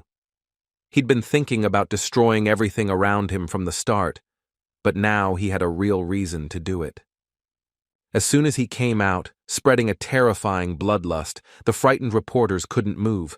They couldn't even raise their camera to take a picture of Kang Woo-jin with his clothes in tatters and bruises on his face. The frightened faces saw that he was far from being in the best mood, so none of them knew for sure what to expect from such a powerful man. As soon as he stopped and looked up, he asked in a serious tone whether North Korea really wanted to die at his hands, and then suggested that they think about whether they were sure it was worth listening to such ideas from their leaders. The bewildered foreign journalists didn't know how to react when everything around them was threatened by the fury of South Korea's strongest hunter. They were even more surprised when he asked them to bring him the vile little pig. They didn't immediately realize that was what he was calling Kim Chung-won. Looking at the soldier, he uttered an even more shocking phrase. If he didn't grant his request, he himself would come to visit him. As expected, a moment later, all the North Korean soldiers present near the dungeon pointed their guns at him. One of the brave men trembled and threatened to shoot him if he didn't stop. In response to these words, Woo-jin appeared next to him in an instant and grabbed his weapon, saying that after surviving the explosion of a large amount of explosives on one of his soldiers, such weapons did not scare him. Releasing his terrifying warrior aura, he took a stance to deliver a fatal blow to the soldier. The poor man, who had no idea why his country's savior was furious and indulged in such insults toward his leader, was already saying goodbye to his meaningless life. At one point, he began to lose consciousness, and small particles of mana appeared around him. In the end, Bibi arrived in time to help her master. She used a sleeping spell just before Woo-jin crushed the poor fellow to the ground. Appearing in her usual cat form, Bibi said that it wasn't good for her master to have too hot a temper. It seemed she was the only one he was willing to have a conversation with under any circumstances. Hoping for her understanding, Bibi said they would be tried for all these murders, but the Necromancer sternly replied that she should not interfere with him. The military and foreign journalists were lulled by Bibi's spell, but these men were replaced by other North Korean military personnel who immediately became extremely hostile. Woo Jin was surrounded again, and these men, despite recognizing his strength, said he was wrong if he thought North Korea was full of weaklings. They couldn't let him reach Pyongyang, so they vowed to fight him to the bitter end. Taking a closer look at these guys, Woo Jin immediately saw that they belonged to the awakened North Koreans. In fact, among these guys there were really strong fighters, whose level was close to. Using the ability of the Phantom Spear, he created many lethal weapons that he aimed at these poor guys. In an instant, their confidence vanished from their faces. Instead of arrogance and confidence that their numerical superiority would produce results, they felt despair at the terrifying strength of their enemy. Even with their high levels, they were unable to see or dodge Woo Jin's attacks. In fact, the Necromancer didn't care how strong they were because among them at most there were A-rank fighters. Having destroyed the strongest awakened in North Korea, Woo Jin headed towards the Palace of the Sun, from where the energy of the goblin attached to Kim Chung-un was emanating. A moment later, the lieutenant tried to stop him, who was standing up with a trembling body. Looking at her, Woo Jin realized that she was also an awakened. Further information about her status revealed that she belonged to the Tamer class, and her personality was characterized by the system as one of great loyalty and pride. Despite being such an important figure in the South Korean Ministry of Defense, he was an F rank, meaning he was only slightly stronger than an ordinary person. He found it hard to believe that with such abilities, he could overcome BB's sleep spell. As it turned out, the problem wasn't his abilities, but his terrifying strength. In an attempt to prevent him from making rash decisions that would only make things worse, she said with genuine panic, that they wouldn't be able to fix the situation if he didn't abandon his plan.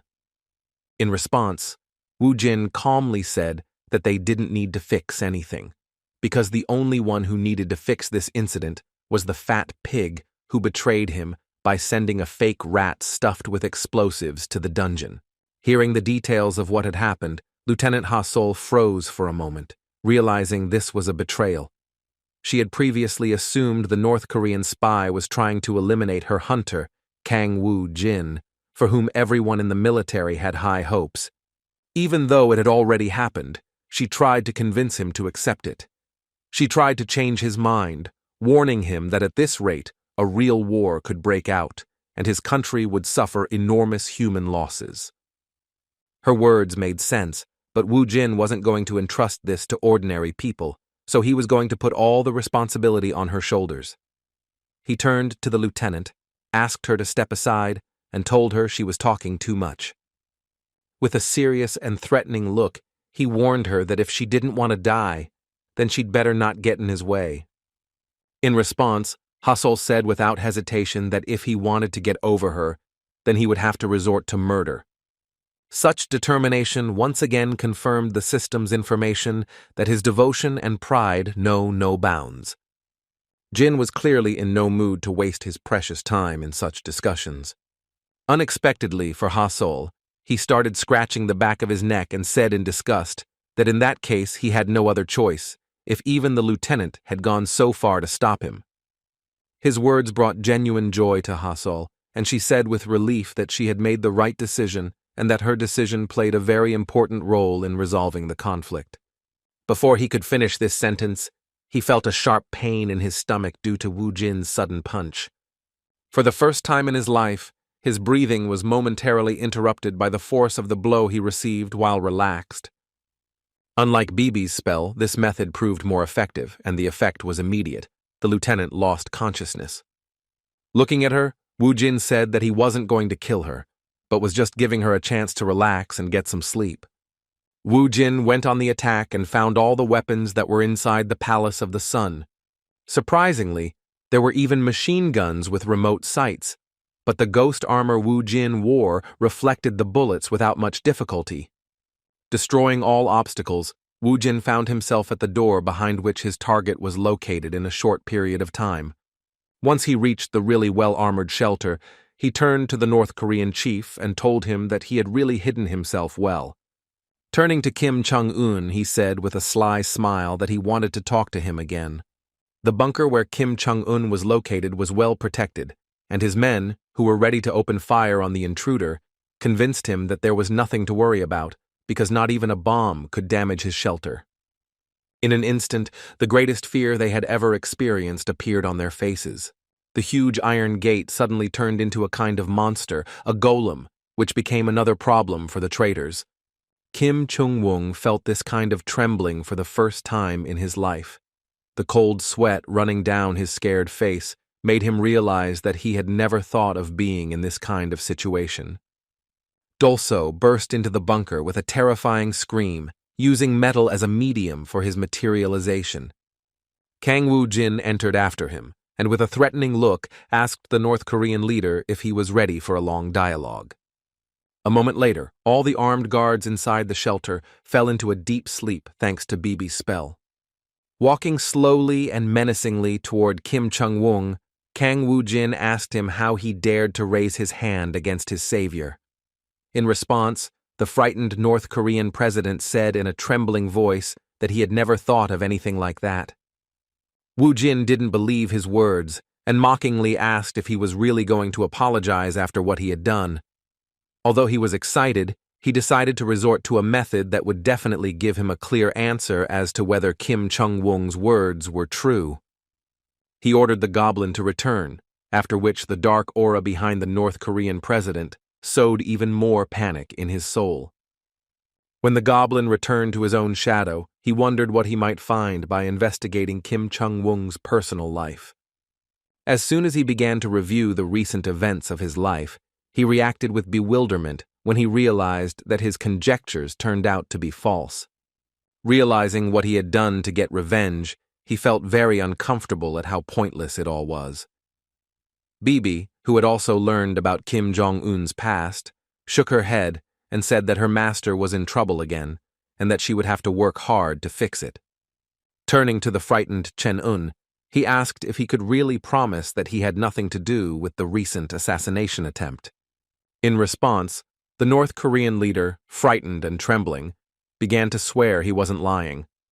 Seeing how quickly Woo-jin changed his attitude toward the situation, BB felt uneasy. Showing anger and outrage at the whole situation, Woo-jin gave the North Korean leader the choice of either immediately finding the clever guy who tried to kill him by blowing up his subordinate, or dying instead. As expected, Kim Jong-un overcame his fear and shouted a promise that he would find and punish the scoundrel, no matter the cost. After finishing this conversation, Woo-jin extended his hand to Kim Jong-un and apologized for the misunderstanding, surprising the North Korean leader with his change of mood. The chairman took his decision as a favor from the gods and apologized with gratitude and tears in his eyes, saying it was all his fault. In fact, he didn't care about everything that happened to him because he forgot about it all, thinking that Woo-jin understood his feelings for him. Sighing deeply, Woo-jin smiled, because what he saw in his memories was something, in a way, even surprising. I had no idea I'd had such a huge fan all this time. I couldn't believe Kim Jong-un was actually a fan of the Awakened Ones and considered them his idol. By viewing his memories, he was able to discover that the president collected many artifacts, which he never used because he was not awakened. The personal museum was amazing, but not as much as the affection the president felt for him. He decided the comrade wouldn't mind if several items from his collection ended up in his inventory as gifts. Walking through the halls of the Sun Palace, Woo-jin recalled the goblin's memories, judging by which he could assume he was already close to the room where the crazy collection was located. Suddenly, he heard a desperate plea for him to stop, and looking around, he realized he felt sorry for Ha-sol. She recovered so quickly that he thought the blow was too weak. In response, the lieutenant asked her not to pay attention to him and urged her to stop what she had started before it was too late. In response, Woo-jin said with bewilderment that it was too late because everything was already over. Hearing this, Lieutenant Ha-sol froze in place, feeling a tremor throughout her body. She interpreted this to mean that Woo-jin had found Chairman Kim Jong-un and eliminated him because North Korea had betrayed his savior. Clutching his head, he began to mutter something in a shaky voice about how it was all over, and the war could no longer be stopped. With a deep sigh, Wu Jin, who could no longer listen to the complaints about the terrible war, admitted that he did not actually kill Kim Jong-un. Hearing this, Ha-Sol was shocked at the mere thought that he would have to give his life to try to prevent him from eliminating the leader of North Korea. She continued to unnerve the Necromancer, pleading with him to see reason. She promised that if his anger wasn't quelled with words, she was willing to sacrifice her own life so he wouldn't make the situation in South Korea worse with his own hands. With a smile on his face, interested in her words, Wu Jin asked her if she was really willing to give him her life. Without further ado, the proud and incredibly loyal Ha-Sol said that if she could help stop the war on the Korean peninsula, she would be honored to sacrifice her life. There wasn't a single lie in his words, and Wu Jin saw it perfectly. His personality intrigued her from the start, even though he was useless in combat. Although Ha-Sol doesn't have a pure and innocent soul like Sun-gu or Ji Woon, he'd never seen so much fire in her eyes or so much sincerity in every word. He thought it was most likely because she was so confident in her beliefs. With a wicked smile on his face, he turned to Lieutenant Choi Ha-Sol. Then he said something that shocked her deeply. She apologized and asked him to repeat what he'd said about her being too valuable to sacrifice her life.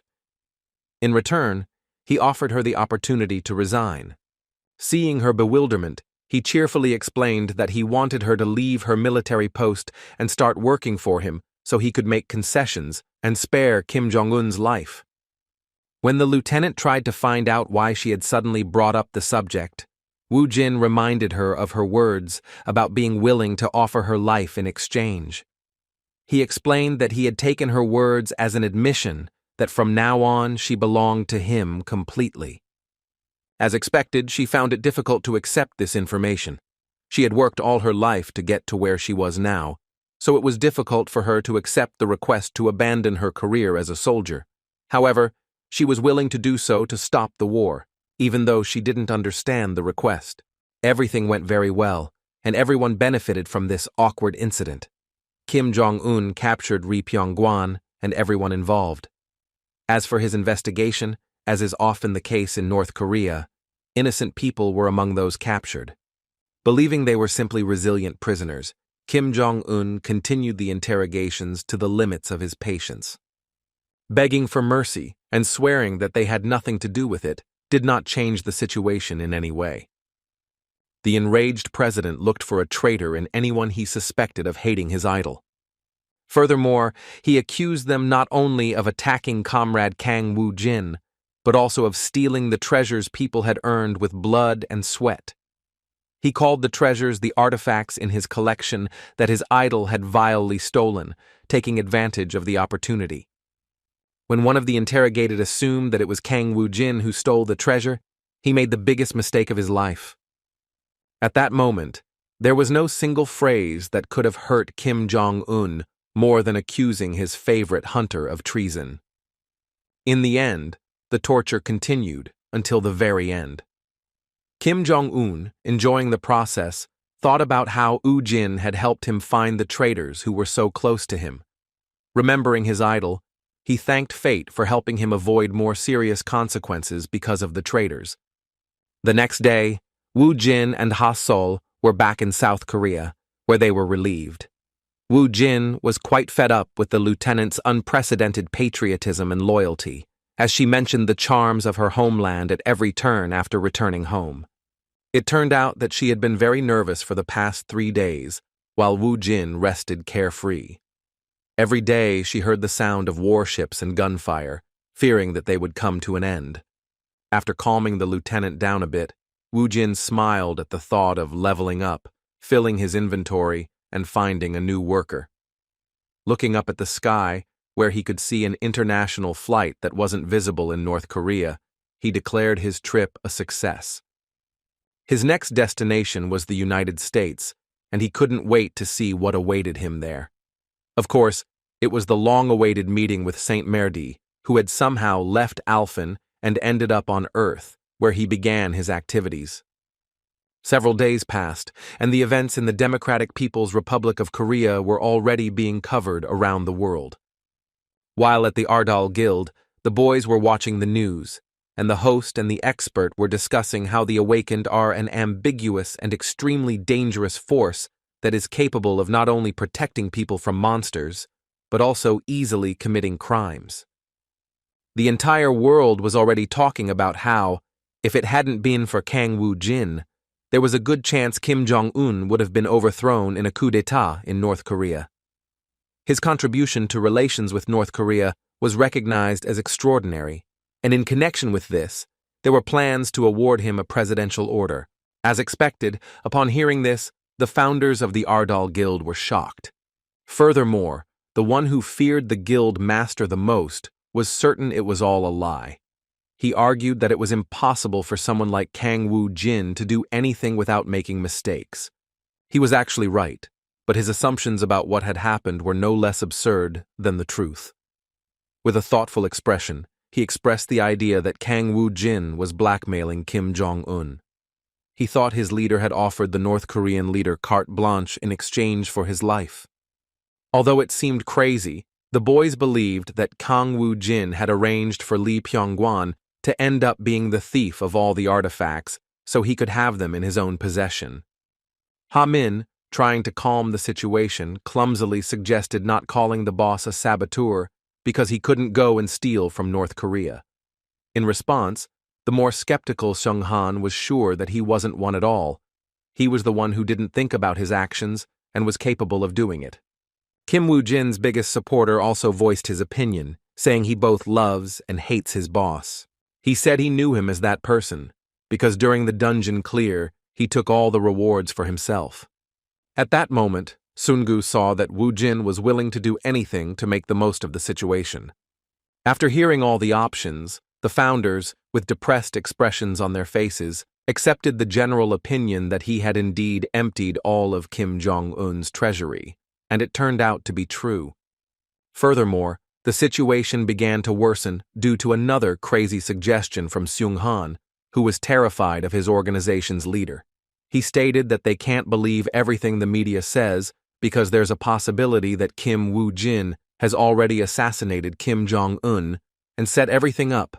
Ha-min, as the only person who still had some hope that everything might not be so bad, suggested forgetting about all this and the robbery, because it couldn't be that a conscientious person like Woo-jin would act in such a way.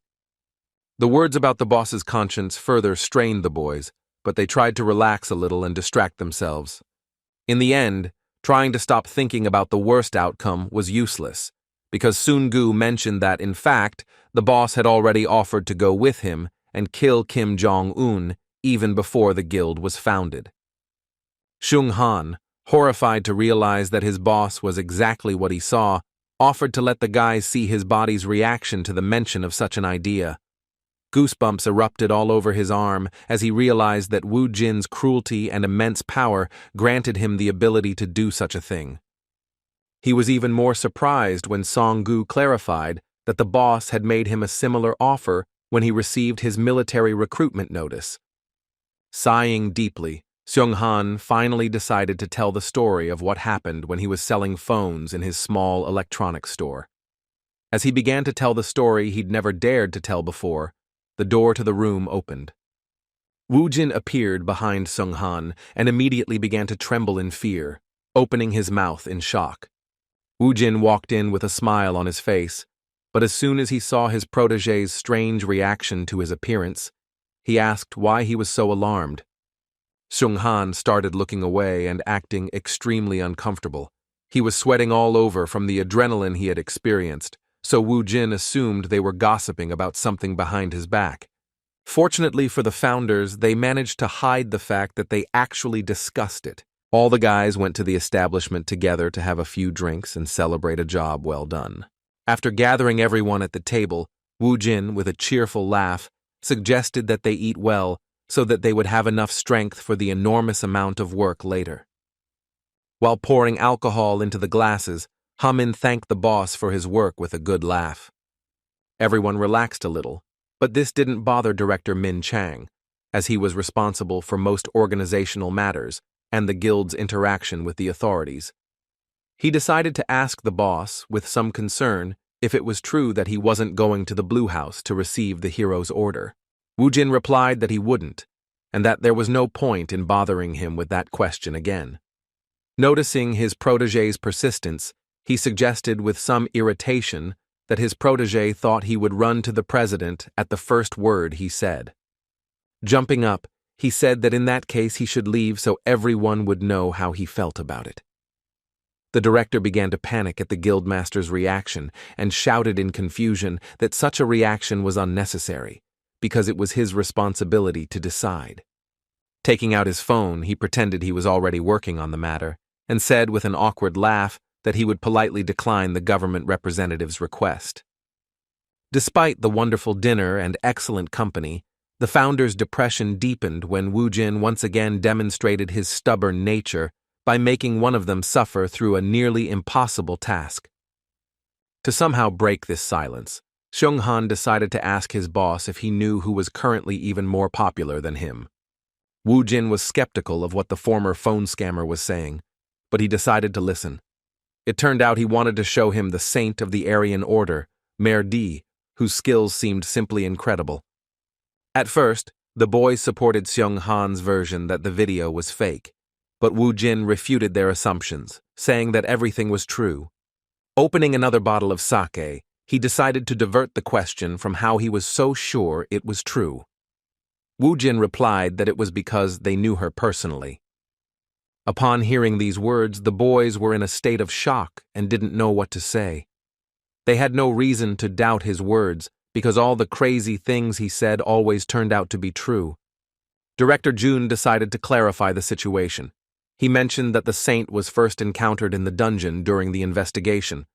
Speaking about how she should be on par with an S-rank awakened, he asked again if they could really meet. While slowly pouring the drink, Wu Jin mysteriously said that there was a planet called Alfen. The boys still didn't understand what was being discussed, but they were surprised that Wu Jin had some knowledge of astrology, even though he didn't give the impression of being an educated person.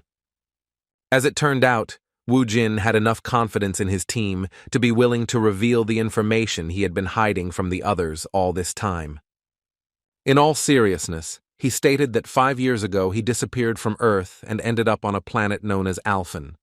There was silence after these words. The confused boys didn't know how to react. Sun Han was drunk enough to react with raucous laughter, saying that the boss's joke was too complicated and that it took him a few seconds to understand it. In response, Wu Jin told him to be quiet, as this wasn't a joke. Then the guildmaster continued his story, mentioning that not only people lived on the planet Alfen, but also monsters and even hybrids. Speaking of his experience, he said he fought them for 20 years in an attempt to survive, and was eventually able to return to Earth, where he had only spent 5 years. Director Jun, taking the chief's words seriously, commented that it was very similar to the passage of time in dungeons. Wu Jin confirmed his guess, saying that just like in Alfen, dungeons had also begun to appear on Earth. The otherworldly story made the director think it might be true. Assuming Wu Jin was telling the truth as always, he realized it was now clear why he was so inhumanly strong. This also explained why he could communicate with other people so easily. After calculating how long Wu Jin had existed, he realized his actual age was 44. Returning to the saint's question, Wu Jin explained that it was there that he learned of Merdi's existence. It was still a question of how she came to be on Earth, but he made it clear to the children that they would only understand when he met her in person and asked them about it. Sungu, who, like the director, believed every word he said, asked the boss if he was sure he could tell him everything like that. In response, Wu Jin replied that he saw no reason to hide such things, because they all lived in a world where priestesses from other planets appeared from the dungeons. The next question was from Min Chang. He wanted to know what kind of relationship his boss had with the priestess who came to Earth and surprised all of humanity with her abilities. With a sly smile, Wu Jin replied that she was like a friend to him. Meanwhile, Merdi, thinking that the ruthless immortal necromancer Ardal was about to meet her, prayed desperately to her goddess. She didn't know how this meeting would happen with someone who considered her a friend. 5 years ago, on the planet Alfen, their first meeting took place. After traveling a great distance on horseback across the moor, Mrs. Murdy reached her destination. She was accompanied by her warriors, but she was still nervous. Turning to the general of his paladins, he wanted to make sure that everything would be okay. While inspecting the mysterious area, he mentioned that it was known as the Valley of Death, from which no one ever returns. The general confirmed his words, but clarified that for them this was the only way to survive. The war in Alfen was in full swing, and according to the words of the high-ranking paladin, they could not stop, because if they did, they would be captured by Trannet and the immortal Ardal. Suddenly, one of his scouts shouted that someone was hovering right above them. Hearing this, the general assumed that the immortal Ardal had finally managed to reach them. Addressing his warriors, he ordered them to prepare for a confrontation with Ardal. Just a moment after speaking these words, his life was suddenly cut short. Seeing how brutally her general was destroyed, Murdy desperately cried out his name. Looking up, he saw the one he most feared to meet.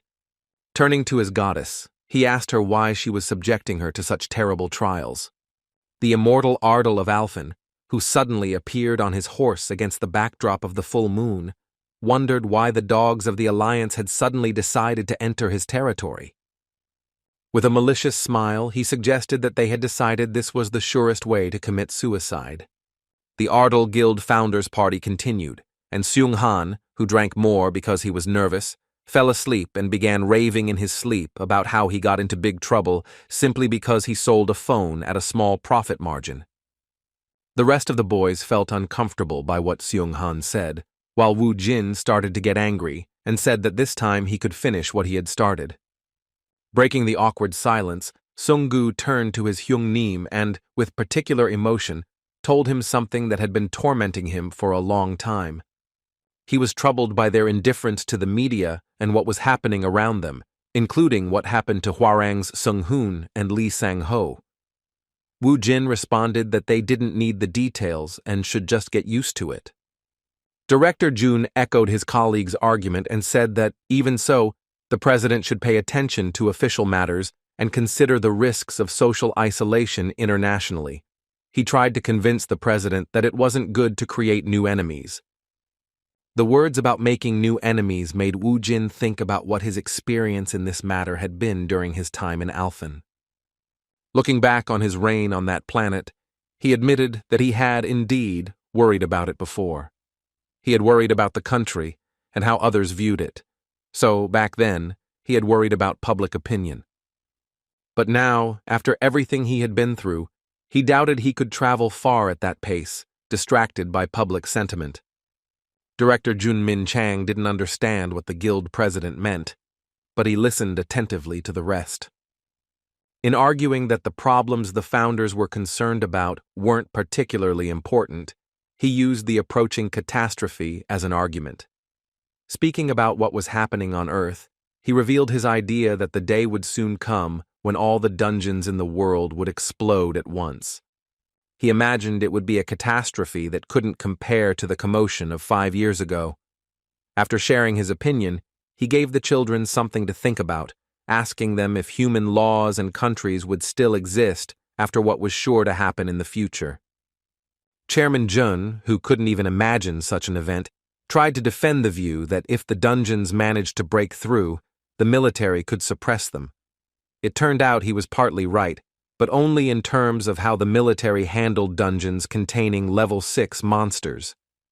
The guild president opened his eyes to the harsh truth and said that when more powerful monsters appeared, everything would be different. As an example, he compared 6-star monsters to a pet dog and said they weren't particularly difficult to deal with. He imagined the monsters they would encounter would be elephants and even dragons. It was obvious that modern firearms would be useless, even against the ghosts flying around them. Of course, there was another weapon option that had yet to be used. Nuclear weapons were probably the only way to confront such a grave challenge, but Woo Jin was certain it was a direct path to suicide. If they were used, the world would collapse, and national borders would be reduced to dust and ash. Morality would become a myth, and everyone would begin to survive. The founder, with the kindest and most hopeful heart, resolutely cried out that even so, the people would unite to defeat the common enemy. Although people often show their worst qualities in situations where their lives are at risk, Wu Jin could agree that people who unite would do so. It was about creating new monarchies, filled with the valor of warriors, saints, and their knights. However, even with this possibility in mind, he still believed it was futile, as eventually everyone would start trying to seize their own peace until the whole thing collapsed. Ultimately, he expected a return to hostility due to the desire to achieve his own goals. It seemed that after such a long conversation, even Song-gu began to panic, and his optimism was noticeably shaken. He felt despair, which was amplified by the alcohol. Turning to the boss, the excited young man asked in a trembling voice what they should do instead of sitting back and waiting for the worst outcome. In response, the union president said with a confident smile that this was indeed the goal of his organization, and that all this time they had been preparing for the future and its inevitable challenges. Speaking about this, he said the world will need a hero during a disaster, a strong leader who will lead all the weak, turning them into a force to be reckoned with. Now the founders began to grasp the ideas that Wu Jin was demonstrating through his actions. His words about how there was no point in thinking about what others thought of him, about the articles that insulted him, took on a new meaning in their heads. The summons to the police station and everything else, the president's order, all of that was useless in the face of the rapidly approaching catastrophe. With a determined and crazy look, Wu Jin said that instead, he should show people more how arrogant and cruel he can be to achieve his goals. The man Wu Jin wanted to prove he could in fact become a strong leader, followed by all those who, as a result of failures and a series of tragedies, have experienced despair. What Chairman Huarang didn't realize yet was that he was furious because the media was spreading news about Guild President Ardal. Wu Jin's string of successes enraged him, and he wanted to destroy everything around him. He couldn't stop screaming, unable to understand how someone like Kang Wu Jin could do so much, towering above the other guilds, eclipsing their glory with his feats. Looking at his photo with the North Korean leader, he wondered how a rebel could be so highly praised, and how he could become almost the most recognizable face in all of Korea. Apparently, this cunning fox still had ways to influence the situation and was confident he could get revenge. When contacted by the president of another major Korean trade union, he threatened to publish information that could destroy his reputation in a day. Manipulating his competitor, he promised to get rid of this obscure documentation if he complied with one of his requests. Hearing the SJ Group president's agreement, Lee Song-ho smiled mischievously. He had Kim Ho-jun in his sights and was about to use his power and influence to make Wu Jin regret becoming his opponent. To carry out his vile plan, he decided to take advantage of his competitor's connections with the West, whom he began to blackmail. As expected, his decision was related to the news that Kang Wu Jin would be traveling to the United States. A week later, the founders headed to the airport to embark on a long-awaited trip where they could meet Saint-Merdi, a follower of the goddess of Alfen, in person. Song-gu arrived late, but it was because he had risen in rank. He continued to smile mischievously as he finally revealed the news that he was now a B rank. Despite the smile, Wu Jin mentioned that the plan was to visit America only after reaching a rank. Despite the small setback in the plan, Sun-gu was incredibly happy and stated that it was still a great achievement, all thanks to the president's instructions. With a satisfied smile and a trembling for the long-awaited moment, he continued to experience the weight of the trials he had felt in the last few weeks of hard training. Although his protégé had achieved considerable success, Wu Jin still didn't believe he was strong enough to be arrogant. He was happy for his success, but still warned him not to clear 4-star dungeons just for the thrill of it. After these words, he handed his subordinate an object that left him in a state of shock. It was a true gem, a marble ball from the dungeon's return. Seeing Song-gu's joy at the gift, The chief explained that he had bought the return orb for him so he wouldn't be knocked unconscious during one of the raids. He asked him not to worry about the item's value and to use it whenever he felt in danger. With incredible gratitude and tears in his eyes, Sun-gu couldn't fully describe his feelings about the fact that his guild president had bought him something that cost over 10 billion won. Now he thought that his Hungnim was actually a person with a very kind and big heart. Still, Wu Jin wouldn't be himself if he didn't make him doubt that thought. Speaking of how Sun-gu had finally gotten a little stronger, he again asked him to try not to die at the first opportunity. Because of the cost of this gift, he warned him that he wouldn't leave him alone if he died.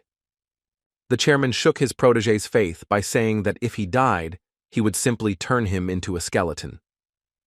While Sun-gu, depressed, tried to find an explanation for his words, Director Jun was finishing another important conversation for his guild. It turned out that the information he was given was shocking. After the conversation ended, he thanked his interlocutor for informing them. Seeing his subordinate's anxiety, the union president asked who had called him and what had happened.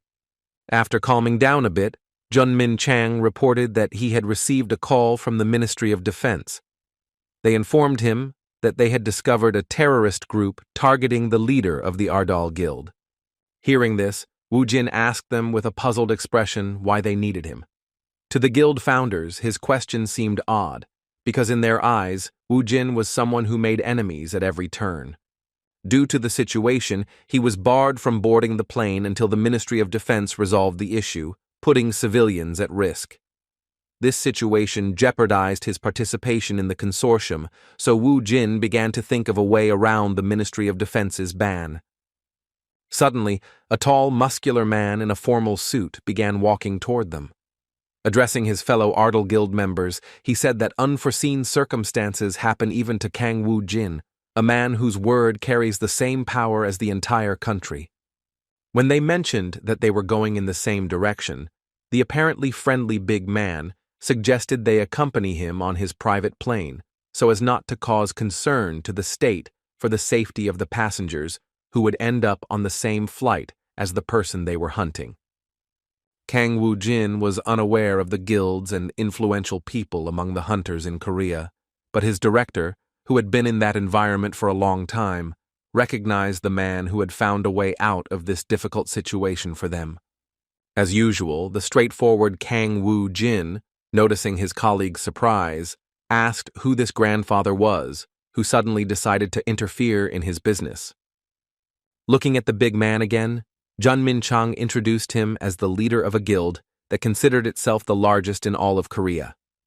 Standing in front of them was one of the top 10 A-rank hunters in Korea, the leader of the KH group named Baek Jongdo.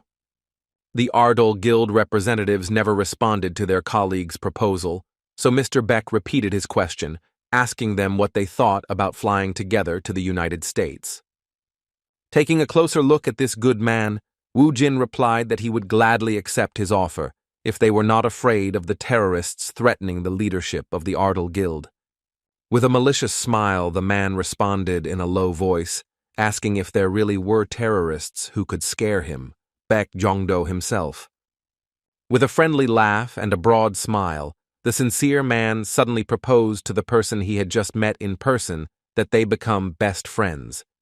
At the same time, he demonstrated some special gestures that the Ardal Guild president was unfamiliar with.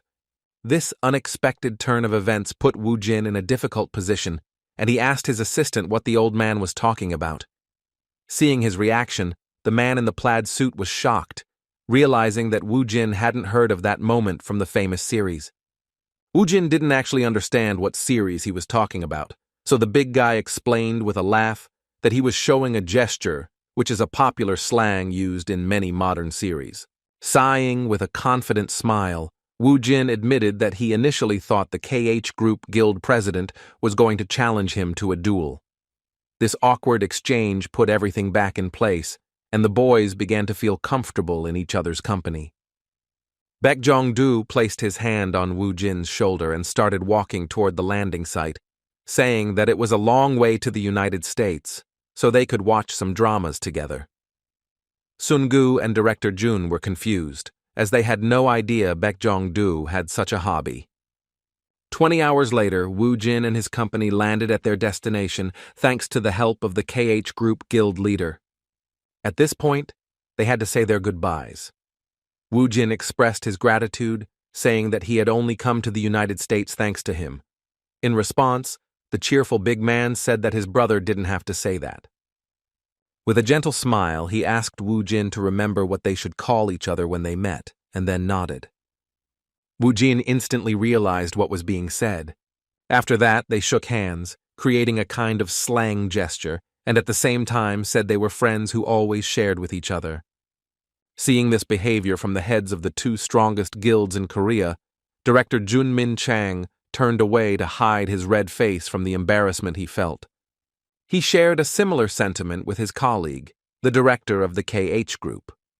While they were happy that their guild masters had become friends, they also felt embarrassed, as people around them were beginning to think such behavior was normal for Koreans.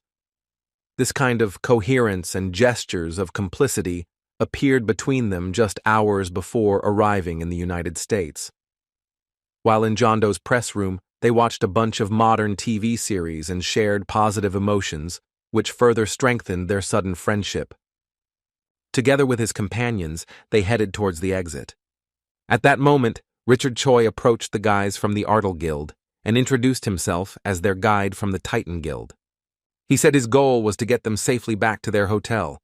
Upon hearing that it was time for his dear friend to leave, Baek Jong-do sadly said he would wait until their next meeting and then suggested they have a drink after they had rested from the long journey. As expected, Woo Jin accepted this proposal, so his friend wished him a good knowledge of the United States with a sincere smile. The boys climbed into a luxurious car provided by the Titan Guild. Once they were alone, Director Jun asked his boss what he thought of the KH Group Guild president. He noticed they got along well, so he wanted to know what Woo Jin himself thought about it. Woo Jin nodded and said he didn't expect his colleague to be such a cheerful person. He also added that they were able to become good friends because they were almost the same age. After saying this, Director Jun recalled the boss's story and that Baek Jong-do was turning 42 this year. Seeing Min Chang slowly recall details of his boss's past, Woo Jin said it had been a hellish time. He suggested that perhaps Chairman Baek Jong-do's life as a third-generation chaebol wasn't much different from his own experience. A similar conversation took place between the president of the KH Group and his deputy. The burly, cheerful man said with a smile on his face that Kang Woo Jin was definitely no ordinary guy. He saw that Woo Jin never seemed worried or surprised, even when he heard about potential terrorists or when he talked to him alone. The deputy suggested that it might be because Kang Woo Jin was simply confident in his abilities, but the chairman believed there was more to it. He agreed that his strength played a role, but he felt there was more to Woo Jin's personality. Such confidence and calmness couldn't have been due solely to his youthful spirit, and the veteran Korean hunter knew it. Thinking about what their friendship would be like in the future, Baek Jong-do said he became even more curious to know what kind of person Chairman Kang Woo Jin really is. He liked him, and Baek Jong-do made no secret of it, which greatly surprised his deputy, who knew his boss for his caution and distrust toward representatives of other influential Korean unions. His belief that the president didn't rely solely on feelings was shattered the moment Baek Jong-do said with a cheerful laugh that he was glad they had similar tastes in dramas. Later that night, Woo Jin and his guild directors arrived at the hotel provided to them as members of the consortium. The Titans Guild representative ended his escort and wished them a pleasant rest. He also informed them that the consortium would be held the following day at lunchtime, so their personal transport would be waiting for them at the hotel entrance at 11 o'clock sharp. After saying goodbye to Richard, Woo Jin confronted Director Jun with the fact that he would be waiting for him on the first floor in an hour after they had showered and changed clothes. The president was urging his protege to drink, and he couldn't do anything about it. He was depressed because he wanted to rest a lot after such a difficult first day in the United States, while Wu Jin wanted to get drunk right after a 20-hour flight across the Pacific Ocean. The conditions of this hotel corresponded to the level of the event. Wu Jin quickly agreed to his plan before the evening drinks. Looking at his watch, he decided it was time to go out and meet the director, after which he dressed in ordinary clothes. After turning off the light, he started walking toward the exit, thinking it was worth trying the local alcohol, famous for its strength and exceptional flavor. At that moment, he suddenly noticed a laser pointed directly at him. Looking out the window, he saw a combat helicopter firing a missile in his direction a moment later. This huge missile was a sign of great danger. Its impact on the hotel threatened to destroy several floors full of people. Jin had no choice but to stop her with his own strength. A moment later, he jumped out the window at high speed toward the rocket aimed at him. With a furious expression on his face, he aimed his punch at the rocket. Before the eyes of those near the hotel, a powerful explosion occurred in the air. Rocket fragments began to fly throughout the hotel, and Wu Jin fell onto one of the cars parked nearby. He wasn't seriously injured. Not even his clothes were torn. The landing wasn't the softest, but he managed to survive the call by using all his souls to use the ghost armor skill. While replenishing his mana with the elixir from his own inventory, the enraged Wu Jin, who had survived the attempt on his life, thought with hatred towards the customer about what kind of bastard would dare to think of blowing up an entire building just to eliminate him. The system reported that all his injuries had been healed with a healing potion, but ordinary passers-by who hadn't seen this excitedly ran up to the awakened man, asking if he was okay. The terrorist attack right in the middle of the city made Wu Jin think. He found what was happening strange. He thought he hadn't been playing the obedient boy unnecessarily, but he hadn't been so brazen as to make an enemy of someone with such abilities. He had no intention of continuing the battle in the city center, so to find out who he was dealing with, he ordered Bibi to follow the helicopter. After looking around, he realized that whoever had aimed the laser attack had already managed to escape. Still, he wasn't worried about losing the trail. As soon as he found this pursuer, he sent a goblin after him at the same moment the explosion occurred. Finding these enemies was only a matter of time, and Wu Jin wondered in anticipation if he should look them in the eye. That same night, Mrs. Murdy received news that the president of the Ardal Union had arrived in the United States and had settled into one of the hotels. Upon hearing that the immortal Ardal had arrived, the saint of one of the goddesses, Alfena, reacted without hiding her excitement. When he asked her how he was received at the airport, she seemed very concerned because she wanted to know if they had made a mistake by doing something that might upset Kim Wu Jin. The pupil, not understanding the reason for such unprecedented excitement on the part of the saint, replied that the Titan Guild had monitored the situation and had taken the long-awaited guest directly to his hotel room. Sighing in relief, the saint once again displayed emotions she hadn't seen before. Her pupil was deeply thoughtful, wondering who could make her mistress feel so worried. The trembling of Murdy's lips spoke of her genuine fear. Seeing her like this, it was unlikely anyone would believe there was a person on earth who could cause such feelings in her. She was tormented by the thought that she would have to face the ruthless Necromancer again the next day. She couldn't avoid it now, but it was hard for her, because she considered this to be the most difficult test of her life.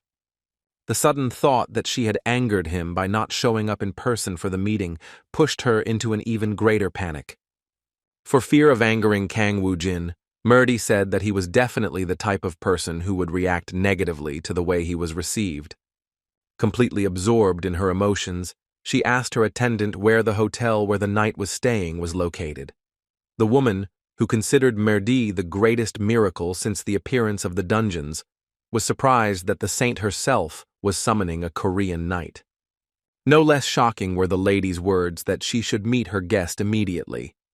At that moment, a man entered her room and said that in that case he would accompany the saint on her way to Kangwoo Jin. It turned out they were the Holy Knights of Aria, a squad created at Murdy's request. They were created with the help of the Titans Guild, and each of them had the honor of serving the saint. The commander of this squad of paladins was the young General James Barnes, whose strength could undoubtedly guarantee Murdy's safety. Meanwhile, Director Jun, who was in a separate room from his boss, tried to call the guild master, nervously biting his fingers. Together with a hotel employee, they tried to enter his room, but it was locked from the inside. The reasons for his excitement were quite logical, since just 5 minutes ago he was taking a shower. While enjoying that moment of calm after a difficult flight, he was startled by a sudden explosion, thinking it was due to a gas leak. When he stepped out onto the balcony, he saw traces of a missile explosion and began to worry, remembering that terrorists were hunting his boss. Woo Jin did not respond to his calls, and the atmosphere became increasingly tense. By the time the hotel employee finally managed to open the door with his master key, everything became clear. He confirmed his suspicions that this could not have happened without his involvement. Seeing the broken window and everything upside down, he realized it was definitely his fault. Meanwhile, Saint Merdi and her paladins were already on their way to the hotel where Woo Jin was staying. Seeing the tension the saint was under, the paladin general asked her if there was something bothering her. Although she replied that everything was fine, James Barnes doubted that was really the case. It was the first time he'd seen her in person, but he noticed that she usually looked different. The saint, who had cured his daughter's life-threatening illness, was someone he was willing to give his life for. Murdy felt he was the one who would protect her, no matter what. Suddenly their car started to brake sharply, which worried them. Looking back, the frightened driver asked the saint in a trembling voice if he was okay, while the general communicated with the car that had stopped the entire convoy. He was shocked and alarmed to learn that a huge explosion was imminent. When he opened the window and looked outside, he realized that the explosion had occurred right where the hotel where his guests from the Ardal guild were staying was located. When the saint asked him what was happening, Dames replied that something like a terrorist attack had occurred. He then warned him that for their safety, they should turn back. Hearing this, the saint's worries only increased to the point that she was now devastated by the thought that her worst expectations had come true and Woo Jin had actually become furious. Fearing that this had something to do with her sudden appearance, she decided to take the blow herself and, turning to the general, told him that they must find out what had happened. Despite those words, the general denied permission to continue the journey, arguing that they should return to base. In return, he promised to inspect the area and report later on what had really happened. Addressing the driver and the rest of the convoy, the general said they were returning to the church and that Nick and his men would review the situation near the hotel. Merdi and the paladins returned, though the saint feared this would only make things worse.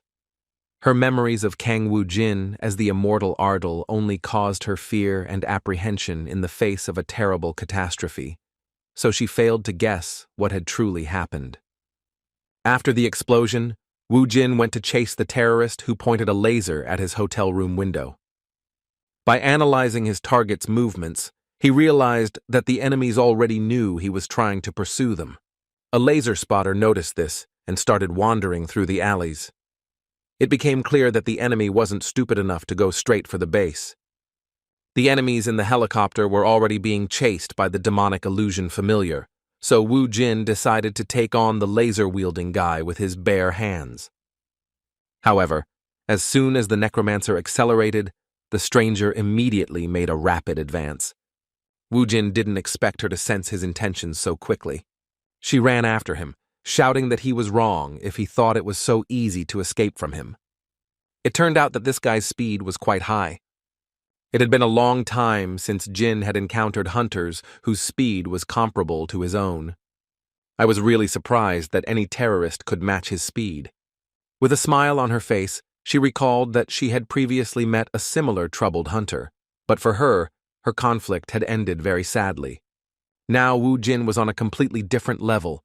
Using the warrior's skill, he made a high-speed dash, closing the distance to the enemy as close as possible.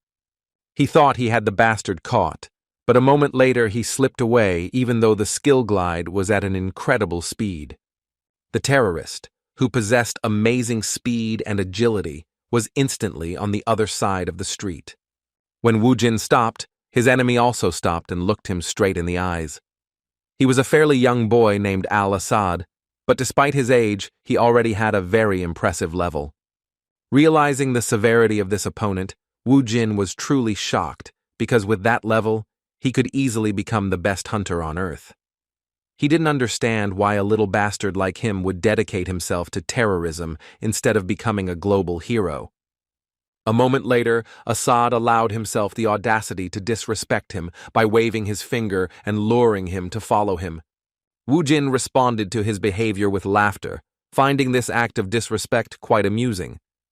His pride was hurt. His opponent had angered him and given him a reason to remember that it had been approximately 10 years since someone had openly provoked him so blatantly. Still, Wu Jin accepted his challenge, and even said that it was kind of his opponent to take him to the nearest dungeon where they could have this duel away from the eyes of random onlookers. After getting off, the Necromancer began to walk slowly through the dark corridor of the old subway station, gradually getting closer to his goal. The experienced assassin was on guard, waiting for his victim, thinking that the Ardal guildmaster himself had followed him to his own grave.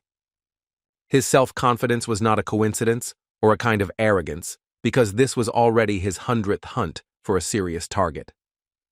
He was born in Afghanistan, and when he was 10 years old, his father sold him to the rebels. Until now, he could not forget how his father had been beside himself with happiness when he received a couple of dollars for a drink and a new sheep.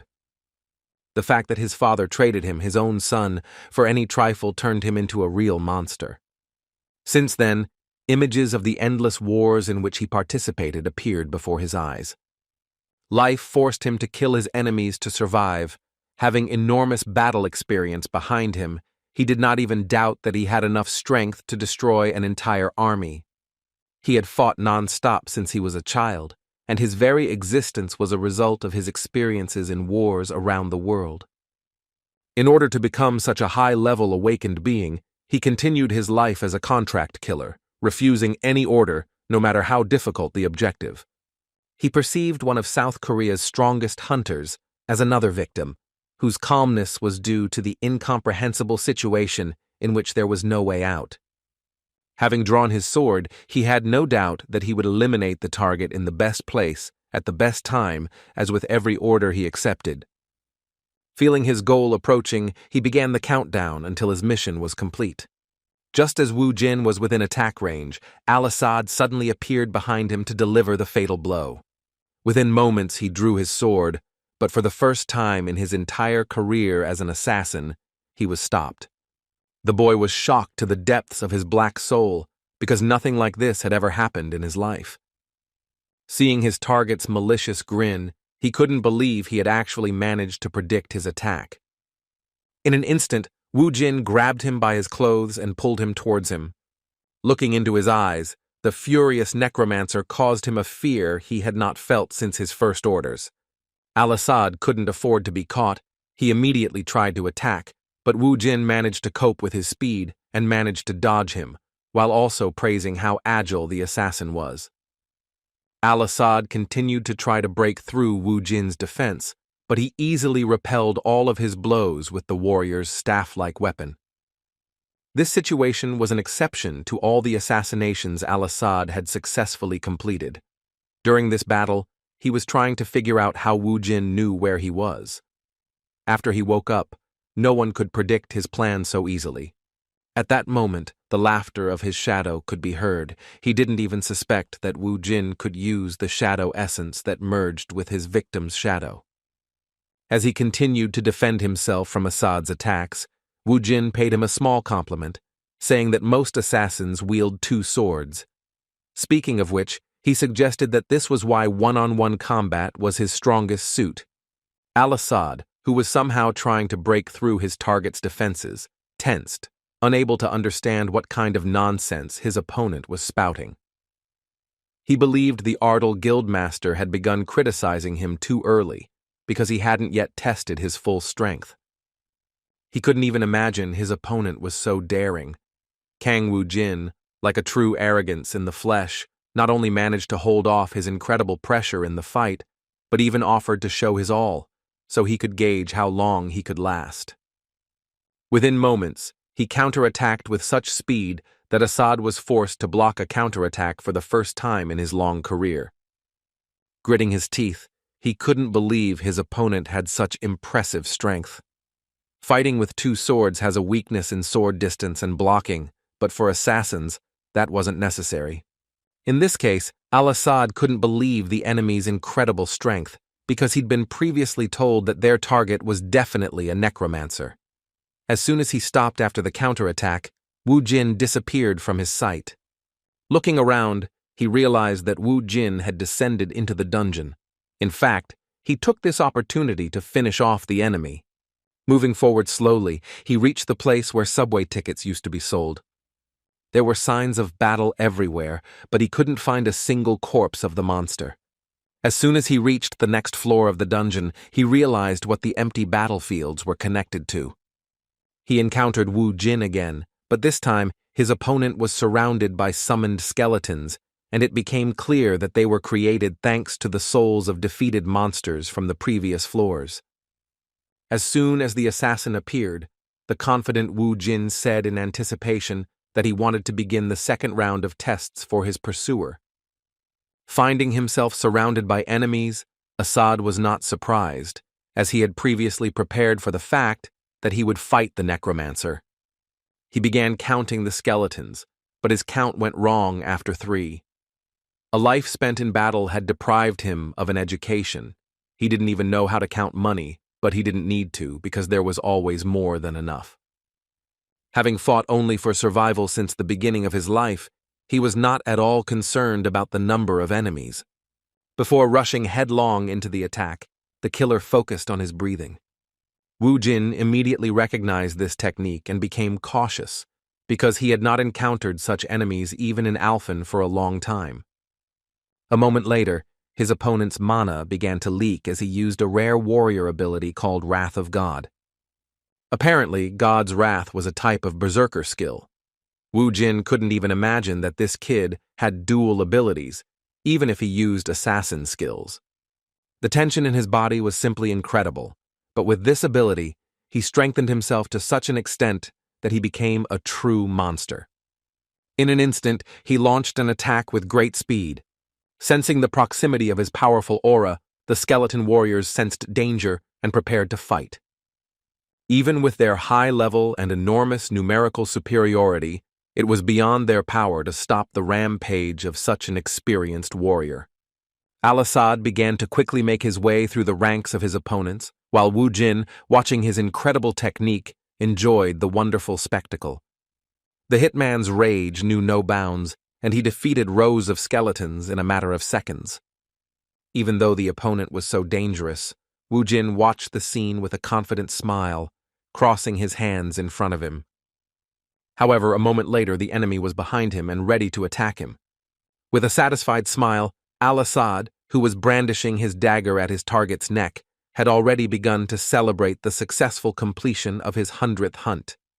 However, he was careless and overconfident, because in reality, Wu Jin managed to dodge and execute an incredibly swift strike with the strongest form of a warrior weapon. It seemed like he had accomplished something simply impossible, decapitating one of humanity's strongest assassins.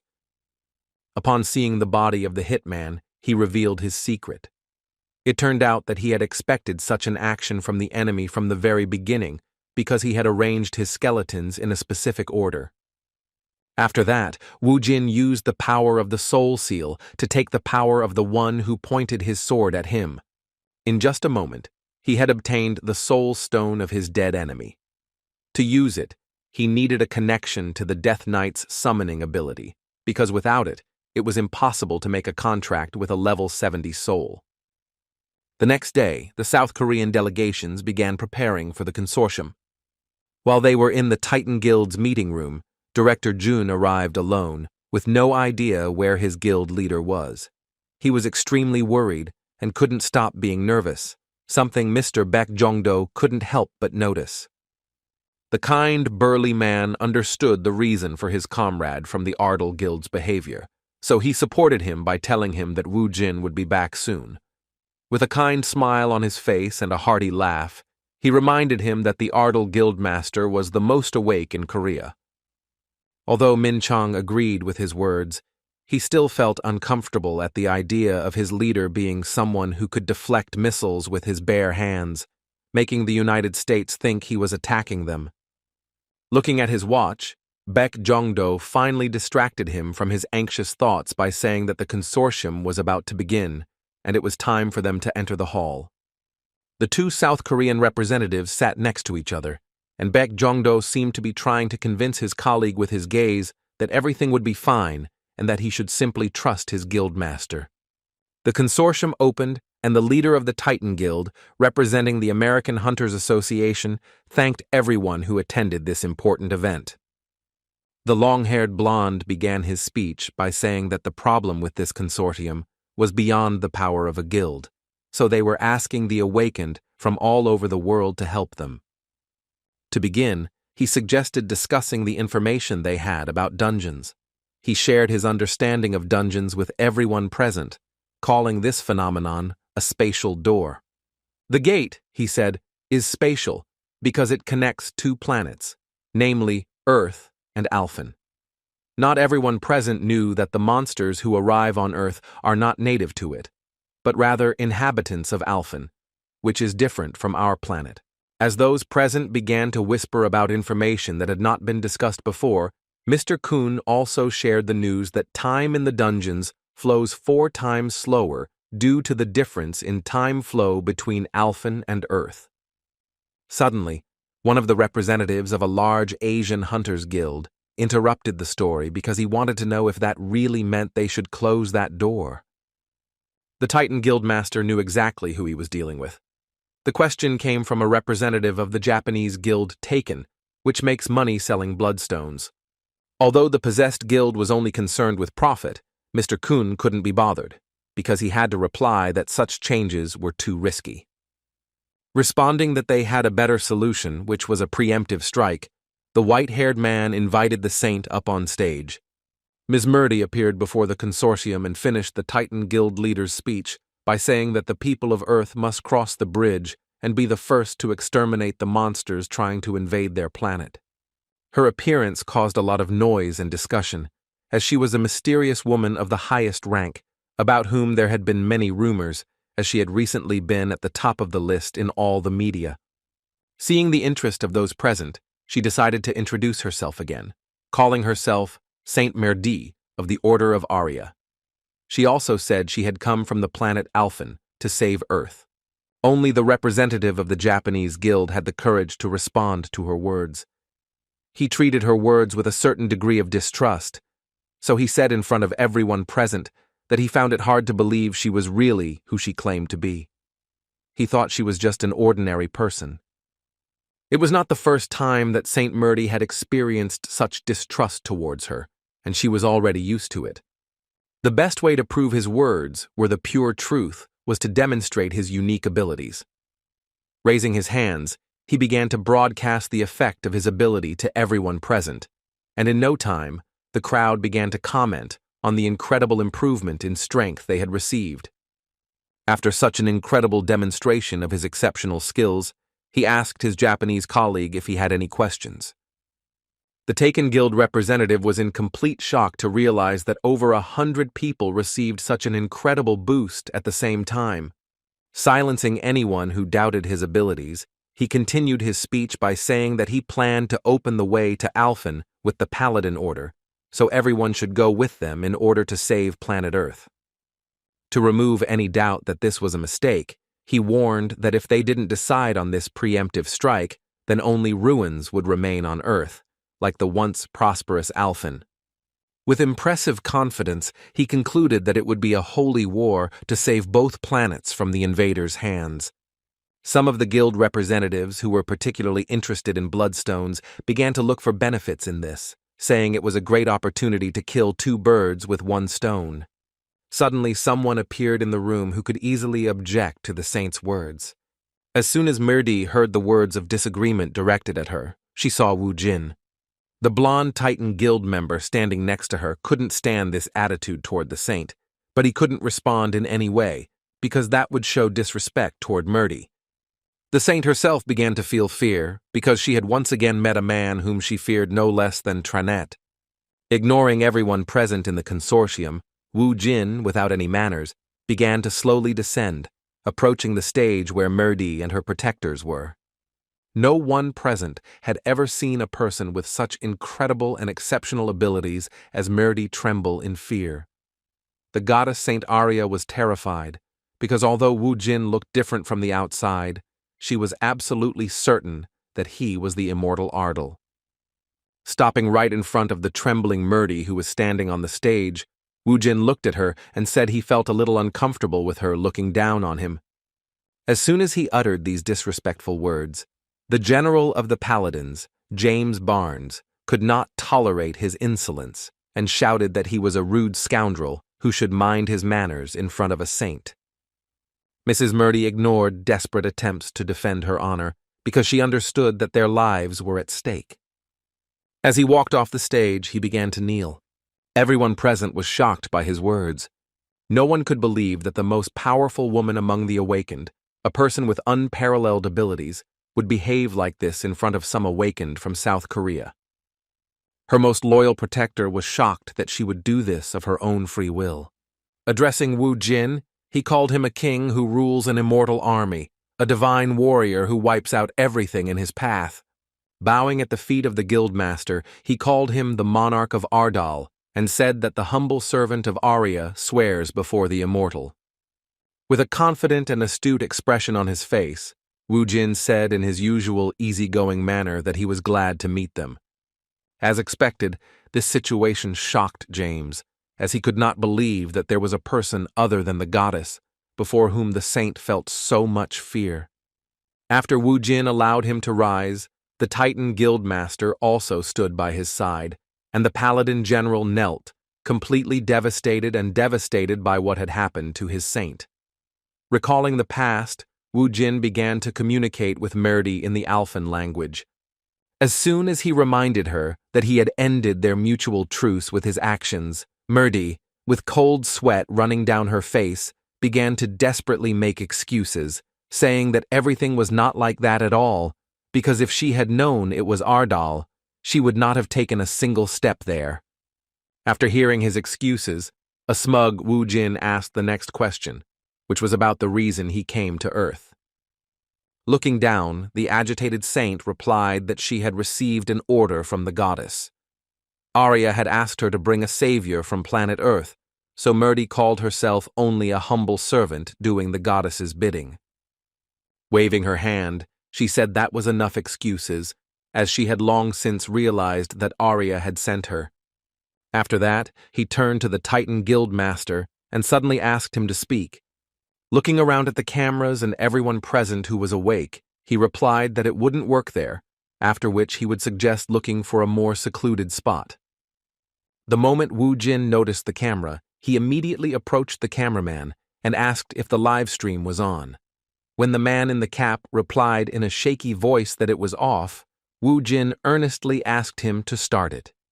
Seeing the doubt in the operator's eyes, he said with a kind but patient expression that he wanted to do something similar to the appeal on New Year's Eve. The frightened cameraman decided to look towards the director so he could decide for himself if it was worth doing.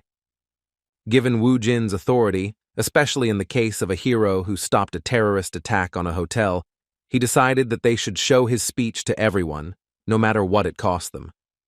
Nodding his head, he allowed the operator to start the live broadcast, and a moment later, the face of a cheeky Korean man appeared on the screens of millions of American televisions.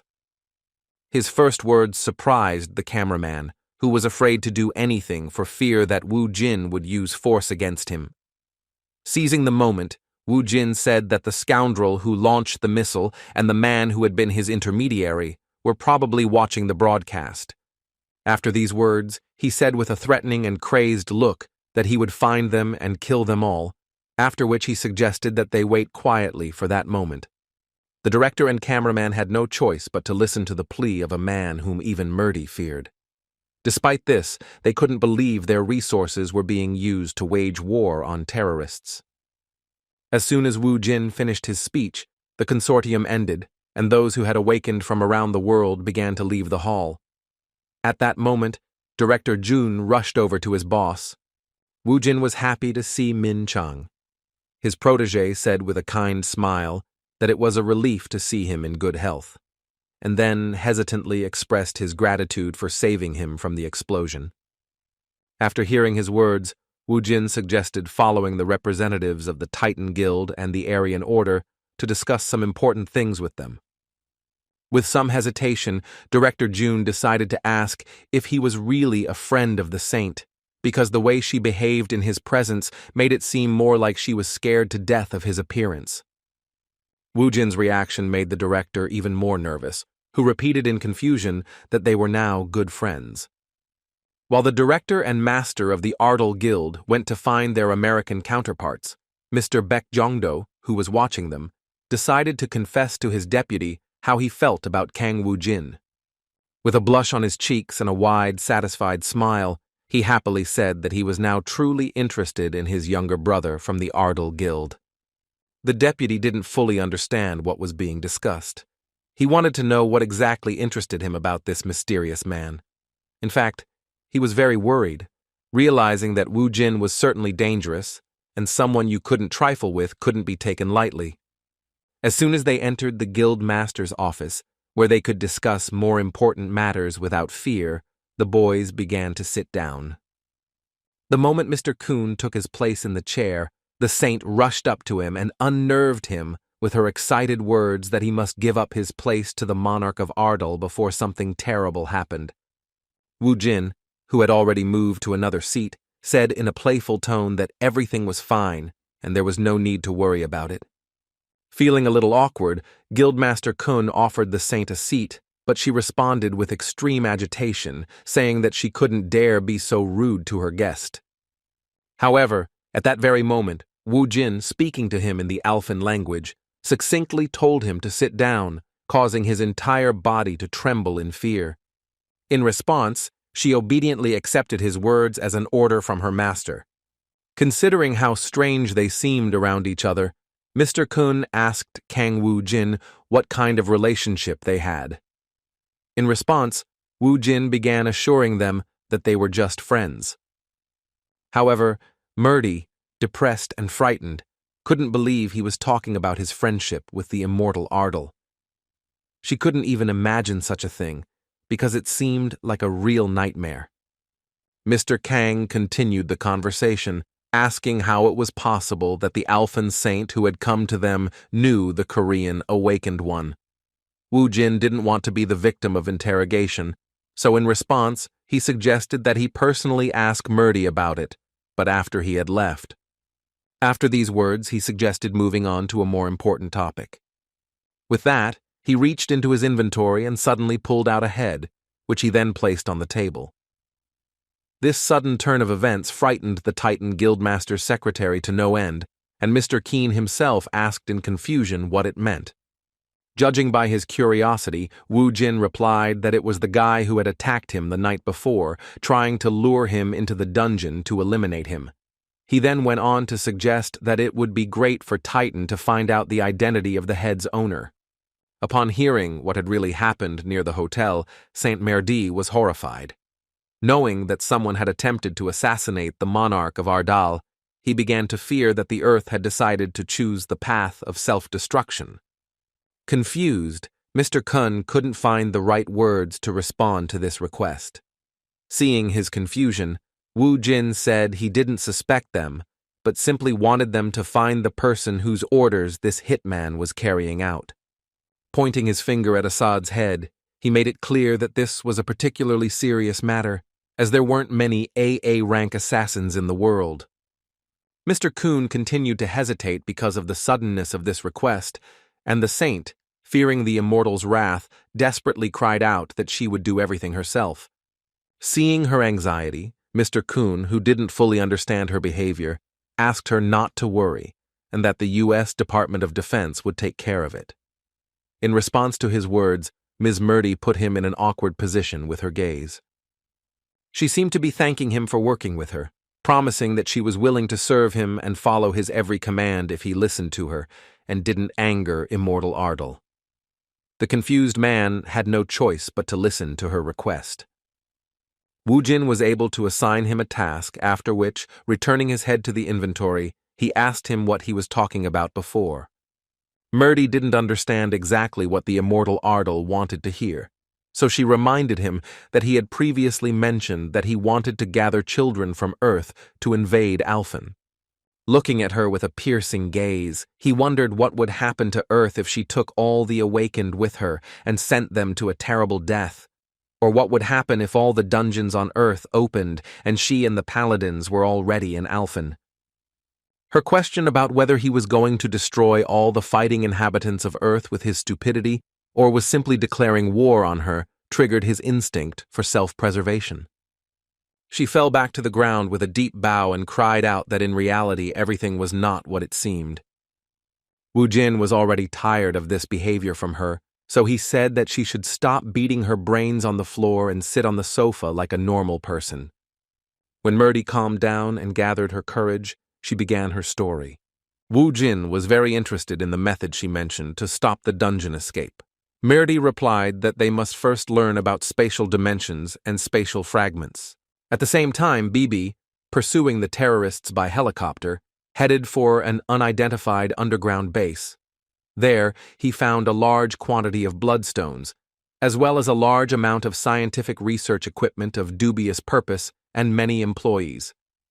The armed man who was part of the team that eliminated Wu Jin went to meet Professor Leola to suggest they immediately relocate all of their research bases. Speaking of the need, he explained that it was due to Assad's failure during the hunt. The old man was surprised that one of the strongest hunters in this world couldn't really deal with the Necromancers.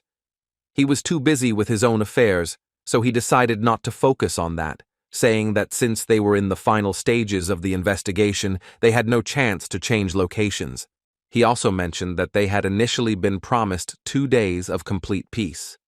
In response to his remarks, the armed representative of the terrorists said this could not continue any longer, as they risked exposing their base. As a compromise, it was decided to give them another 3 hours. Watching what was happening closely, Bibi, in cat form, tried to understand how she had ended up in a dubious research center while chasing a killer. She realized this wasn't normal and that something strange was happening there. Looking towards the scientists who were already close to completing their task, he noticed that they had taken out some kind of wooden box. A moment later, the scientist pulled out a yellow stone that emitted a brilliant light. She immediately recognized the object, remembering that Wu Jin had called it a fragment of space. Using special technology, scientists concentrated energy into this stone, making it float in the air. Apparently, they were doing something similar to creating a gate. One of the professor's protégés excitedly reported that the bloodstone's energy level had surpassed the critical mark, with the indicators reaching at least 5 stars. Hearing this, Mr. Leola said with a malicious laugh that the result was simply excellent. He was eager for this experiment to prove to the world that he was the best among dungeon explorers. At the same time, the experiment began to gain unpredictable momentum, as the indicators continued to grow, and within a few minutes reached the 6-star level. The fragment of space used to create the door in combination with the bloodstones began to release even more energy. Seeing this, Bibi began to worry about the noticeable fluctuations in the mana. She was a little afraid that if this continued, this whole dubious experiment wouldn't lead to anything good. Things started to get worse when the numbers that had been slowly increasing suddenly showed surprisingly rapid growth. The level literally increased in an instant and reached 7 stars, something that even Professor Leol didn't expect. Realizing the danger, he began to think about how to stop the process, but upon observing the fragment of space, he discovered that such a charge had completely exhausted its resource and began to gradually collapse. Suddenly, a blindingly bright light emanating from a fragment of space attracted the attention of all the employees of this underground laboratory. This was followed by a powerful explosion due to the release of unstable energy, which created a beam of incredible power directed towards the sky. The cave and the building above it were destroyed, all the equipment was scattered to the sides, and the toxic gas from the drugs used began to spread through the air. At the moment of the explosion, a strange man appeared here, who with a malicious laugh and the same smile said that it had been his luck to arrive at a place where the Earth's vital energy overflows to the brim. A moment later, he was distracted by the aggressive cat that was Bibi. Seeing a harmless animal in front of him, he said in surprise that he didn't expect to find her in such a place. Looking at the cat, the man with slicked back red hair and a demonic expression said that in front of him was a succubus with an energy that felt painfully familiar. Even though in front of her stood a very dangerous man from the Trannet army, whom she had known for a long time, Bibi did not turn around, but began to walk slowly towards him. Meanwhile, Wu Jin and his deputy were still in the Titan Guild Master's office. Saint Merdi continued his story, and before explaining the method to stop the dungeon from splitting, he said that everyone present should learn about the spatial dimension and the space fragment. In her understanding, the spatial dimension was a kind of special space in the higher dimension, but she was certain that Wu Jin and the other high-level hunters from Earth were already there. The Necromancer was surprised by his words, so he suggested that he not delay the explanation. The saint explained that she was talking about other dimensions that emerge behind the red portal that appears in the dungeons on the 4th through 6th levels. What she was talking about was the spatial dimension. Merdi went on to say that they should have noticed that dungeons were like the entrance to these places. Many dungeons were connected to single-chamber areas, like the tentacles of an octopus. After listening to her, Wu Jin asked how this related to stopping the monsters. In response, he learned that, from the Earthlings' perspective, dungeon divisions are a synchronization process because monsters cannot display their full power if they don't have enough mana in the environment they're in. Therefore, they divide dungeons to spread the energy outwards. The mana that begins to overflow all around it turns Earth into a suitable habitat for monsters from Alfen and beyond, thus producing the so-called transformation, an intentional change in the planet's conditions. After learning everything he wanted to know, Wu Jin asked the next question, wondering if this meant they could stop this process. He suggested that to do this, they would have to clear the dungeons and get rid of the bloodstones. In response, Merdi suggested a way. Before explaining what it was, she said that dungeons and spatial dimensions are under the control of the Dimension Lord, meaning that whether or not to send monsters is entirely up to him. The puzzle about this situation slowly began to take shape in Immortal Ardal's mind, and with a surprised expression, he showed that he had a hunch about who the descendants of the Dimensional Lord were. After his reaction, the saint confirmed his thoughts, saying that the invader Trannet and his 72 commanders are the ruler's representatives. She also clarified that besides them, there are also lower-level lords who also influence the situation. Right now, everyone is expanding their power through war, each trying to reclaim their own territory. The Church of Aria was busy protecting Alfen's lands, but lacked the strength to fight back, so the saint's plan is to obtain the title of ruler of the dimensions. She was completely certain that only by achieving such a force would they have a chance to face the invaders on equal terms to restore all the dungeons of Earth and Alfen. With an anticipatory smile, Wu Jin replied that it sounded quite exciting. With a less serious expression, he concluded that if they took all the lands from the invaders, they would lose their power and control over the situation. Confused by his sudden change of mood and joy, the saint replied that this was indeed the case. With a determined and even angry expression on his face, Wu Jin offered to take back all the lands from the invaders so he could have the chance to meet the Trannet boys who were so skilled at hiding their faces. Looking at the saint, he also asked her to tell him how he could obtain those spatial lands necessary for the fulfillment of that plan. Merdi already knew the answer to this question. They will have the opportunity to acquire space territories and take personal control of empty lands, but to carry out these plans, they will need stones called space fragments. Hearing this, Wu Jin used his inventory again and took out a bright yellow stone.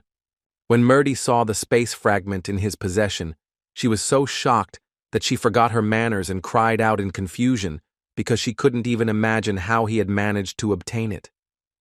Wu Jin didn't intend to give a precise answer, so he answered the question with a question about what to do with the stone.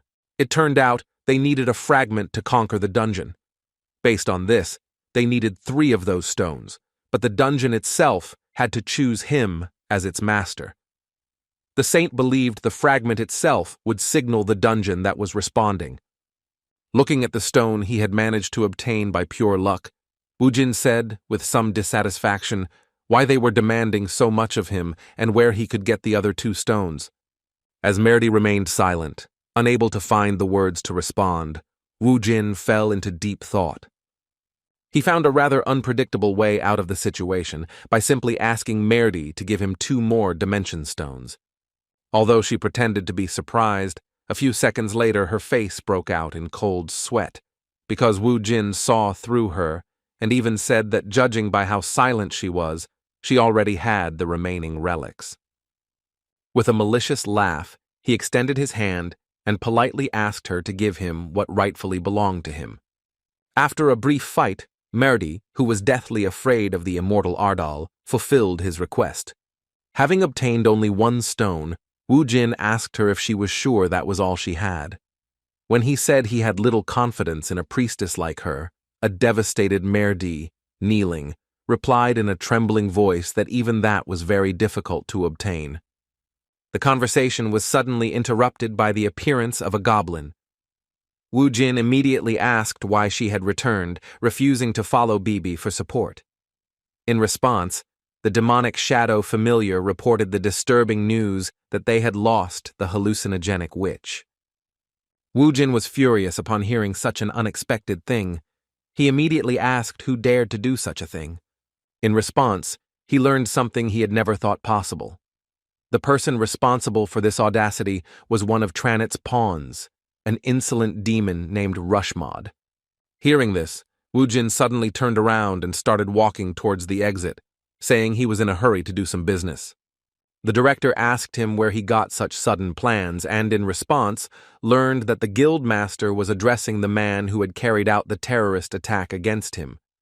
Alarmed by this change of scenery, Mr. Kun replied that they had not yet formed a support squad, so he should not rush, because after they assembled it, they would definitely report to him and become a reliable support for him. In response, Wu Jin said that Ramad had appeared on Earth. No one could take the information about Trannet's pawn seriously because they didn't know who they were dealing with. Only Wu Jin and Saint Merdi understood the level of this danger. Arya's follower was angry, as she couldn't understand how this could happen, even though it was too early for the Lord's representatives to appear. Without going into details, Wu Jin asked her to gather her squad of paladins and follow him. As soon as he thought about the place in question, he was suddenly surprised to realize that it was a remote part of the city, with no subway stations where a subway could appear. Using the capabilities of the Titan Guild, he arrived at the meeting place with the Lord's follower using a helicopter instead of his usual demonic horse. Wu Jin went first, leaving behind Mr. Kun, Saint Merdi, and his squad of paladins. Turning to the saint, the Titan Guildmaster asked if it would be okay for them to carry out this operation without a support team. He wasn't sure if the awakened with them could handle the dungeon's Raskomo with such a large amount of energy. Although Merdi replied that none of this mattered, Mr. Kun still doubted that his core power was enough. In response, she heard that if it was a matter of power, then Kang Wu Jin alone would be sufficient for such a matter. She insisted that all her subordinates remain on the sidelines until receiving further instructions from the immortal. Approaching the mysterious hangar emanating a strong energy, Wu Jin opened the entrance door. As soon as he entered, he saw a dimensional portal. Beside this portal stood someone he hadn't seen for a long time. Rushmod, seeing Wu Jin before him, said with a loud laugh in the Alfen language that he had long doubted he had ever truly met the succubus of the immortal Ardal. With an arrogant look, the demon follower of the Lord asked the immortal Ardal how it happened that the place he escaped from Alfen was just an insignificant earth. Wu Jin paid no attention to their insults, because there was something that hurt him incomparably more. Looking at the enemy's right hand, he saw BB in cat form, barely showing any life energy. After that, he still responded to Rushmod, provoking him with the words that although he understands that he is very happy to meet him, this does not explain the fact why he irritates everyone who sees him so much. With a confident smile, he reminded her that he had already died at her hands no less than 5 times. The suggestion that a demonic follower of one of the Dimension Lords was suffering from dementia enraged him, and he suddenly became much more serious than before. Wu Jin's provocations worked well, but his enemy had already gotten used to it and quickly returned to normal. He sighed deeply and replied with a malicious smile that he expected something like this to happen. Looking at the Necromancer with incredible confidence in his own powers, the demon said that he had been waiting for their meeting even before he was reborn. Wu Jin was alert, knowing that he was still not in the same shape as before. Taking a step forward and standing directly over the dimensional portal, Rushmod said with a malicious laugh that could sense his excitement. He guessed Wu Jin was there because he wanted to save a little girl who was lost and in the wrong hands. He realized from the beginning that Wu Jin wasn't coming alone, so he asked Wu Jin to order his friends to get as far away as possible. As it turned out, the dishonest demon knew how to take advantage of circumstances and justified his cowardice by saying he wanted to have a sparring match on equal terms. Hoping to gain his first victory in battles with the immortal Ardal after a series of disastrous failures, Rushmod entered the portal while Wu Jin returned to the others to explain what was happening. As they discussed what was happening, Murdy assumed it was a trap, but she was certain that Rushmod knew the difference between her skills and the overwhelming power of the strongest necromancer. She didn't understand why he kept provoking Wu Jin.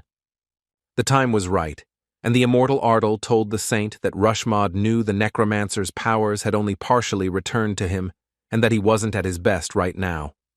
This surprised Murdy, who had previously thought his power was at the level he'd been under Alfen.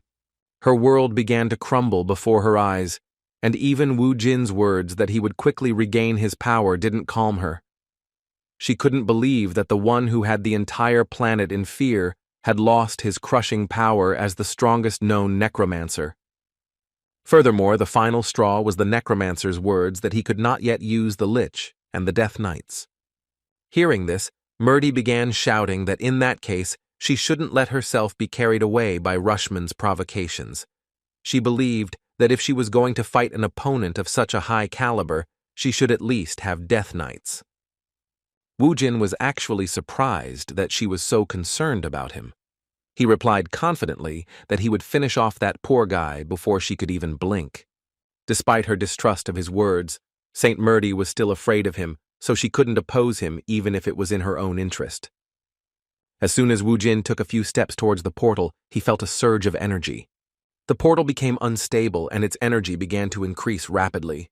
A moment later, a powerful surge of energy accompanied the explosion. The paladins were confused at first and did not understand what was happening. A moment later, monsters began to emerge from the destroyed hangar and realized that the demon Rushmod had caused the rift in the dungeon with his own hands. Everyone began preparing for battle, while Wu Jin continued to observe the portal's activity. He noticed that the energy release continued unabated, so he concluded that Rushmod had decided to send all the dungeon's monsters against him. Based on this, it was clear that Rushmod had thought of a battle strategy in advance, because on Earth, Wu Jin would not be able to supply him with corpses of his monsters to use as a necromancer army. Although the immortal Ardal was demonstrating his strongest abilities while in the dungeon, he did not lose his composure. After calling Rocky, he first reassured him by telling him that he would immediately save BB. Instead of worrying about her friend, she suggested that she destroy the little thing that dared to desecrate the earth by appearing from the portal. Within moments, Rocky activated his power, and his core began attracting non-metallic elements around him. A surprising twist on his golem power was that this time, he used military equipment to gain a transformer form. Although the paladins knew this was their ally, they were still surprised by the fearsome power he possessed. The monsters felt Rocky's strong energy, but they were even more scared by his appearance because he was completely a weapon. At one point, the huge transformer began attacking the crowds of monsters, destroying them with his hands, created with the help of helicopters. The helicopter's wings, which were not designed to fight monsters, suddenly became swords in the golem's hands. His array of lethal weapons didn't end there. Although he had never worked with ground-based military equipment before, he quickly learned how to use explosives. The hordes of monsters had no chance in a battle with him, because he even had high-explosive missiles that were designed to combat monsters on the surface. It took only a few minutes for most of Rushmod's monsters to be destroyed by Rocky's power alone. The paladins behind him were shocked, and Mrs. Murdy asked with a trembling voice if the immortal had really lost his former strength by having such monsters at his disposal. Woojin could completely trust Rocky, as well as Mr. Kun and the paladins, so he wasn't worried about the monsters spreading across America. Leaving the battle on the surface to his friends, he entered the portal and found himself in Warlock Rushman's research lab. The status indicated that attack mode was activated, and Wu Jin, looking around, was surprised, having never seen dungeons like this before. As soon as he said this, he heard Alfen's malicious laughter and tongue-tied tongue. Rushman shouted in a petulant tone that he didn't believe the immortal Ardal would be stupid enough to follow him into foreign territory. Furthermore, he felt he had a great advantage in asking what the Necromancer expected upon entering the alien dimension without the corpses needed to summon an army of Death Knights. With a calm smile, Wu Jin replied that he could easily deal with such a useless person with his own strength, but Rushman didn't take his words seriously and shouted with laughter that this was another trick. For the first time in the past 20 years of fighting against immortal Ardal, he felt that he would win this time. Looking at Wu Jin, he saw that he was as arrogant as ever, so he wanted to punish him. Now Rushman was sure that if they faced the same monster, he would be in a much more advantageous situation because he had changed his body thanks to his research on the Chimera. Wu Jin continued the conversation and asked if his opponent would mind giving him BB before they began their duel. The arrogant demon laughed and asked Ardal why he was worried about such things. As he approached the unconscious cat, he wondered why the Necromancer kept worrying about such trifles. Wu Jin became cautious as he realized that anything could be expected from such an unpredictable scoundrel. Saying that familiars were just things to be controlled, the vile Rushmond destroyed his feline vessel. In response to her insane action, Wu Jin responded with silence. The system informed her that the succubus BB had been killed, resulting in her level being reduced to beginner and a 32-day gap being created before her next summoning. The arrogant Rushmond hoped his action would anger the immortal Ardal, so with a smug laugh he asked why he reacted this way to the loss of a pawn. In response, Wu Jin, with a serious look, replied in an old-fashioned way that he was wrong, because his rage could not be expressed through anger alone. Clutching his head, Rushman began to laugh even louder, saying that his bitter enemy's gaze was still as arrogant as before. He felt like luck was on his side today, plus he was in the best shape of all time. Summoning his sword, Rushmond was the first to charge, shouting furiously that this was the last day the immortal Ardal could act so arrogantly. Unexpectedly for him, Wu Jin blocked his attack without much trouble using a kind of iron staff. He still didn't understand what was happening, so he said in surprise that he never thought that, even though he hadn't regained his former strength, he would be able to react so quickly. He wondered what it was related to and guessed that Wu Jin had drunk some kind of potion.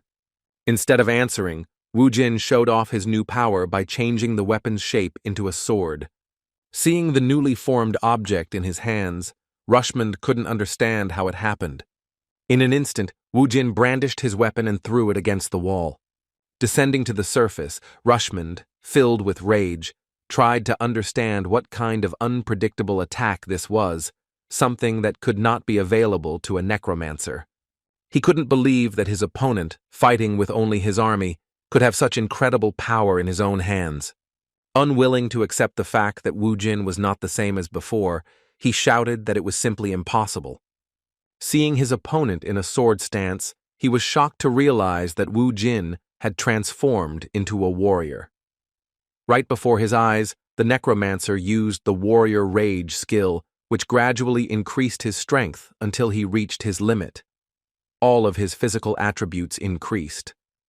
After revealing the truth about his new class, Wu Jin quickly charged forward, closing the distance with his opponent. Rushmod began to dodge the sword blow, even though he knew it was a safe distance away.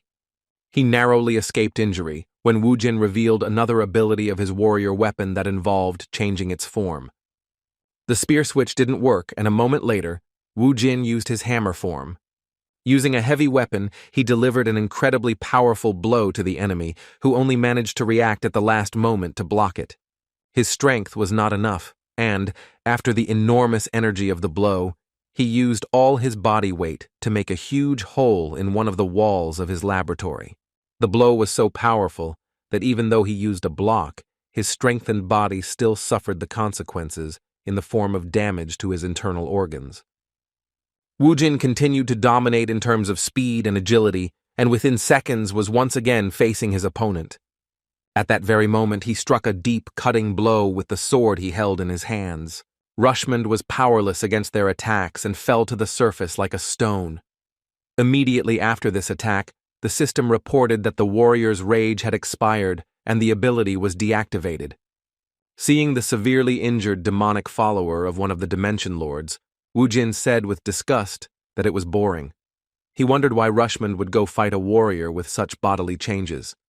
Thinking that the battle was already over, Wu Jin bid farewell to his opponent and wished him not to be so pathetic during their next battle, after which he went in search of the return stone. A moment later he heard Rushmod laugh again and say that it all sounded like great fun. The mortal wound didn't stop the demon, and his body was restored. As he stood up, Rushmod was shocked that the immortal had not only defected to Earth, but had also traded his Necromancer class for some pathetic warrior skills. Wu Jin did not lose his composure, and responded by saying that warrior skills were not a bad thing, because one could have fun with them. Looking at his opponent, he accepted the fact that his body had recovered despite being cut in half. Wu Jin guessed that the madman had probably implanted something back into his body. With a malicious laugh, Rushmod began to release some sort of sinister red mana. In an instant, a crowd of serious monsters appeared around him, and he said in the language of Alfen that he would make the immortal regret having made a decision in favor of the warrior's skills. With a furious shout, he ordered his monsters to charge. Wu Jin knew that a tough battle awaited him. Within moments, he found himself surrounded by ferocious monsters, enhanced by his enemies' experiments. Meanwhile, Rocky was already finishing his battle. The paladins could stand aside and simply observe the incredible power of Wu Jin's familiar, because they had no business being on the battlefield. Mr. Kun was shocked by the power of the golem, because seeing the battle he had no doubt that with such firepower, Rocky alone would be able to wipe out all the monsters that had escaped from the dungeon breach. Saint Merdi completely agreed with his words and only nodded in response, because she knew that this was only a small part of the power that the immortal Ardal possessed. On the other hand, he feared that Rocky wouldn't have time to finish this battle, as he had his own mana limit. He asked the boys to stay in their positions and be ready for battle, because they had no idea where all these monsters would go if the golem stopped due to lack of energy. Seeing the saint's anxiety, Lord Kun replied without hesitation that they would follow her will. In reality, the reason for his anxiety was not related to the battle with the Titan of Destruction, but rather to the condition of the immortal Ardal himself. He had no idea what was happening inside the warlock's laboratory, nor did he know what the Necromancer's new abilities were. Wondering how Wu Jin managed Rushmod alone without his subordinates only increased his worries. Meanwhile, Wu Jin had destroyed most of the summoned chimeras, but even despite this, the evil demon continued to believe that the advantage was on his side. Displaying an arrogance he hadn't shown before in the presence of the immortal Ardal, the boastful Rushmod suggested that he look at himself, as he had reached this point despite only fighting a chimera. Wu Jin truly looked exhausted. Feeling the taste of victory, the demon asked if Wu Jin felt that the price he paid for the warrior's bloody sword was too great, as in exchange he lost the throne of the strongest necromancer. In response, Wu Jin asked with a mischievous and self-confident smile, as he managed to say that he chose the skills of a warrior instead of the skills of a necromancer. Rushmod still didn't really understand what his words meant, but he began to prepare for the fact that his difficult opponent still had a few tricks up his sleeve. In just a moment, Wu Jin surprised him by using the power of summoning troops, which is the ability of a necromancer. The souls of the chimeras killed by his hand began to rise under the influence of his mana.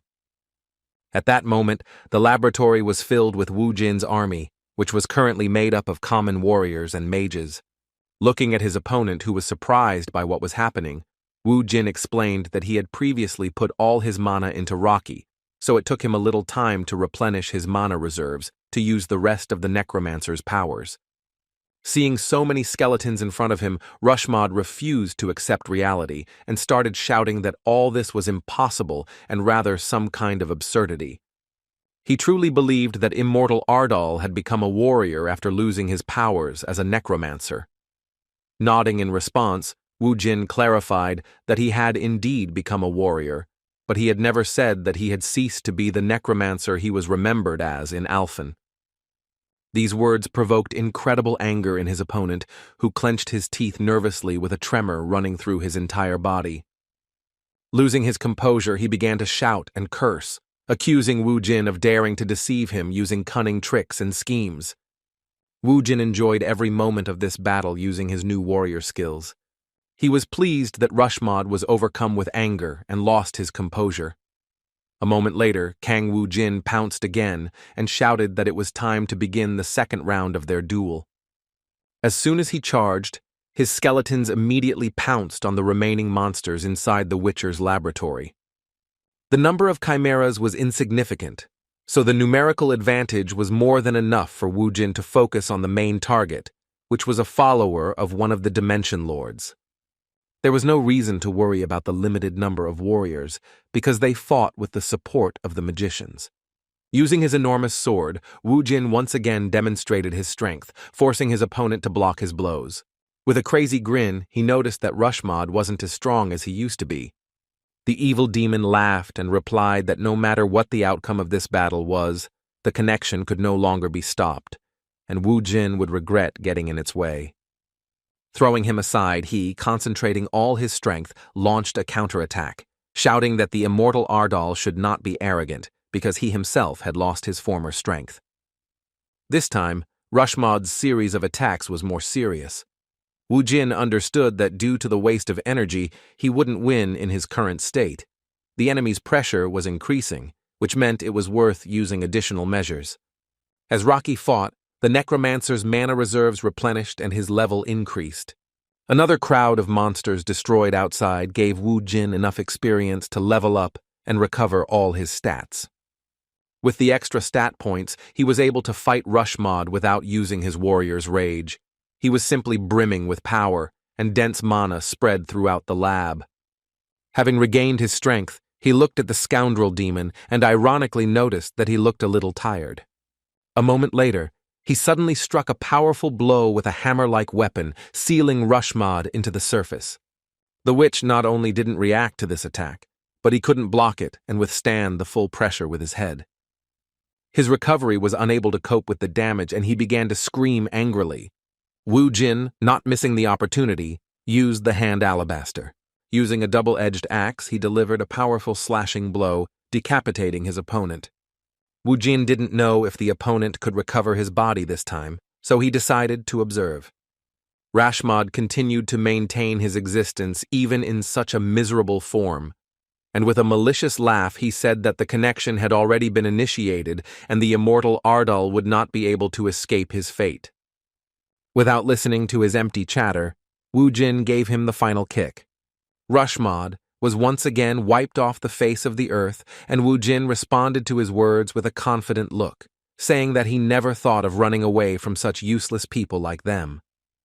The battle outside was already over, Rocky had turned the monsters that had come out of the dungeon into pancakes. As Wu Jin walked out of the dungeon, he slowly walked towards his familiar and thanked him for doing a good job as always. In response, Rocky grunted sadly, because despite having completed the task, he felt what had happened inside the dungeon. Wu Jin understood her feelings for the loss of the succubus, so he apologized with a sense of guilt for allowing this to happen. During his 20 years of fighting as a necromancer, he learned that even if the summoned familiar dies, it won't disappear. Rocky's sadness was understandable, because until it's resurrected, BB will wander unconsciously in the vast void, which is a rather painful punishment for losing one's life. Placing his hand on the body of the enormous golem, Wu Jin suggested that he go back and make sure BB found him in good spirits. Without looking at Murdy, Wu Jin said that Rushmod had appeared outside the subway station and assumed he knew the reason why this happened.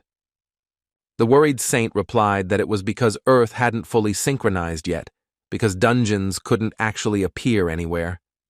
The same thing should have happened to him, but this wasn't an ordinary dungeon.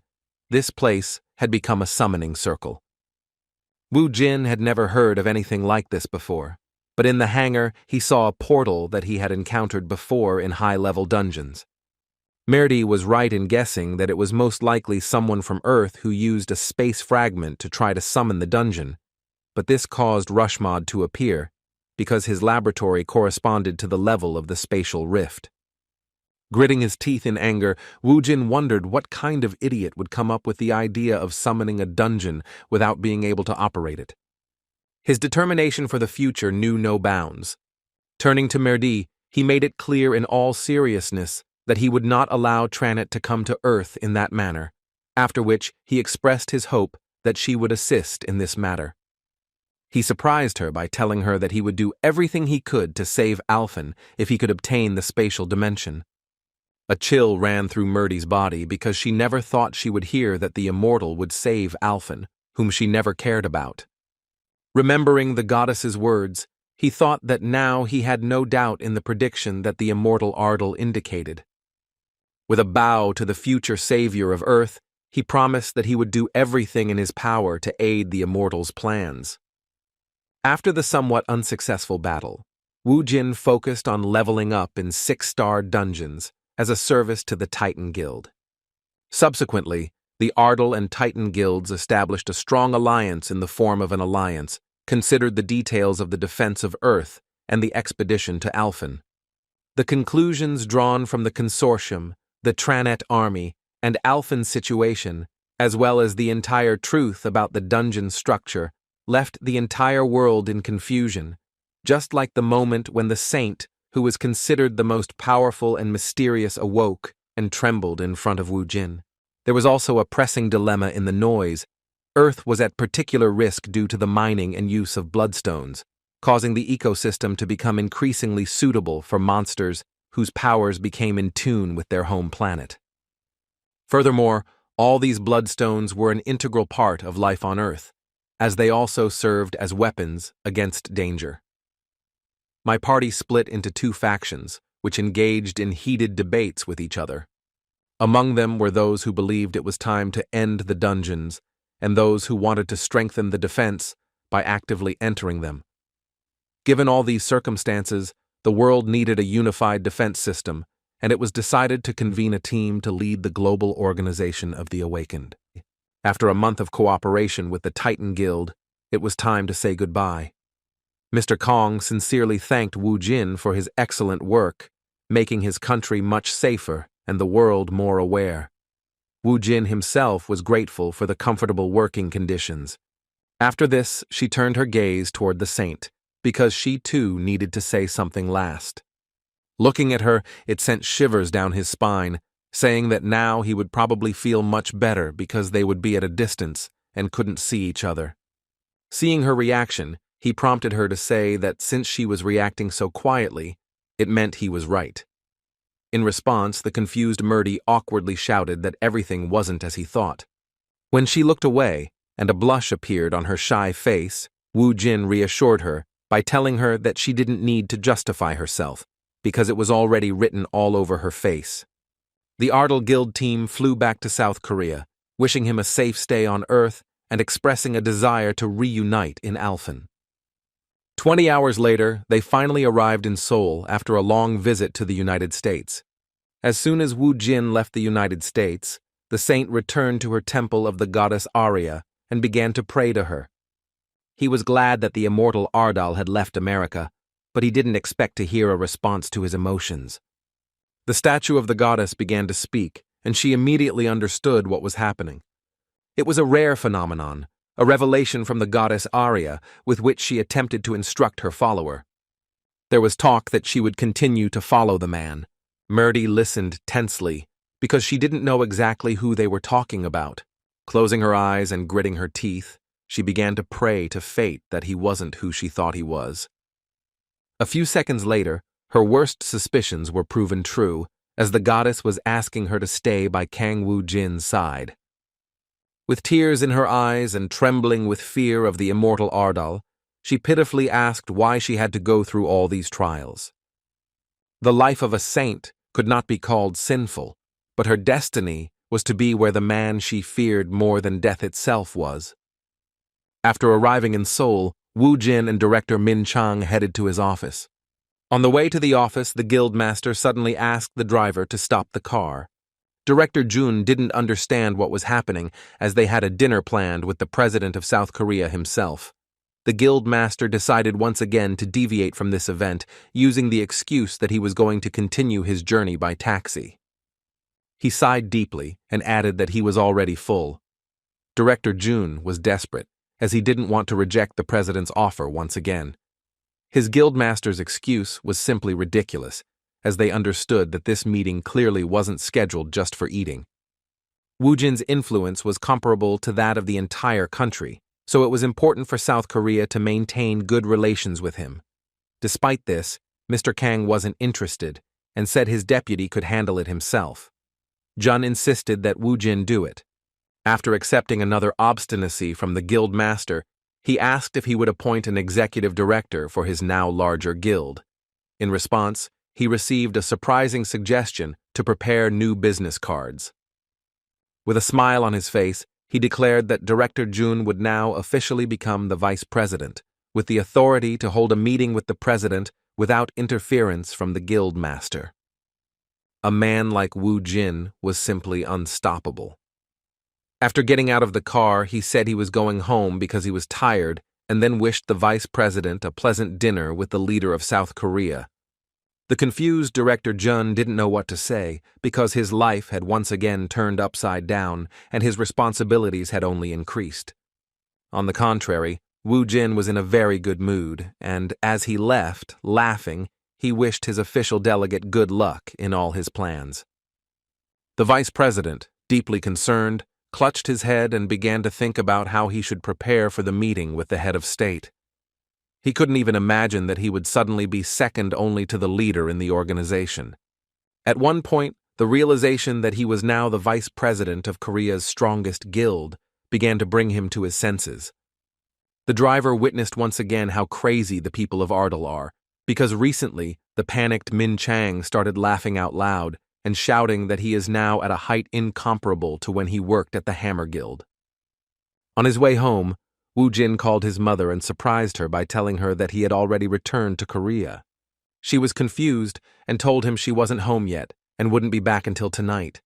In response, Woo Jin reassured her, telling her everything was fine and that she shouldn't rush. As soon as he arrived home, the driver announced the fare, and Woo Jin realized he had no cash. It was only at that moment that he remembered that his luggage had been left with Min Chang. He had no choice but to go somewhere else, where there would be someone who would pretend to be happy when paying his bill. Wanting to meet the boy he hadn't seen for over a month, Woo Jin headed to Sedan Station.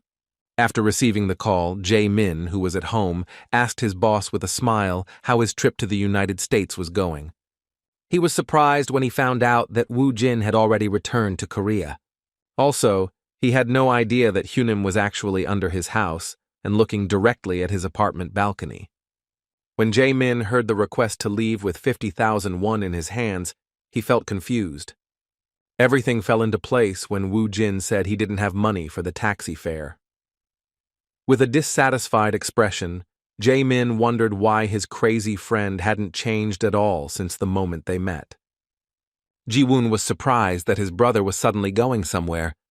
Turning to him, she asked where he was going, forgetting her plans to take the final exam. When he said he had to go out, Ji Woon put his hands on his hips and said in a professional tone that he had national exams soon, so he needed to be well dressed to avoid catching a cold. Zipping his jacket all the way up, his brother replied that Woo Jin had arrived. Hearing that Woo Jin was near her house, her mouth opened in surprise and warm memories made her cheeks blush. Taking advantage of the opportunity, she took out the money in her brother's place, and they went together to the nearest cafe where Woo Jin liked to spend time with friends. Woo Jin immediately apologized for bothering him, but Ji Woon assured him that everything was fine, as he had been looking forward to their meeting for a long time. With a genuine smile on her face, she shared the news that she had quit her previous job at the factory. Woo Jin was surprised by such sudden news and assumed she wanted to become a celebrity in return. Seeing the surprise at these words, she cheerfully explained that she saw an article saying she was Kang Woo Jin's beautiful girlfriend.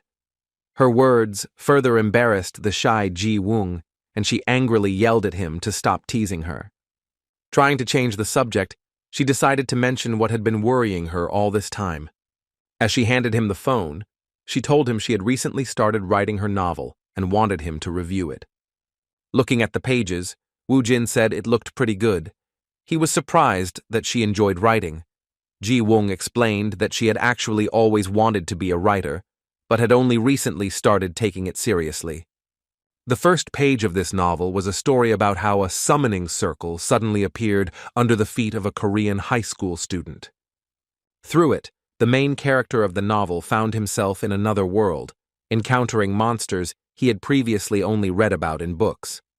After a long time of survival and near-death battles, he still endured all the hardships and became a true expert at frightening monsters. Finally, he was able to find a way to return to Earth. It was a shock to him that when he returned there, the Earth was no longer the same, because humanity was subjected to monsters that had not been here before. After reading these few pages, the unassuming Woo Jin asked if she had really written a novel about him. The embarrassed girl began to worry and hesitantly replied that the similarity was due to her constantly thinking about him while writing the novel. Trying to calm her down a bit and distract her from the cause of her embarrassment, Woo Jin replied that it was actually quite an interesting work. He was also pleased to see that she had a lot of comments.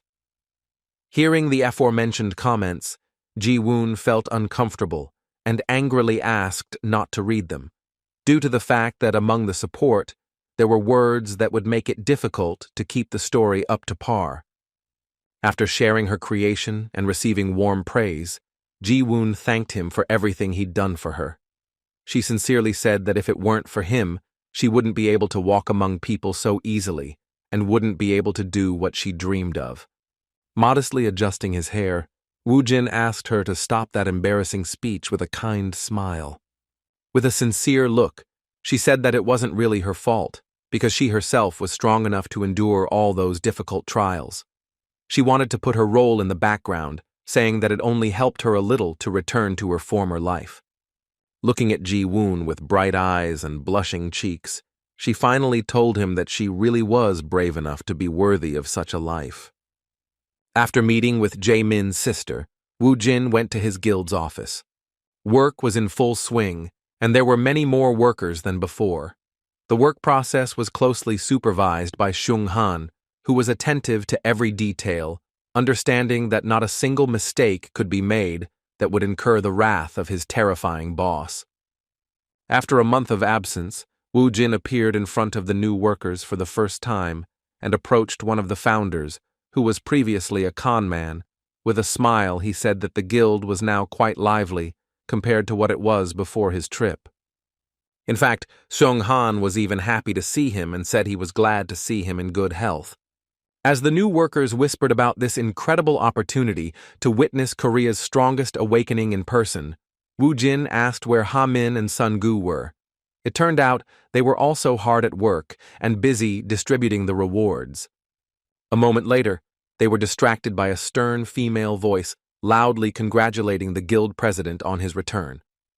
Looking back, Woo Jin saw Lieutenant Choi and immediately asked when she came to the office and started working for him. Ha Sol replied that he was no longer a lieutenant, as he had transferred to the reserve unit and started working at the Ardal Guild the day before. With this in mind, Woo Jin concluded that it would take him some time to stop wearing his military uniform. To begin, he suggested that she conduct a brief interview to determine where her help would be needed. To conduct the interview, they went to the president's office where, to make things more cozy, Woo Jin made himself some tea and sat the former lieutenant in the chair across from him. He looked at her and considered it, analyzing her characteristics. The system reported that she belonged to the tamer class and was a person with great loyalty and pride. He also noticed that her level had increased. Ha Sol was scared when he told her that he knew she was an F-rank tamer. From this, he concluded that it must have been quite difficult for her to develop all this time.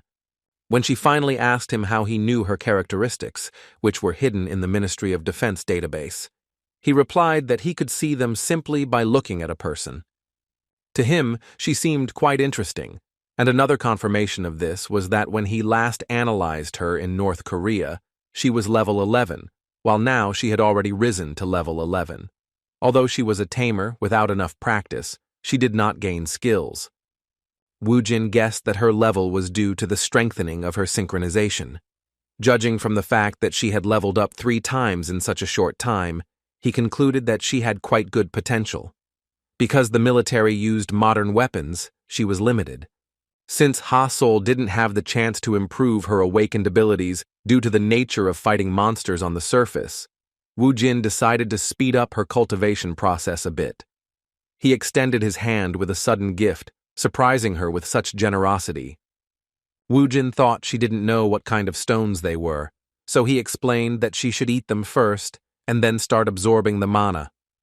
Confused, Ha Sol explained that she was surprised that he suddenly decided to give her such expensive enhancement items. Sighing, Woo Jin explained that in her current state, he could help her with training, so she should first take the enhancements that would get her closer to the level needed for training. Despite his enthusiasm for how rare and valuable these items were, Ha Sol was unable to go against the order due to his extreme loyalty. Taking these enhancement gems in his trembling hands, he stammered that he would complete the task. Right before his eyes, his stamina, magic power, and strength began to increase, and the president, satisfied with the result, said that he was doing well because he was coping well with taking the enhancement drugs. As she browsed her rewards shop, she wondered which skill would be right for her. Knowing that her basic skills were acceptable and that she was a military woman who was good at analyzing the battlefield, she concluded that telepathy would be a useful special skill for her. It was the ability to communicate with others through thought, which made giving orders much easier. After acquiring another valuable item from the shop, Woo Jin handed it over to his new pupil. At first, he had no idea why the president entrusted him with this, but Woo Jin explained that he needed to perfect this skill because it would be very important in the future. Ha Sol accepted the order without question, and a moment later, the president handed her another shelf of skill books and told her they must all be studied to perfection. Seeing this enormous amount of work, she was perplexed and realized she would have to study without sleep.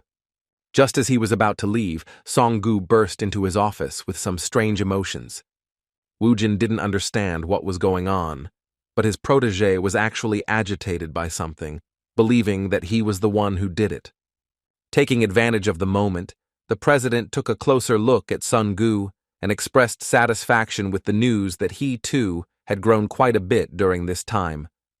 On the other hand, he hadn't expected to be greeted with cries of condemnation after returning from a long business trip to the United States.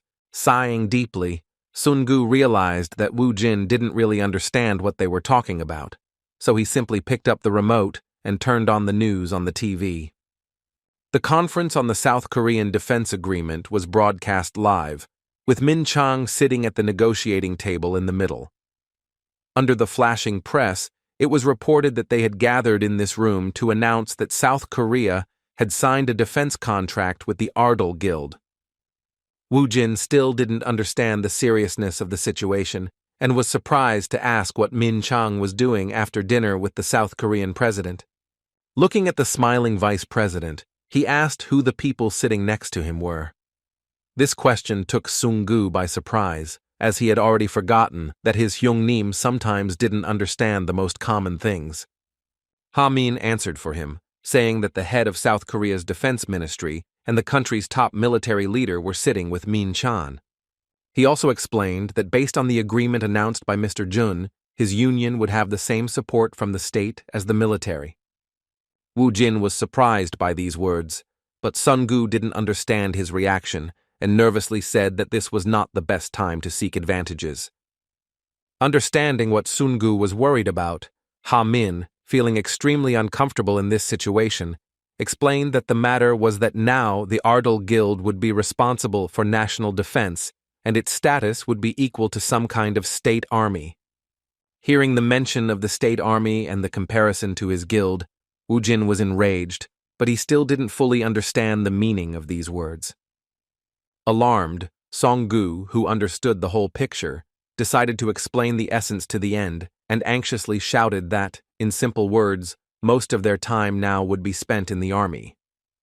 Hearing the mention of the army and the fact that his freedom of action would now be limited by state orders, Woo Jin was surprised. He was furious at the way his vice president, who had only recently gotten the position but had already made a huge mistake, was acting. Woo Jin only relaxed for a moment because he never thought the person who had asked him to have lunch with the president would land them in such trouble.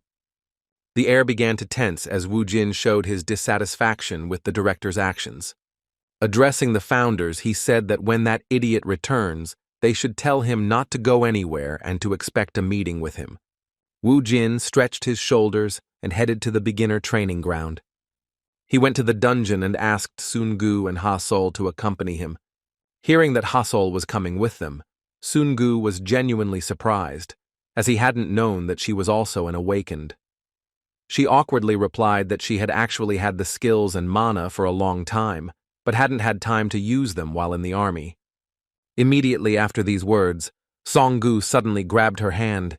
He was so moved that he promised that from now on, he would work even harder than ever.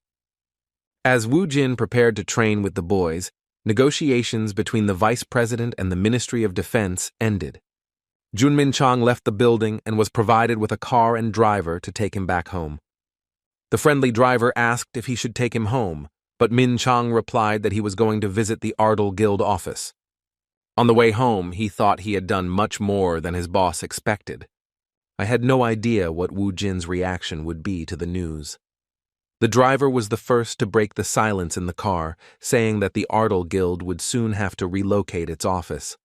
Park Jun-po, a member of the presidential committee, who personally drove Jun to the office, explained that since Ardal was now protecting the entire country, they would need a larger location. He believed they would begin working together immediately after choosing a new, more suitable location. Jun replied with a polite laugh that they hadn't signed the contract yet, as it wasn't possible to do so without the consent of the boss, a man with rather complicated morals. Mr. Park echoed his laughter, saying that he actually doubted their refusal, as the terms of the contract were simply excellent. In response to his confident speech, Jun replied that he would pass it on, and the presidential committee member smiled mischievously, as he knew more about this situation than the vice president of the Ardal Guild. The vice president tried calling the office, but only managed to reach Ha-min, but even that was quite difficult. When he asked why he wasn't answering, he said he was busy, and the president went to the cell with Hong Sun-gu and Choi Ha-sol. Right next to that dungeon, Ha-min confusedly asked the director what had happened and how he had managed to make something like this happen. Hearing himself addressed as director, Min Chang boasted that he had recently become vice president. Hearing this, chaos erupted in his old friend's mind, and he interrupted, saying that this was no time for jokes, but that he wanted to talk about how he had come to be on par with the military when it came to protecting the Republic of Korea. Jun asked in a confused tone how they knew that. Ha-min didn't understand the vice president's reaction and replied that it was all over the news and that the whole country already knew. The realization of what had happened made him panic, fearing the consequences and the Union president's reaction. Somewhat awkwardly, he asked a member of the presidential committee if there had been a live broadcast of the press conference. Park Jun-po didn't expect the truth to be revealed so quickly, so he cautiously responded that they were working on a recording that would be released to the media in the future. He also clarified that he was certain that even if it was a live broadcast, it could only be a temporary fluke. Hearing these excuses hidden behind an attempt to convince him of the truth of these words, Jun felt incredible anger, realizing that the words of a member of the presidential committee were disgusting nonsense. Returning to the conversation, he told Ha-min that he planned to stop by the office first. In response, his old friend advised him not to tell anyone what had happened and also to try to avoid or be careful with the president, as he didn't seem to be in a very good mood. Now, in Min Chong's eyes, the guys from the Presidential Committee and the Ministry of Defense looked like slippery scum. He couldn't understand what all this rush and broadcasting on the news was about without any consent to disseminate the information. During dinner with the president, it turned out he received a very interesting proposal. He wanted to transform the Ardal Guild into an organization called the Korean Defense Guild. It's no secret that for all awakened organizations, the Ardal Guild is an obstacle to keeping Kang Woo-jin, the strongest awakened, in Korea. Immediately after dinner, negotiations were held with the president, and the committee members promised to provide great support if Woo-jin agreed to the conditions. Min Chong couldn't believe they actually dared to hold a private press conference before receiving approval from their union president. Alternatively, he assumed that the presidential committee decided to show this to the public to gain Woo-jin's approval, but he knew that if this was really the case, then they had made a huge mistake because they had met the wrong person. In Jin's mind, the one who, upon learning what was happening, would turn that blue house upside down without blinking, without even worrying about the consequences. Considering all this, he was willing to do anything to prevent his beloved boss from going on a rampage and committing to protecting the safety of the entire country. He promised himself that he would find a way out of even this situation. Meanwhile, Kang Woo-jin and his subordinates entered the 6-star dungeon. Ha-sol was in such a place for the first time and was terrified to think that there were monsters there that were difficult to defeat, even using the modern weapons of the Korean army. With some discomfort, she turned to Song-gu and asked if they really hadn't made a mistake in the dungeon, since for her, as an awakened F rank, such visits to 6-star places were prohibited. With a humble but sincere laugh, Song-gu replied that he had no doubt she could die. Trying to calm her down, he promised that they would help her. His words did not bring any relief to Ha-sol, but on the contrary, only increased her anxiety. The next question was about the chairman's whereabouts. When Sun-gu replied that he had already arrived, Ha-sol asked him why he had abandoned them despite saying he was taking them underground for training. Extending the weapon to her partner, Song-gu said that the training had already begun, and she needed at least some kind of weapon, considering that she, as a tamer, had yet to have a single animal or monster under her command. The weapon he had to fight with in the 6-star dungeon was a kind of dagger. Taking out his knife that had seen many terrible things, Sun-gu asked Ha-sol with a crazy smile if he had any experience gutting raw fish. A few minutes later, he realized the meaning of her question, because they were busy collecting bloodstones from the bodies of the destroyed monsters.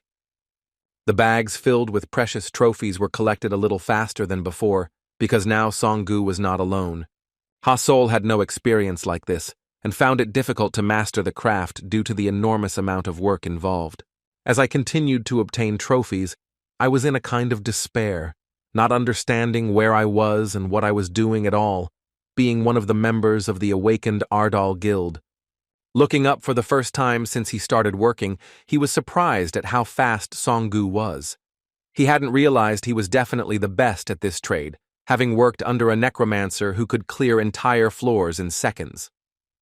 After finishing collecting the trophies, Sungu threw his bag over his shoulder and hurried Ha-Sol. With a friendly smile that didn't show that he had done a titanic job, he said that at this rate they would meet Hyun-Nim before they even got off. Over time, Ha-Sol's efforts began to bear fruit, and she was able to obtain bloodstones much faster, but she was still surprised that she couldn't keep up with Sungu. Furthermore, she was tormented by the question of how the president hunted, leaving behind such a large number of exterminated monsters. Looking down the dark corridor they were about to enter, Ha-Sol was horrified. He saw many pairs of glowing circles that reminded him of monster eyes. Fearing their large numbers, he began to panic, unable to understand how the president could have overlooked them. Sungu stood in front and didn't see the trembling in her body, so he calmly said that they were late because the president was already returning from cleaning. Only then did Ha-Sol realize that these were not monsters, but skeleton soldiers summoned in large numbers. After the crunching of bones ceased, Woo Jin stepped forward and looked around, wondering why they weren't done yet. Sungu, feeling guilty about the speed of his work, promised he'd hurry up and collect the rest of the trophies soon. In response, Woo Jin suddenly stopped him and asked him to simply follow him to the portal. Looking at the back of the boss who started walking towards the portal, Ha-Sol finally realized why he was so strong. Now she could see for herself that he hadn't been hunting alone all this time, because he could summon over 100 skeletons to clear the dungeons in the shortest time possible, without risking his life. Soon they reached the portal, and in an instant they found themselves in a spatial dimension far from Earth. Once on the other side of the portal, Ha-Sol experienced the nausea that all new awakened experience when entering high-level dungeons. Seeing her reaction, Sungu guessed she was a little apprehensive about going through the portal. When Ha-Sol asked if this was common, her new friend assured her that it depended on the person, but that everyone usually got used to it quickly. Woo Jin was first again, so they had to speed up to catch up. Before entering the portal, Ha-Sol put on his special suit, but he didn't notice Sungu doing the same. He wondered why he was wearing the same clothes as before. As it turned out, the forms of the awakened in Ardal were made from materials extracted from the dungeon, and the support department paid all the costs. After a few minutes of walking, they saw the president, who had already built a fairly large cage out of bones. Looking at the boys, he asked Ha-Sol to come closer to him. The devoted pupil complied with her request without question, and in response, heard a shocking command to attempt to tame the local monster. When she saw who was in the cage, she almost screamed in surprise. Inside was a terrifying saber-toothed tiger. I didn't even know it was a high-level beast, and this particular one was at the level. There was no doubt that for a level 14 tamer with no experience using his own skills, this was far from an easy task. The roar of the predator made her shudder completely, and she wondered again if she should really try this. She thought she would be torn to pieces the moment she got close to the tiger. In response, Woo Jin was surprised by her answer and explained that no one told her to fight, because she, as a tamer, was simply to tame this tiger. Turning to Sungu, he decided to make things easier for Ha-Sol by ordering his protege to make sure the saber-toothed monster didn't make a move. In the end, it turned out he was no longer the same as before, because he threw himself into battle without hesitation, jumping into the cage from above. The level 57 monster didn't scare him, because now he himself was a real monster. Looking at the angry tiger, he greeted the monster with a kind smile and a sincere tone, who had the misfortune of meeting his president. The tiger did not particularly appreciate his greeting, because he did not understand what sincerity and goodwill were. In just a moment, he growled furiously, making Ha-Sol regret having entered this crazy dungeon with other equally crazy and awakened ones. She struggled to stay on her feet, and she didn't even hide the fact that she had never been as scared in her life as she was now, standing in front of that monster. However, what happened next surprised her. Taking off his jacket, Sungu asked the tiger why it was screaming even though he hadn't touched it yet. The huge and deadly beast, not understanding his words, rushed furiously to attack. This wasn't the first time Song-gu had fought such dangerous opponents, so he didn't even flinch and resorted to using the steel flesh skill, which was not similar to the fire skill he was talented at. Apologizing for the pain, he hit him hard all over the face. It seems that the saber-toothed tiger, whose cute and no longer evil face turned into a cutlet, did not even think about the fact that some man would practically beat him with his bare hands. Ha-Sol was no less surprised, as she had never seen a person as strong and awake as Sun-gu before. Finally, he sent him flying with a good kick. Watching Sun-gu throw the tiger all over the cage with his fists and kicks, Ha-Sol was speechless. She had heard before that he was a B rank, but she had never imagined that he would be this strong, despite the fact that he mainly collected bloodstones from monsters destroyed by the boss. Furthermore, he couldn't get out of his head the situation in which he appeared to be a rather fragile and vulnerable guy. Now, in her eyes, he looked different than before. After defeating the enormous saber-toothed tiger, Song-gu began to happily wave his hand in her direction, saying that he was now safe there and could enter. Now, understanding the strength of those with whom he came to such a dangerous place, Ha-Sol still decided to enter the bone cage. Approaching the tiger, which lay beaten and barely conscious, she began to use her tamer skills on it. Despite all her attempts to tame him, it was in vain, and the evil monster even began to regain consciousness and, despite the trembling, tried to growl in her direction. Barely a moment after this pathetic attempt at showing his anger, the saber-toothed tiger received several more blows to the head from Sun-gu, who couldn't believe he dared to show his teeth to his future lover. Ha-Sol wasn't thrilled by his actions, while Wu Jin watched with pleasure.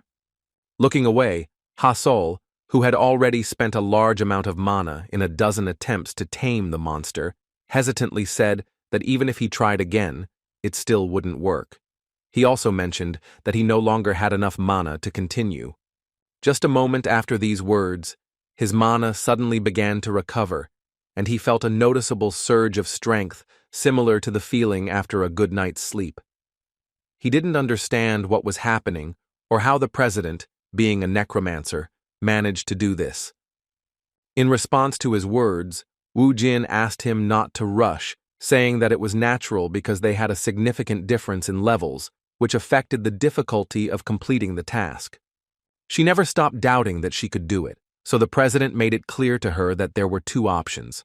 The first was to stay close to the animal, as friends, and the second was to hit it and make it her subordinate by force. The tiger had already been hit. The matter was almost resolved. However, as it turned out, the beating was not so easy either, because the one who killed the saber-toothed tiger was not the tamer, but a completely different person. Pointing his finger at Song-gu, who was still threatening the beaten monster lying on the ground, Wu Jin called him a true villain, someone the saber-toothed tiger now fears without any exaggeration. Seeing the state this poor boy was in, Ha-Sol even felt some pity for him, even though he had been so aggressive during their encounter. The second plan Wu Jin wanted to talk about was the option of approaching the one who was hit. Wu Jin looked at her straight away and knew she liked this option, but still asked her what she would do. As expected, he decided to go for the second option. From then on, things went crazy as Sun-gu made Ha-Sol feel uncomfortable with his ridiculous antics, telling her that she was wrong if she thought she could stop him. According to the boss, the second option required him to protect a saber-toothed tiger from the villain who had caused its suffering. This was a more realistic opportunity to tame his first beast by becoming its friend after saving it. Although the idea seemed realistic, seeing Song-gu and his strange behavior in front of her, she couldn't take what was happening seriously. She wondered if her genius boss was really suggesting that she trick such a serious predator with such a cheap clown show. As she wondered if there was any point in such a scene, the madman Song-gu, with an idiotic expression on his face, aimed his punch at her, feigning anger. It turned out he used a lot of force to make it look like a real fight. Ha-Sol took the first blow from an awakened being while in the dungeon, and although she blocked it, she felt the consequences. She felt the bones in her arm break, but at first, she was sure Sun-gu hadn't hit hard enough. Turning to the director, Ha-sol asked him to stop the scene, saying that she had broken her arm when he hit her, but he continued acting crazy, making faces and calling her weak. At first it seemed like he was going crazy, but he was actually doing his part to not miss such a great opportunity for Ha-sol. When he looked at the president, he told him that he should act quickly to counterattack and then tame the beast. His immense loyalty and pride were the feelings that gave him the opportunity to strike again. Sun-gu pretended he had no time to react, and in an instant, Ha-sol's fist was on his chest. Although he thought he hadn't put much effort into that blow, Sun-gu received a pretty good response to his bone break when he crashed into the cage, breaking part of it with his own body. Despite having hurt her comrade, Ha-sol was amazed at what he was capable of. She was distracted from this situation by the growl of a saber-toothed tiger, which had just regained consciousness. She jumped in surprise and became frightened, looking towards the beast that might already be trying to attack her. She was simply surprised when she saw that the fearsome level 57 saber-toothed tiger had started to have warm feelings for her, and now looked more like a cute seal. She found it hard to believe he had actually fallen into that circus. The once stern and deadly saber-toothed tiger had begun behaving like a house cat begging for food. The president, who watched this comical scene, was pleased with the result and responded that she should be proud of herself, because as a result of the work she put in and 2 broken bones in the process, she managed to obtain her own protector of a very impressive standard. The taming really worked well, and Sun-gu, seeing this, immediately ran to the boss to ask him what he thought of his performance. The kind-hearted boy smiled genuinely upon hearing the compliment that he was a true Oscar contender. At that moment, he had to listen to another compliment, but this time from Ha-sol. She said with delight that he looked very terrifying in battle, after which she admitted that she didn't know he was an awakened with physical abilities. Hearing this, Song-gu reacted with a bit of confusion, saying that he actually belonged to the fire element mage class. After successfully taming the saber-toothed tiger, they did not leave the dungeon, but stayed there overnight. Seeing the strange expression on Song-gu's face, Woo-jin realized that he wanted to say something or was worried about something, so he asked in disgust what was wrong. The pupil admitted that during all this time he believed everything he said, and that he may have even become stronger just because he received his support. After these words, he emotionally asked why he, as a fire mage, could only move his fists instead of focusing on his own abilities.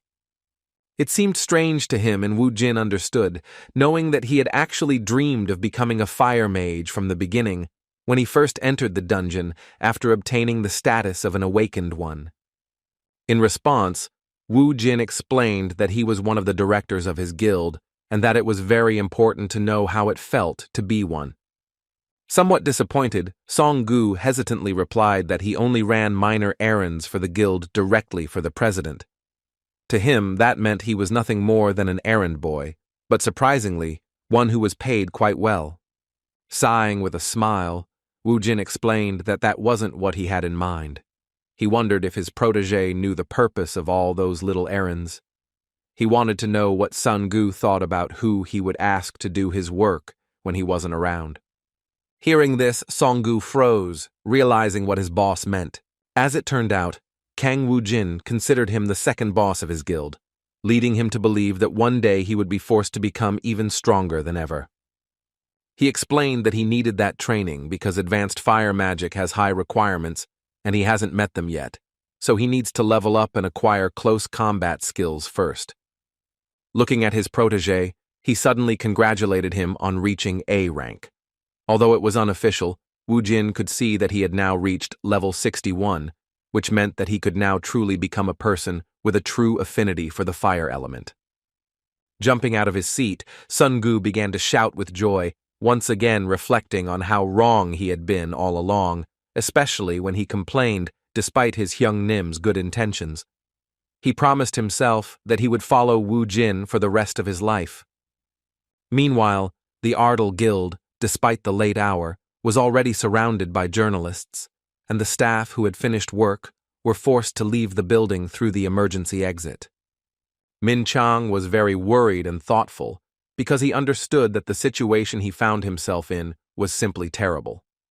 All this time, he was thinking about how he could convince the president, but without going against his will. Suddenly, their tense silence was interrupted by the light in the room turning on. Wu Jin scared the hell out of him with his appearance.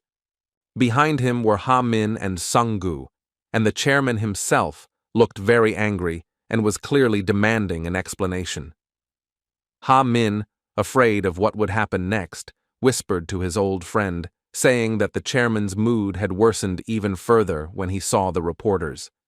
Min Chang, finding himself in such a difficult situation that would be difficult to resolve, clasped his hands in front of him, lowered his gaze, and began to remain silent with a deep sense of guilt. The boys decided to have a conversation, just the two of them, and went to the president's office, where Wu Jin sat on the sofa to listen to his deputy's excuses. With a serious look that Min Chang had never seen on his face, Wu Jin asked what the news was that was being broadcast on almost every news channel in Korea. The worried vice president began to explain in a trembling voice that this was all fake because the recordings were to be released to the masses only after the guildmaster made a final decision.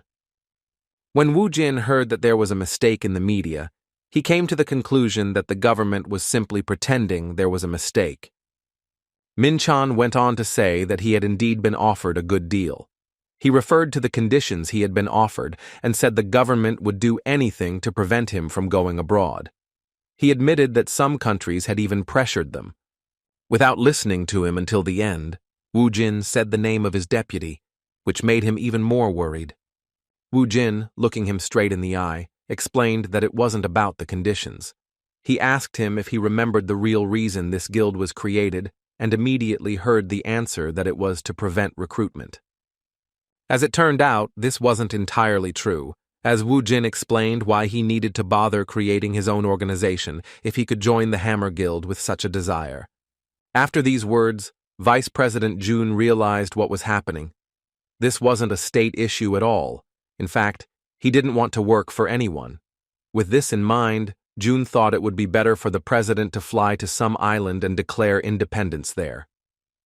With a sly look, the president said that, anticipating what was to come, they would answer for what they had done. The countermeasures were already in his head, and he couldn't wait for the moment when the government would pay for its fraud. In the end, the journalists who were supposed to make things worse became pawns in the president's hands, as he invited them to a sudden press conference at the Ardal Union.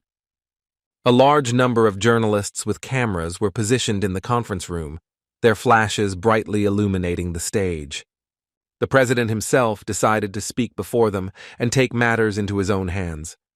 Min Chang, who had been the culprit of the recent situation, stood modestly aside. Looking at the prepared text, Wu Jin reacted with some tension to the apology for the false information about the acceptance of the agreement with the Defense Guild. By tearing up this sheet of paper in front of all the journalists, he demonstrated his ability to improvise, because he controlled everything with his own hands. His first words were to leave the questions for later, and, introducing himself as president of the Ardal Union, he said he would tell everything himself.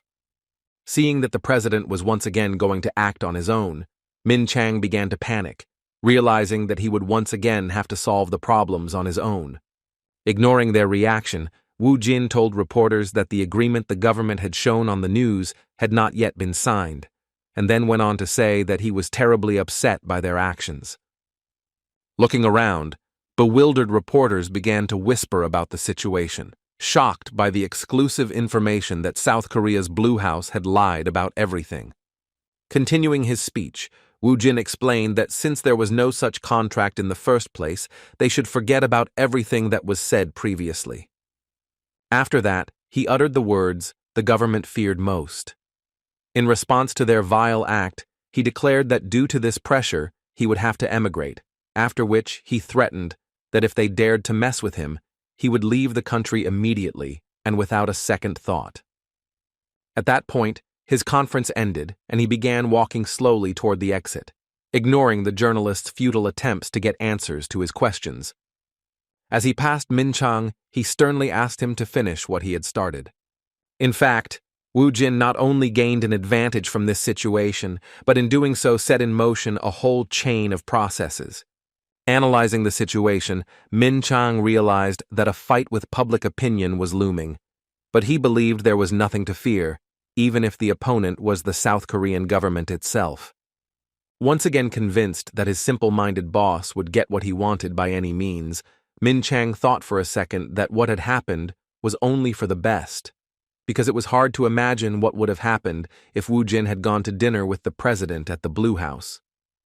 After the Ardal Guild press conference, as expected, the media and the entire internet went crazy. The news that the agreement in question had not been signed caused a huge public uproar.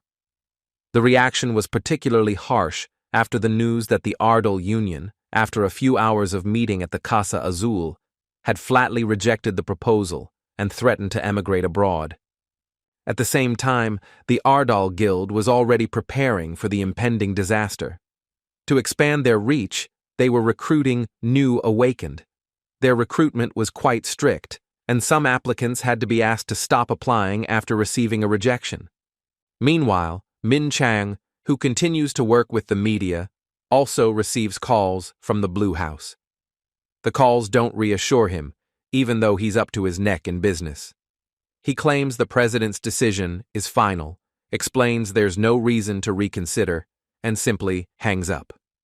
When Hamin approached him, he asked how many applications he had received from Awakened to join.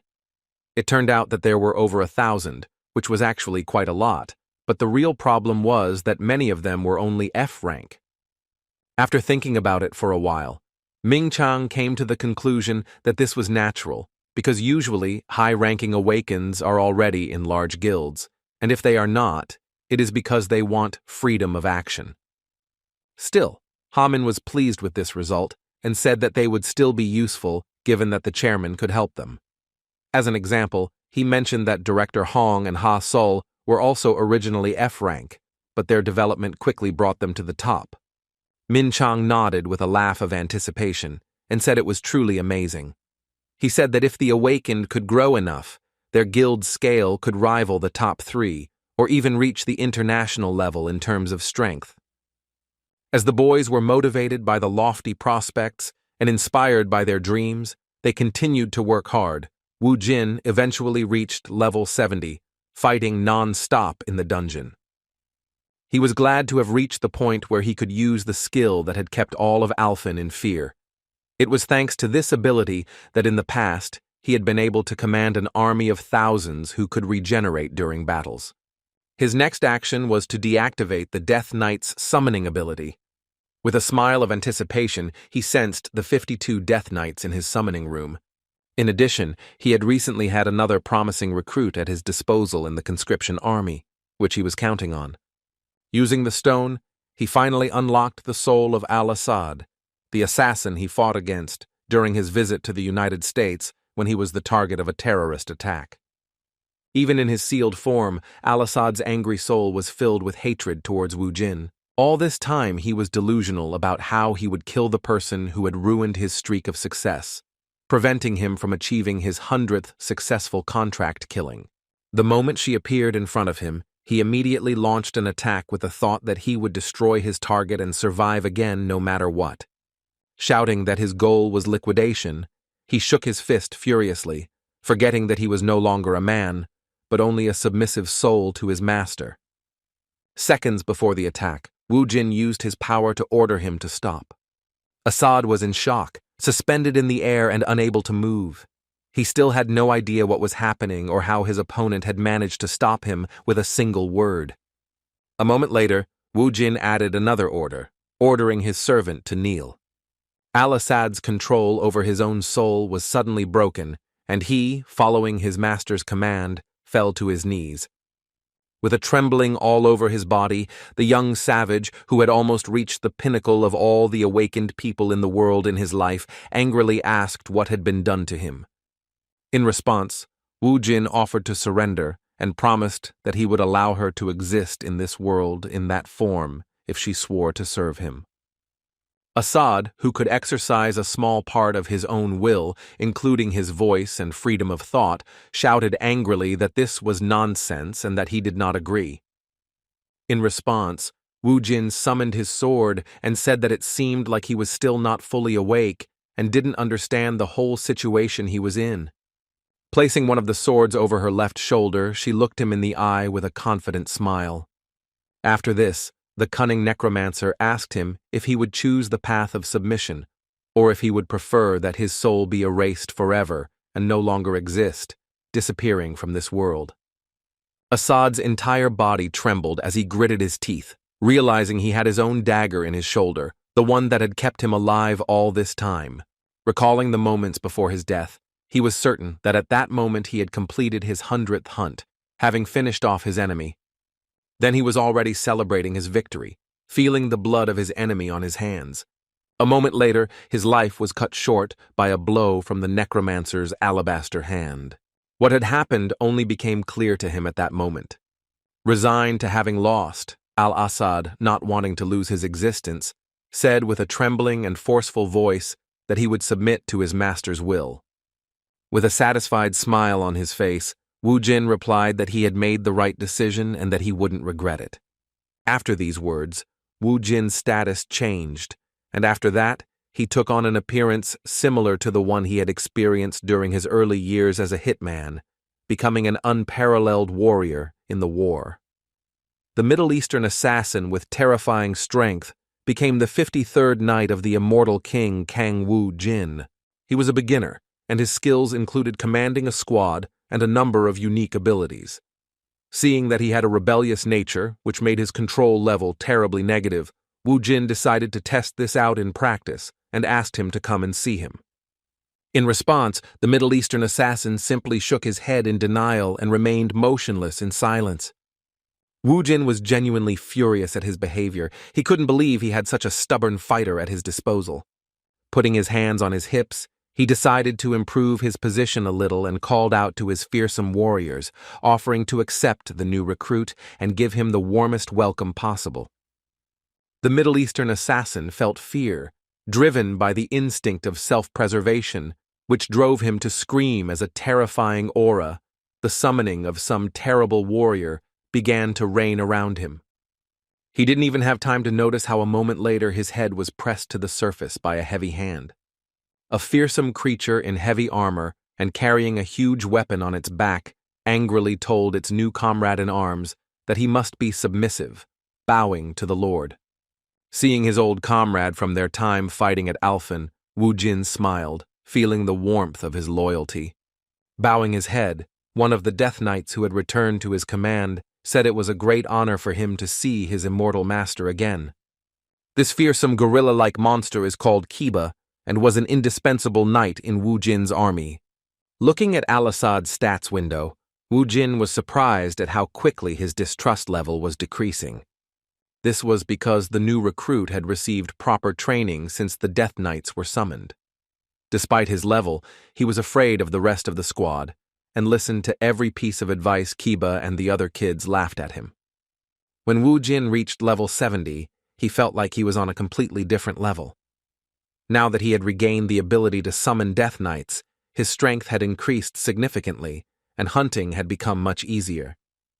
His Death Knights Alfen are creatures capable of commanding an army on their own, allowing the skeletons to fight freely under his command, even when he is far from them. Additionally, skeletons can be moved to the summoning room with Death Knights, and now he doesn't even have to hunt himself while inside another dungeon. Thus, his preparation for a one-man army was complete. A moment later, he heard a female voice saying with displeasure that the summoning room had become too noisy and cramped. Looking in the direction where that pleasant voice came from, he saw a dissatisfied Bibi and began to wonder how she felt.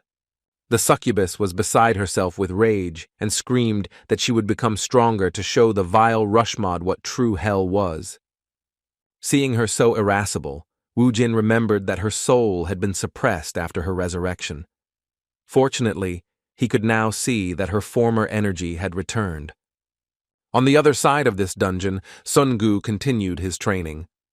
Having finished mastering another fire magic skill, he happily ran to his Hyungnim, shouting that he had succeeded.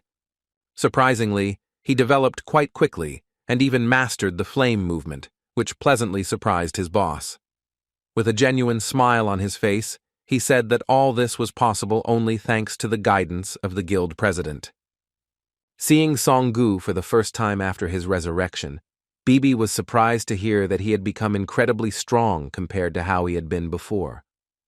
Her compliment surprised him, and he pointed at her, a little confused, and asked the boss what kind of girl she was. After these words, Woo-jin asked him how he could forget her even though they had met before. After the boss said he already knew Bibi, Song-gu was baffled and strained every fiber of his being to remember her. That name sounded familiar, and he said out loud that Bibi was the cat they had picked up from a dumpster not far from Jae-min's house. Realizing it was indeed her, the confused Song-gu began to scream in surprise at her true form manifesting in the dungeons. In response to his surprise, the succubus began to make cute faces, saying that she really did look like a cat. A moment later, Woo-jin received a telepathic message that his team had obtained all the bloodstones in this dungeon. A soldier in his squad with telepathic abilities responded with a good laugh to his surprise at such quick work, saying that they managed to find a couple of brats who helped them carry out the task. A moment later, Song-gu looked around, sensing the arrival of monsters. He was surprised because he thought the dungeon was already cleared, after which he prepared a fireball, telling the chief that he himself would take care of its extermination. In response, Woo-jin asked him to take his time and take a closer look. Observing these animals, he came to the conclusion that their tamer had completely mastered the subjugation skill and was now left to fend for himself. Level 32 monsters, sharp-beaked crows, who had a habit of harvesting shiny objects like jewels and bloodstones, were approaching them. After a whole flock of these deadly and greedy birds appeared, Song-gu saw two more animals. It was Ha-sol who moved through the dungeon riding his loyal saber-toothed tiger. Seeing the boss and Song-gu in front of her, she began to wave her hand happily. Surprisingly, her clothes no longer resembled a military uniform, and now she no longer looked like a lieutenant, but like an ordinary pretty girl. Looking at her, Woo-jin knew that she was now at the level. He was pleased that she had developed so incredibly quickly, having her own small army under her command and developing the telepathy skill needed to communicate between Woo-jin's commanders. They then left the dungeon and returned to the office. On the way, Sun-gu responded happily to the news that Ha-sol had already reached D rank after only 3 dungeons. He was very happy about his excellent growth speed. Seeing it, Woo-jin chimed in and said that it was indeed growing rapidly. He thought it would be ideal if he could tame even more beasts. On the other hand, there were already 20 of them, which was more than enough to make collecting bloodstones as fast as possible. Despite Sun-gu's words, Woo-jin asked him not to let such small achievements blind him, because he and Ha-sol still had a lot of growing to do. After finishing training his subordinates, Woo-jin thought of another problem he had to solve. He had to get rid of the forces that had ordered Assad to kill him as soon as possible. He decided to start solving this problem without delay, so while he was still heading to the office, he asked Sun Han to contact the Titan Guild. Upon receiving an unexpected call, Mr. Kun, not expecting any trouble, asked with a smile what was going on. In response, Woo-jin asked him if he remembered the boy he had shown them when he was still in the United States. Mr. Kun immediately realized that he was talking about Al-Assad, and as soon as he mentioned him, Woo-jin concluded that since they already knew his name, it meant they had managed to track his activities. Apparently, the head of the Titans Guild knew him because he was a well-known assassin, but he actually had no connections to anyone, as he was a freelance mercenary. Mr. Kun could only find out that he had many orders, and most of them were carried out in Afghanistan. While trying to figure out who was behind him, the Titan Guildmaster had no idea that Woo-jin had some suspicions. Hearing the name, Mr. Kun was so surprised that he started screaming in shock. The leader of the Ardal Guild could not expect any other reaction. In fact, he knew everything, because to locate all of Assad's organizations and clients, he simply had to follow his most loyal people and ask them directly. After revealing the client's name, Wu Jin asked the Titan Guild leader if he really wanted to catch the people behind the terrorist attack against him. As he said this, he thought about how they dared to attack him without being prepared for the consequences. The time for revenge had come, and just thinking about it excited him for the situations that lay ahead. That same night, on television, an MBS reporter named Jun Su-yeon began reporting on the topic of Hunter Kang Wu Jin, which left the entire world in suspense. The question that arose was whether he would accept applications from other countries. Internal matters of the Ardal Guild, which had suddenly begun to grow rapidly due to the recruitment of Awakened, were also discussed.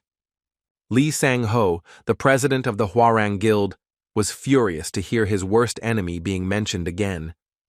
He couldn't believe Wu Jin was always referred to as the best in his field. Mr. Lee's anger knew no bounds because the assassination order against Kang Wu Jin, which had cost him tens of billions of dollars, had failed. Furthermore, it had been quite some time since he had last contacted those he had ordered to kill. Furthermore, he learned that the president of SJ Group had cut all ties with those people, and the status of the Hwarang Guild that Lee Yun-hee had lost began to decline rapidly, and they could no longer boast on the lists of the strongest organizations in South Korea. Clutching his head, he blamed Kang Wu Jin for all his failures. Suddenly he heard a sinister voice nearby, making him wonder if he really wanted that much revenge. Jumping out of his seat, the Hwarang Guild president, frightened by the stranger, shouted for the man to identify himself. Suddenly, a magical silhouette appeared in front of him and asked him if he really wanted revenge on the man who killed Lee Yun-hee. Hearing the mention of his enemy, the confused Mr. Lee froze for a moment, realizing that he might have found a new ally in this matter.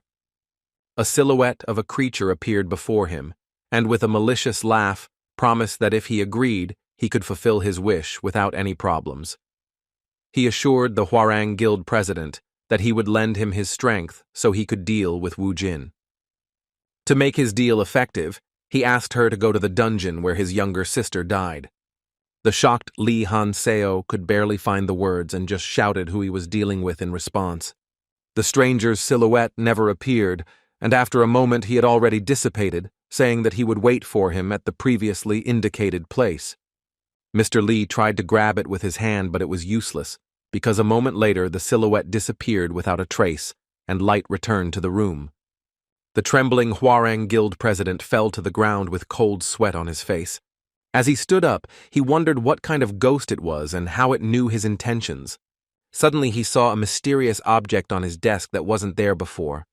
It turned out to be Lee Yun-hee's sword, which was definitely left abandoned in the dungeon where the incident that destroyed her guild's reputation occurred. Remembering the words of a stranger's silhouette, she put aside her fear. The thought of revenge clouded his mind, and he was ready for anything. Feeling the power coming from her younger sister's sword, she vowed that she would do whatever it took to get rid of Kang Wu Jin. Meanwhile, in the United States, the leader of the Titan Guild was thinking about his South Korean friend's request. Wu Jin wanted him to identify all the terrorists and get rid of them. It wasn't an easy task, but throughout their entire collaboration, the Ardal Guild had only asked them for two things. To begin with, they demanded transportation services to Central Asia, as well as stabilization of the territory that would remain after the retaliation against the terrorists. His guild did everything he asked. Using their influence with the U.S. military, the military established itself in that territory and began carrying out a special operation. The key point was that it was a joint plan with the Ardal Guild. While investigating the enemy, all they could do was follow Mr. Kang Wu Jin's instructions. Mr. Kun knew that if they failed, they would be publicly criticized by both the state government and within the Titans Guild. Looking at it from another angle, Mr. Kun thought the media headlines about the South Korean Ardal Guild's campaign against terrorism in his home country made him wonder if it was worth accepting the offer and taking the risks it entailed. His thoughts were distracted by a message from his secretary that a saint had come to see him for a meeting on some important matter. While having a cup of tea, he heard that Murdy had decided to follow Mr. Khan and leave the Titan Guild. It was such sudden news, and Mr. Khan couldn't understand why. He didn't realize that this thought wasn't his own decision, but a request from the goddess Arya. Speaking about her situation, Murdy said that, given the circumstances, she simply had no other choice. She also admitted that she was following the goddess's prophecy, which cannot be refuted. Clutching his head, the Titan Guild master said in a low voice that he was confused by the amount of unexpected information that had come into his life that night. Reflecting on Murdy, he acknowledged that her skills in blessing and divination had brought great benefits to his guild, placing them far above other hunting organizations. She created and joined the Holy Knights to free Alfen, which brought a lot of attention to the guild and also increased the number of awakened within them. Her words about leaving the Titans Guild put him in a position no less awkward than Wu Jin's suggestion. Without her, his guild would suffer greatly, and it would be difficult for them to prevent future disasters. Despite the situation, she couldn't possibly resist. Murdy, in turn, thanked her for the attention she'd given to the Titans Guild, after which she reiterated that she couldn't go against the prophecy, which would force her to leave everything she'd received before leaving. Mr. Kun closed his eyes and sighed deeply, calmly saying that he understood that he couldn't stop her. His next proposal was quite sudden, as he put aside his own interests and asked her to lead the Holy Knights, as they were gathered under the order of Arya. When he said they would be supportive if they were on his side, Murdy smiled happily. She also stated that her guild was deeply indebted to her and the goddess, so they would continue to support the order of Arya and keep in contact with them.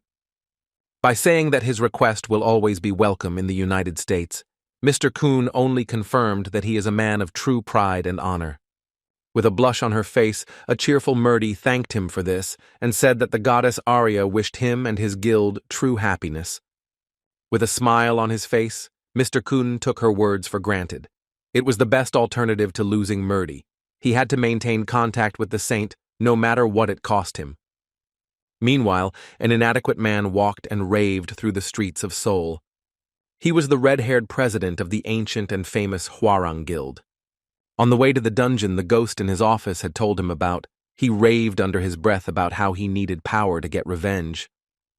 While he was lost in these thoughts, he suddenly came across a monument dedicated to the hero who had averted the disaster in the Daegu area. Of course, it wasn't a monument to his younger sister, without whom the guild had become defenseless, but to Wu Jin, who had taken all the glory for that cleanup. The representative of the Awakened Alliance, who was guarding the entrance to this dungeon, closed the gate and, singing, began walking toward the car to return home after a boring day of work.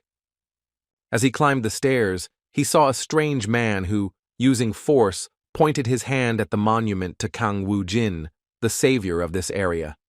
In an instant, the head of this stone sculpture crumbled. He was simply shocked by what had happened, after which he angrily shouted at the stranger, asking him if he even knew what he was doing.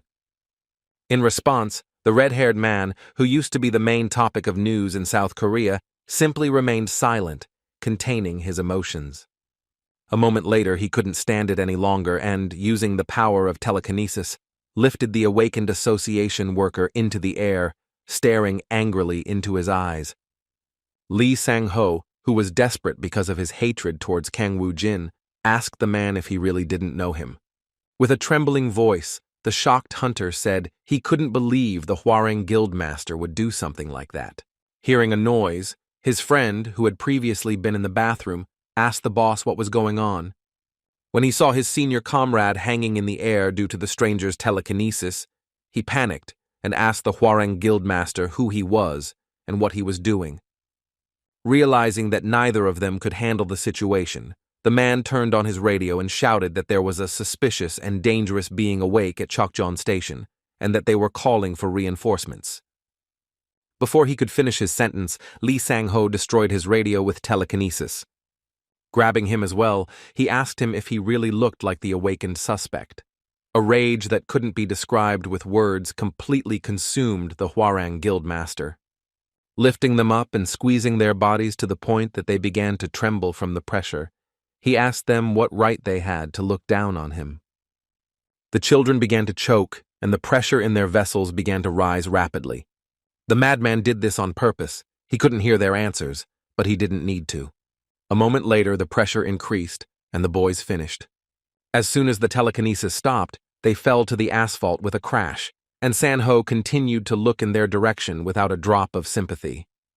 He was completely overwhelmed with arrogance, and with a bestial glare, he called the innocent victims worthless for daring to stand in his way. After Sanho caused this terrible incident, he went down to the dungeon. The closed gate did not become an obstacle for him, because with such impressive power of the Awakened One, he was able to easily destroy the castle. As he walked in, his expression was still cold and calm. A moment later, he felt a severe headache, grimaced, and began to cough. His demeanor changed dramatically. Looking around, he began to be surprised to find himself in a dungeon. During this entire time, he was unconscious, as if his body were controlled by someone else. When he regained consciousness, he was horrified to realize what he had done just minutes before. Sanho never imagined his desire for revenge would lead to such an unexpected outcome. He clutched his head and gritted his teeth in anger, thinking it was too late to look back. He wanted to take care of the dungeon first and then leave. Looking into the distance where the monsters were, he wondered if he could face such a challenge alone. A moment later, he heard the voice that had frightened him during his solitary stay in the office again. With a mischievous laugh, the stranger told him that all those problems wouldn't seem that way anymore if he accepted his offer. A moment later, a portal appeared in front of him, and a mysterious unknown voice invited him to enter, promising to give him what he most desired. Putting aside his emotions, Sanho once again heard the words that he would get what he most desired.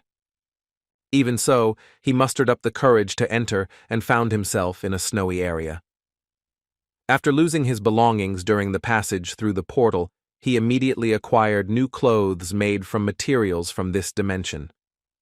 In the distance, there was an ice palace, where the stranger was, led by a terrifying voice who offered him a lucrative deal.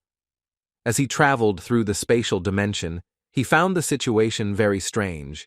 All the monsters he encountered along the way didn't even attack him, but merely watched his movements closely.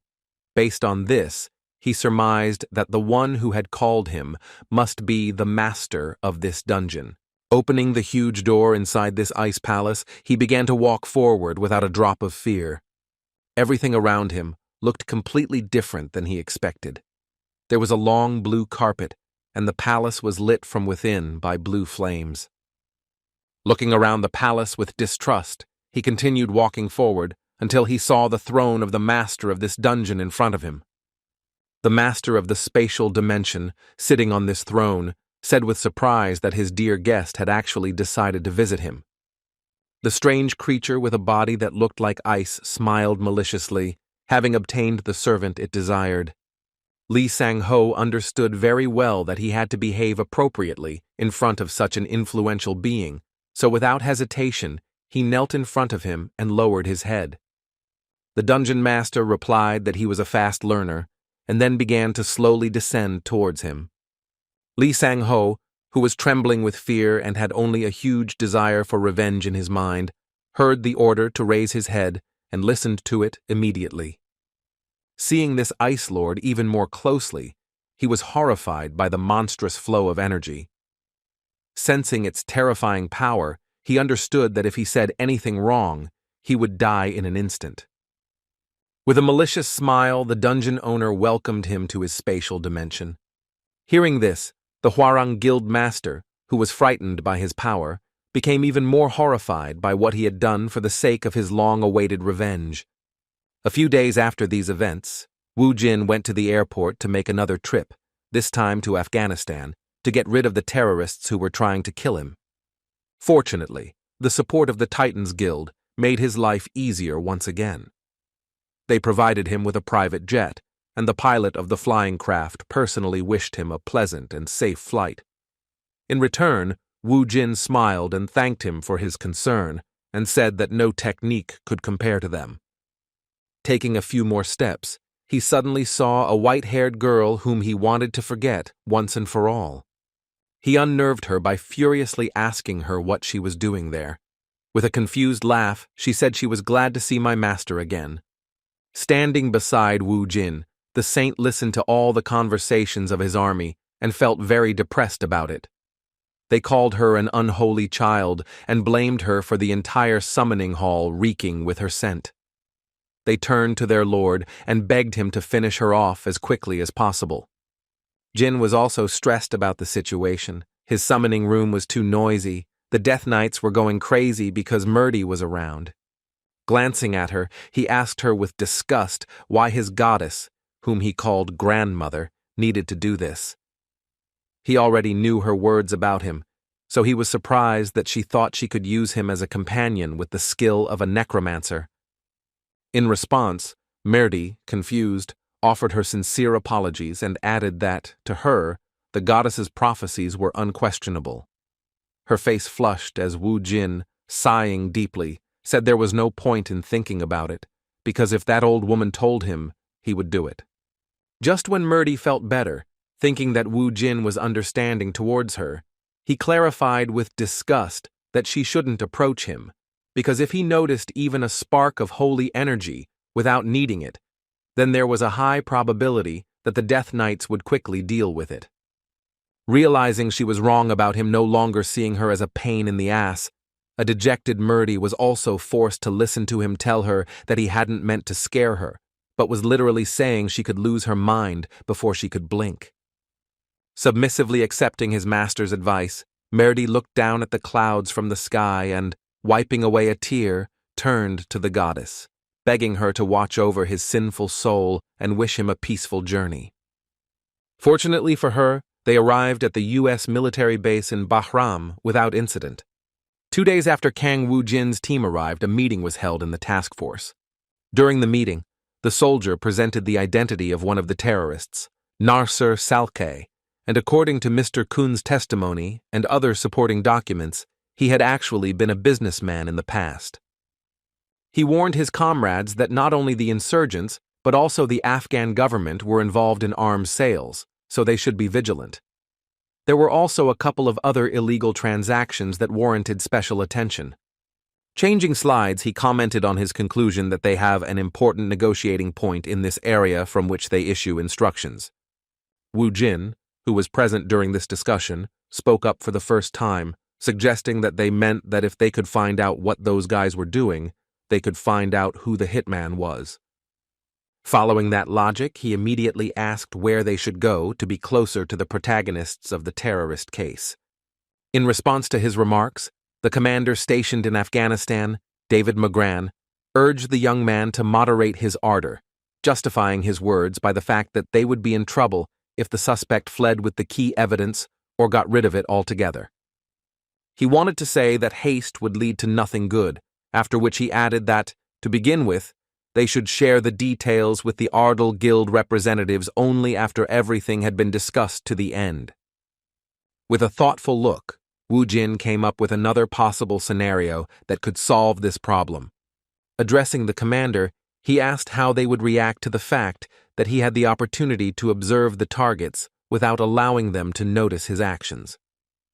Seeing Morgan's interest in his words, Wu Jin continued with a confident look, saying that if they could bring the topic into his line of sight at least, then he could find out everything about him, including his movements, habits, and his type of activity.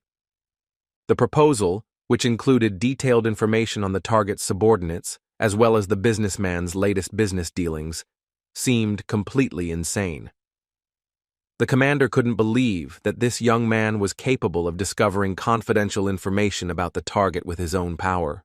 This sounded great, so David Morgan seconded his proposal and said that in that case, it was time they started discussing the mission. 2 days later, they moved to the administrative capital of Peshawar, Pakistan. Wu Jin went to this place accompanied by a lady who was clearly nervous and tried to calm herself with breathing techniques. Noticing this, Wu Jin asked what the problem was. Senior U.S. intelligence officer Rachel Park hesitantly replied that it was because it was her first time participating in such a dangerous mission. Looking out the window, Wu Jin smiled confidently and suggested that she relax and start thinking as if they were on a sightseeing vacation. Looking around, he asked her if she thought everything looked okay.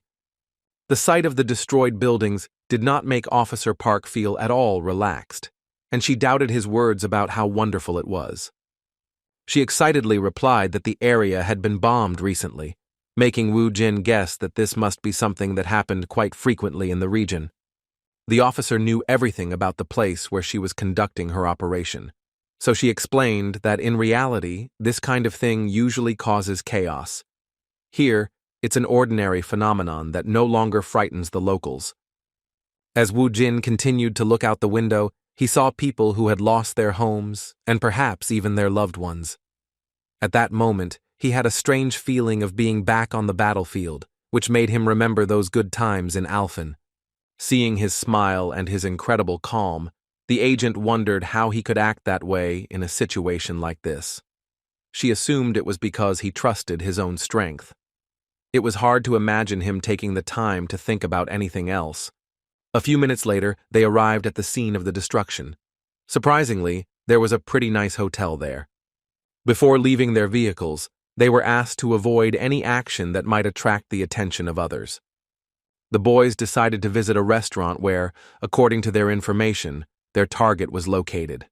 Pretending to be a couple in love who had suddenly appeared there, the agent told guild leader Ardal that she had seen a man in a blue shirt whom they were interested in. Realizing they were talking about the one sitting with his back to him, he looked closely.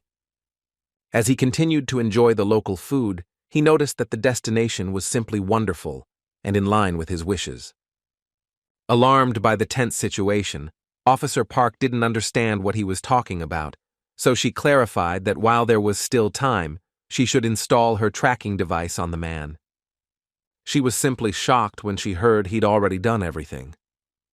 It was hard for her to understand how he'd managed to do it, even though they'd been by each other's side the whole time and hadn't even crossed their goal.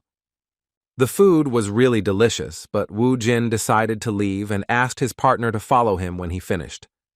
At the same time, the goblin already in the shadow of his target laughed mischievously, happy to have once again experienced the feeling he had missed so much. The summoning spell and the use of the Shadow Stalker skill were the skills that guaranteed Wu Jin complete intelligence. Stepping outside, the Necromancer inhaled the fresh dust and looked around. Despite the harshness of the war, he thought this place was even better and more peaceful than Alfen. He didn't even have time to notice how several children appeared next to him and began asking him for something in the local language. Wu Jin, being a very intelligent foreigner, immediately realized that he was being asked for money. He expected nothing less from this place because he knew it was extremely difficult for children like this who had lost their guardians to survive. He took the local currency out of his wallet and handed it to the children, who began to smile happily. At that same moment, he saw another girl standing timidly next to the building, afraid to come out. When Wu Jin saw her, he was very surprised because she was different from the others. It amused him to see such an intelligent girl in such a place. He valued this moment as a unique opportunity to see a child with such a bright and pure soul. Realizing that she wouldn't dare approach him, he gestured with his hand for her to come closer. The shy girl approached, and with a blush on her cheeks, hesitantly said a greeting in English. Wu Jin was surprised by her manners and even the fact that she was somewhat polite. In return, he greeted her with a sincere smile on his face. Seeing her sad look, he realized he couldn't just walk past her. Without further ado, she, like the other children, extended her palms in his direction. Wu Jin responded to this gesture with a friendly smile and asked him to wait a second. At his words, the little girl watched with particular interest what he was doing. She didn't understand his response or his behavior, because unlike other children, the foreigners had never given him money. This was probably due to his shyness. Taking another bill out of his wallet, he saw her cheerful smile and muttered under his breath that at this rate all the children in the area would gather around him and leave him penniless. A moment later, he heard clicks coming from his body. At the last moment, he saw that he was wearing an explosive belt and a timer. The mechanism was activated and a powerful explosion occurred, so powerful that the surrounding buildings shook and frightened people began to run in all directions. A few minutes later, the building closest to them had partially collapsed, and dust was still in the air. Thanks to the ghost armor that automatically activates in times of danger, Wu Jin was able to survive. Remembering that innocent little girl, he thought he'd truly lost control. It hadn't been long since he'd returned to Earth, but his habit of always being prepared for such unforeseen situations had been lost, playing a cruel trick on him. At that moment, Officer Park started running toward him, having heard the explosion from where he was standing. She ran screaming while trying to determine if he was okay and if he had any injuries. In response, he simply asked, with a serious and even angry look, where his targets had gone after he left. The agent, surprised by his composure after such an incident, sternly replied that she didn't know, after which she added that 7 other explosions had occurred simultaneously at that moment. In a cold, slow tone, Wu Jin replied that this meant 7 more children had died along with that harmless girl. Continuing to judge this, he came to the conclusion that there was a high probability that there were even more victims as a result of this terrorist attack. Officer Park, disturbed by what had happened, didn't know what to say. She was speechless, for she too was in shock, unprepared for something like this.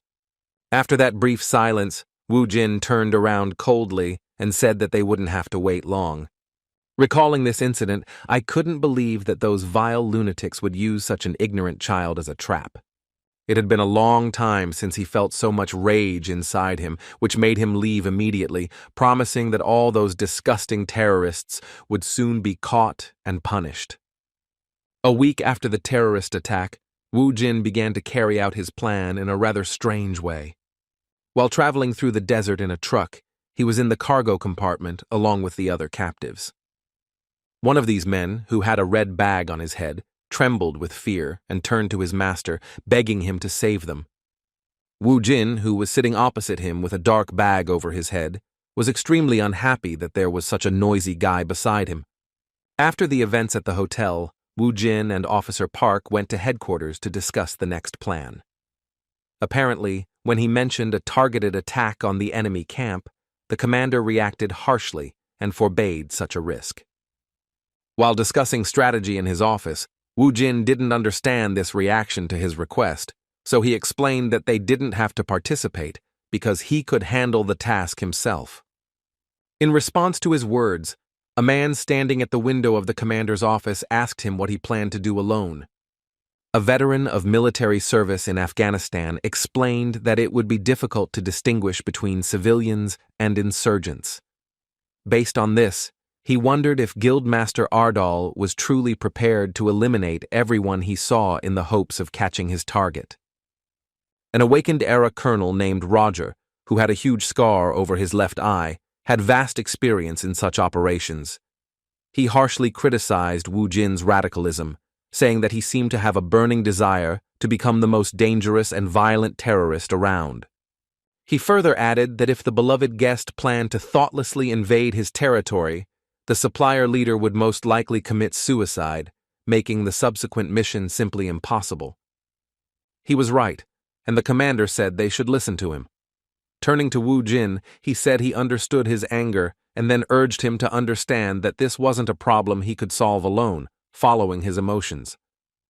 Alternatively, he suggested to Wu Jin that they give them some more time, arguing that his superiors had decided to send reinforcements to the area where they were going to carry out the operation. Without listening to him until the end, Wu Jin jumped in and said they had nothing more to talk about.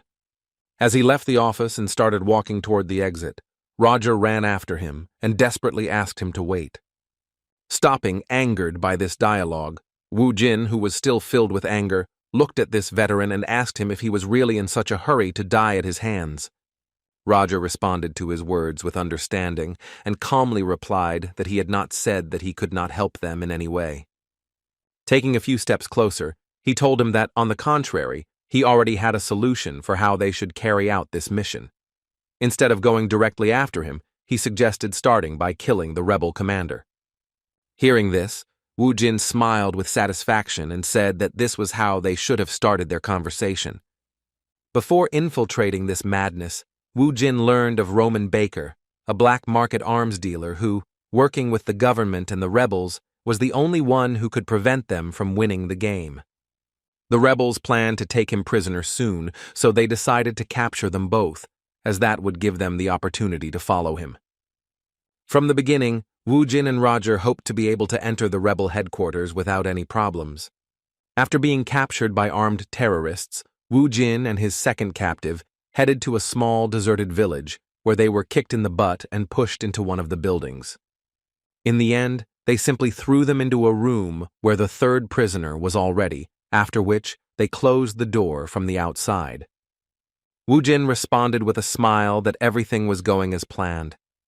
His infiltration of the rebel camp had gone without major incident, so he was excited about how he would continue to get closer to his goal. Meanwhile, he earned another achievement point due to the goblin level increasing to 6. The number of shadow goblins increased to 6, and the soul swap skill became available along with several other skills. He received a cheerful confirmation when he requested a body swap. Wu Jin didn't usually use this skill in the past, and in fact, he even disliked the idea of switching bodies with a goblin, but he simply had no other choice. Using the Shadow Sprite's move, which at that moment contained the essence of the Necromancer, Wu Jin left his own shadow. He then quietly walked out and approached the armed terrorists. The first two he encountered were perfect targets to test the various benefits of goblin form. As he moved around them, he marked them as non-civilians. All the other terrorists he detected were also marked. After checking everyone in the settlement, he secretly headed to the terrorists' main building, which had the highest security. He finally managed to find the one for whom he had come to that settlement under the guise of a prisoner. The serious-looking man with a long black beard was apparently the leader of the rebels, about whom he had obtained the necessary information in advance. Suddenly he heard a goblin scream, asking if he could start escaping. Wu Jin did not understand why there was such a rush, and in response, he learned that the terrorists were about to begin the execution, and that his priceless head was about to receive a bullet in the forehead. In response to her ironic words, Wu Jin listened to the suggestion and changed bodies, leaving his goblin form behind. Apparently, these terrorists didn't deign to shed blood on the territory of their settlement and took all the prisoners to the desert, to a place not far from their base. The loudest ones began shouting about God's covenants and that each of the prisoners would receive the punishment that had been prepared for them from above. The insolent terrorist ordered them to bow before their God and threatened that those who disobeyed would receive a punishment hundreds of times more terrible. Wu Jin, who didn't fear his words, didn't even flinch, rage still boiling inside him over what the rebels had done in one of the cities.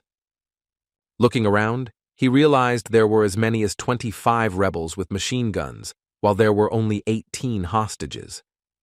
He also clearly sensed the plot of those countless souls who had died undeservedly in this desert at the hands of these scoundrels. Raising his head and looking into the eyes of the disgusting terrorist, he said that he didn't seem to like his god very much. Having surprised him with his nerve, Wu Jin continued with his provocative speech, saying that only he had the right to dish out punishments, unlike them, the inglorious bastards who considered themselves worthy of a god. In an instant, Wu Jin broke the rope that tied his hands and stood up. The rebels, shocked by what they saw, could not believe that he had really woken up. Wu Jin began to walk slowly as they shouted for the fire to start immediately, releasing an aura that oppressed his enemies. Although the humans' weapons were effective against the monsters that came out, in this case their efforts were in vain. While fighting the Necromancer, they were unable to reach his body due to the impenetrable soul barrier, and Wu Jin, who was slowly walking towards them, angrily said that trash like them were not even worthy of God's punishment. Stopping, he raised his hand and spoke words of invocation. A moment later, the terrorists noticed something beginning to push its way through the sand behind them. With a menacing look, Wu Jin presented this phenomenon as a rebellion of those souls who had died for nothing at his hands in this wilderness. When the terrorists looked back, they saw hundreds of skeletons that were armed and with the recognizable crunching of bones began walking towards them. At that very moment, all the brave men who had trained their machine guns on the helpless captives began to flee, screaming that a real demon had appeared before them. Continuing to fire in their direction, they attempted to jump into the transport to escape. The skeletons they aimed the fire at were not affected by the bullets. The terrorists, who had failed to carry out their plan, were desperate and realized that they were now in terrible danger. Those who managed to get into the vehicle immediately ran back to their settlement and at the entrance shouted to their companions to immediately close the entrance doors. Although they hurried, it was already too late, because they were being pursued. Ramson, the fourth knight of the immortal king, who in his previous life was revered as a great dwarven warrior, rode into battle on a huge rhinoceros and led a host of rebel soldiers. A terrifying warrior, one of Wu Jin's death knights, rushed at high speed towards the terrorists' souls. Grasping his heavy hammer with a different grip, he threw it toward the door with great speed and force. In just a moment, a flash of his mana and his incredible brute strength destroyed the enormous wall into small pieces, showering the entire city with them. Along with Ramson, a massive army of all the souls who had died in that desert at the hands of the terrorists broke through. One of the Death Knights ordered his companions to show dignity before the immortal leader who watched their attack from the sidelines. Wu Jin was pleased to see justice done and said with a wicked smile that even if God did not punish them, it was unlikely that they would receive his blessing. This was just the beginning. He planned to turn every brutal murderer among these rebels into his soldier, who would continue to destroy that scum. Returning to the city, Wu Jin looked around, making sure it was clean and that there were no more terrorists here. At that point, I was more concerned about where the remaining hostages were. It was then that one of the survivors approached him, holding a prisoner in his arms and threatening to shoot him if he did not comply with his demands. Looking at the guy in the terrorist's hands, Wu Jin recognized that it was the same bug-eyed man Roger had told him about during the discussion of this operation. He was a prisoner of terrorists who trafficked in illegal weapons. The arms dealer, trembling and with cold sweat running down his face, begged them not to kill him and promised that he would do whatever they wanted if they spared him. Sighing deeply, Wu Jin wondered why people were so stupid and expected something like this in front of him. In a moment, he got rid of the invader with the help of magic. It turned out that he himself could use some long-range spells similar to using the blue flame. The arms dealer he despised so much was freed. Once the horror had passed, the man he'd heard about beforehand thanked him for his help, assuming he was an American soldier. He asked his name and promised to reward him with a decent sum. Upon hearing this, Wu Jin briefly replied that he didn't need it. In response to his refusal, the ridiculous arms dealer began to laugh and asked if it had anything to do with him being a soldier. Continuing to force the opportunity to receive the reward, he even said he would send it secretly. In response, Wu Jin called him a chatterbox, and his next action really scared the shit out of this bastard. Pointing a dagger at him, he angrily asked him if he could finally shut up. Although the arms dealer was scared at the time, he still felt relatively safe and allowed himself the audacity to say that such behavior was unacceptable, because an American soldier should not be rude to his citizens. The arms dealer finally angered Wu Jin by threatening that he would not let him go so easily when he returned to his homeland. He decided to react in a very unexpected way and satisfied this scoundrel by putting away his dagger after their annoying talk. With a smile on his face, he said words of apology, and the illegal arms dealer began to laugh and say that there was no problem. In a moment, he said goodbye to his sinful life.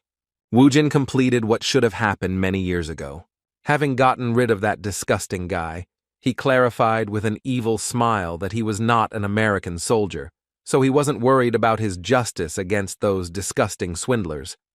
Looking at the body that was beginning to cool, He suggested thinking one last time about the countless lives that had been lost on the battlefield.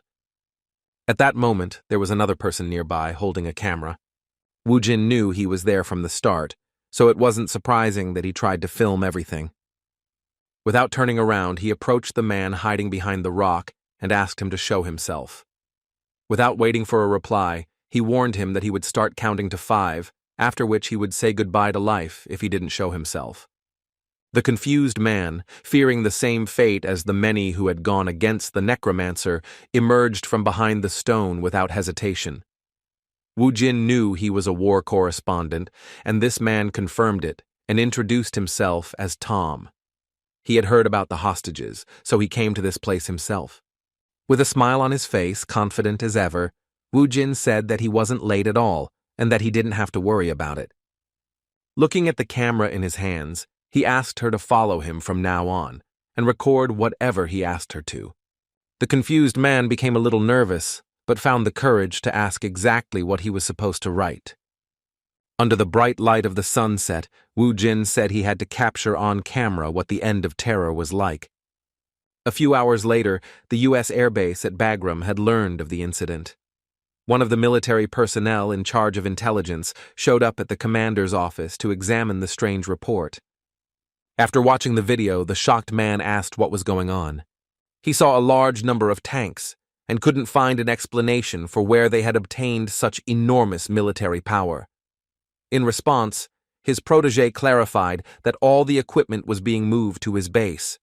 Deep in thought, the commander, agitated by the situation, assumed they had started fighting among themselves, and his protege added another detail, saying that the report was sent by Hostage Rescue Team A.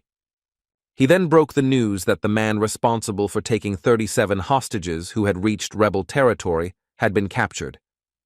He also mentioned that they discovered the body of Roman, an illegal arms dealer. The commander expected nothing less from his awakened fighters. After learning the details, he finally asked what losses they had suffered.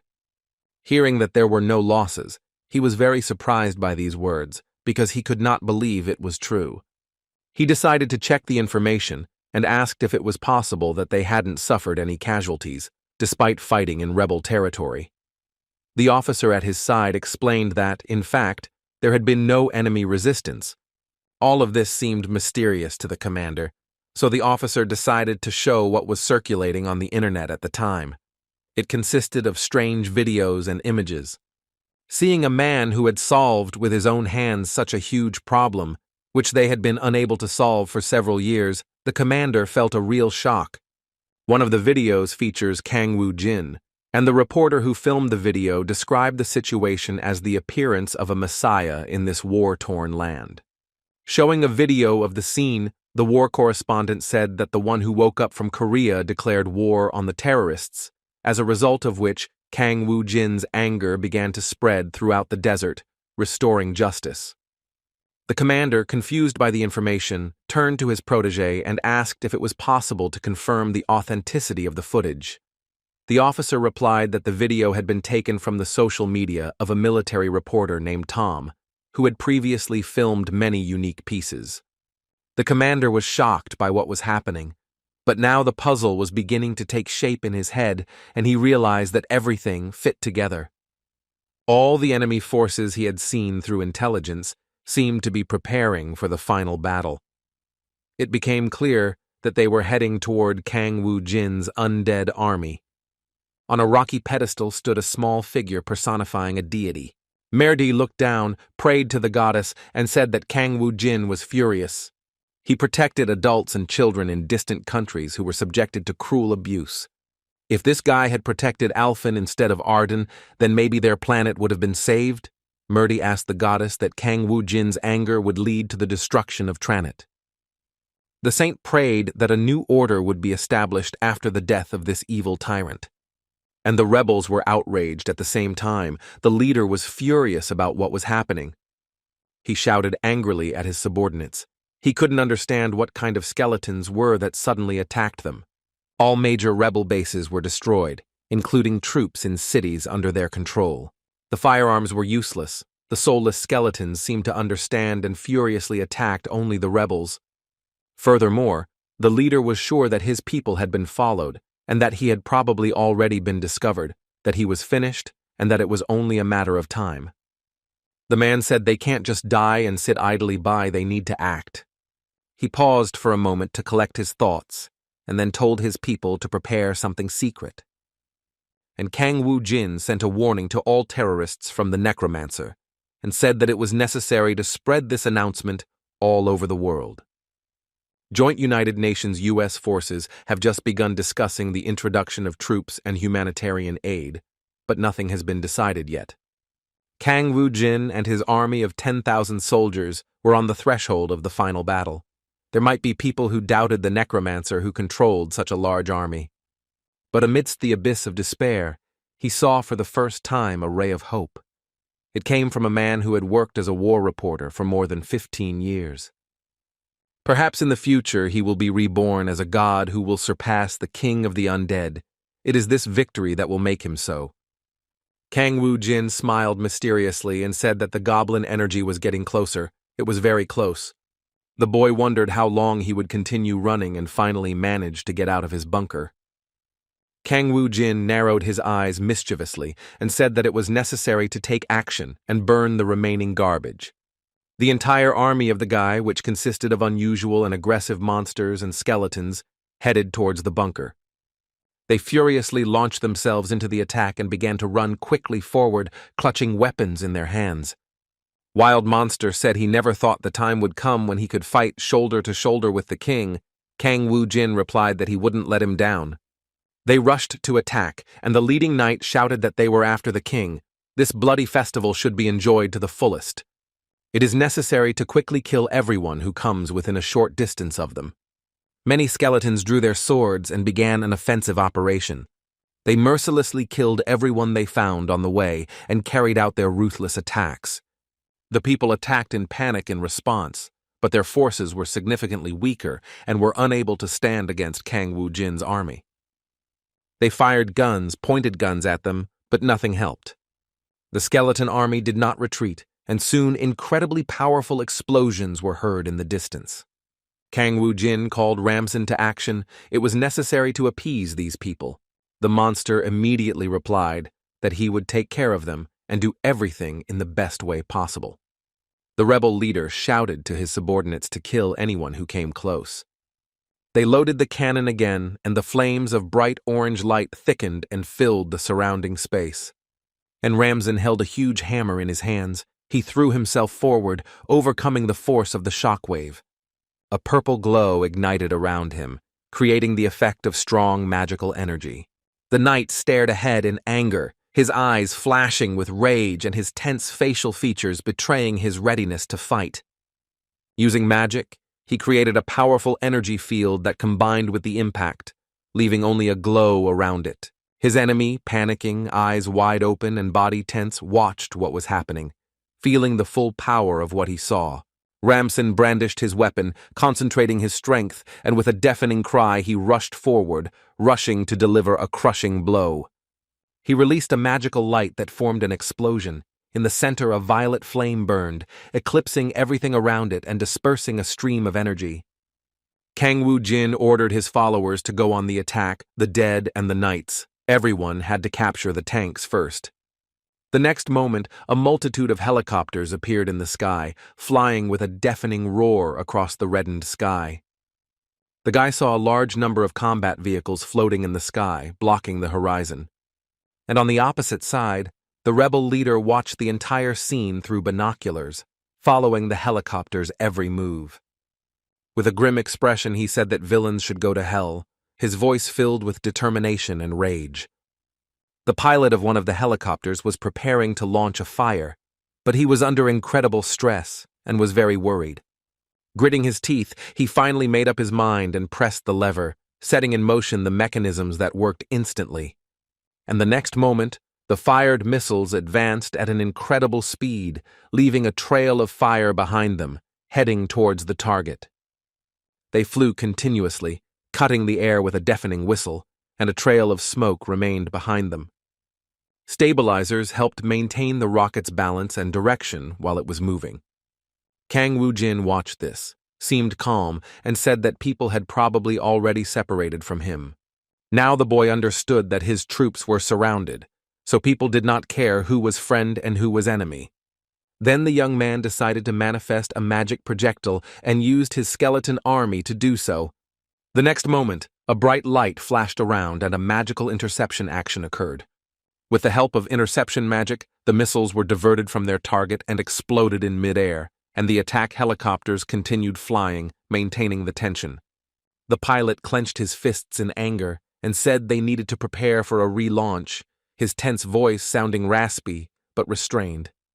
Suddenly, he noticed Kang Woo-jin, who was riding a powerful horse and flying through the air straight towards the helicopter's cockpit. The guy quickly hit the driver, causing the vehicle to jerk. The flight path was instantly distorted and the pilot lost control. Suddenly, an incredibly strong energy field formed around all the helicopters. It blocked all movement, completely paralyzing the pilot's actions and disabling the buttons. One of them realized with horror that the control levers no longer obeyed his command. His helicopter, out of control, headed straight for another, was running along the trajectory, and disaster was inevitable. The cars collided in the air, and an incredibly powerful explosion was heard that shook the air around them. Both helicopters crashed to the ground with a loud bang, sending up plumes of dust and fire. The people around them were filled with panic and horror at what was happening. Suddenly, a huge robot appeared in front of them, its metallic silhouette towering over everyone. The machine lived up to its size, it was incredibly huge and inspired great fear. The robot activated the weapon, releasing multiple missiles that fired in all directions. People screamed in horror and panic as they realized they were at the center of a devastating attack. Loud explosions were heard all around, flames darkened everything around. People looked at this destruction in horror. Kang Woo-jin stood a little to the side and admired the robot's beauty. He said it was a beautiful weapon. Before their eyes stretched an endless desert, but everything was covered in smoke, and clouds obscured the horizon. On top of a large mountain, the leader watched what was happening. He was horrified and could not assimilate the death of his troops. He heard footsteps and turned sharply, and when he saw Kang Woo-jin in front of him, he froze, feeling true despair. An incredibly strong shadow of fear and horror was visible on his face. His eyes were wide open. The young man looked ahead, his gaze was very aggressive and did not bode well for them.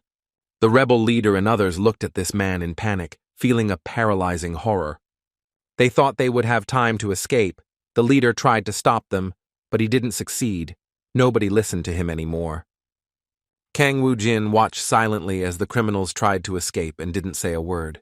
Finally, the man made a gesture with his hand, pointing his gun at the fleeing people. The man shouted that Kang Woo-jin was the embodiment of evil and that God would be angry and not forgive him for this. The man remained silent for a few moments. He had committed no greater sin than these people. Kang Woo-jin remembered the innocent little girl who was forced to act as a suicide bomber. That naive, childish look with which the boy looked at him was still in his memory. Those people don't deserve to live on Earth because they sent the girl to certain death. These criminals destroyed the city, causing people to flee their homes in panic. The guy gritted his teeth in rage, remained silent, and looked at his opponent with contempt. And then he said he was just taking out the trash so God wouldn't get mad at him. The rebel leader glared at him with hatred, and curses were heard from the man's mouth towards the boy. But the next moment the young man made a movement with his sword and removed his head from his shoulders, and then muttered under his breath that the bastard was talking too much. After the battle against the rebels, news spread quickly that one man had managed to end a war that not even the United States could afford. The Americans who were exhausted from the long war and the people who were on the battlefield glorified Kang Woo-jin, and overnight he became a hero to the whole world. However, there were those who feared his power, comparable to that of an entire nation. Many publications wrote about him and tried to refute his abilities. And ironically, his power was the most feared in one of Korea's guilds. The boys from the Ardal guild were talking amongst themselves, discussing this news. The team assumed their boss was very strong, but they didn't know to what extent. Managing an army of strong and resilient skeletons of 10,000 men is not something anyone can do. Jun Min-chang said it was necessary to analyze what happened and discuss a plan in case a bad atmosphere developed in Congress. The man said that the state was angry because Kang Woo-jin refused to sign the agreement, and now that they knew about his power, there were even more problems. The boys have already heard that some members of Congress wanted to ban the chief from entering the country. Suddenly, Sun Hoon heard his phone ring, vibrate, and a new notification arrived. There was an emergency warning from the Ministry of Defense. The Daegu dungeon had been breached. The boy reported that there was an explosion in the dungeon. Jun Min-chang looked at him worriedly and said it was impossible. The boys turned on the news and saw that there really was chaos in the city. But it all seemed strange because there wasn't a single dungeon on the verge of a breakthrough in Daegu. It all happened around 8 in the evening. People were reporting an unexpected breakdown in a subway underpass, and the entire area was under a state of emergency. Soldiers in the surrounding area were deployed to evacuate the citizens, but the monsters constantly increased and the situation became very unfavorable. The government declared martial law and turned to the guilds. Jun Min-chang couldn't believe it was true, but there was no doubt. It was unclear why the stable dungeon suddenly burst into flames. It seemed mysterious. Sirens could be heard everywhere, and people were urged to remain calm and leave their homes as soon as possible. In one of the rooms, a little girl was sitting alone and crying. She called her mom and dad for help. She was very scared and desperate. She asked them to take her away. Suddenly, a loud stomp was heard, which was deafening and made everyone there shudder. A powerful monster was walking through the city, roaring in a very terrifying and hostile way. He said he could smell a person and followed that sensation further and further.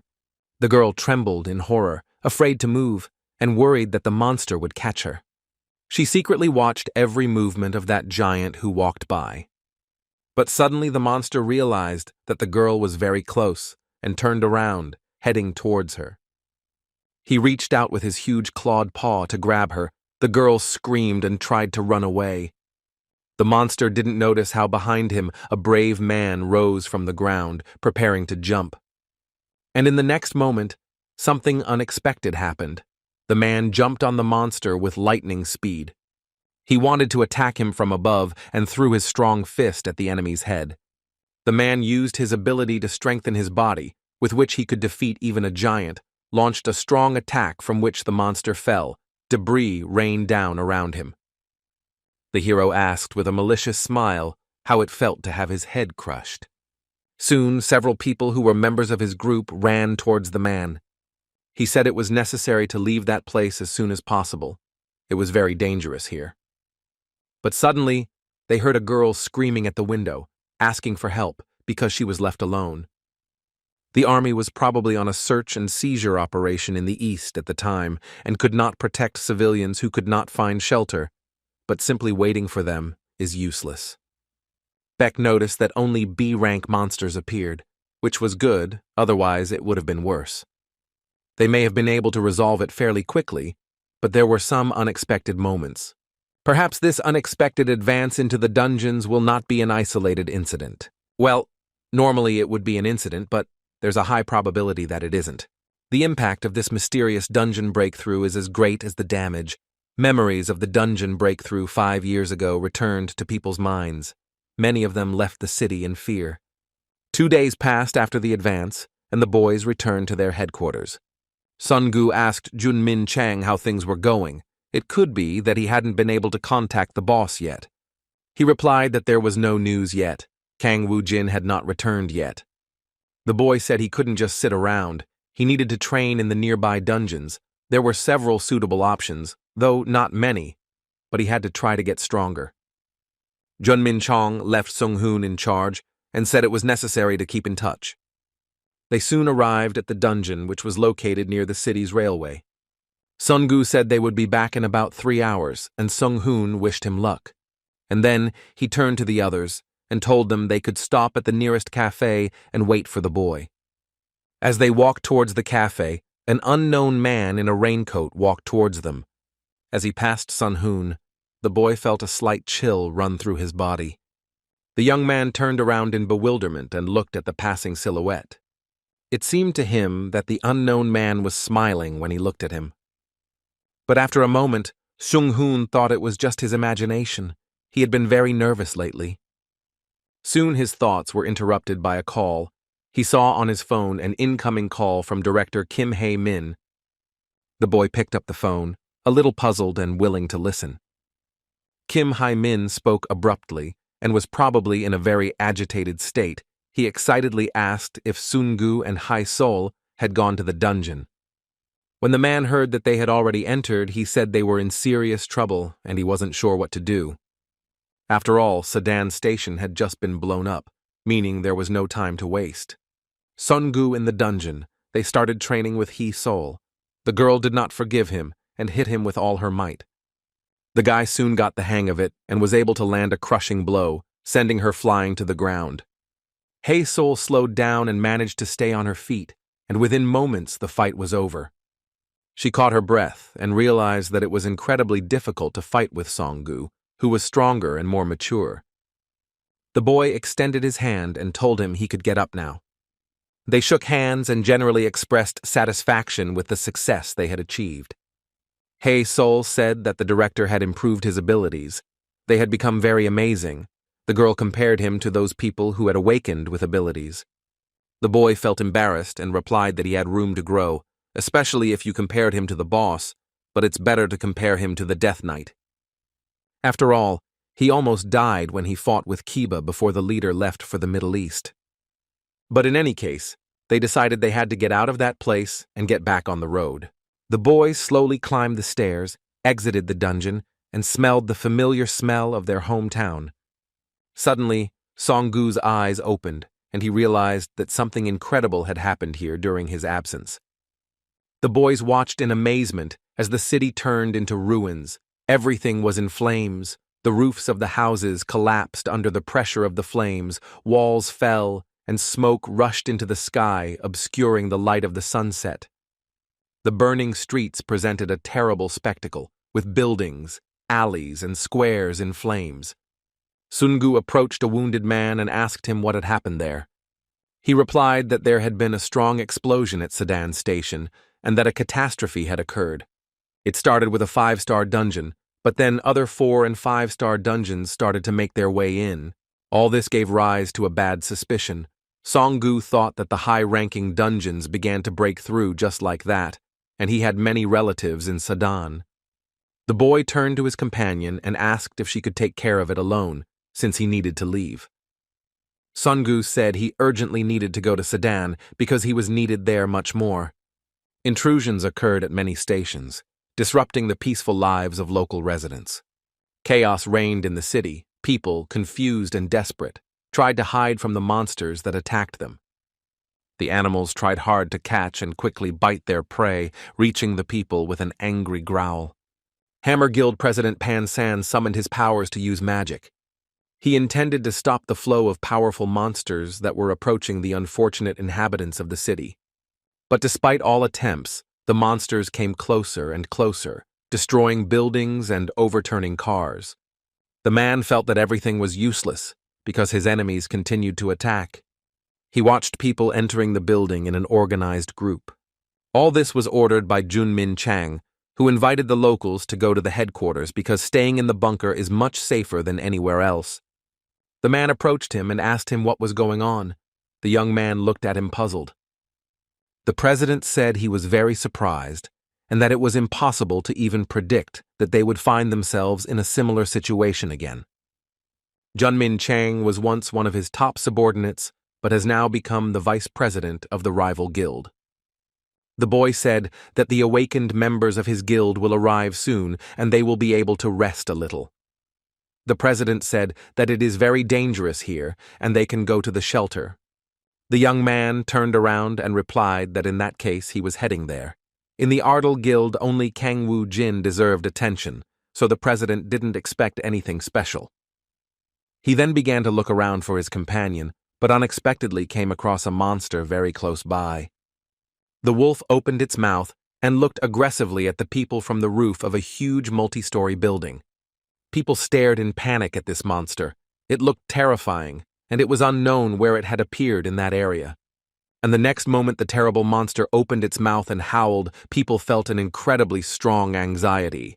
Suddenly, a pack of hungry and angry wolves began to approach the city. They moved faster and faster. There were many animals and they seemed powerful. The heroes looked at the pack in panic. They realized that with its howl, this wolf recognized its henchman. Pan San told the boys that they should be prepared and that they would probably have to repel the attack. And the wolf rushed at him with a savage roar. The animal's smile was very terrifying and cruel.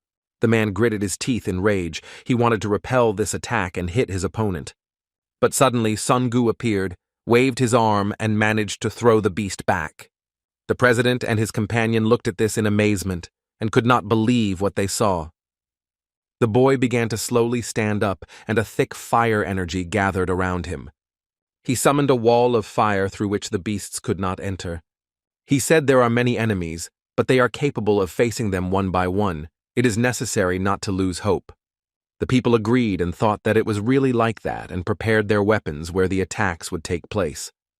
Pan San still stared in astonishment and couldn't understand who that young man was. I had never met this young man before, and I had never heard that there was a fire mage with such incredible power in Seoul. The main wolf began to be attacked from all sides with firearms. But soon people heard the sound of a helicopter coming from the sky and looked up in shock. It soon became clear that the capital's defense command had arrived unexpectedly. The monster laughed with joy and said that the explosive metals along with the warrior wizards were all very interesting. The Earth really does have hidden secrets, and it is a very exciting adventure. People thought the wolf could talk, but Song Gu realized that it couldn't. Because the beast made no sound, and the voice sounded directly from within, it was like magic. The wolf proclaimed that he would use these earthlings as an offering and ascend to the third stage. He was one of the 72 commanders of the second stage of Trannet, Uriel.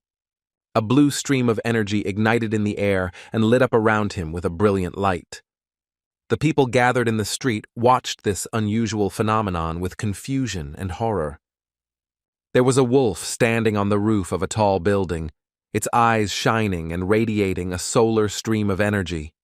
Song Gu watched what was happening with surprise and confusion, and other residents of the city were standing next to him. Pan San also looked in surprise at the unusual enemy. He was amazed by all the events. Suddenly, a helicopter appeared in the sky, began to fall sharply, and engulfed in flames, exploded on the roof. Uriel watched the bright burst of fire intently and continued to stand on the roof of the multi-story building. Song Gu felt like he was paralyzed. He wanted to rush into battle and stop this chaos. And the evil monster smiled and enjoyed the despair and fear that people felt. The boy was enveloped in blue energy that penetrated his body and filled it with bright light. He thought his strength was leaving him. His body was moving forward, but the weakness was felt in every cell of his body. At that moment, the wolf approached slowly. Its steps were barely perceptible. He looked around and said there were a lot of nice people gathered here. Sun Gu heard the whistle and, gathering all his strength, raised his head to look at the sky. He saw the missile approaching, and the man couldn't believe it. Had the government really abandoned Seoul? The pilot inside the vehicle said the missile defense system was activated. A moment later, the missile was tracked, and an interceptor was rapidly closing in on it. Suddenly, a bright flash erupted in the sky, and a loud explosion was heard. And then there was only a blue glow, barely perceptible in the sky. He fell quickly to the ground and raised a column of dust around him. Uriel looked around with disdain. He was sure that no one among the people was capable of dealing with him. But suddenly the footsteps of a man were heard approaching and walking fearlessly towards him. Kang Woo-jin looked straight into his opponent's eyes and said that the time for reckoning had come. The man was outraged because his former enemy had come to Earth and created chaos around him. Suddenly, the boy heard Sun Gu calling him, and his friend asked him how Kang Woo-jin got there. The boy mockingly replied that he had to ride in the rocket, that he couldn't ride in Rudolph. And the wolf bared his teeth in anger and growled. He was angry because the guy came and interfered with his plans.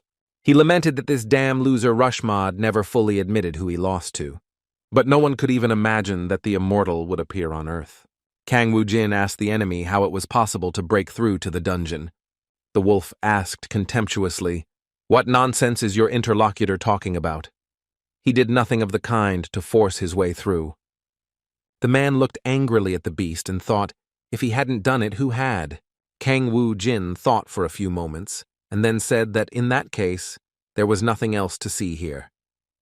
With these words, he ordered his army of skeletons to set out against the monsters. The skeletons and monsters drew their weapons and rushed to confront the formidable enemy. The guy said that it was necessary to strictly follow his royal order and destroy everyone. The skeletons charged forward and began attacking, defeating the wolves one by one. The guy jumped into the air and attacked the leader, who looked at him unperturbed. And when the sword fell on the wolf's head, he did not even move but continued standing. The man looked at the enemy with rage and felt that something incredible was happening. A powerful stream of energy erupted throughout the surrounding area and blinded the eyes. The boy realized with surprise that his blow was useless. A bright light blinded Kang Woo Jin and he couldn't discern what was happening around him. And the next moment, when he regained his ability to see, the man realized that his enemy was already on the roof of a large, multi-story building. He said it would be better for Kang Woo Jin to be on guard and wait for him to return. With these words, the wolf ran across the roofs of the houses and soon disappeared from sight. Kang Woo Jin looked at him in surprise. He couldn't believe his opponent was ready to take off and run away. The man decided that the wolf had to be stopped anyway. He couldn't let it go. Then he began to chase the beast, and soon the young man found himself in the Uriel region, a large deserted place. The boy looked at the status window, which offered to choose the mode of staying in that place, as well as select the battle method. Kang Woo Jin thought that in this situation, the only ideal option for him was conquest. The status window informed him that he was using conquest mode and that if he completed the task, he would receive achievement points. Meanwhile, the wolf was resting in his territory and did not suspect anything about the approaching danger. The boy watched as his opponent slept peacefully near the great pedestal. Kang Woo Jin approached and addressed him, telling him that the wolf should admit defeat and surrender. She opened her eyes and looked at Kang Woo Jin with disdain and remained silent for a few moments. And then he said that creating a door in the ground was definitely a mistake, but no one knew this guy would end up there too. Kang Woo Jin said that this place was perfect for hunting and that he would visit it often in the future. The wolf laughed and replied, "This is complete nonsense because not everything is that simple." He also added that the boy doesn't understand much, in particular, how events will unfold if that place is conquered. Because in that case, the door will disappear forever and will never be an entrance portal, and that meant he would never meet Kang Woo Jin again. With these words, the wolf began to grow rapidly. It soon grew into a large and powerful monster, utilizing the unique effect of dominating the field's defense. He said he intended to kill the guy right there and end this dialogue. Since all of his physical attributes increased by 300% every 30 seconds, Kang Woo Jin assumed the reason the wolf ran away was because he had an ace up his sleeve, but no matter what, the guy was just looking at a crazy dog. The wolf said that, as he had guessed, the best way to kill the child was to tear him apart. Kang Woo Jin looked at his opponent with joy and said that he couldn't do it. The wolf laughed heartily and replied that it was true. Suddenly, everything around him was covered in fog. He said everyone would be resurrected, but Kang Woo Jin could never do it. The next moment, Uriel pounced on the guy and clearly showed his teeth. Kang Woo Jin flew to the side and decided it was time to use his superpowers. He used summoning, and with the help of this magic, he intended to defeat the enemy. His opponent growled angrily and prepared to attack, but suddenly he was surprised and saw a strange creature. Suddenly a small black cat appeared and slowly approached the wolf with its soft paws. Uriel snorted in contempt and said that his opponent was just an arrogant bastard. But he was already tired of that argument, and if the young man did not try, his life would end very quickly. Suddenly, the guy's followers began flying towards him with huge spikes in their hands, and at the same time, the protective effect of the field was supposed to end in 30 seconds. The monster threw its opponents back, used all its power, and the enemies flew to the side. Uriel realized that he would be at a disadvantage if he dealt with the boy's disciples one by one. But he has more than enough time, so he will reach Kang Woo Jin. The guy got ready to defend himself. clutching a huge, thick ball in his hands. The next moment, Kang Woo-jin felt the weapon slip from his hands and slowly begin to fall downwards. The monster grabbed the guy and it looked like it was the end. However, the dominance effect was deactivated. Kang Woo-jin exhaled, feeling an incredibly strong tension throughout his body. The wolf said triumphantly that he was able to kill the immortal, and this was a significant achievement for him. He was very proud, because he did what the high-range emotions of illusion could not do. But the boy didn't actually die. He suddenly started shaking and coughing. And then he came to his senses and said he had assumed that, however intelligent the wolf was, it was just a dog. The monster turned around in confusion and saw that his opponent was right behind him. The guy said his little devil had some bad hobbies and was interested in watching the wolf dance alone. Uriel looked at Bibi angrily and thought the witch was using a hallucination. It was not for nothing that this cat appeared and did everything possible to hypnotize his mind. Kang Woo-jin asked his enemy how long he was going to stand there thinking about that. The wolf turned around and looked at the young man with malicious glee. He still had hopes of winning. But the next moment, Kang Woo-jin spun around and injured his opponent, who let out a wild scream. The man told the wolf not to even think about being able to set foot on the ground again after he returned. After a while, he and Bibi approached a large pedestal that suddenly lit up. They saw that the glow came from a large blue stone that appeared in the air. Kang Woo-jin said that they finally gathered them all and found the third dimension fragment. Suddenly, he saw that the gold bars were also rising. The fragments resonated and thus a spatial test was created. Incredible figures began to form in the sky, emitting a bright light. The space trial allowed one to become the master of a dimension in the dungeon of a lost master, search for a new leader, and answer to him. The young man realized that this was exactly the ingot they had been missing until now. And there were almost no people left near the dungeon entrance. Only Song-gu was anxiously waiting for his boss.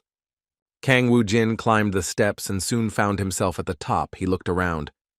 He could smell smoke, and the atmosphere surrounding him gave rise to some very unpleasant suspicions. Song-gu hurried over and said that they had serious problems that needed to be solved.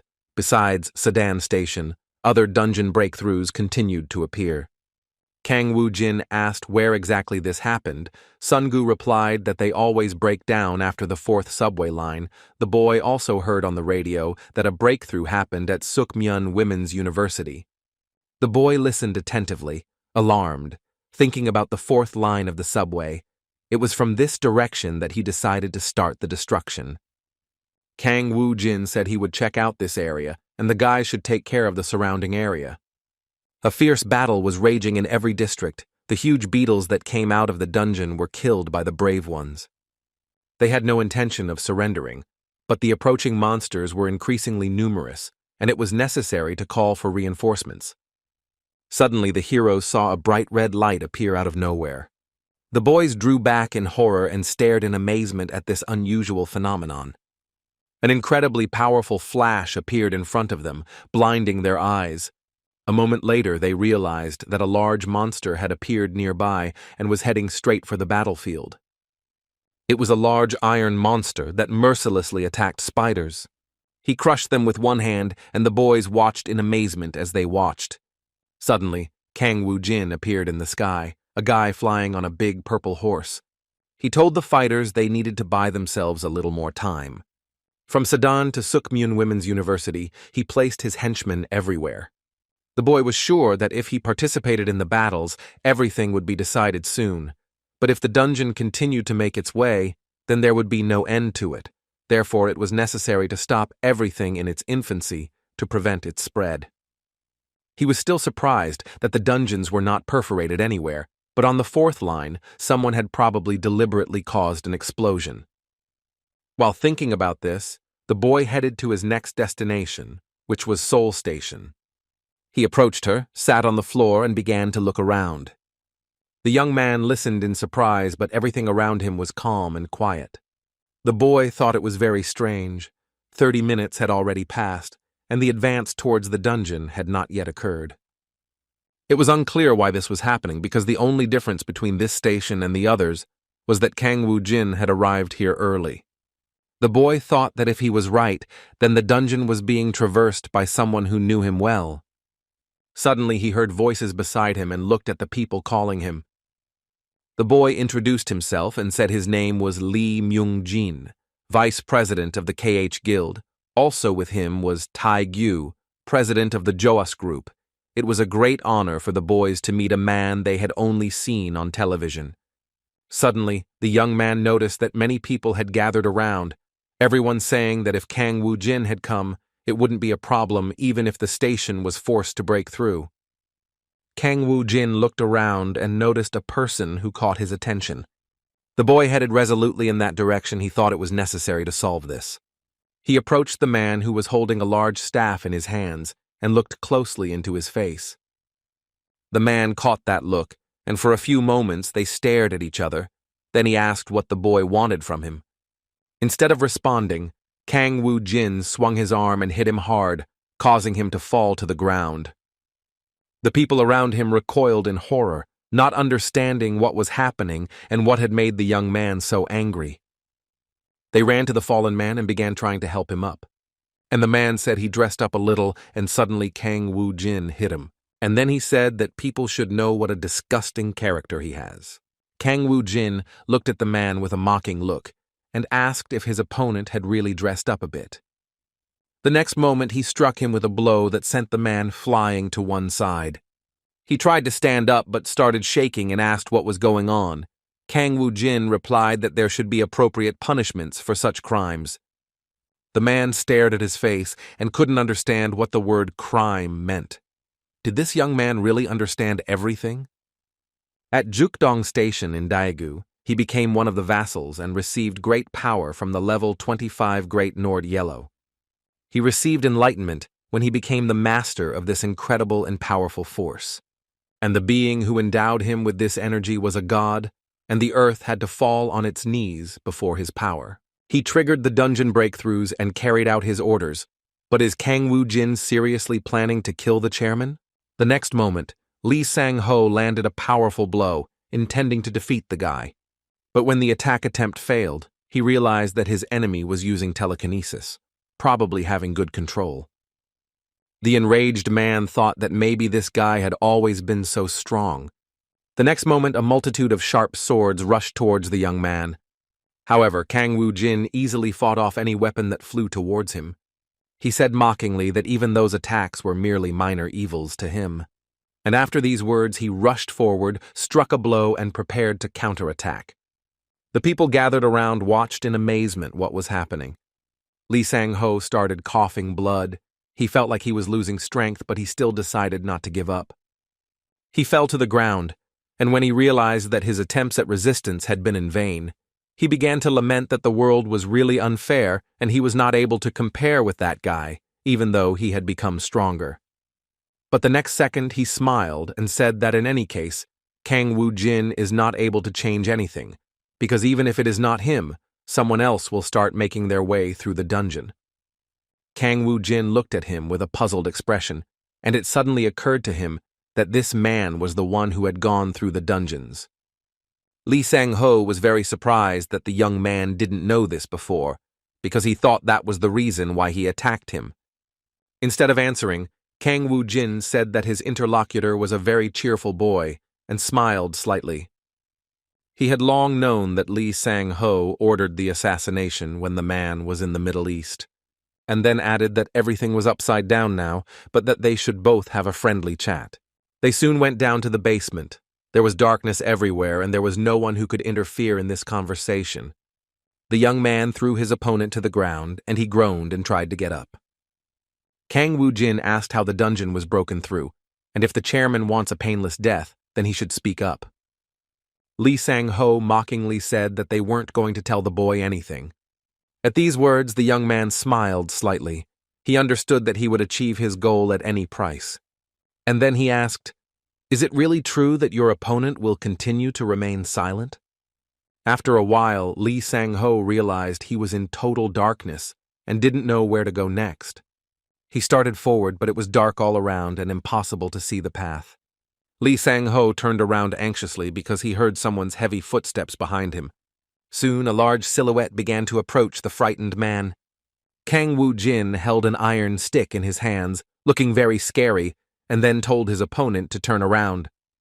And when he turned his head, he saw many copies of the guy around him, and after that, his nerves gave out, and he screamed loudly.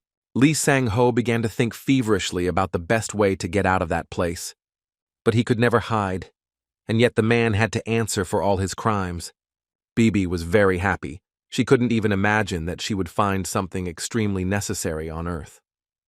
She said that the ghost cloak originally belonged to her, but was simply lost due to a misunderstanding. And then the little devil looked meaningfully at the wounded Lee Sang-ho, who suddenly began to move.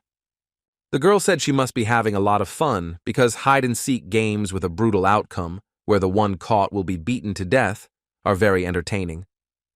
Lee Sang-ho looked around in horror. He felt fear and his pupils dilated.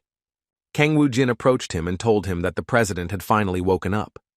Lee Sang-ho begged for mercy and said he would tell everything if they let him go.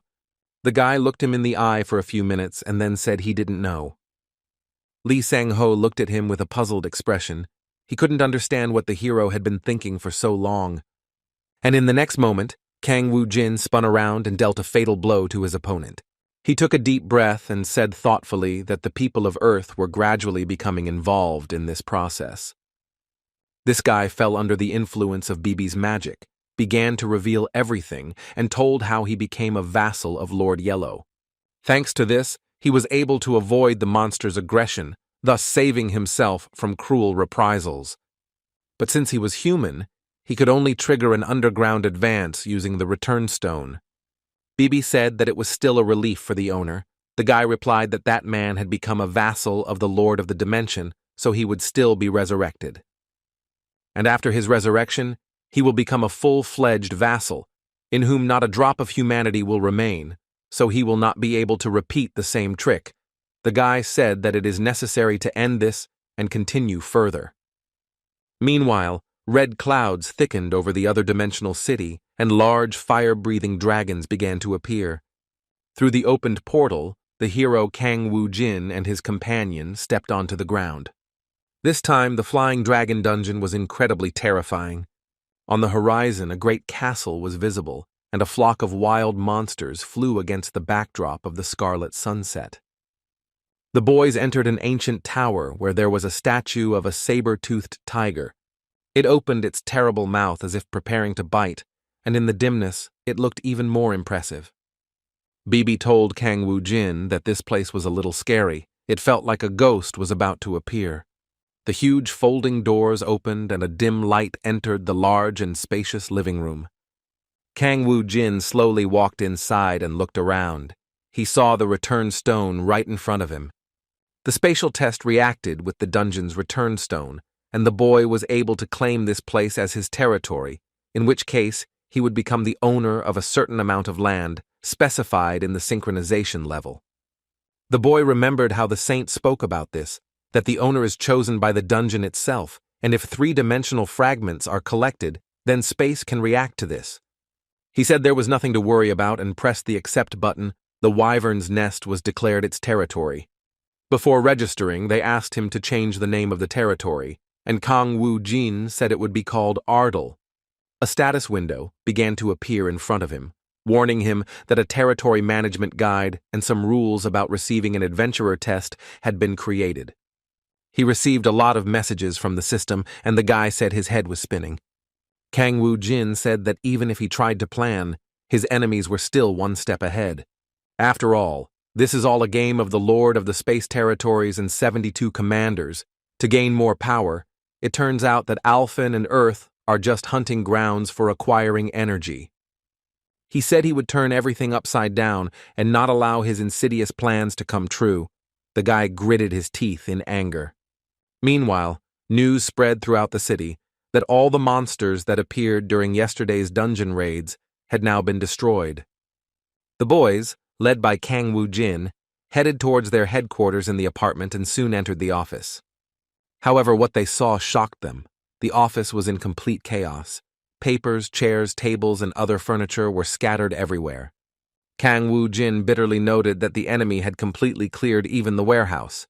He turned to Junmin Chang and told him they would continue on. The boy explained that it was necessary to inspect the surroundings of Seoul Station and gave the boys the task of looking for a room that could be used as a stronghold, similar to the one used by the Hammer Guild. After a few moments, the boys noticed that the internet connection had returned. Junmin Chang promised that the entire headquarters would soon be back in operation. Suddenly, Kang Woo-jin heard the sound of a phone and looked at the screen in surprise. There was the name Ji Woon. He picked up the phone and heard his girlfriend's worried voice. The girl was very depressed. She was crying and couldn't say a word. The boy started to ask worriedly what happened, but Ji Woon continued crying on the phone. The girl was in the hospital and began to talk incoherently about something bad that had happened to her brother. There was no cure, and the only way out was to take all precautions. They tied his hands and feet so he wouldn't hurt those around him. The boy felt pain and despair, but he understood that his fate was sad and he couldn't avoid it. Several doctors grabbed him and tied him to the couch. Now Jae-min had no way to move. The girl was at the Seoul Medical Center in South Korea. She was sitting in the hallway, covering her face with her hands, and couldn't see anything in front of her. Suddenly, Ji Woon heard footsteps beside her and a familiar voice addressed her. The girl stood up and threw herself on Kang Woo-jin's neck, sobbing loudly. She asked through tears, "What will happen to him next?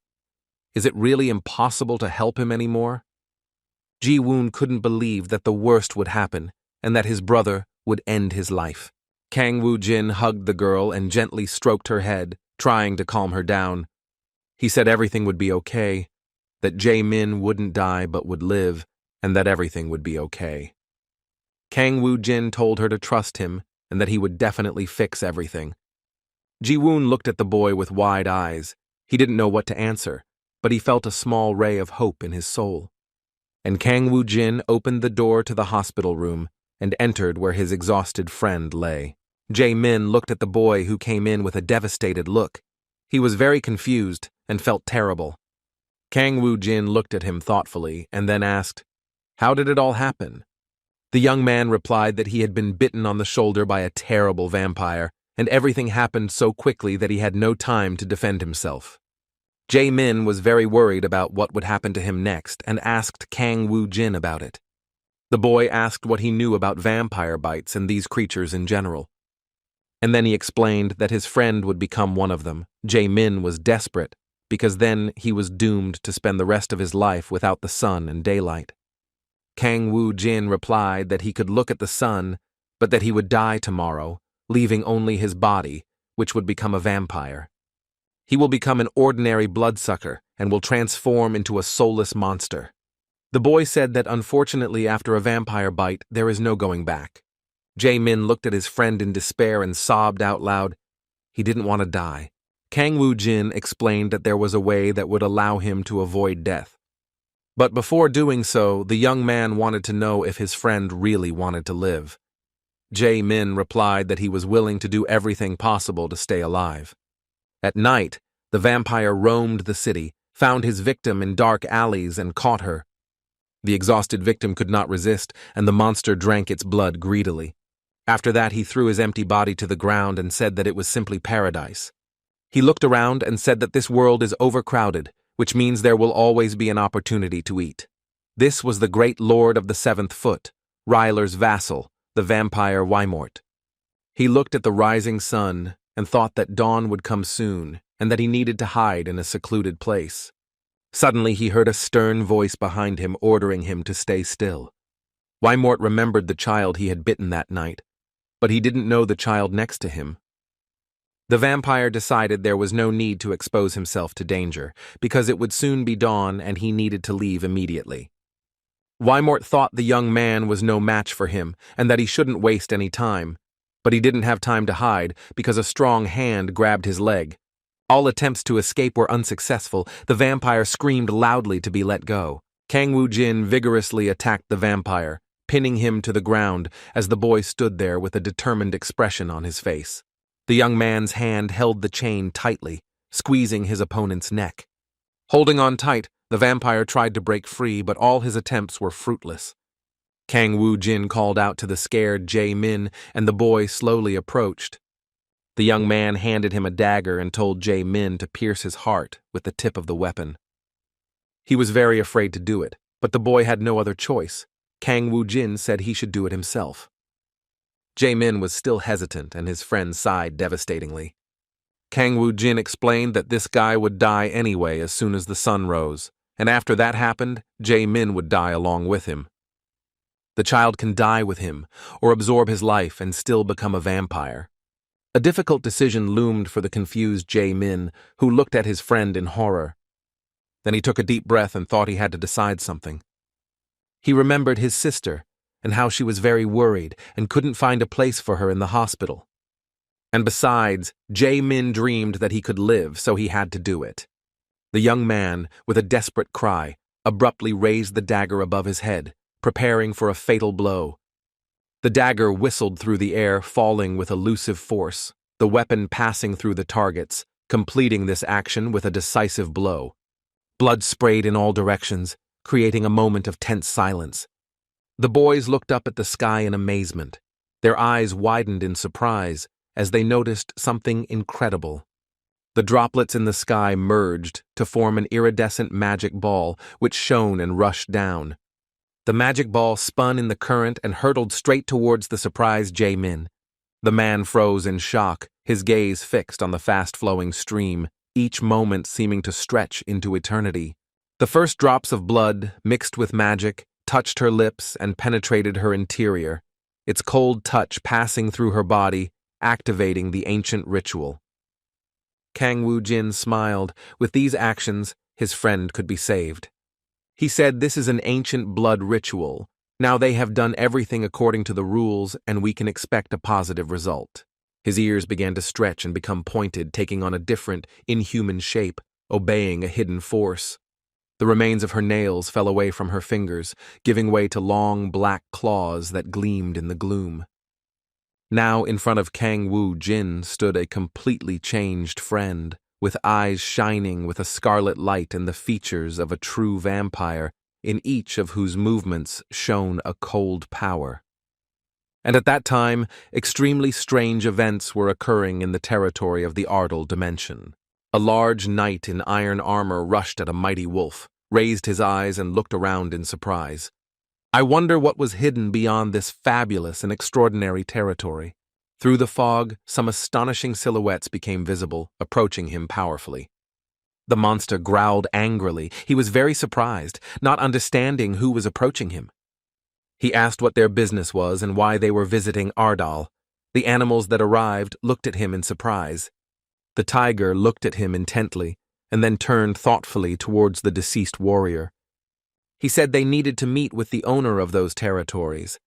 The rule that escapes only occur in dungeons that have not been completely cleared within 30 days was broken, and the news reported a series of escapes starting in Daegu and reaching Seoul, horrifying the world. All citizens were busy evacuating to avoid chaos among the population. The government issued statements day after day assuring them that they could control the dungeon. However, almost no one believed this, and the people who had lost patience went out to protest. They insisted on concluding a contract with Ardal and providing him with national protection. People continued to put pressure on the Union, and every day it became more difficult for the boys to cope with that pressure. But suddenly there was a visit in Korea that left everyone amazed. A large crowd of locals gathered at the airport to see the lady as she calmly exited the plane. People looked at her in surprise, constantly talking about what this girl was doing in Korea. They noticed her unusual magical aura and said among themselves that she was much more beautiful in life than she looked on skates. Merdi approached the surprised Junmin-chan and told him that they hadn't seen each other in a long time. The boy was very worried, but he tried to keep a straight face and began to talk about how the saint had had a difficult journey before reaching them. But the girl replied that there was nothing to worry about, that she should go visit them, since she had brought the documents that the immortal had asked for. Merdi said she had to deliver them herself personally, but Kang Woo-jin wasn't in the city at that time. He was in another dimension. With wonder in his eyes, the young man looked up. An incredible building rose before him.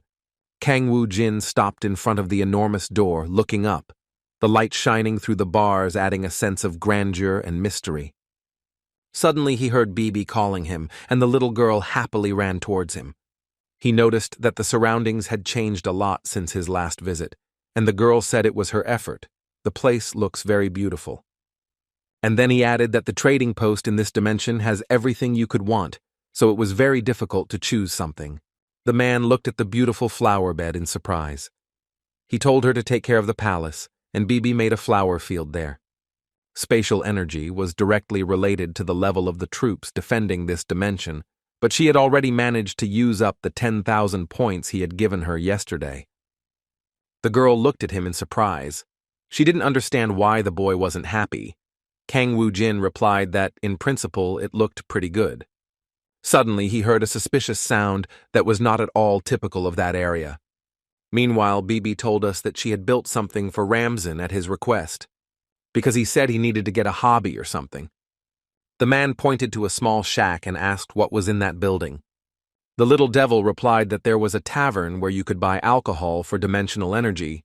Kang Woo-jin sadly thought that he would have to spend some time wasting energy. Kang Woo-jin was also curious to know how Jae-min felt after his transformation. Bibi thought he was quite upset and gave him a house, brought him several packs of blood, but he still didn't drink. Kang Woo-jin praised her for a job well done.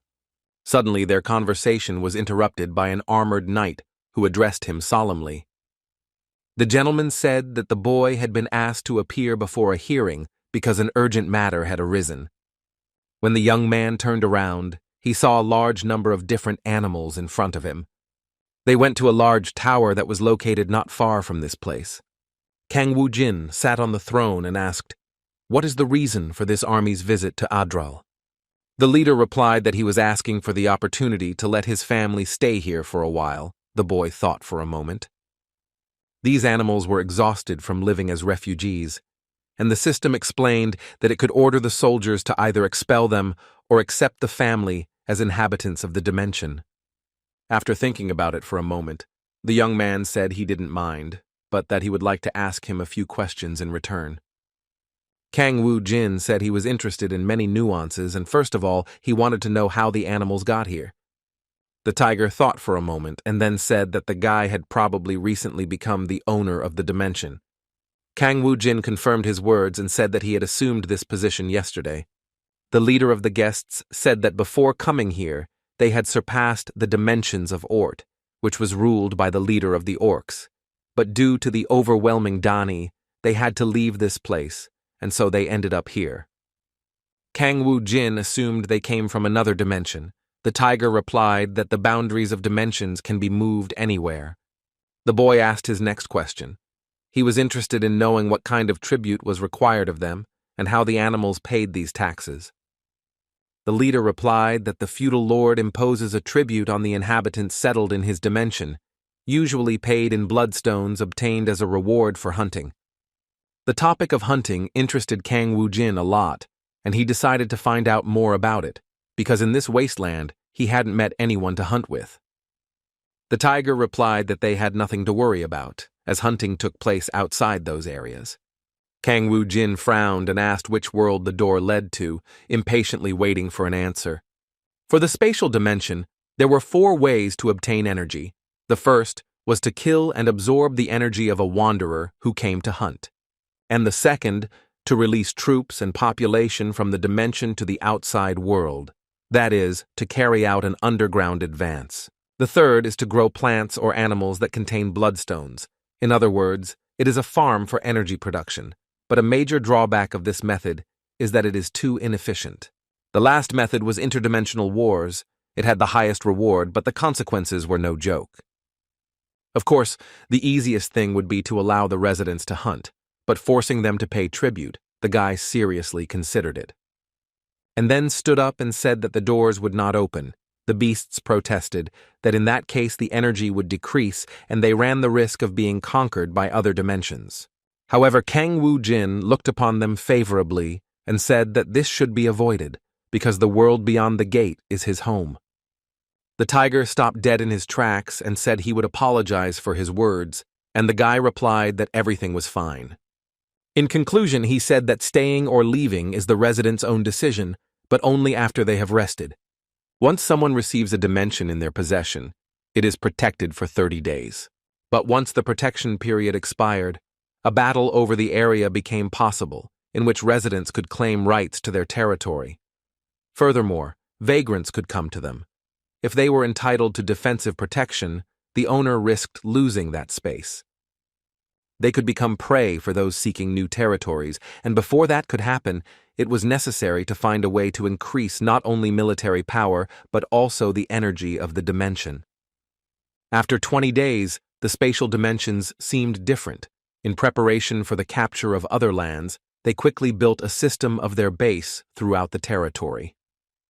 At the same time, the Ardal Guild was busy moving its main office closer to Seoul Station. Junmin Chang reported that they had to attend the parliament meeting today at 2 o'clock. Kang Woo-jin replied that he knew and asked if Murdy had brought what he asked for.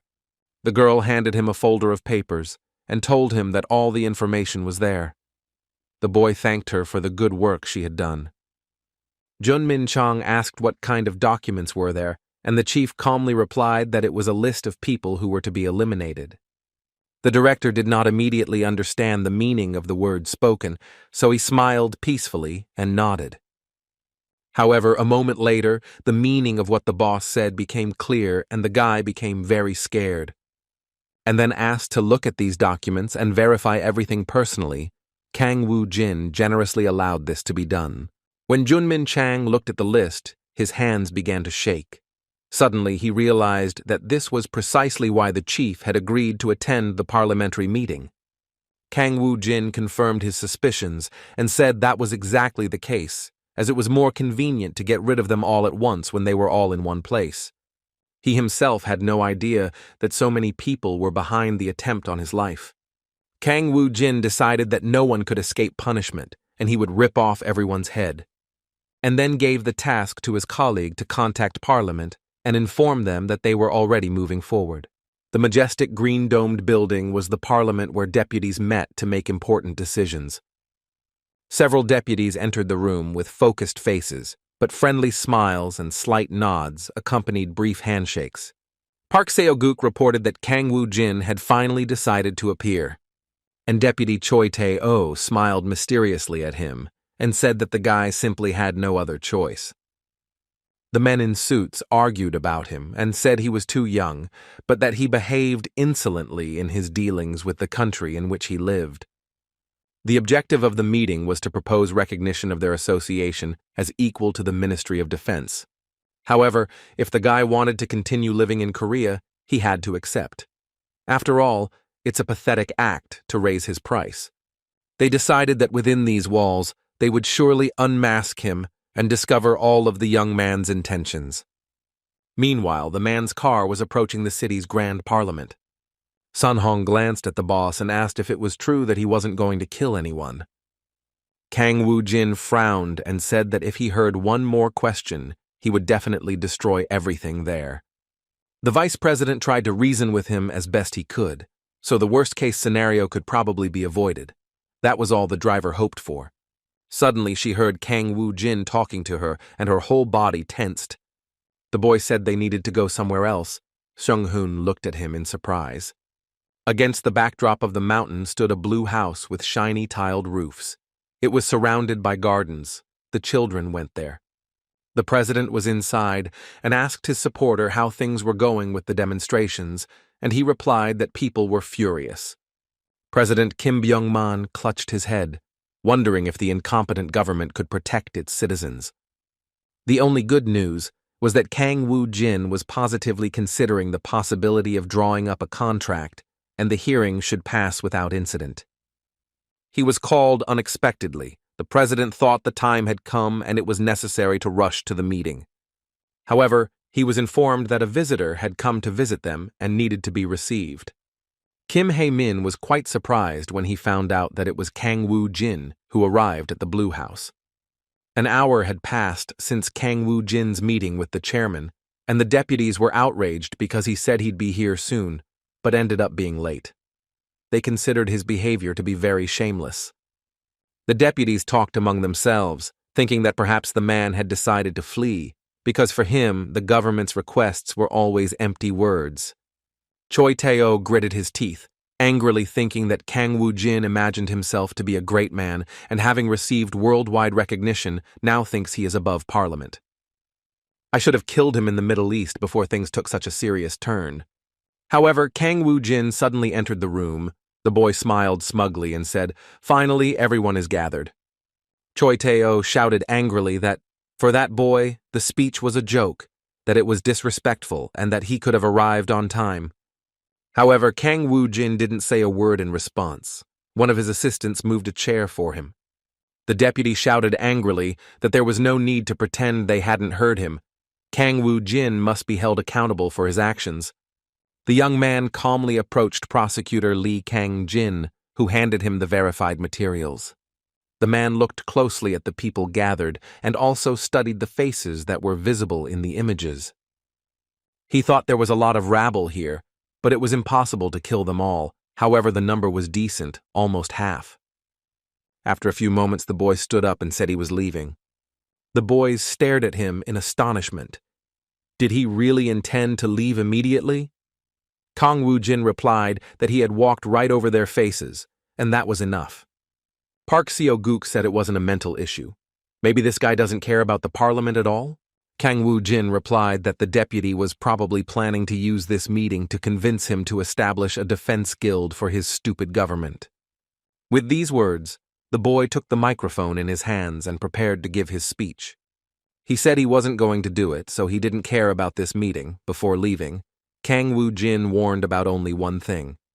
After these words, the deputies became visibly tense in the face of all those individuals who had tried to arrange his assassination by organizing a terrorist attack, as well as those who specifically caused the dungeon to break through just so they wouldn't lose their buff. And to those who proved useless in the protracted war that lay ahead, Guy promised that they would soon pay for all this. Kang Woo-jin added that he had already sent related information to the press and remained silent for a few moments. And then he went on to say that the reason why they should die can be found out by watching the news. There was a tense silence in the room, and the next moment, Choi Tae-oh stood up from his seat and shouted that this was nonsense, and that such a brazen statement was beyond all bounds. However, the man ignored him and signaled his friends to leave. The deputy ran after him and said he wouldn't tolerate that. He tried to catch up with the guy. Kang Woo-jin turned around and looked at the man, then used a shadow attack. He stopped. As if paralyzed, he continued screaming, but he could no longer guess. His entire body began to turn into a huge black shadow at lightning speed. Another member of parliament stood up and said that this guy was getting away with it for too long in the hallowed parliament building. Kang Woo-jin looked at him mockingly and said, "It would be better if I spent this time praying." The boy walked away and heard angry shouts behind him about how the country's defense cannot be entrusted to such a monster. All the information about his merits is false, and Kang Woo-jin must be expelled from Korea immediately. When they left, Seung-hoon held his breath and said his boss could barely contain himself. Lee Kang-jin thought to himself. He thought he was very sorry. He assumed the guy would do something bigger. After all, the president personally sent him to help Kang Woo-jin. Under the orders of a superior, they even relayed information to Kang Woo-jin about the dungeon developments organized with the participation of the parliament members, and it's hard to believe that the guy backed down so easily. He even managed to declare war on them, but now they'll be able to get rid of the evidence, and in the end, everything will repeat itself like in the replay. However, Kang Woo-jin was in no hurry to leave. He smiled mysteriously and said he was ready to begin. With these words, the young man summoned his great army of strong and powerful monsters. He ordered the servants who appeared to do everything in the best possible way.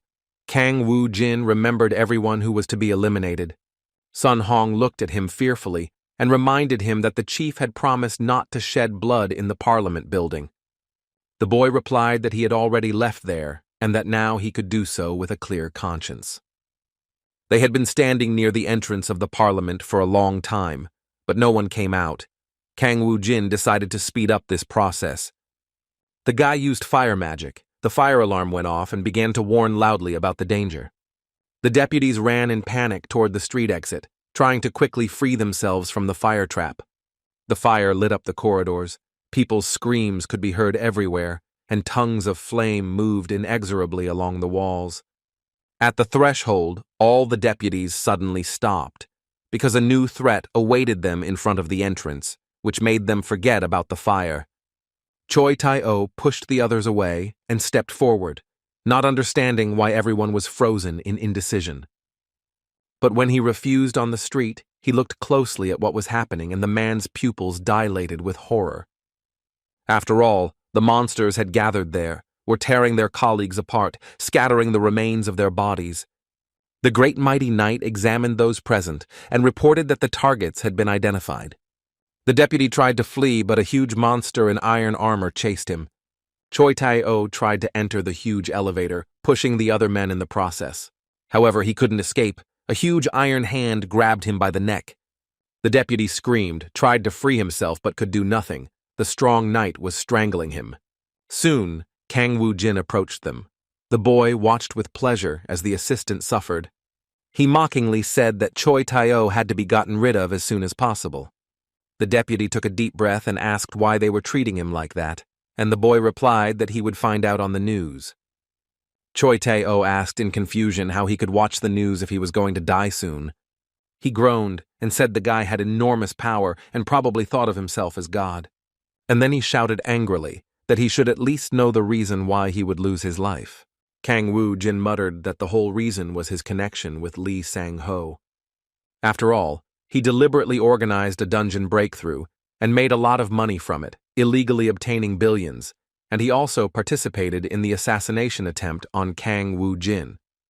And then the guy asked, "Isn't that reason enough to kill him?" The deputy, overcoming his pain, responded that he had nothing to do with it and that he was innocent, that you can't kill an innocent person without any proof. Kang Woo-jin agreed and said he could settle everything according to the law and demand a trial. But after these words, the boy smiled smugly and said that he is this court and the law.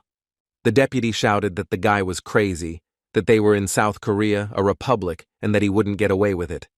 He didn't have time to finish the last word because the monster's thick, strong hand squeezed him tighter and strangled him. The deputies watched in horror. They simply could not believe it, and for a moment they lost the power of speech. An unpleasant cold enveloped their bodies. The knight angrily told Choi Tai-o not to be rude to the king, because such treatment was unthinkable. He then tossed the dead deputy aside with contempt and said he was waiting for them to deal with the next one. Kang Woo-jin informed them that if they didn't want to burn alive, they should hurry up and leave. The exhausted Sun Hong could not contain himself any longer and suddenly vomited. Lee Kang-jin stared at Kang Woo-jin, thinking that this guy fancied himself as a revolutionary who was trying to get rid of the rotten regime. But at this rate, he'll likely be remembered as the most brutal killer in history. Meanwhile, the president remained thoughtful. He thought about the warning and also about the assumption. When they met Kang Woo-jin, the man asked why the boy was here and not in the parliament. Instead of answering, the young man silently threw down a black folder containing documents. He said that before taking revenge, he decided to warn the president and at the same time suggest something to him. Kim Byung-man asked his follower what he thought about this. The news was full of this story and said it looked like an attempted coup. The president's assistant responded that he had no right to judge such decisions. Suddenly, Kim Byung-man's phone rang, and the Minister of Defense delivered disturbing news. Kang Woo-jin declared that he would attack if they didn't end the siege within 5 minutes, and requested permission to enter battle to attack first. The president remained silent. He was very thoughtful and didn't know what to do in such a situation. And then he said that even if the fighters did launch an attack, they would barely be able to reach the guy who suppressed the firepower of the Middle Eastern terrorists. Kim Byung-man asked how many victims there are at the moment. He was told that about 57 people, including MP Park So-guk and the president, believed the man was true to his word. And then he said that the siege should stop, but the Ministry of Defense objected that this was impossible. Kang Woo-jin's action was a rebellion against the government. but the president calmly repeated that he must be arrested. It's an order that requires no discussion. The siege was soon lifted, and the secretaries immediately began preparing an official press conference. Meanwhile, the boys discussed all this news. They couldn't believe that the chief had actually decided this. Junmin Chang was at a loss. He grabbed his head and said that this was just another one of his jokes. News was spreading that Kang Woo-jin, the leader of the Ardal Guild, had attacked the parliament. The vice president reiterated that the uprising against the government and the mass murder of parliamentarians had never occurred before in the country's history. He experienced a storm of emotions, a mixture of indignation and fear. The boy had a premonition that such actions would not lead to anything good. Sungu guessed that the guild team had some good people, and also had the support of a large portion of the citizens, so they would be fine. Murdy told me that the immortal was already king, not one of those who would obey the greedy rulers of such a small country. Kim Hai-min brought a pill to his friend and told him he needed to drink it. Junmin Jang felt that his nerves were really giving way. His heart was beating anxiously. He was taking a pill and suddenly heard that an urgent message had arrived. At a press conference, the president announced the approval of the Ardal Guild's sovereignty and the recognition of the organization as a separate country, but that's not all. At the same time, the president expressed his gratitude to guild leader Kang Woo-jin. He also said that after the parliamentary reorganization, a popular vote will be held, the main issue of which will be the recognition of the Ardal Guild as an independent state. The boys were in a stupor. Suddenly, Kang Woo-jin looked at them and asked why they were so scared. Junmin Chang said that he had asked his boss to do it, but he still carried out a massacre of such scale. Kang Woo-jin calmly replied that he had not killed anyone in the parliament building. Junmin Chang was speechless and thought, in that case it makes no difference, Kang Woo-jin might as well kill. And yet the boys were very interested in how the guy managed to negotiate their way into independence. Kang Woo-jin explained that the government had been bothering him lately, so he was going to create a separate country. Then they wouldn't bother him, and it would be more comfortable for them to work. And after that, he mockingly said that the boys couldn't find such a caring boss anywhere. Junmin Chang sadly thought that they would probably only have more work because of this. But the director was interested in what the boy had promised the president. Kang Woo-jin replied that he had simply made him an offer. The man said he was going to get rid of the deputies, found his own country, and offered to help the president do it. He promised that if they didn't interfere, then, for his part, the guy was willing to enter into an alliance with the government, and apparently that suited him. Merdi admired her merciful heart. Junmin Chang looked at her. Was this girl really talking about his boss? He said that this time everything had been resolved well, but the situation was really dangerous, and the director asked to act more carefully in the future. Kang Woo-jin replied that it wasn't just an assassination attempt, there was something more to it. For the sake of a few people at the top, countless civilians suffered, yet escaped harm. The murder of 57 politicians is almost a price worth paying for the peace of mind of the victims. Junmin Chang looked at him. Who would have thought that behind the impulsive actions there was such a deep meaning? Kang Woo-jin thought for a moment, and then said that he had news for Junmin Chan anyway. Because from today he will be prime minister, the guy looked at him in surprise.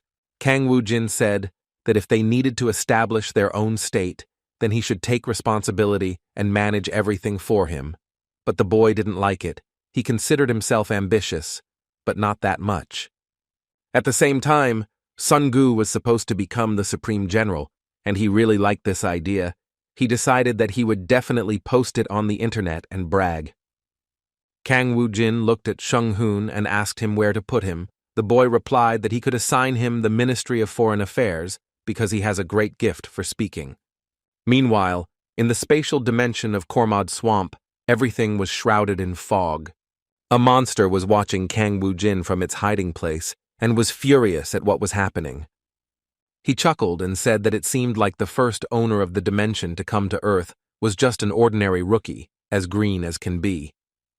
In just 5 hours, his protection period would end, and he couldn't allow others to deprive him of that opportunity. The troll decided that he would enjoy these new lands as he pleased. Meanwhile, Ardal continued to grow and prosper. Merdi arrived at this place and was happily welcomed by Kang Woo-jin's servants. The girl looked around and said, "This spatial dimension looks very nice." Kang Woo-jin smiled at her words and asked her what she thought of this third Ardal. She responded enthusiastically that she expected nothing less from the immortal, who had arranged everything here so quickly.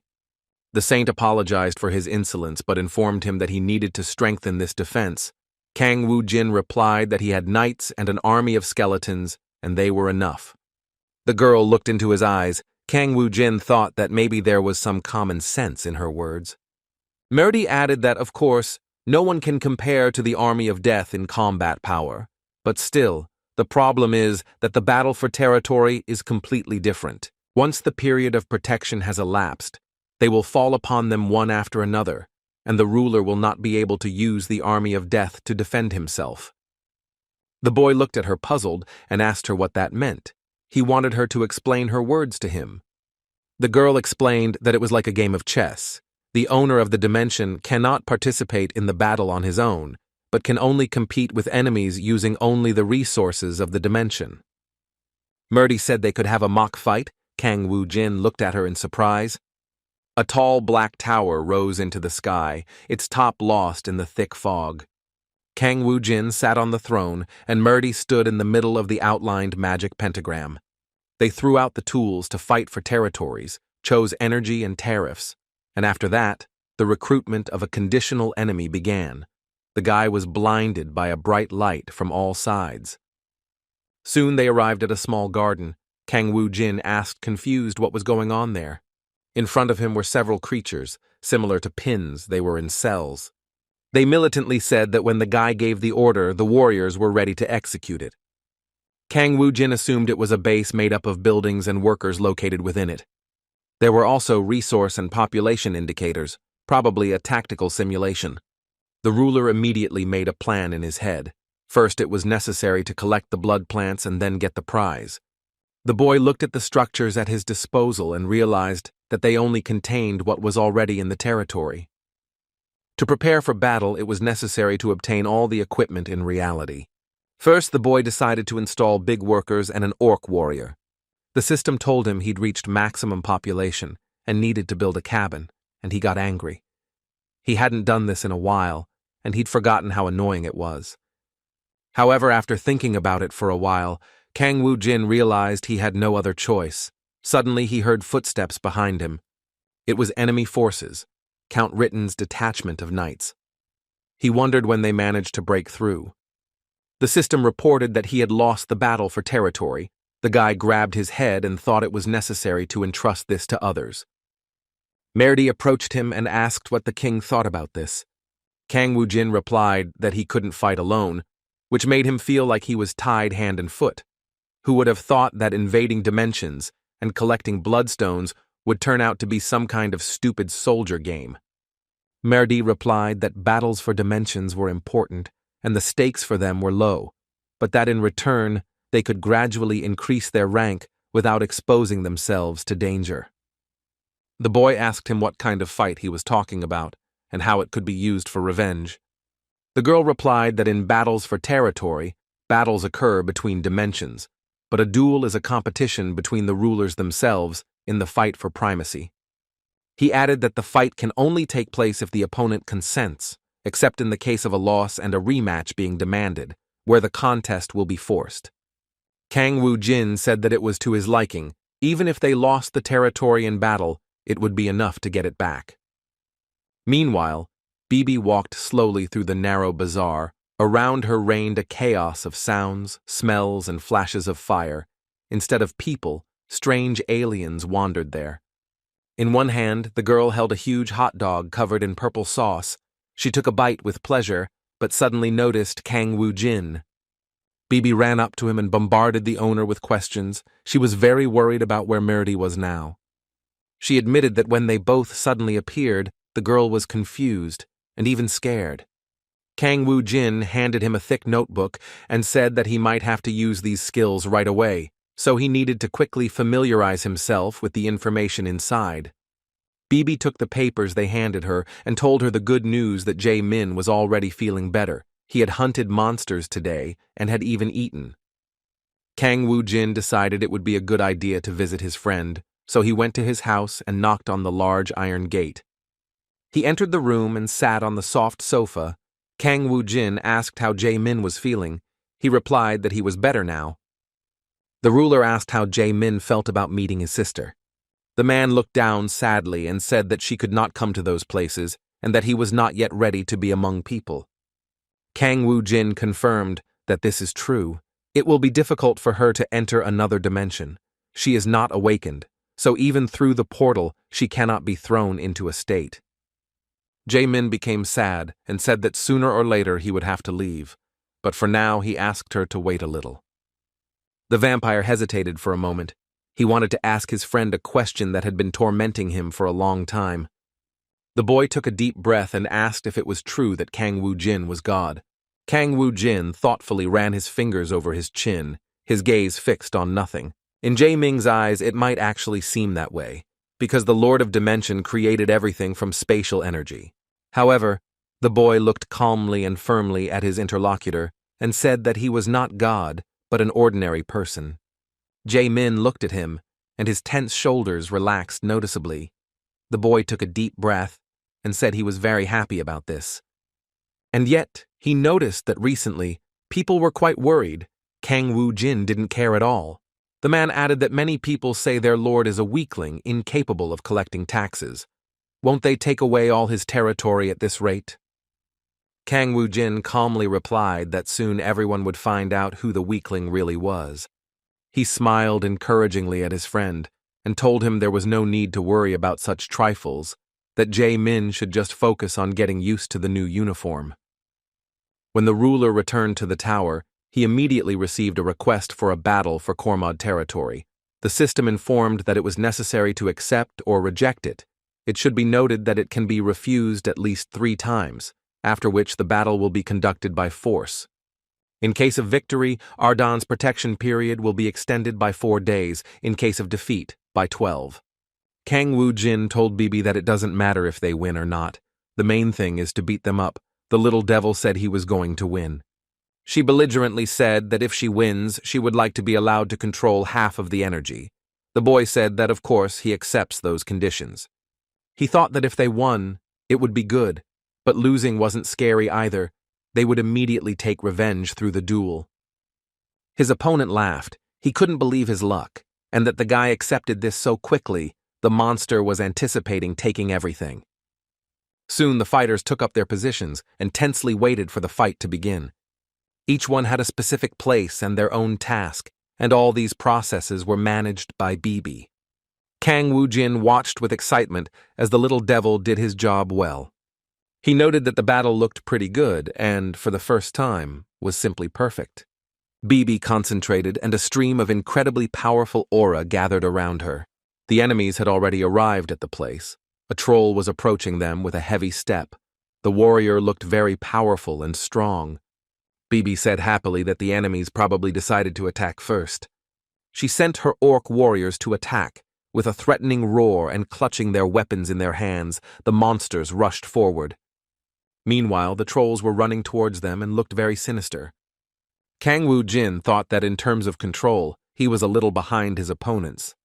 The girl lost the battle for territory. Bibi sat down disappointed and clutched her head. The system wrote that the guy had suffered significant losses. He thought this was bad, because the enemy now not only gets his share, but can also empty the depot. But fortunately, the enemies had collected a lot of garbage. Apparently, things happen at random. Bibi threw herself on his neck and cried. She apologized and said she wanted to win. The guy calmed her down and told her it was okay. In any case, they would get revenge and give her everything back. And then he angrily said that they would have to pay double for everything. The troll laughed heartily and said that the guy was clever because he used another strategist instead of himself. Apparently, he managed to find him somewhere. However, all his efforts were in vain because he had now captured the territories. Suddenly, he received a notification that Kang Woo-jin had requested a duel, and the troll didn't like it anymore. Since the guy had lost, it would be better to start equipping the army while the protection period was in effect. This time the action took place in an icy expanse. In case of victory, the boy was assigned the corresponding privileges, and in case of defeat, he died for 12 days. Now Kang Woo-jin understood why everyone avoids participating in these fights. If they lost the battle for the dimensions, they would receive a 12-day protection period, but if they lost the entire duel, the time spent organizing the dimension would be wasted. There was no guarantee that they could cope with another attack immediately after the Renaissance. The troll glared at the guy and smiled maliciously, anticipating his victory. He said that the newly declared lord might listen to his proposal. The monster said it was unpleasant when courage was lost in battle, but he had a profitable proposition. How about each of them do the right thing and put the dungeon up for grabs? The boy looked at his opponent in bewilderment, his gaze serious. He was thinking intensely. And the enemy, meanwhile, considered this silence as anxiety and said that with that mood, the guy would not achieve a high rank. Kang Woo-jin smiled slightly and said he could see through his enemy. He agrees, and if they've already decided to raise rates, then they don't have to waste time on trifles. The troll said it was a pleasure dealing with him, and in that case added another 100,000 energy units to the reward. Kang Woo-jin said that this was a very profitable deal and accepted, and his bet was the #1 exit of Seoul Station on planet Earth, at the place where the enemy placed the Nasan column. The troll looked at him angrily and told him that the competition was beginning. The guy looked closely at his face and thought his opponent had probably taken the bait. If the other dimension lords were like this, he would be at the top in no time. The guy held a golden staff in his hand and said that it was unlikely that others would be as stupid as this troll. They engaged in a fierce duel, and a moment later the monster flew to the side. He said that for an earthling, this guy was too strong. However, the troll was also the leader of an entire race at one point, so he is not so easy to deal with. He went ahead and said that an ordinary man could never beat him. The monster brandished his iron club.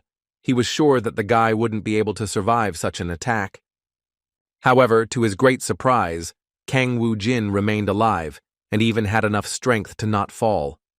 The troll froze, but the young man didn't give him a chance to think about it, and in the next second, he dealt him a powerful blow. The monster flew to the side like a toy, feeling like it was losing control of the situation.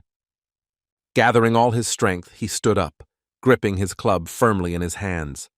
However, this did not discourage the desperate troll because his opponent used magic.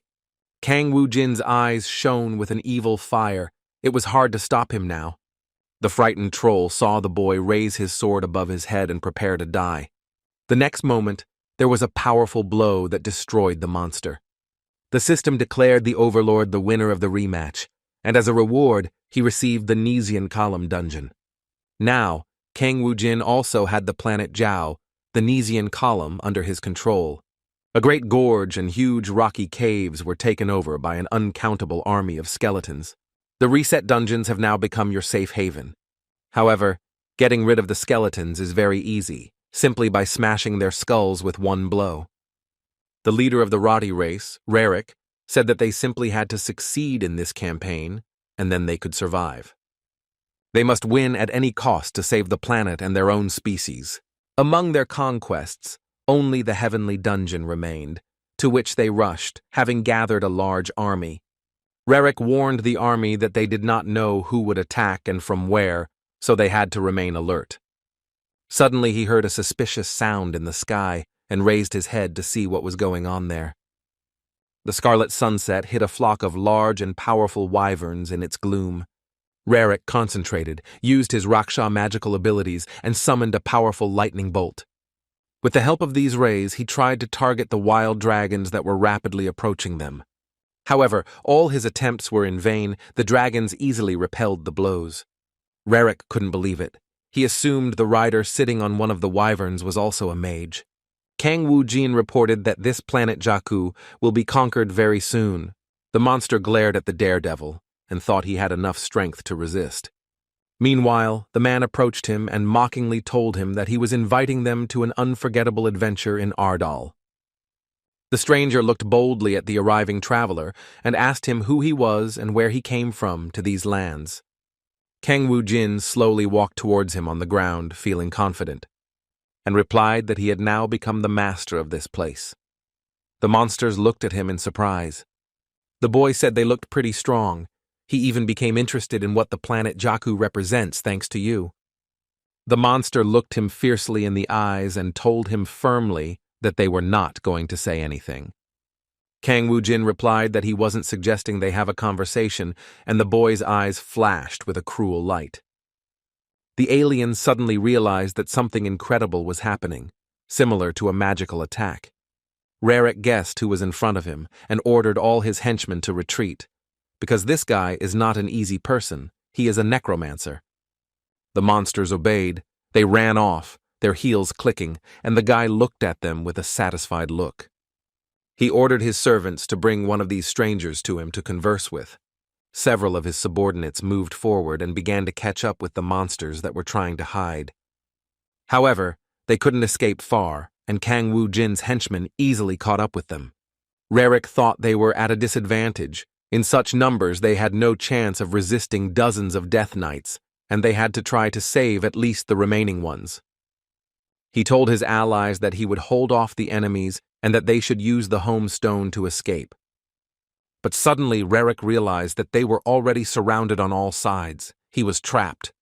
He decided that it was necessary to use magic, since there was no other way to resist. The monster used its imprisonment-based ability, and magical currents condensed around it. With his help, he was able to deal a devastating blow to his enemies. For a few moments, everything around us was plunged into darkness. Fog and thick clouds gathered around us. The monster said that he had put all his mana into this crushing blow, and that he must carry out his plan. In this way, he hoped to delay his opponents at least for a while. However, the next moment he realized that those expectations were not justified, and heard the arrogant voice of his enemy. Kang Woo-jin approached the monster and told him that he would be taken away now, but he didn't understand what he was talking about. Suddenly, he felt a cold breath behind him. Rarick couldn't believe his enemies could move, even after his imprisonment attack. This guy is probably not as simple as he seems at first glance, and he had some secrets. Kang Woo-jin said that now the leader of the monsters has become the 54th Death Knight. He sealed Rarick's soul in the sealing stone, and he was now a loyal servant. The young man said that the others probably escaped through the portal, but he had already frightened them enough that for some time no one dared to approach him. Unexpectedly, the system sent a notification that the Lord of the Dread Dimension had arrived to the boy. Kang Woo-jin said that he had completely forgotten about him. After all, 2 days ago, after Kang Woo-jin obtained the Nishan Pillar Dimension, guests began arriving in Ardal frequently. Since the dungeon reset process here was almost complete, other Dimension Lords had the opportunity to visit to establish friendly relations. A lot of monsters came to him every day, and the boy was already tired of accepting them all.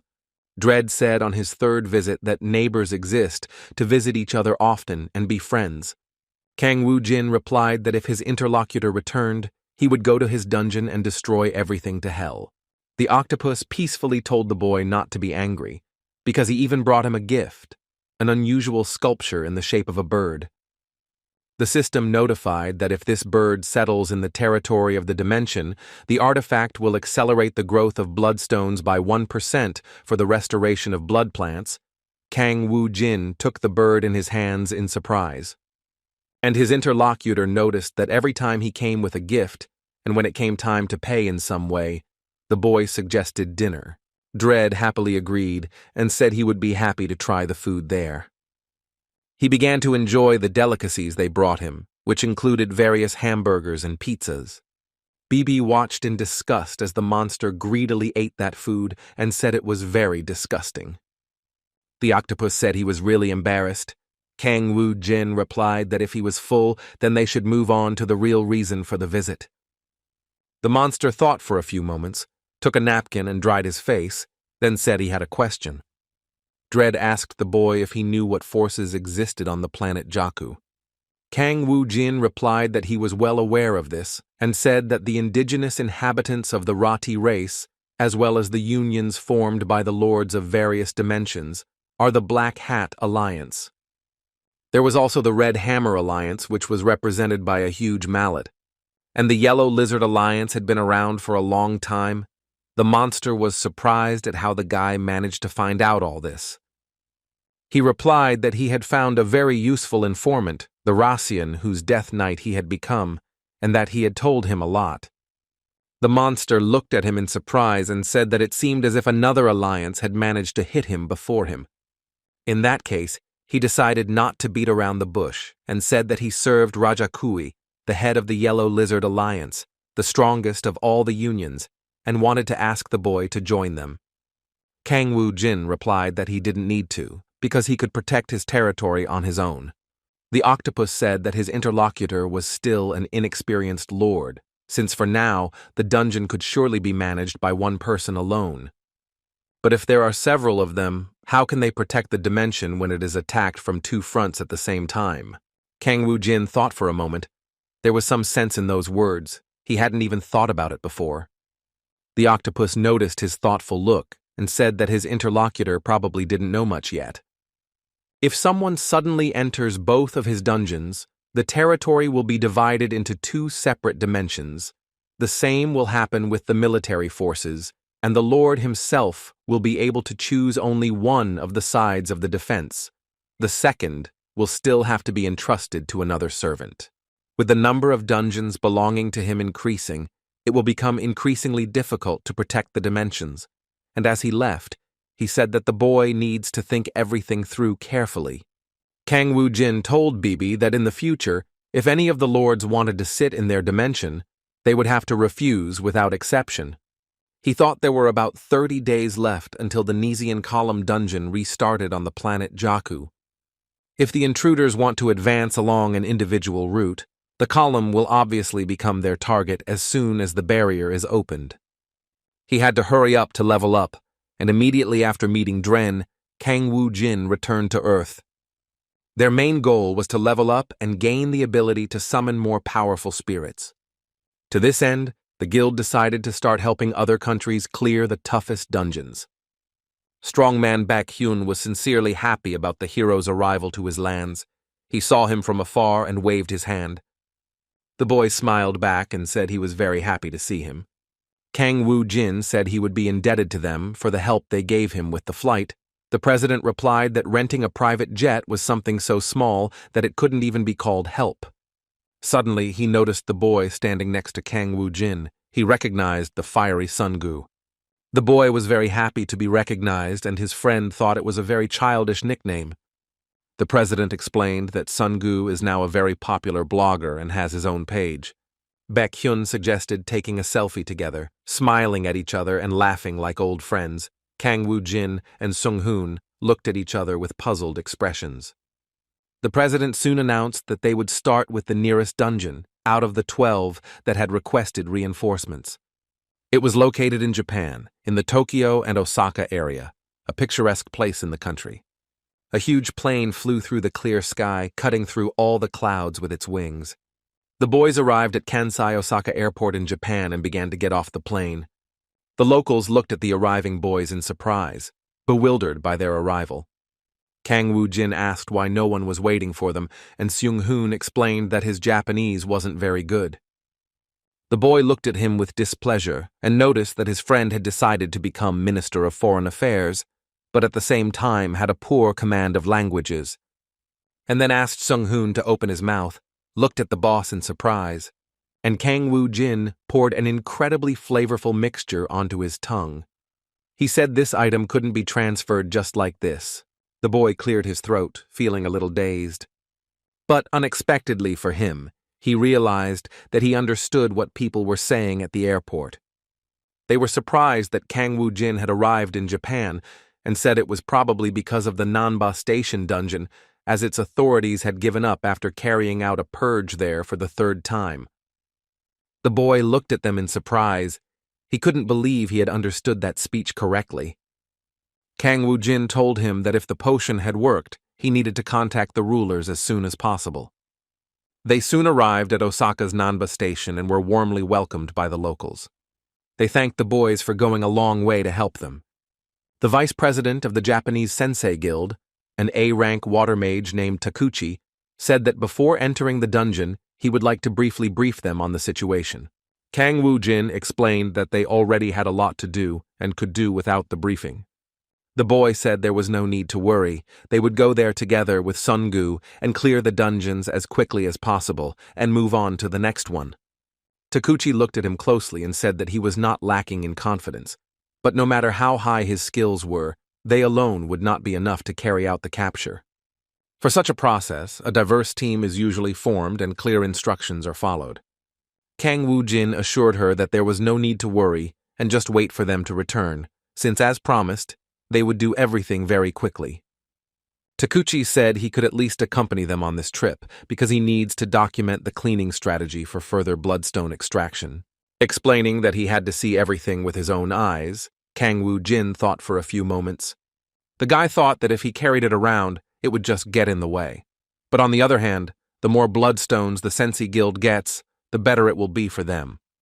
He said that they had generally agreed, but that the boys would figure it out on their own, and then added that if that was the case, then Baek-hyun would join them. The president thought that this guy never cooperates with other guilds. Did he really have the chance to clear the dungeon with him? The man was already eager to see him in action and see how the guy really deals with monsters. They soon came to a station that had been violated, and the guy said the four of them were going to get off. They began to slowly descend the enormous steps towards the station. Takuchi thought it was incredible. It was impossible to capture the dungeon with such a composition, because even the best team in Japan would not be able to cope. He thought fearfully that it was no longer possible to use the return stone. If this time the expedition failed, then they would definitely be finished. However, it was too late to retreat, and he entered the underground space. He said they should be careful. The man was about to warn who might attack them first, but suddenly there was a misfire. When he entered, he was stunned with amazement to see the burning bodies of the wolves right on the ground. Takuchi asked in surprise where everyone went, and Baek-hyun handed him a dagger and told him to use it. The man could not regain consciousness and was stunned. He was completely confused in his thoughts. Baek-hyun explained that they were tasked with collecting stones. Takuchi still looked at him with a puzzled expression. Baek-hyun said that before he could blink, the two had defeated a pack of wolves. As soon as they entered the dungeon, the two were confronted by humanoid wolves that attacked them. I expected nothing less from Kang Woo-jin, but who knew that Sun-gu also had skills that clearly surpassed a rank? They moved through the dark corridors, removing bloodstones along the way. Takuchi couldn't imagine that he would be given such a humiliating job as collecting stones. Soon, Kang Woo-jin and Sun-gu approached them. The boy said that they were done and could leave. Takuchi looked at them in surprise. He couldn't believe they had taken care of the main monsters in just 5 minutes. At that moment, a portal opened, inviting them to go to another dimension. Kang Woo-jin smiled and said it was time to move on to the next step. The boys entered a dimension that transported them to a completely different space. They advanced through a bright and shining corridor and soon found themselves near great mountains. An incredible image appeared before the traveler. It was a volcano. Sun-gu said that to reach the return stone, they would have to cross a magma flow, and asked if they could fly through the air. Takuchi said that under no circumstances should this be done. This way you can awaken the sleeping volcano. After all, as soon as they go beyond the island, there will be an explosion, but there is another way. First, they'll have to take care of the fish that live here. Then the island will move, joining with the next one, and then they'll be able to leave. Kang Woo-jin thought about it. This idea seemed good to him, but he had a better plan. The guy summoned a giant monster as strong as a rock, whose name was Rocky. Several horses appeared at his side and obediently approached the boy. Kang Woo-jin nimbly climbed onto the vivid purple horse and saddled it.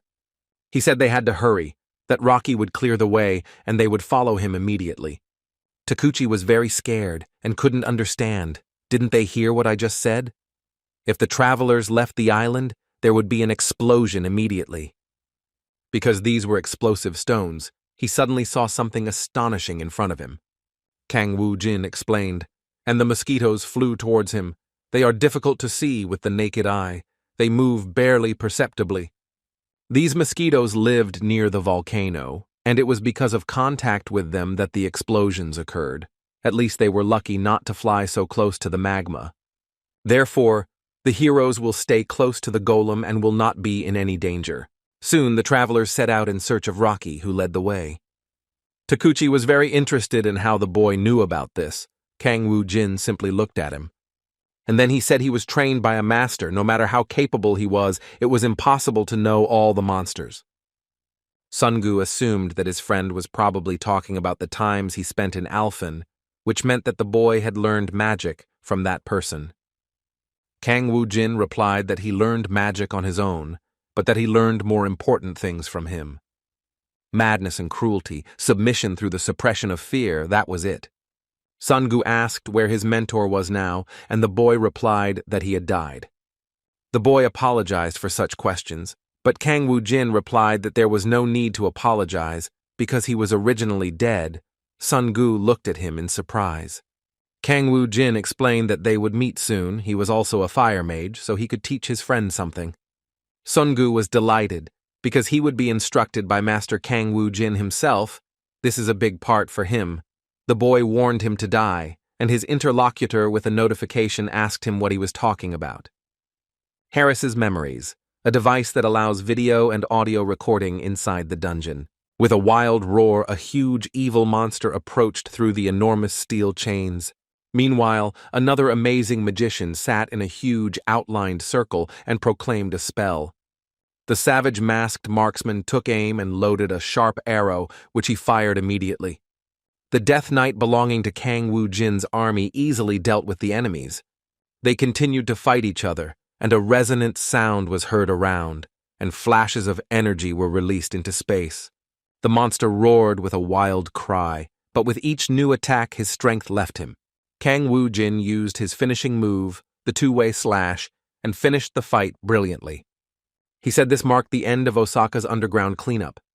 Guild boss Sensei Gato looked at the guy through the big screen and thought that was complete nonsense.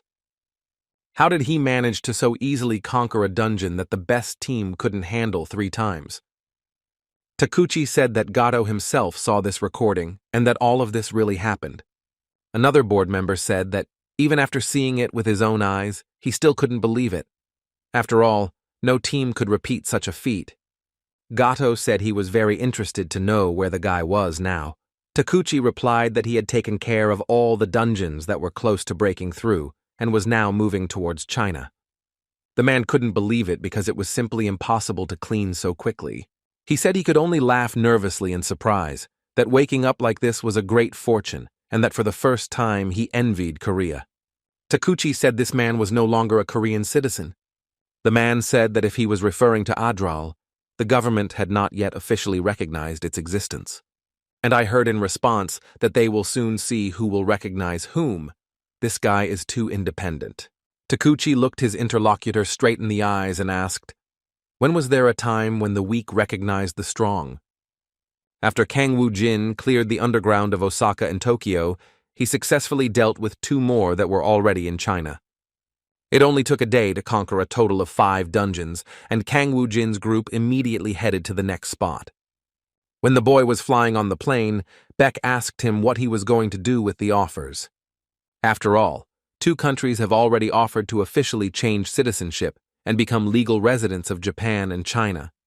After all, after personally witnessing Kang Woo-jin's brilliant abilities, each country sought to get ahead of the other and be the first to contact the Ardal Guild to win him over to their side. They agreed to provide him with land and also to recognize Ardal as an independent state, which was an exceptional offer that would have been unimaginable before.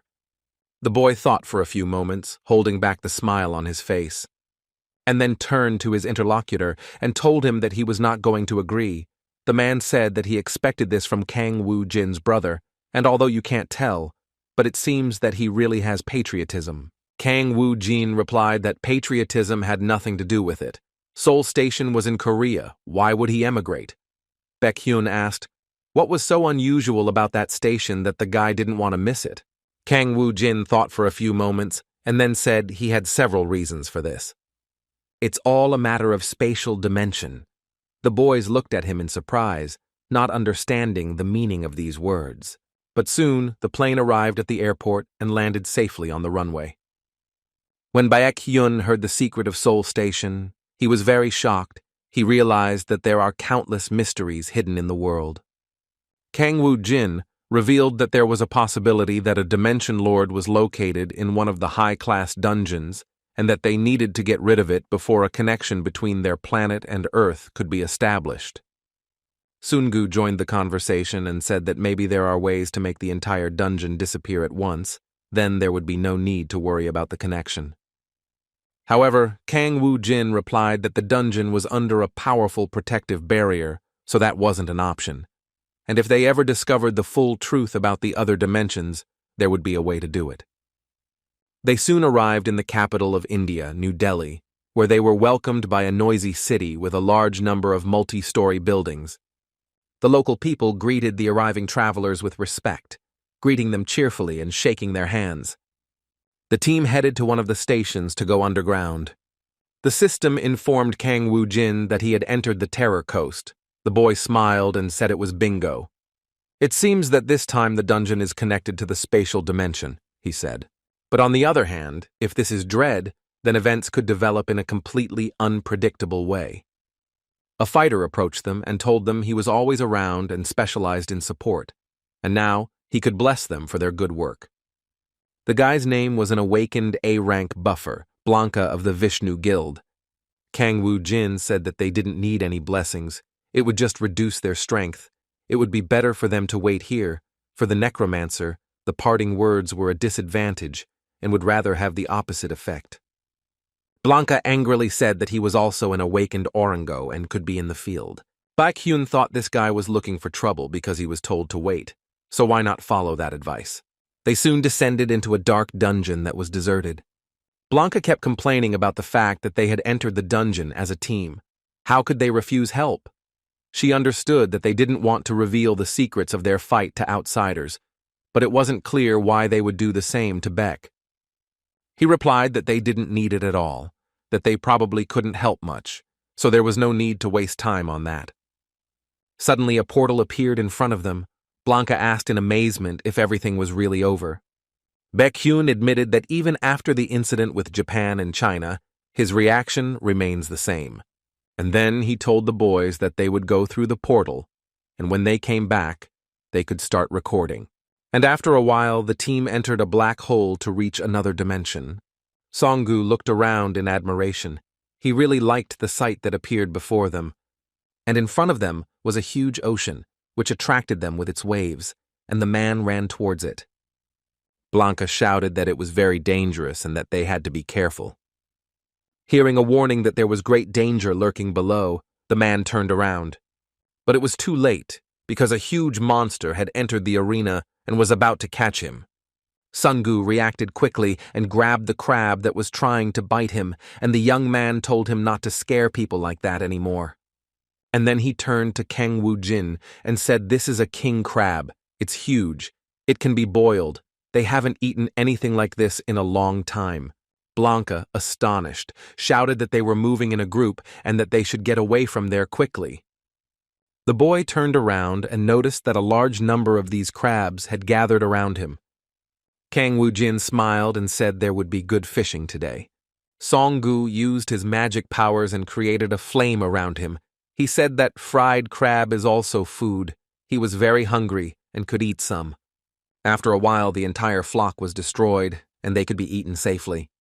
Blanca was incredibly amazed. She looked at this and couldn't imagine how the boys could treat the monsters with such cold blood. However, he was even more surprised when Sungu suggested they drink a couple of glasses of beer, and, with Kang Woo-jin easily supporting him, invited the bewildered foreigner to sit with him. Blanca said they were in a dungeon and maybe the meat was poisonous. Sungu laughed and said it was simply delicious. Seeing their satisfied faces, the Indian couldn't say a single word. He couldn't understand how the boys could be so comfortable in the dungeon. After all, it was a 6-star dungeon that hid many different creatures. Blanca said now was not the time to sit down and make a plan. After all, even if they dealt with the crabs, To achieve the final goal, they will have to dive underwater, and obviously fire magic doesn't work there. And therefore it will be very difficult to capture the stone. For this it is necessary to pass through hundreds or thousands of jellyfish, and there is no antidote for their paralyzing venom.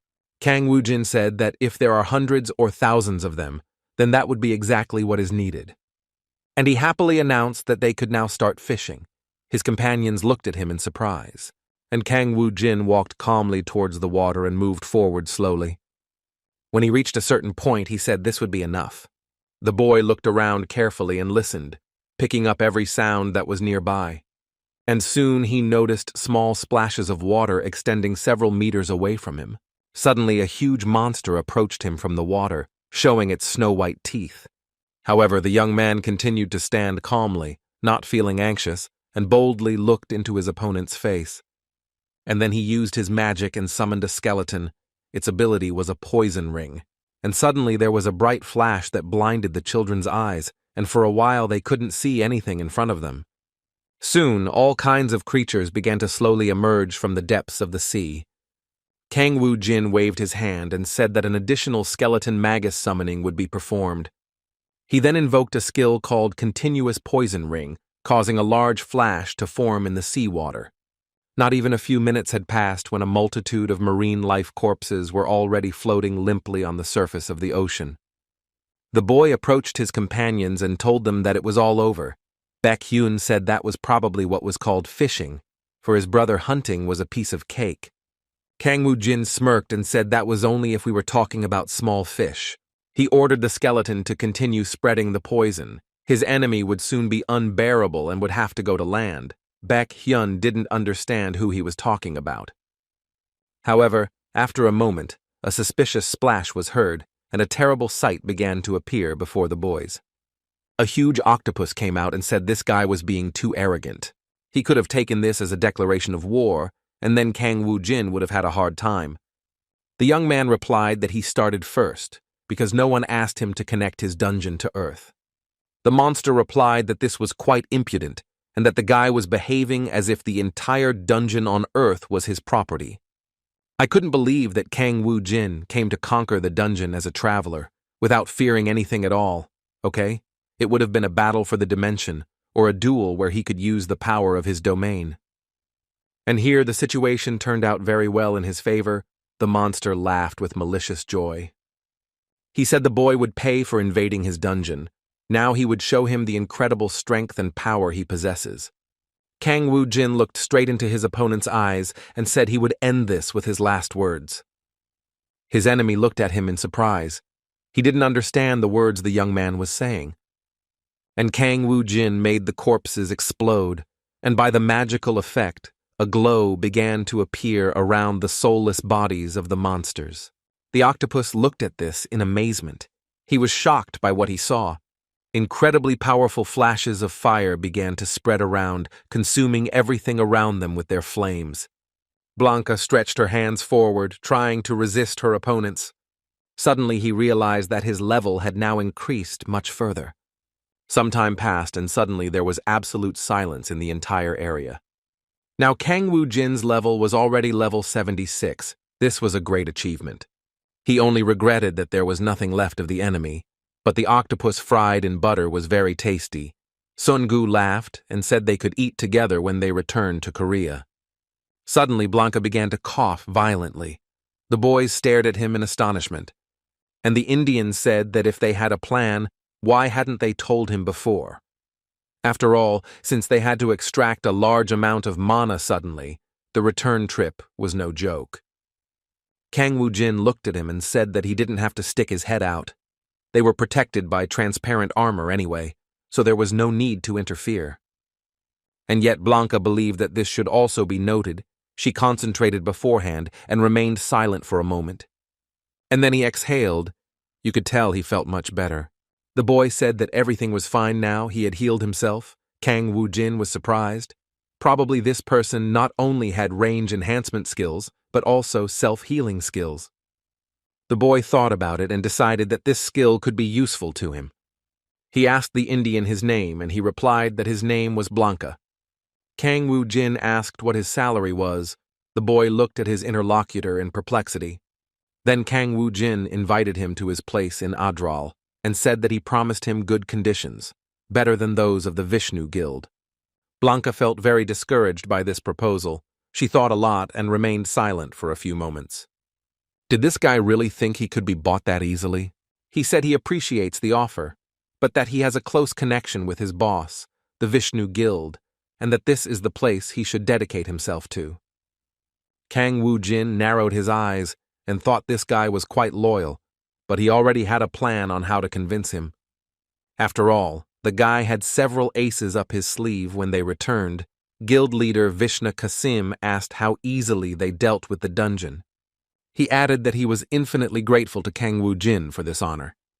The boy replied that they had already completed the formalities and that he would like to offer him something. He looked his interlocutor in the eyes and told him that he wanted to welcome Blanca into his guild.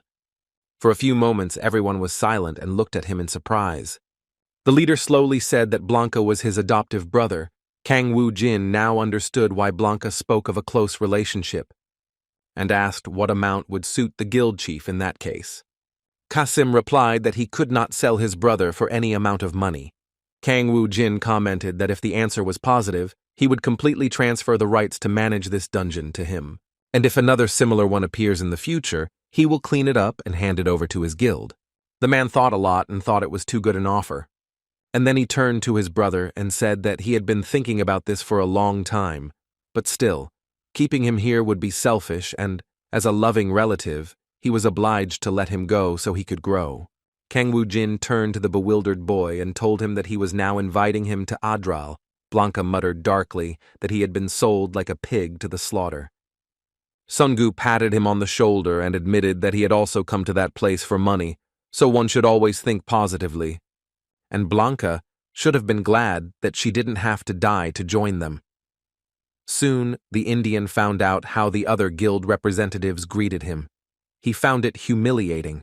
The boys laughed. Blanca asked the higher powers that someone would wake her from that painful dream. All the news was repeating the news that it took Kang Woo-jin only 3 days to conquer the dungeons scattered around the world that no one had been able to conquer before. The presenter explained how, after Japan and France, the United States also established diplomatic relations with the Adriatic.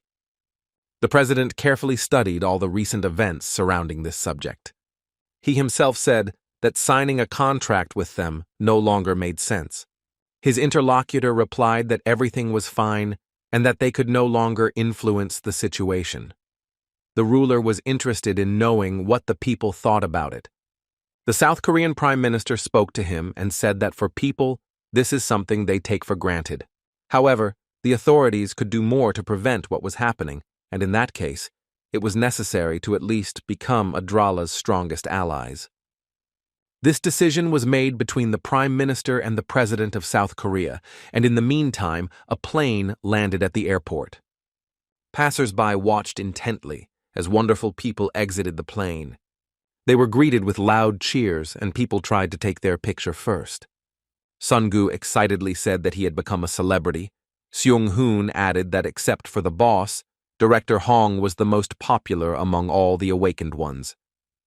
The boy smiled at him and said that the clothes Secretary Sung-hoon was wearing looked very good on Secretary Sung-hoon. The boy boasted that he had now become the first foreign minister. Sun Hong said this was a well-deserved reward for dedicating oneself to the chief's loyal service.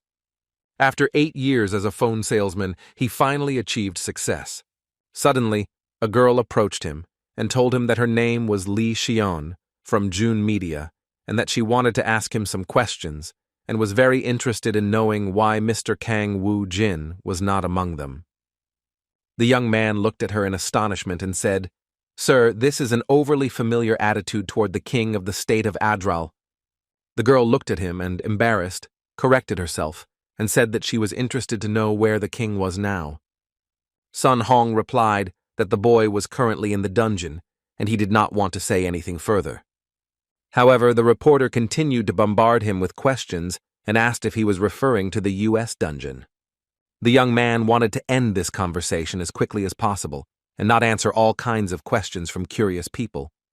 He said he didn't know anything and that it was possible the guy had already arrived at Seoul Station. The girl looked at him in bewilderment and decided not to bother him any further. Meanwhile, in a large and tall tower stood the king of Ardal, Kang Woo-jin. The boy was outraged by what was happening around him, as his dimension was under constant attack. The protection period has just ended, but all the neighboring territories seem to have turned wild. He looked at the personal file of one of his rivals. It was Lord Leah. Probably the girl was one of those who trusted more in her own strength than in winning battles for the dimension. The young man decided that this was the best option for him today. Kang Woo-jin smiled at Bibi approvingly and told her to do her best. The girl replied that everything would be as good as possible. They launched a battle for dimensions with the leader Leah Yi, and after a while they obtained their victory. The boy was very surprised, and Bibi said that she promised to give him 10,000 energy units for this. Kang Woo-jin did not go back on his words, but was interested in how she was able to do this. The girl replied that it was a secret, and she didn't want to talk about it. The young man assumed she had heard it from someone, and then he asked if the little devil had talked to the newly created vampire Jae-min, and when he said this, his face changed. The boy smiled and said he had probably guessed right. The girl replied that he had. It's no surprise, since dimensional battle is like a tactical game. Despite being a diligent student, it's no coincidence that Korean high school students are famous for their skills. Kang Woo-jin said with a smile that in that case he could entrust it to Jae-min. However, Bibi protested and said that the manas belonged to her. Suddenly, the young man tensed. A new notification came from the system. He said he expected nothing less, so what was happening now was not surprising. Because Lady Leah requested a duel, due to the privilege of the losing side, the battle will be launched by force. The boy stepped on the yellow rocky ground and a magic circle formed around him. He looked ahead intently, assessing the situation unfolding nearby. The girl said bitterly that she couldn't believe how she had lost to the new ruler, and to a human at that. She assumed that Kang Woo-jin came from planet Earth, and apparently didn't know that this place was quite popular these days. She added that the young man could have introduced himself, but Kang Woo-jin continued to stare at her intently in silence, and then said that she didn't need all that talk. Leah replied that they would have to see each other almost every day, that it would be nice to become friends. Kang Woo-jin replied that there was no point in that, since they were fighting us to the death. The girl was initially puzzled, but then she composed herself and replied that it was immediately noticeable that she was still green. And then he smiled and said it was time to start this duel. The boy continued to study her closely and watch every movement of the girl. She took the gun in his hands and said that he was not only cute, but also naive, and kindly gave him time to reload the gun. With these words, he pulled the trigger and said the game would end. The next moment, a shot was heard and a dark space formed in front of the guy. A mixture of dirt and dust stared at him, but he continued to stand calmly in one place. It turned out to be an ordinary weapon, not an artifact with a built-in special ability, which was why he was stalling. The boy heard her laughter and her contemptuous words about how, if he was still good at battles, then with duels everything was already completely sad. She would advise him to give up. Kang Woo-jin asked him if he really thought he would give up his position so easily. From the darkness, he heard the answer that the cloud of death is not an ordinary smoke, but a special field from which it is impossible to escape. Not even a ray of light penetrates here, and complete darkness reigns, and the poison contained in the cloud immobilizes the enemy. Then Leah urged him to be a good boy and accept his death with dignity, and with these words, she pointed the gun at him. The guy grabbed the iron cane in his hand and shook it, preparing to parry the blow. He made quick movements and waved his weapon directly in front of him. The girl praised Kang Woo-jin and said he was fighting pretty well, but that wouldn't help him. Although he blocked the shots, his body remained paralyzed. Leah added that even if he could resist, she was capable of launching attacks from all four sides at once. The guy didn't have time to dodge the swords attacking him. He felt like he was fighting dozens of warriors at once. Suddenly, he found Leah's hand already moving towards his head. He said it was quite fun, and he was able to stop the blow brilliantly, and then added that if it gave the impression of a fight with tens of thousands, then he had several 100,000 under his command. The guy ordered his skeletons to grab the girl and bring her to him, and an army of thousands of skeletons with glowing eyes advanced to attack. They screamed loudly and started running towards the confused and scared Leah. The girl tried to get away and run away, but she realized she wouldn't have time to do so. The next moment, a huge sword leaned over her head, and she looked at the skeleton in fear. The sharp sword hit his gun directly, and a deafening sound was heard. The girl fired a shot to destroy her enemy. An explosion was heard, and the skeleton was broken into several small bones. Defeating it was not difficult. However, she noticed another similar crowd approaching her. They were waving their swords and looked very scary and aggressive. The girl thought with disappointment that her death cloud technique had not worked at all. However, he couldn't fight every single one of them. There were too many summoned souls. Leah decided she needed to channel all her power into the Necromancer and get rid of him. But she didn't have time to finish her thought, because the Iron Knight appeared in front of her.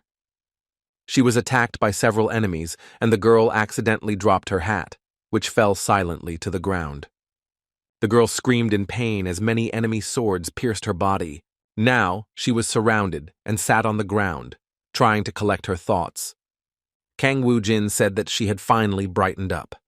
The girl looked at him with wide eyes, and he added that the Clouds of Death is a pretty scary name. But would this work in an army called Immortal? The girl shouted with hatred that he would still pay for his actions and began to insult him angrily. The man brandished his gun, raised his hand above his head, and prepared to bring it down sharply. The next moment, the girl's head flew to the side. He simply destroyed it with one blow. Her ugly head flew to the side. Leah did not survive this competition. Kang Woo-jin told her in the end that the girl should come back and they would get revenge. He received a notification that he had won. The rematch was a failure, and he had the opportunity to choose one of the privileges: loot the vault or territories. He decided to start with the vault. The signs on the screen began to change abruptly. The boy looked at it bewildered. The system notified him that the elements would be selected in random order. He soon received the skia sandals, and this was lucky for the young man. He thought he might even have time to create a trash pole before going to Alfen. The 5-piece trash set included glory, a large crown on the head, in the protection, armor, and armor of a knight, which allowed him to possess incredible abilities. The greatness worn on the belt was a source of pride. Retribution was a pair of steel gloves that gave more power to blows. And the procession. This is also the most powerful equipment in existence. This is what Alfen used. The guy thought he had once again taken possession of a set of garbage that increased the wearer's magical power and overall power to the maximum. One could say that he had actually returned to the power he had during his life in Alfen. One of the materials he needed to make the procession were Skia's sandals. They were impossible to obtain on Earth, so he had already given up on them. But in such circumstances, he found them. He decided that everything would be fine if he continued to win battles. Kang Woo-jin thought about this a lot and asked, "Is it true that BB taught Jae-min how to play?" Leah was on the brink of existence, having lost a duel. The resurrection was to take place in 12 days. The girl had experienced death hundreds of times, but her body still felt goosebumps. This bastard, how could he be from Earth if he had such abilities? She thought that the hour of reckoning would definitely come, and they would still see who was the strongest of them. Meanwhile, the territories Kang Woo-jin had taken continued to flourish and develop. Everyone did their part and made the city look more beautiful. Kang Woo-jin looked at them proudly and said that now everything had grown decently and he had something to look at. Suddenly, he found himself outside getting fresh air and with his friend. He noticed Jae-min and said he was just looking for him and they needed to discuss something. Kang Woo-jin said that while he was away, a cafe had opened here and asked to be given the same thing as his friend. Jae-min was very surprised. His friend really decided to try this exquisite drink too? Kang Woo-jin took a sip and suddenly realized that an incredibly disgusting liquid had entered his mouth. Jae-min explained that it was blood. Kang Woo-jin was surprised that they were selling this. After a while, they went to one of the cafes that sold real coffee. Kang Woo-jin started his conversation and said that his friend probably had experience in games. He replied that he had little experience and that since his last grade, he hadn't had time for games. The boy suggested to the vampire that he take responsibility for the battle. He thought for a moment, because Kang Woo-jin might have hired a professional player for this, he wasn't sure he would be able to play well. However, the young man claimed that he could not trust someone outside, and that he had known Jae-min for a long time, and then added that it was okay if he lost. Winning wasn't the main thing. The important thing was that Kang Woo-jin could count on him enough to trust him with something like that. He then added that the next battle would only be in 4 days, so his friend could spend the whole day on land and meet up with his sister. This made the boy feel very happy. He missed his family a lot.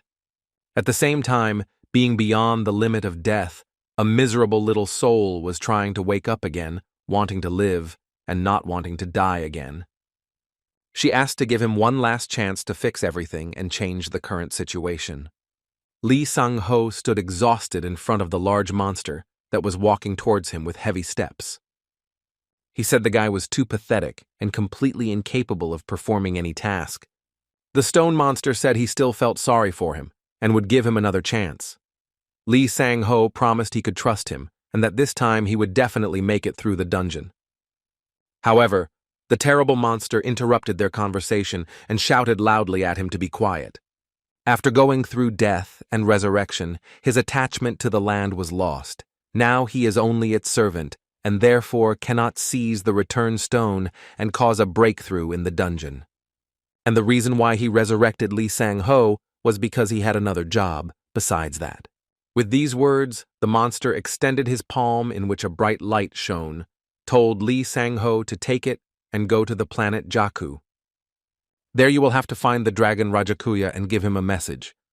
And these lines sounded like this. If he destroys the Earth, then the stone monster agrees to give him access to the planet Eiferin. The stone monster also added that after this, Lee Sang-ho would go to Earth and divide the Earthlings among themselves, sow discord among them, and also prepare everything for his visit. And the power contained in this bright glow will help you do everything right. The man bowed and said he would definitely fulfill all the conditions. He listened and obeyed.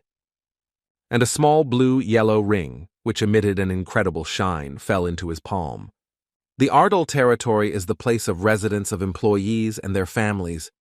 Ji Woon spoke on the phone and agreed to meet at 7 in the evening. She said that Kang Woo-jin probably couldn't come because he had been busy lately. The girl turned on the light and walked slowly towards the bathroom. Thoughtfully turning on the water and standing under the stream, Ji Woon was waiting for the encounter. She felt the warm water running over her and thought of Kang Woo-jin. It's been 5 years since the last class reunion. It would be great if he went too. She texted him and invited him out, but he replied that he couldn't do it right now. He was probably busier than ever. The girl began to dress, but continued to wander in her thoughts. But when she came out of the bathroom, she saw her brother in front of her and was very surprised. Jae-min smiled and said that they hadn't seen each other for a long time and that he was very happy to meet them. The girl threw herself on his neck and began to hug him tightly and cry. She said that everything was fine, that she didn't care at all if the boy became a vampire. He was the same person, and that she would accept him no matter what. Jae-min, embarrassed, asked him to let him go because he had more news to tell him. The boy said he didn't come alone and that Kang Woo-jin came with them. The girl turned around and saw a smiling boy. He told her that a wonderful reunion between siblings had taken place. Ji Woon felt very embarrassed, and for some unknown reason he started to tremble. And then with incredible speed she disappeared from the room. The boys looked at her in bewilderment. Kang Woo-jin asked her why she was so surprised. Jae-min asked, "Do you really not understand?" The guy didn't respond and said he would leave it to them, but he didn't have time to stay. He needed to return to the dungeon and continue leveling. And then he said he was leaving. Jae-min looked at him with a puzzled expression. Soon the door slammed shut behind the guy, and the vampire continued to stand there, bewildered.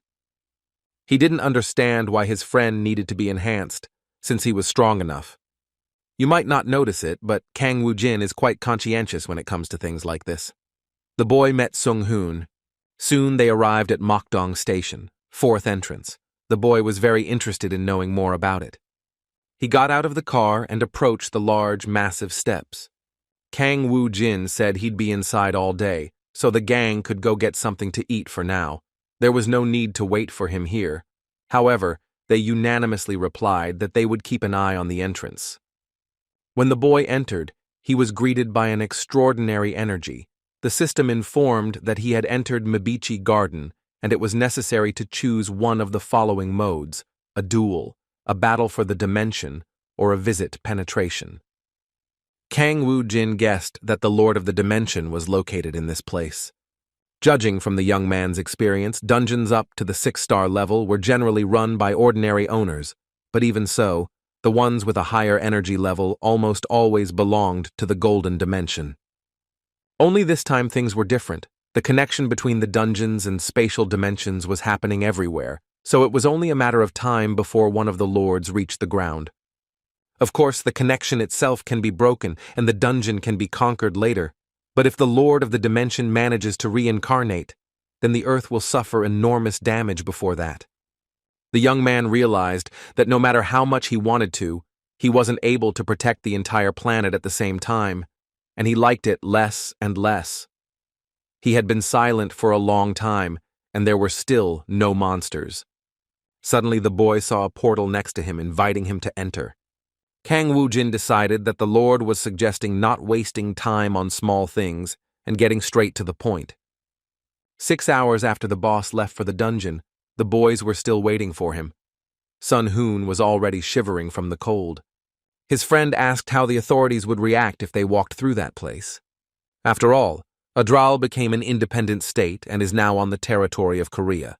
Sun Hong explained that this agreement had not even been concluded yet, and that they were not North Korea. He added that everything is correct, they are a separate country, but in the end, it turns out that by joining Ardal, a person not only acquires local citizenship, but also retains Korean citizenship. The boy added that it was strange why the boss was taking so long to leave. Kim Hae-min said it was extremely suspicious. Considering the time it took him to clean, he was clearly late today. 6 hours have already passed, but inside the dungeon a whole day must have passed. Sun Hong thought about it, looked at his interlocutor and chuckled. Suddenly, Kim Hae-min said there was urgent news about the dungeon. When he looked at his phone screen, his eyes widened. The boy was stunned when he saw the notification. The host said that several dungeon resets occurred simultaneously. According to his calculations, up to 20 new spots appeared. 11 in Seoul, 2 in Daegu, and 7 in Busan. According to the energy measurement results, several of these dungeons are estimated to have a rating of 6 stars or higher. Sun Hong couldn't believe what he was seeing. He didn't understand why the sudden dungeon updates were happening and what the reason for them was. But a moment later, he was even more astonished. This happened not only in Korea, but in other countries as well. Kim Hae-min said that something out of the ordinary must have happened.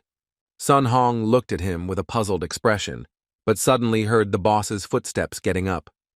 The boys waited for the man with great anticipation and prepared to tell him the alarming news. Some time passed, and the noisy streets filled with people. Everyone hurried about their business. A very strange man ran through the crowd. He put on a hood and covered his face so no one would recognize him. The man was breathing heavily and was probably very nervous, intending to hide as quickly as possible. And the whole time I thought it was real, and it turned out not to be an illusion. Whether by the grace of God or the temptation of the devil, what happened to him was simply incredible. If her daughter Hyun-yi cannot recover, there will be serious consequences. He had no choice. The man was getting closer and closer to a station called Hongdae. He thought he definitely had to implement his ideas that were constantly swirling around in his head. The military officer looked around and noticed something suspicious around the corner. The guy walked forward pretending he had no interest in that station. He was told it was too dangerous to approach. Suddenly, there was an explosion right at the entrance. Passers-by screamed in horror. The soldiers prepared to defend themselves. They were unable to discover who the man was, and he had already begun to flee. He ran with all his might and felt his breathing becoming labored. Meanwhile, a terrible laugh was heard in the mountains. The monster said that indeed the folder was already there. He nodded approvingly and said that Lee Sang-ho did everything right. And then the huge spider added that he had beautiful children. Today they will have plenty of food and will hunt freely in new places. A large building rose above the street, lost in the complete darkness of the city at dusk, the light from the windows creating a warm glow and penetrating the mist.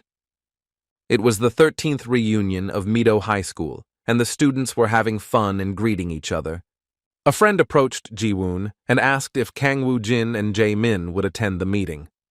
The girl said probably not, that her friend was upset, that they had invited more people thinking the boy would come anyway. Ji Woon thought that if Kang Woo-jin reunited with his old friends and reminisced about the past together, it would make him very happy. Suddenly, the boys heard strange noises that could be heard from the street. Ji Woon asked what was going on and why it was so noisy outside, which gave him a bad feeling. Suddenly, the large iron door opened and a powerful gust of wind rushed inside. A scared man entered the room and told the boys to hide quickly because there were monsters outside. There was a real panic in the hallway, but suddenly they saw some large spiders making their way into the hallway. One of them pounced on the boy who entered and began to bite him furiously. The spider smirked and said that people were probably throwing a party in his honor. The boys were so scared they backed away. A slight tremor ran through the girls' bodies, and the spider said that it looked like he was going to have a good feast with these youngsters today. In the noisy city, sounds blended into a chaotic symphony, the hum of cars, the forced sound of horns, and the voices of passers-by.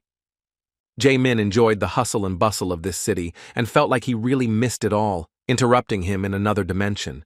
The boy thought he was already used to life in the spatial dimension, but apparently he still really likes being among people.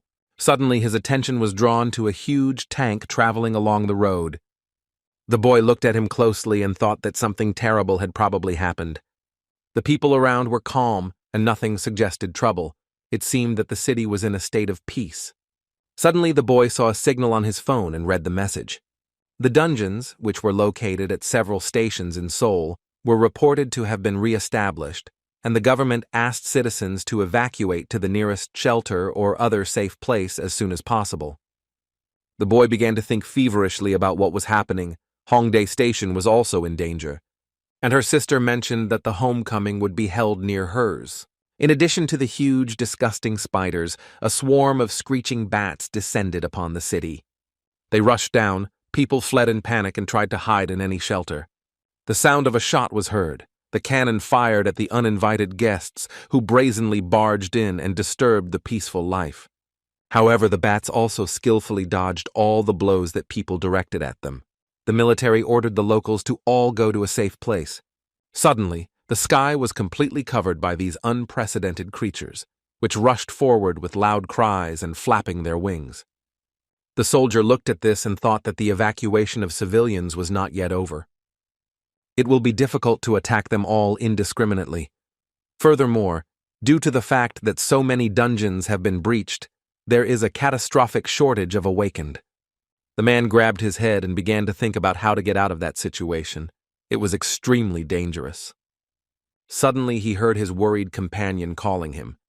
He wanted to tell him some important news.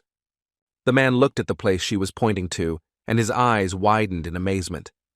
A large, gigantic snake was sitting on a high pillar and was looking at them intently. This monster looked like a dragon, but had a sharp beak and glowing eyes. At that moment, Kang Woo-jin, who had entered Mibichi's spatial domain, was there. In front of him stood an unknown man, wrapped in a large black cloak. The boy asked if he had understood correctly that in front of him was that very Mibichi. The man remained silent for a while, lowered his head, and was in no hurry to show his face. Finally, he slowly took off his cloak and said he didn't think they'd ever meet that guy again. It had been a long time since they had seen the immortal. He was the strongest knight on the planet Alfen Mibichi. Kang Woo-jin said that familiar faces appeared before him, but I wonder what the warrior of Alfina is doing here, and did he follow the saint? The gentleman looked at his interlocutor in bewilderment and asked, "Is that guy really referring to Murdy? Is she still alive?" The boy thought for a moment, alarmed to hear that she was still alive. Kang Woo-jin replied that she was alive and was helping him. The knight laughed and said that she had met an unfortunate fate.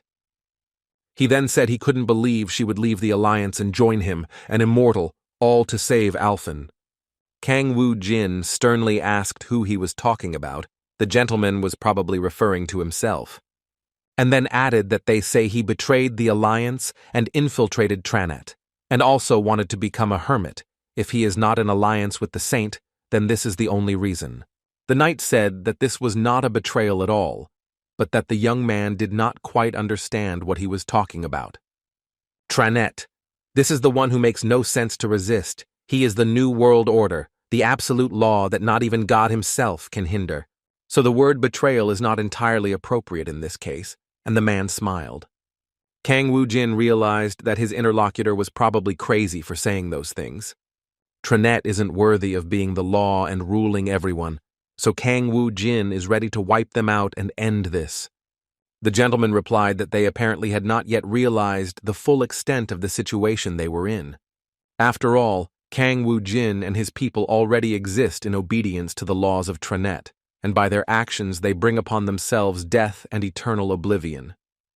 Kang Woo-jin sneered and asked again if his opponent was talking about death, adding that he wasn't afraid of such trifles. Initially, he would not have set foot on the battlefield, and with these words, the guy brandished his sword and rushed at the enemy. Their swords clashed in a fierce battle.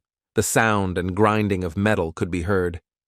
The knight laughed and said that the boy had not wasted his time. He had managed to master the sword. Kang Woo-jin replied that it seemed like something so easy could take a long time.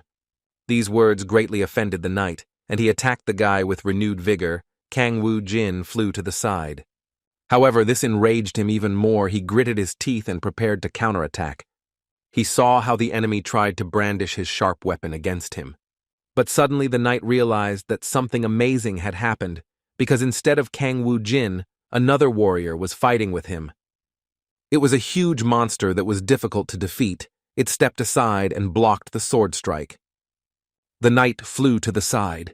He felt that his opponent was much stronger than him. And then the guy said that Kang Woo-jin doesn't even shy away from cheap tricks. That's not very good. Kang Woo-jin summoned his army, and now 30 people were attacking him alone. And Kang Woo-jin said that they had agreed to fight with swords, and looked mischievously at his opponent. Meanwhile, the boys watched as the smoke rose into the night sky. Song-gu looked ahead sternly and said that there was probably another breakthrough in the dungeon. Near the outskirts of Ardal, Manager Hisol was busy defending one of the critical holds. Song-gu said there were already so many A-rank monsters under his command. Could it really be that bad? His interlocutor replied that the city had been plunged into chaos by the appearance of the dragon, and that an announcement had been broadcast throughout Seoul informing them that the monsters were heading in that direction. The boy couldn't understand why Nansan was right behind Ardal. These thoughts wouldn't leave him alone. He thought about what happened to Kang Woo-jin. Hadn't he returned from the dungeon yet? He found it suspicious that the breakthrough happened while Kang Woo-jin was away. The monsters probably acted according to a certain pattern, a powerful boss, and due to the organization of their movements, the implementation of countermeasures was difficult. Firearms are also not very effective, the car radio reported. Sun Hong was very scared and seemed very worried about this whole situation. The guy thought the monster was dissolving into an organized group, going to all the stations one by one. The driver said that if they continued there, they would be in danger. They continued advancing through the city, which was completely filled with acrid smoke.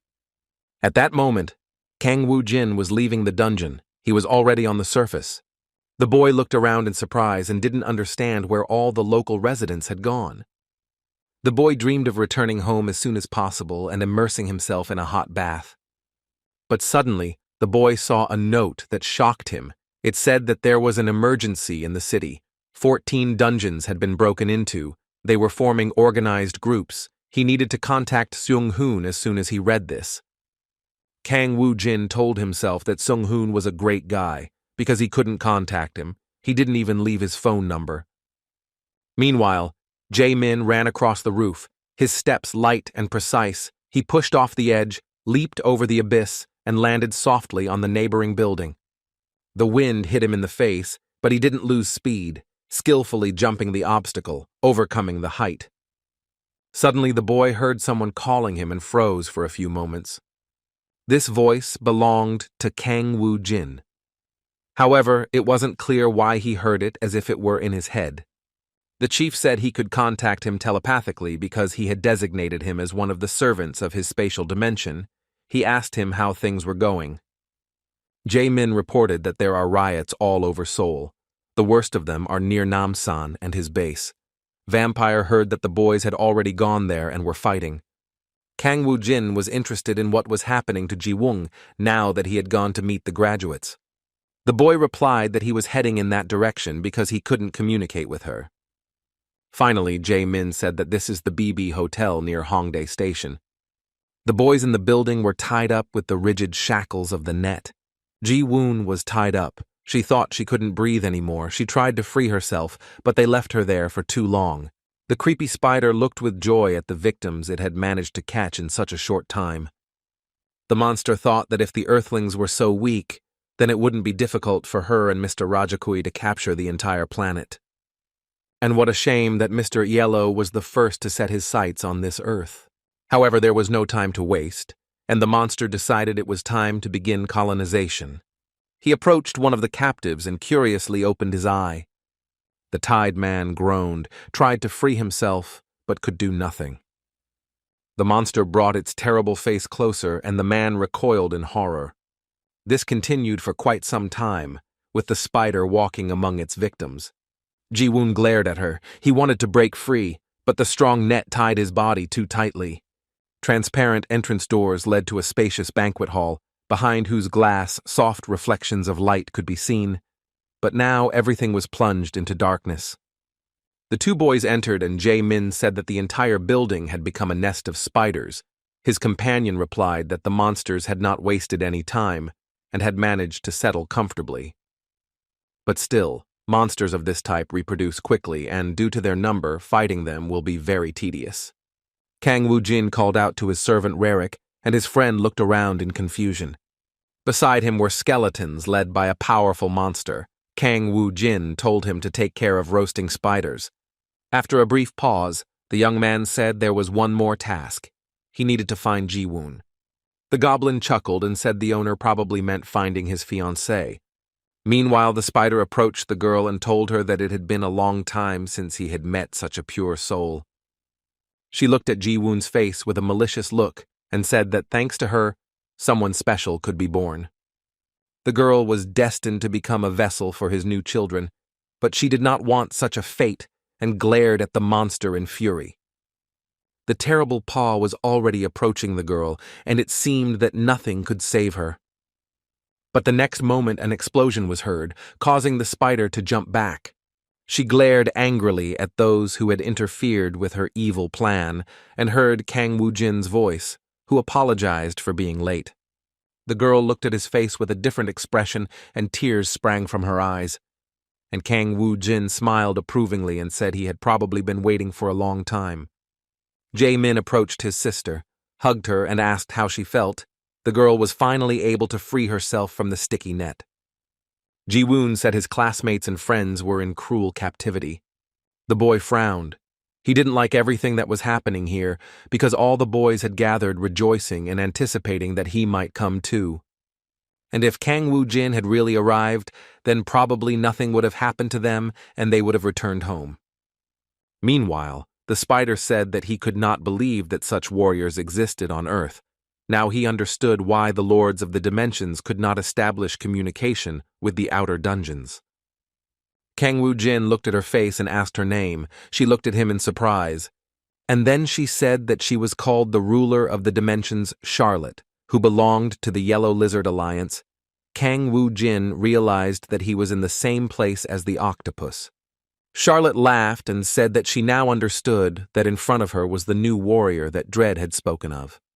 Kang Woo-jin said he would remember her name, but that wouldn't help her. The guy glared at her and said the spider shouldn't expect an easy death. Charlotte shouted angrily that she didn't dare speak to him like that, because the guy was nothing but a pathetic little man. And he called his sons and ordered them to eat it, so that not even the bones remained. Kang Woo-jin told his friend to protect his sister while he took up arms. The boy gripped the huge hammer, his muscles tense from the weight of the weapon. Strength and determination could be seen in every movement. Leaning forward, he rushed towards the giant spiders, scattering them with a powerful blow, forcing them to retreat in fear. Pieces of crushed spiders flew in all directions, covering the ground with sticky debris. Charlotte froze, her eyes glowing with horror at her opponent's power. Kang Woo-jin swung the hammer again, the blow terrifyingly powerful. The huge spider flew to one side, circling several times in the air. With a stern expression on his face, the hero stood up, emitting a torrent of his incredibly powerful magic. The spider crashed into the wall with a roar, leaving cracks and marks from the impact. Kang Woo-jin snorted in disdain and said that his opponent looked like a pathetic stuffed spider. His gaze became stern and piercing, directed directly into the eyes of the crazed spider. Suddenly, a strange liquid flowed from his chest like a fountain, piercing the air around him.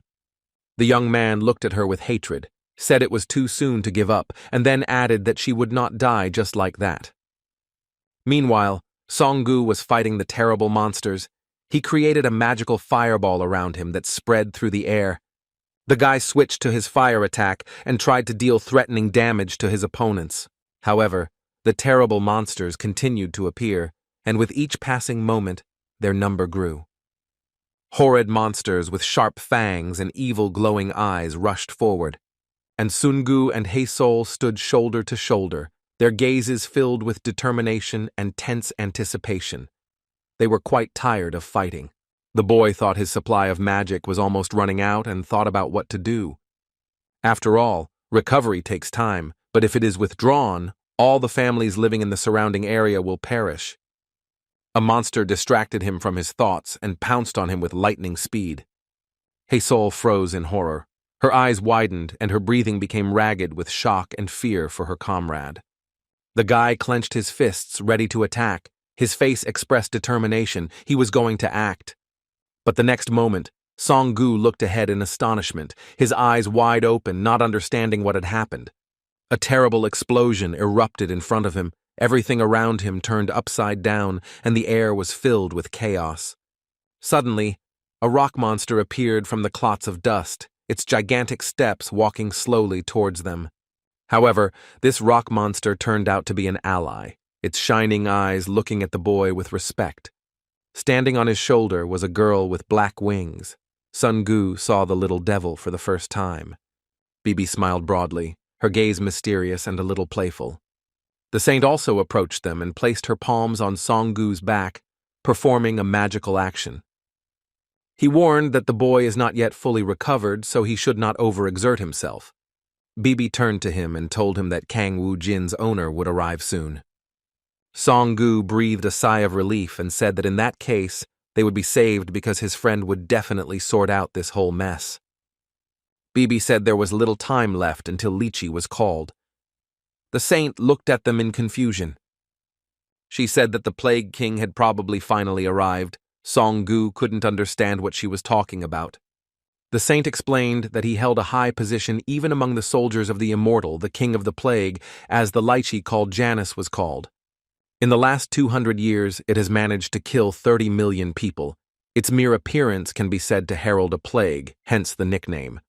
Sun-gu's face turned cold, because Kang Woo-jin told him that he would learn magic from this lich. Now the young man doubted if he would be okay after that. The boy smiled and said that this was the boss's master. It seems that in number of kills, Lich surpassed even him.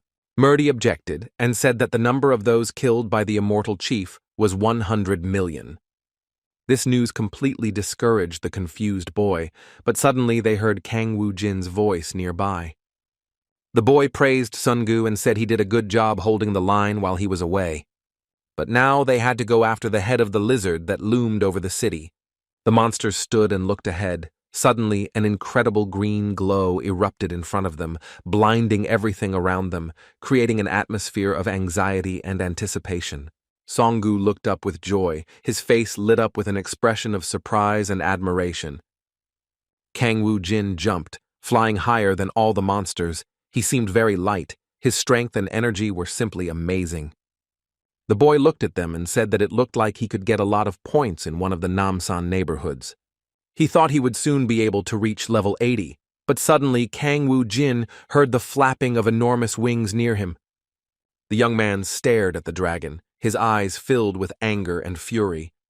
The dragon opened its mouth, letting out a terrifying roar. Its enormous teeth flashed, and its breath was hot and deadly, preceding a burst of fire. Kangwoo Jin said that breathing fire was very stressful, but in any case he didn't intend to give up. The boy thought the spirit armor could protect him, but behind him were the awakened and Ardal. The dragon opened its mouth and unleashed an unprecedented stream of fire that blazed through space with threatening power, filling it with cosmic heat. The fire went straight to the place where Kangwoo Jin was. For a moment, everything was plunged into darkness. The bright light coming from the flame filled the entire space. This attack was terrifyingly powerful. The boy held the fire, his palms outstretched, using all his strength and magic to try to stop the flow of flames. But suddenly, a luminous ball appeared. A glow shone in the sky, as if it were a supernatural being. Frightened, Sungu and Highsoul heard a loud explosion. The ground shook, and the air was filled with noise. Bright sparks began to fall from the sky, as if the heavenly light was reacting to what was happening. The dragon opened his mouth again, but no more flame came out of his mouth. Suddenly, a skeleton appeared. In his hands was a cane with an intricate circle on the end. This skeleton grabbed his weapon, his bony fingers gripped the handle, and he approached the enemy. He asked if it was the golden dragon in front of them. Perhaps his opponent had decided to get a new pet. Kangwoo Jin replied that he was just Tranet's lackey, that he was useless to them, and that they just needed to get rid of him. Before them stood the golden dragon Rajakui, the lord of the Jakku planet dimension and the leader of the Yellow Lizard Alliance. He said that his fire breath was so old that it had existed for an eternity. He couldn't believe that the guy had reflected it so easily. He was the one who wouldn't die even if he was hit. He asked him to say his name. However, the skeleton replied that there was no point in exchanging pleasantries. They needed to end this quickly. And then added that Trannet's vile henchman must shut down his vile growth. The dragon cried out angrily that he would destroy him to such an extent that not even a bone would remain. The dragon let out a terrible roar, his voice resounding like thunder, filling the air with a powerful force capable of making the earth tremble. And soon a stream of blue magic air appeared, which merged into a magic bowl. This flow filled all space, its energy embracing every cell of the surrounding world. The dragon laughed, looked at the lich with contempt, and said that he was a real fool. After all, his body has unlimited resistance to magic. There's no point in attacking him with it. The skeleton replied that it was an unusual flame, which had incredible power. The dragon realized that his scales immediately began to burn under the influence of this attack. He realized that this was the hellish flame, which would never go out as long as its caster lived. But this is not enough to break through, said the dragon, and again he prepared to attack. Janice said that apparently her firepower wasn't enough, and that's why she could add a little. The dragon glared at his enemy, his eyes filled with rage, ready to destroy everything around him. Around the skeleton, a multitude of magical pictograms began to form, decorated with glowing structural magical energies. From these rings, shark heads began to emerge, their exposed mouths suddenly appearing as if from another reality. All the sharks aimed at the dragon, their eyes full of anger, preparing to attack. The skeleton continued to stare forward, his cold and determined gaze expressing not the slightest fear. The sharks opened their mouths, and blue balls of magical energy began to pour out of them, filling the air with fire magic. The dragon growled, his anger evident, but he didn't have time to react before the currents of energy reached him. He was thrown to the side, the dragon's body bent. The force of the blow was too great. The huge lizard began to dissolve into space. Its body began to disappear under the influence of the fire. At the last moment, the dragon disappeared, leaving behind only ash, who slowly fell to the ground. Kang Woo-jin watched this phenomenon with admiration and said that his old friend would not give up his position. But he wondered what it would be like to be free of Janice's seal. Lich replied that he wasn't entirely interested in talking about past matters, because at that moment the most important thing was that Kang Woo-jin had found a use for the trash. Kang Woo-jin sighed and said that he had organized a search, but it had led to nothing. Garbage execution. This is an element of the set that served as a weapon. Janice always insisted that it was necessary to find it. But it's not in any store, and even the recipe for making it is impossible to find. The boy was already doubting whether it really exists. However, the rest could be discussed later, but for now, the Lich had to join the Death Knights, and the battlefield needed to be cleared. The guy was left alone, and the skeleton began to dissolve into space, and soon disappeared completely. Kang Woo-jin said that he left the elimination of the monsters to the boys, and that he himself would clean up the mess left by the lizard. It'll be tough if this bastard expands his territory at Soul's expense. The guy shouldn't have allowed that. Suddenly, something caught his attention. The boy felt an incredibly strong energy. He looked up, trying to understand where this extraordinary flow was coming from. Kang Woo-jin used a skill that sharpened his senses, allowing him to understand what was happening. He saw in the sky far away a small, incredible point that shone with an intense light. In fact, it was a large meteorite approaching at high speed. Kang Woo-jin clenched his fists in anger. The space asteroid was flying straight towards the center of Seoul. Only Janice could do something like that. The boy is thinking about something that has nothing to do with Namsan. Now we have to worry, because the whole city could disappear from the face of the earth. The tank's shot exploded with a roar, its loud sound piercing the air, echoing in the area. In response to the shot, flashes of fire erupted across the city, blinding the dark sky, and this incident was caught on camera. Two reporters watched excitedly what was happening. The producer was pleased that the army had almost suppressed the attack. One of them suggested getting closer, but the man thought it was too dangerous. Suddenly they heard the sound of hooves and turned around with a change. A large purple horse was in front of them. The producer's eyes turned forward, the corners of his lips lifted in a smile, and he tilted his head slightly. Kang Woo-jin stared at them. He seemed determined, the wind ruffling his hair. The boy asked them what they were filming, a live broadcast that was going on air. The next moment, all the television channels began reporting breaking news. Hero Kang Woo-jin discovers a meteor summoned to Earth by a fire-breathing dragon. According to the statement, the meteorite was targeting Namsan and moving rapidly in its direction. Impact was expected within 15 minutes. On Kang Woo-jin's orders, the soldiers fighting the monsters were urgently evacuated from the battlefield. He took complete control of all the monsters near Namsan and its surroundings, and he himself remained on the battlefield to stop the meteorite and prevent a large-scale catastrophe. The government asked citizens to prepare for the shock wave that would follow the collision and to pray together for the hero's return alive. A dark, endless sky shrouded in dense storm clouds stretched over the city. Kang Woo-jin thought about it, and the thought came to him that it was a little insolent of him. And yet he couldn't have acted otherwise. It can't be said that the recruit did that to him. The boy turned to Janice and asked her why she had put new problems in her head. The skeleton smiled and replied that since he was on Earth for the first time in a long time, they should knock on the door, and besides, they could get rid of all the monsters at once. Kang Woo-jin sadly said that if they kept their manners, there would be nothing left of the planet. His interlocutor said that it was a small stone, and there would be no human casualties. After all, the skeleton didn't understand that ordinary people could die even from a shockwave. However, the young man was already preparing to leave and said that it was necessary to end this empty talk. After all, the huge yellow ball was already running at a terrifying speed, leaving behind a long trail of golden smoke and sparks. Janice chuckled. She couldn't even imagine that she would use magic to save people. Kang Woo-jin urged him and said that Earth impact would happen very soon. The skeleton raised his magic key, which emitted a blue tint.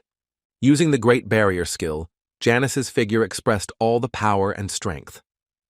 As a result of this magical influence, different creatures appeared on Earth. In the sky, the trail of a meteorite could be seen, falling and rapidly approaching the Earth's surface. Kang Woo-jin clenched his fists and kept his eyes on what was happening in the sky and on the ground.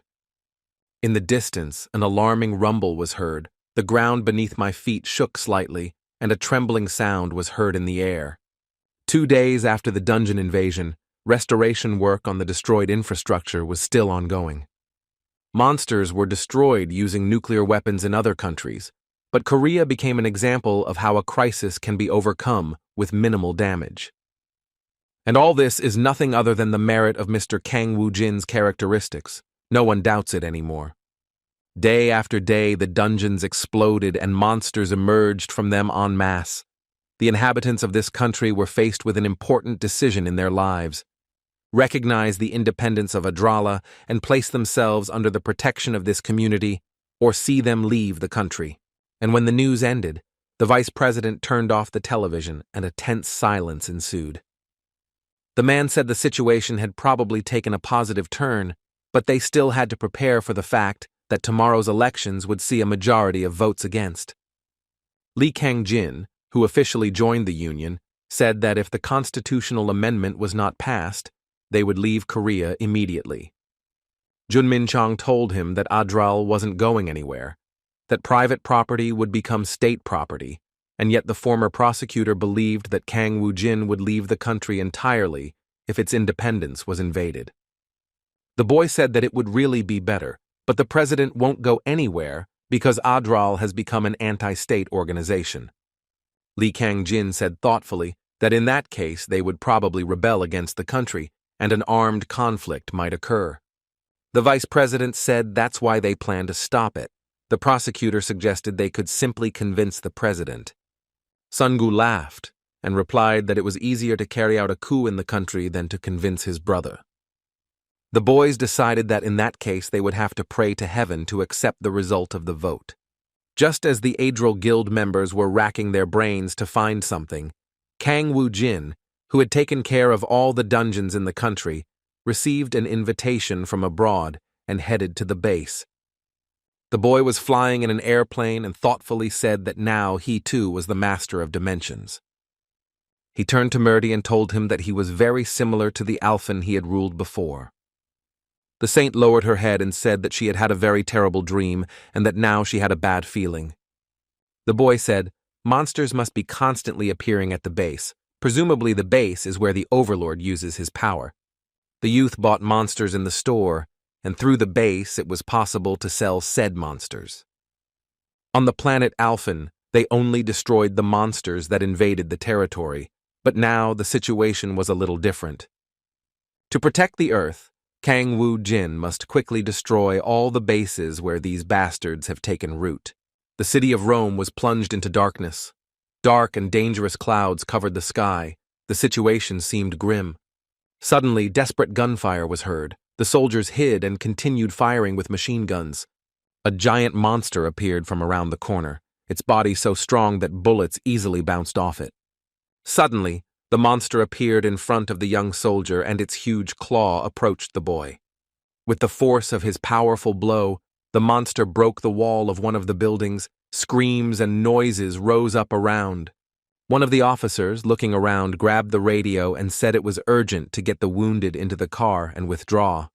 They were no longer capable of holding out. The soldiers quickly headed to a military vehicle parked in a safe location, dragged the wounded, and covered them while the rest ran back. The car's engine roared, and after a few seconds, the vehicle took off and began moving toward the fortification. The driver of the car saw a message saying there were only 4 minutes left. Bombs have been placed all over the city. They are not able to destroy all the monsters, but they will delay their attack. The soldier, overwhelmed with fear, shouted loudly, defying all the advancing threats. Suddenly, the car stopped abruptly, causing a panic reaction from everyone inside. The soldiers looked up in horror. They saw an incredible danger before them. In the sky flew giant monsters, similar to eagles. Their wings were enormous and terrifying.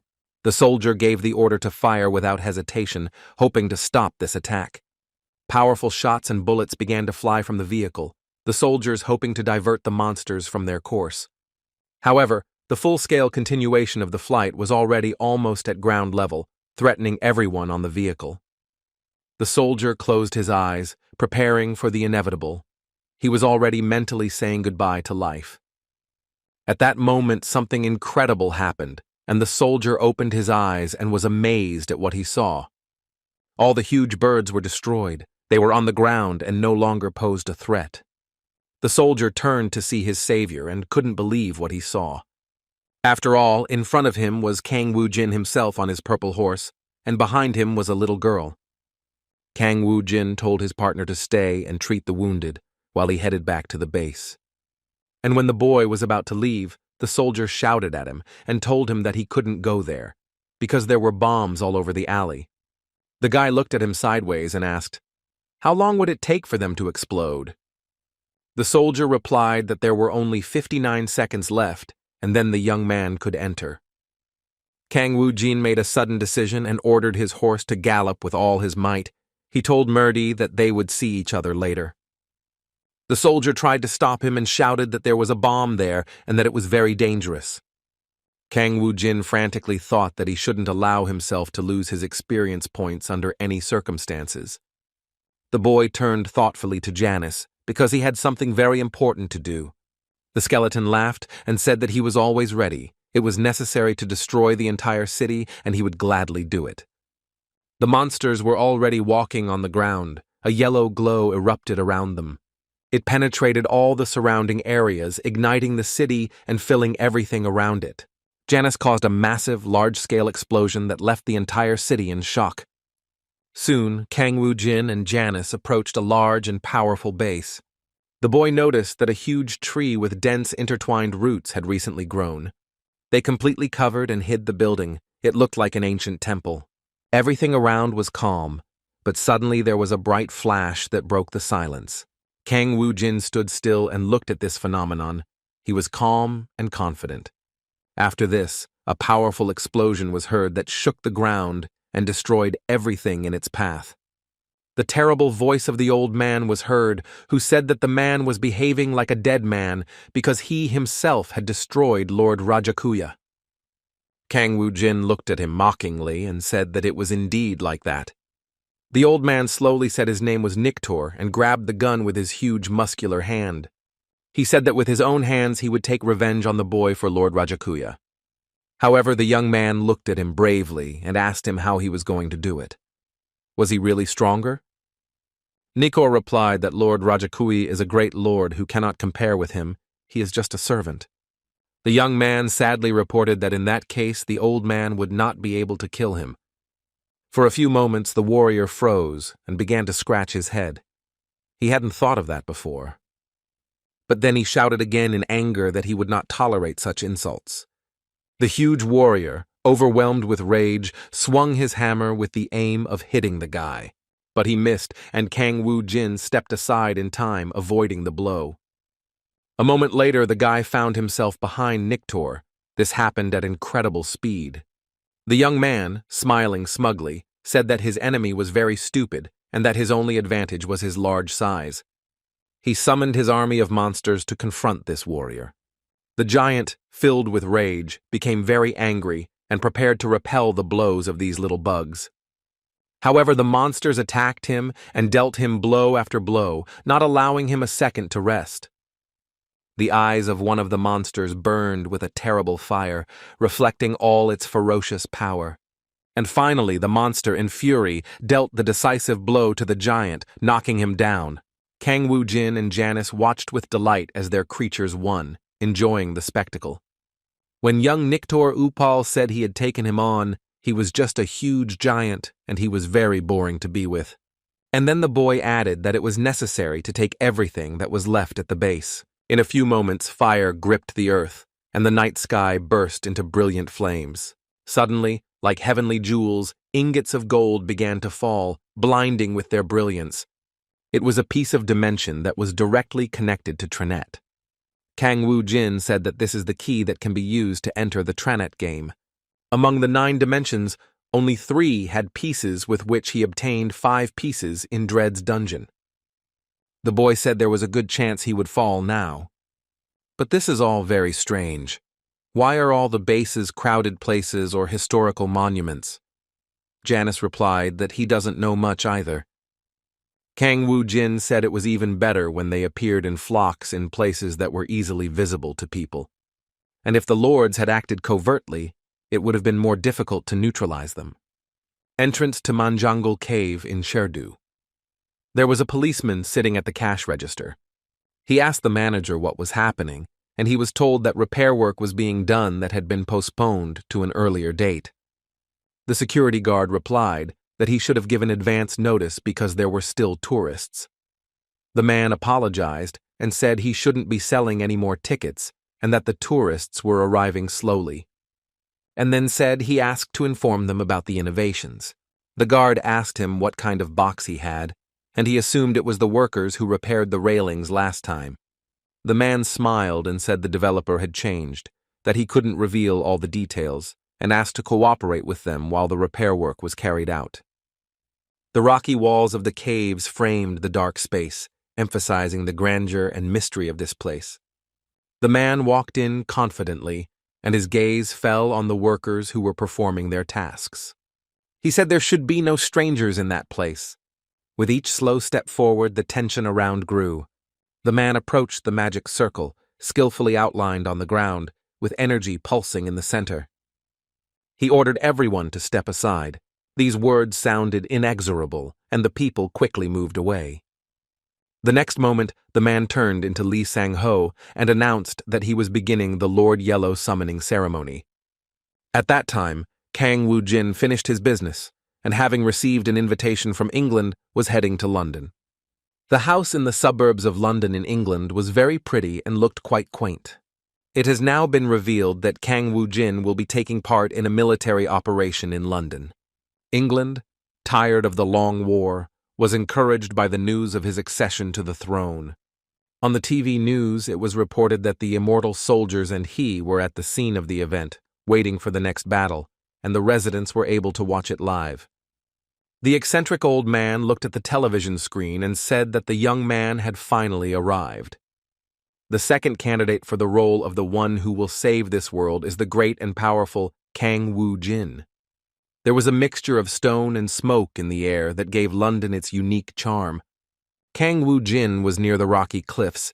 He said he was lucky because he had already found the 6th piece. Suddenly he heard a voice behind him telling him that the guy had a well-deserved reputation. It was Tom Claxon, president of the London Awake Association, who said that if Kang Woo-jin hadn't come, it was scary to imagine what would have happened. The boy thought it was good for both of them, because he gained experience points and received a piece of the dimension. The man asked if Kang Woo-jin could sell this piece of the dimension to England. The guy looked at him in bewilderment. He couldn't imagine that someone on Earth knew about the pieces of the dimension. Tom said that one shouldn't be so surprised by this, but that it hasn't been reported to the world yet. A piece of the dimension, the treasures that appeared during the destruction of the structure created by the Lord of the Monsters, although they have not yet been officially announced by James Toppler, an English underground explorer, or their appearance had been predicted for a long time. The United States, Japan, China, and Germany have already received them, and researchers are working on them, so they also need a sample. Kang Woo-jin thought with surprise that this teacher had foreseen the appearance of the dimension pieces. He had heard this name somewhere before. He remembered how the professor on TV was talking about how he had a hypothesis about an object called the Return Stone.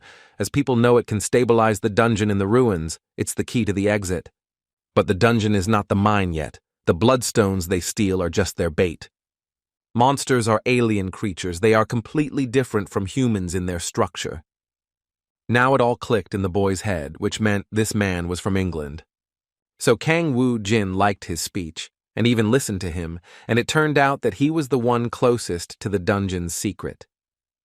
The old man said that according to his hypothesis, the dungeon is for them the path from the alien world to Earth. The black car approached the building smoothly, its polished sides gleaming.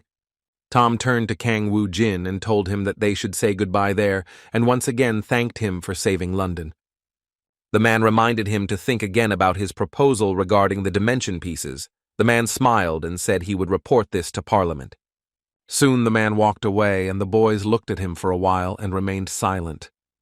Murdy was a little surprised by the young man's action. If he personally asked her for a favor, then this doctor really was that important.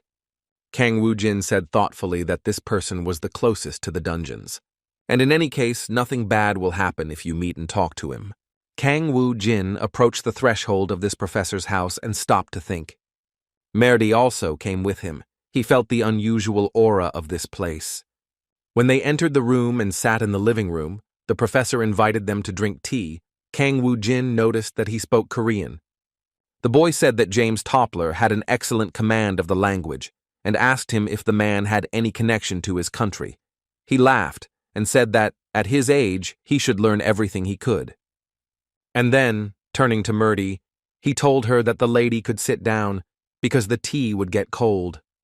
The saint looked at him with wide eyes because the man was speaking to her in her native language.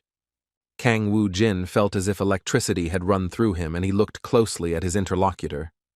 He took out a dagger and approached the old man, then asked him how he knew the language of Alfen and if he was the lord of the dimension. James Toppler said no, he was just studying, so the guy asked again who he was. The boy felt completely confused and couldn't understand what was happening. This man is clearly someone who is not afraid of death, but there were even stranger circumstances. He looked angrily at the old man and asked him why he had no soul, because the characteristic feature of a necromancer is that he can see the soul. People, all monsters, and even insects, there hasn't been a single one yet that hasn't had it. But this strange knight, Kang Woo Jin, did not feel the presence of a soul at all. James Toppler said slowly that the boy shouldn't worry, because they had the same goal. Kang Woo Jin was already starting to lose his patience. He told the old man to stop talking nonsense and reveal his identity. He replied that he was from another dimension. Kang Woo Jin asked why he couldn't feel his soul, but he didn't answer anything else. He said Kang Woo Jin could kill him if he wanted, but they came here specifically to ask for something. The young man looked at him carefully and thought about what to do next. He sat down on the sofa and said that in that case they could talk calmly. But he warned that James Toppler should not hide anything and tell everything as if it were true. The old man said that the boys should not fear him because they had one goal, which was to protect all the planets. Kang Woo Jin looked him in the eyes and asked him what planet this old man was from. He replied that he would tell him later. The young man said that he generally doesn't care what planet this man is from, but how is he going to save the Earth? James Toppler probably knew a way to do this. He looked down and asked if the boys knew about the Trannet affair, and they looked at him in surprise. And the old man went on to say that there was no point in talking about how it was created, but what was important was its value. The core was formed from Trannet matter. This is the supernatural connection to everyone. Kang Woo Jin assumed his interlocutor was talking about the movement of dimensions. James Toppler said that there must be more living beings that have moved between dimensions due to an unstable connection, similar to how Kang Woo Jin moved to Alfen 5 years ago. Kang Woo Jin was completely confused and asked if the old man had been following him for so long. He replied that he had just heard it on the news, and then added that from the beginning she was not waiting for him specifically, but simply for a savior who could help her planet. Kang Woo Jin realized that this conversation was going on too long and excitedly asked how the Earth could be saved. The old man said that if Trannet is a supernatural connection, then the dimensional territories are a link between planets. And then he said that if you block this connection, you can increase the protection. Murdy looked at the man with a puzzled expression, and some guesses appeared in her head. She said that only God can help with this, no one else has that much power. James Toppler nodded approvingly and said that the planet's god is a barrier-like being that blocks this connection. The god of the earth is about to appear and must be protected from the powerful Trannet. The saint said that only by protecting God could they block the connection. There were also higher powers in Alfen, but the result was sad. The old man agreed with her, adding that no matter how outstanding the barrier was, it would not be able to protect against all viruses. Then someone must take on the role and become the most powerful vaccine to finally destroy all the viruses that have penetrated the barrier. And then added that the Necromancer Kang Woo-jin already knows the answer. The weapon that Janice so longs for, and which is capable of destroying all opponents, is the garbage execution. He went on to talk about how the boy didn't see the human soul in him. But James Toppler still believed in him. The young man couldn't understand what he was saying. The old man looked at him closely and said that he had eyes that saw all truth. Kang Woo-jin is the closest to the one he has been searching for a long time. After this, the old man stood up and said that was all he could say, adding that he was pleased to meet him. As James Toppler was about to leave, Kang Woo-jin asked him where he was going. The boy stepped forward, his voice shaking, shouted, "Stop!" and reached out as if trying to grab onto the elusive connection, but the figure in front of him didn't stop. Her fingers reached for James Toppler's shoulder, but instead of touching the fabric, her hand passed through the body as if it were air. The guy froze, his eyes widened and his breathing quickened. He looked at his trembling fingers in confusion. His gaze went from the hand to the figure in front of him. He didn't understand what it was. Meanwhile, the old man slowly lost his form, his body becoming transparent like water until he disappeared completely. As he said goodbye, Kang Woo-jin only heard him say that he wished him luck in finding the truth at the end of this long journey. The man turned sadly towards his skeleton, feeling angry and dissatisfied with what had happened. The young man announced that they would probably need an execution, and the skeleton nodded approvingly. And then he said that execution is the ultimate weapon that only a necromancer can possess. But first it is necessary to put everything together before moving on to the riddle. Kang Woo-jin guessed that she was referring to the other elements in the set and used magic tricks to open a portal. And then he said that it was necessary to go further to find everything that had been left with the garbage. Ardal successfully negotiated an agreement with the Korean government and officially became a new independent state. Junmin Chang and Sung Hoon were driving a black car on the highway and were happy with this treatment. The Prime Minister praised him and asked him how much his friend had managed to learn foreign languages. He replied that he had not done anything surprising, but on the contrary, Junmin Chang had done all the hard work. Sung Hoon said there were rumors that the president had finished work on the base in England, so he would return soon. Junmin Chang said it was necessary to inform him about today's achievement. The man was expecting a promotion to the rank of Prime Minister, something that was beyond all limits. Furthermore, it is a huge new state that has incredible influence around the world. The boy proudly thought he was the most suitable for that position. Sun Hong agreed with him and said that in any case they did a very good job. Soon the boys arrived at their base and heard shouts right at the entrance. The guard refused to let in a man who claimed the president had told him to come. The boys looked on in bewilderment at what was happening on the street. The security guard stood firm and said that the man was not on the guest list. However, the man continued to claim that he was a famous and awakened person from India. Sun Hong recognized this man who was with them during the dungeon cleanup. He gestured through the half-open door and offered to escort them. Sun Hoon asked when he arrived in Korea and said that if he had contacted them in advance, they would have sent a man to pick him up. After this, he introduced Blanca to the Prime Minister and introduced them to each other. The boys walked slowly towards the door and heard someone in the room. A familiar voice said she was very happy to see Blanca within the walls of her parliament. Kang Woo-jin sat in the chair and said approvingly that the awakened one from India had doubts, but still came.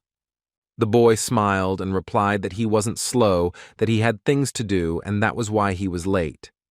Still, the chief did not believe her, saying that Blanca had come from India and was going to meet her brother. The boy protested that that was not the case at all, that he wanted to come himself. Kang Woo-jin said that there was no point in this argument, and that, in any case, he was happy to welcome him to Ardal. But suddenly Kang Woo-jin noticed that his friends looked a little strange. He wondered why they were smiling like that and thought he had a bad feeling. Junmin Chang proudly handed him a document outlining the agreement on the independence of the new state. Kang Woo-jin asked him to get straight to the point and not drag it out too much. The friend replied that Korea had recognized Adrala's state sovereignty and had amended its constitution to allow dual citizenship. Junmin Chan added that it was all thanks to Kang Woo-jin and said he could now call him ruler. Kang Woo-jin said that wouldn't work and that it would be better to call him Your Majesty. The boy looked at him confused and Kang Woo-jin asked him what was wrong. However, the next moment he smiled and said that once an independent state is established, everything should be simpler, so you can call it whatever you want. And the next moment Kang Woo-jin got serious and said to call everyone now. Junmin Chang also became tense and added that he had a serious conversation with the team. After a while, all the boys gathered in the office and sat in their seats. They were a little puzzled and waited to see what the boss would say. Sungu noticed Blanca among those present and greeted him happily. And yet the boys were very alert, waiting to hear what this serious conversation was about. Kang Woo-jin said there was an infiltration into the outside world and they couldn't ignore it. Junmin Chang's face changed and he asked what it meant. The president explained that until now they had tried to destroy the connection between dimensions, but this had caused great damage to Earth. The enemies will continue to form endless connections so nothing will remain of the cities. The boys listened with great anticipation to what their ruler had to say about the current situation. Kang Woo-jin said that even if the battlefield was on Earth, they had their own military camps, so they couldn't fight here. And they are also incapable of simply defending themselves. If a war breaks out, then it is necessary to attack first. Song-gu clenched his fists angrily and said that in that case, they could go to Alfen. Merdi looked into Kang Woo-jin's eyes. She really wanted to go to her homeland. However, he smiled mischievously and said that they would leave Alfen for last, and that first and foremost, they needed to visit the planet Jakku, a planet connected to Earth, where there is an alliance of yellow lizards called Rajakuya. By hunting them, the team can increase their strength, which is very beneficial for all the boys. Before the boys was Seoul Station, a huge transportation hub with high glass walls and many levels. The boys were ready to land, but the chief said they needed to wait for one more person. He turned to Sung-hoon and asked if he had contacted him, and he replied that he had. Suddenly, a muscular Baek-hyun appeared in front of the boys and happily greeted his friend Kang Woo-jin. Song-gu expressed surprise. He didn't expect the president to appear here, and the man said that they were now on the same team. Kang Woo-jin explained that he called him because they didn't have internet. The team had a point guard who was good at driving monsters into the corners. He's also a tank with self-healing capabilities, a necessary link in your group. There was also a healer on the team who prevented the heroes from dying during the battle. Now that the team was complete and each member had an assigned role, Sungu asked what task he was doing now. Kang Woo-jin smiled mischievously and said there was a special task for him. Sungu went completely cold. He realized that he had to fight with his brother's crazy teacher. The young man began to talk frantically about how they were missing a dealer and that he could become one. Kang Woo-jin calmly replied that there was no need for that. After all, he had already contacted someone. There was no need to try to escape. He had already made arrangements with Janice. Song-gu looked down, thought he was lost, and felt his hands trembling and his heart beating wildly. You probably won't be able to avoid this fate, but you're already afraid. The next moment, a portal opened. A mysterious light flickered from its depths, and an unknown abyss extended within. The boys went inside, and when they came out, they saw something in front of them that surprised them. This was the dimension of Ardal that they had only heard about before. The place was truly fascinating. Beck said it was really impressive that he hadn't seen such beauty in a long time. Because he thought Kang Woo-jin could only use the dungeon, but it turned out he was the ruler of an entire dimension. Suddenly, a cheerful little devil named Bibi ran towards them. She looked at the children with joy and said she was very happy to welcome the guests. Kang Woo-jin informed the team that there was one person he needed to introduce, his distributor. Vampire Jae-min, a brave and courageous boy, approached them confused. A row of small houses were nestled comfortably along a winding road, and the team walked leisurely between them. Bibi called the guys who were with her and told them not to stay behind because her unforgettable tour was starting right now. Jae-min was still shocked by this news and asked if Kang Woo-jin was willing to entrust him with the distributor job and accept him into his team. The boy remained mysteriously silent. He answered me, but he was sure of his choice. After all, they are the best players on Earth. Now they could have fun together. Meanwhile, the little devil said that there is also a tavern in that state where they sell specialty drinks. Kang Woo-jin asked his friend if he had prepared well and hadn't learned all the skills, as these trainings were different from real battles. But in any case, it will be a good experience for the vampire, and he will be able to show his best version. All the boy has to do is become powerful in order to protect his sister. Against the dark sky rose a huge black tower, as if rending the horizon with its sinister spire. The man waved his hand, and a glowing portal opened in front of him, from which a vortex of mesmerizing energy burst forth. Kang Woo-jin called out to the boys, a cheeky grin breaking out on his face as he turned to his team and asked if they were ready.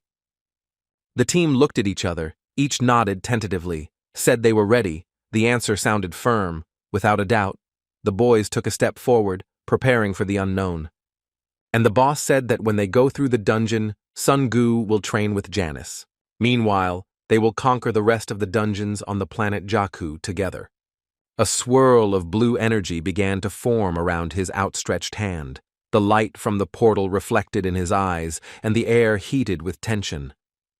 When the light disappeared, the team found themselves in another dimension, with an unknown landscape stretched out before them. Kang Woo-jin said that this is where they would part ways, and that Sun-gu would go with him for now. Suddenly, the guy turned cautiously and heard an angry growl not far from him. A multitude of enormous lizards, led by their ruler, approached the boys. The humanoid lizard's enormous tail writhed in jerky movements. On the leader's head was a black crown with sharp teeth, as if carved from obsidian. The monsters advanced with heavy steps and said they welcomed the boys to the planet Jakku. Kang Woo-jin bravely looked into his opponent's eyes and asked what his name could be. He replied that he was Nigal, the lord of the dimension that looked after Mr. Chen and was the head of the Black Hat Union.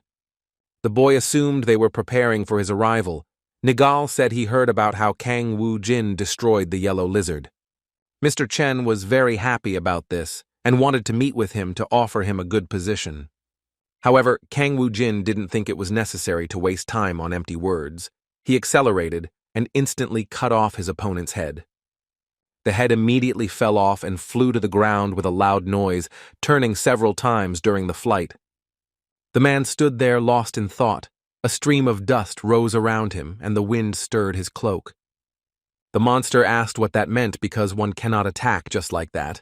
Kang Woo-jin smiled mischievously and said that this meant one thing: the takeover of his territory was beginning. After a while, the whole flock of lizards lay on the ground and were destroyed.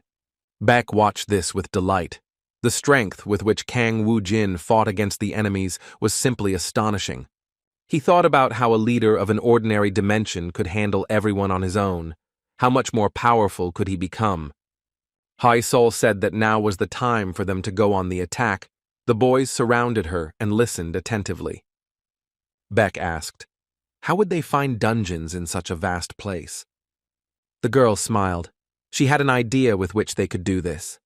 She reached out and summoned the creature that was her faithful friend. A few moments later, a beautiful blue bird landed on her finger. The girl said that this bird could show them the way forward. Meanwhile, Kang Woo-jin and Sun-gu were flying across the endless horizon on the great purple horse. The man reported that they could already see a base in front of them, with several towers from which smoke could be seen. Kang Woo-jin told his friend to train with Janice while he was in the dungeon. Song-gu felt incredible fear. His body seemed to be paralyzed, and he did not move from the spot. Kang Woo-jin asked why he didn't come down, but the scared young man continued sitting. Eventually, Kang Woo-jin got tired and decided to speed up the processor by pushing it. Song-gu fell rapidly, his eyes wide in horror as he flew straight towards the ground. The young man thought frantically that if he did nothing, he might crash. Kang Woo-jin yelled at him that for his friend, every free minute was time to train. He told the young man to try to survive using all his skills. Sun-gu was out of his mind. At that moment, he was approaching the ground at great speed and was frantically thinking about what to do. Suddenly, the guy heard a mocking laugh from a skeleton behind him. Janice mockingly said that the guy was very insolent if she dared to learn from him.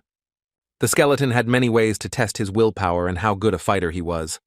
Sungu looked into his eyes with fear and anger, deciding that in any case he would show what he was capable of. And the skeleton said it was time to test this guy and find out his abilities. Kang Woo-jin watched all this thoughtfully. He had already experienced this once. Looking at Sungu, the boy remembered how he met Janice and mentally granted his friend stay alive. If he can return, he will become a great and powerful SS rank player. The boy drew attention to the buildings that were located on the territory of this place. Now he understood where they built the mechanical city. It was in the camp of the Lord of the Leah dimension. But there was no time to waste. Kang Woo-jin summoned an army of skeletons. There were several 100,000 of them. He went on, and an uncountable army followed him, determined to defeat all opponents. Rows of skeletons, their empty eye sockets flashing, advanced, waving their weapons, their footsteps echoing loudly from another world. Kang Woo-jin walked forward, his gaze directed forward with complete confidence and determination. A powerful explosion echoed in the distance. Several loaded cannons fired shells, shaking the air. The enemies opened fire. Shots with a resounding sound flew across the field, hitting the skeletons. The attack spread throughout the army, covering all ranks of the young man's warriors and subordinates. Kang Woo-jin said his opponent never wanted to participate in this. His voice was authoritative as he turned to the nearest skeleton and ordered it to turn to stone. And the next moment, a huge rock monster appeared in front of the guy. The monster advanced with heavy steps, sweeping everything in its path, clearing the way for the army. He accelerated everyone, heading straight for the enemy base, his steps making the earth tremble. The enemy opened intense fire on him, raining down bullets and shells. But these shots bounced off his rocky armor, leaving barely perceptible marks. The monster continued on his path, unwavering and unstoppable. The rock giant propelled itself from the ground with force, sending a cloud of dust and debris into the air. It soared high, heading straight for the enemy base, its enormous shadow covering the battlefield. Kang Woo-jin loudly ordered everyone to attack, his voice sounding confident and authoritative. An innumerable multitude of monsters rushed forward, shattering the ranks of enemies, and screams echoed throughout the field. The rock monster crashed into the base with its entire body, destroying the fortification. The ground shook from the impact, and the walls began to collapse. To one side, hidden in the shadows, another monster watched what was happening, his eyes closely following the chaos that had formed around him. He stopped his gaze on one of the monsters, recognizing his old acquaintance. And I thought that the great warrior Lottie had now become the enemy's pet, but it was very humiliating. And then he said bitterly and with strange admiration, he uttered this sentence: that the predator is devouring the predator, observing this unusual change. And seeing all this, it can be assumed that God's prediction will still come true. The unowned base was conquered by Kang Woo-jin. He could either destroy it or occupy it. Kang Woo-jin remembered that he had heard Leah's name somewhere before. She was the one who heard him back then. She probably still couldn't recover. Bibi asked him to give her this base because the girl really liked that place. However, the boy replied that he had no interest in capturing other planets. And with these words, he pressed the destruction button. Now these lands could not belong to anyone. The next moment, a loud explosion was heard and everything around them shattered. Kang Woo-jin mockingly said that it would be interesting to see his face when he recovered and saw that the base was completely destroyed. And the boy was also very interested in how things were going with Jae-min and the other boys, and they had been wandering through the dense thickets for a long time, destroying many enemies. They overcame many obstacles and destroyed a large number of different creatures. Beck thoughtfully asked if there was anything worthwhile on this planet. Meanwhile, Blanca gave Jae-min a friendly pat on the shoulder and told him to drink the blood quickly and they would move on. The vampire bent down toward the fallen enemy and sank his sharp fangs into his skin. For some time he greedily drank the liquid that was the blood of this monster. An incredible red glow formed around the boy. His body began to shake. His gaze turned stern and red. From the outside, it seemed that the boy felt no connection with reality. But the next moment, everything changed. He stopped shaking and felt like he was before. Blanca looked at him in amazement and said that her friend was probably prepared for this. Haesol looked up and said the bird was showing them the way. You have to go to the place the feathered assistant indicated to you. The boys moved slowly through the dense, overgrown areas, constantly listening to what was happening in the area. Suddenly, Haesol discovered something incredible. Strange sounds were heard from the bushes. And the next moment, a large, aggressive, beaver-like creature leaped out of the thicket. Haesol decided that now they had to defeat this monster. She used the ability to share consciousness with others and thus gave command to the boys. Beck discovered that there were 3 monsters ahead, and he had to go first and deal with one. Blanca had to help him with the speed and strength that her abilities had. Jae-min had to face the 2 remaining monsters that were also there. The strong man crashed into the monster with a roar, his fist piercing through the beaver's body, causing his opponent to stagger. Blanca raised her hands, and magical energy began to gather around her, shining and glowing. Jae-min dashed forward like lightning, his body seeming elusive as he ran across the battlefield with incredible speed. The guy instantly reached the enemy, grabbed him by the leg so tightly that the monster had no time to react. The next moment, Jae-min sank his sharp teeth into his skin, causing the opponent to scream in rage. He soon fell to the ground, exhausted and unconscious, and never moved again. Jae-min took a deep breath and felt his body fill with an incredible flow of energy. He remained silent for a few moments, staring fixedly at one point, which aroused unpleasant suspicions among the team members. Suddenly, a large pack of wolves appeared from the forest. They seemed very aggressive, their eyes shone with rage. Haesol warned the boys that there was a large pack of wolves ahead and they wouldn't be able to handle them.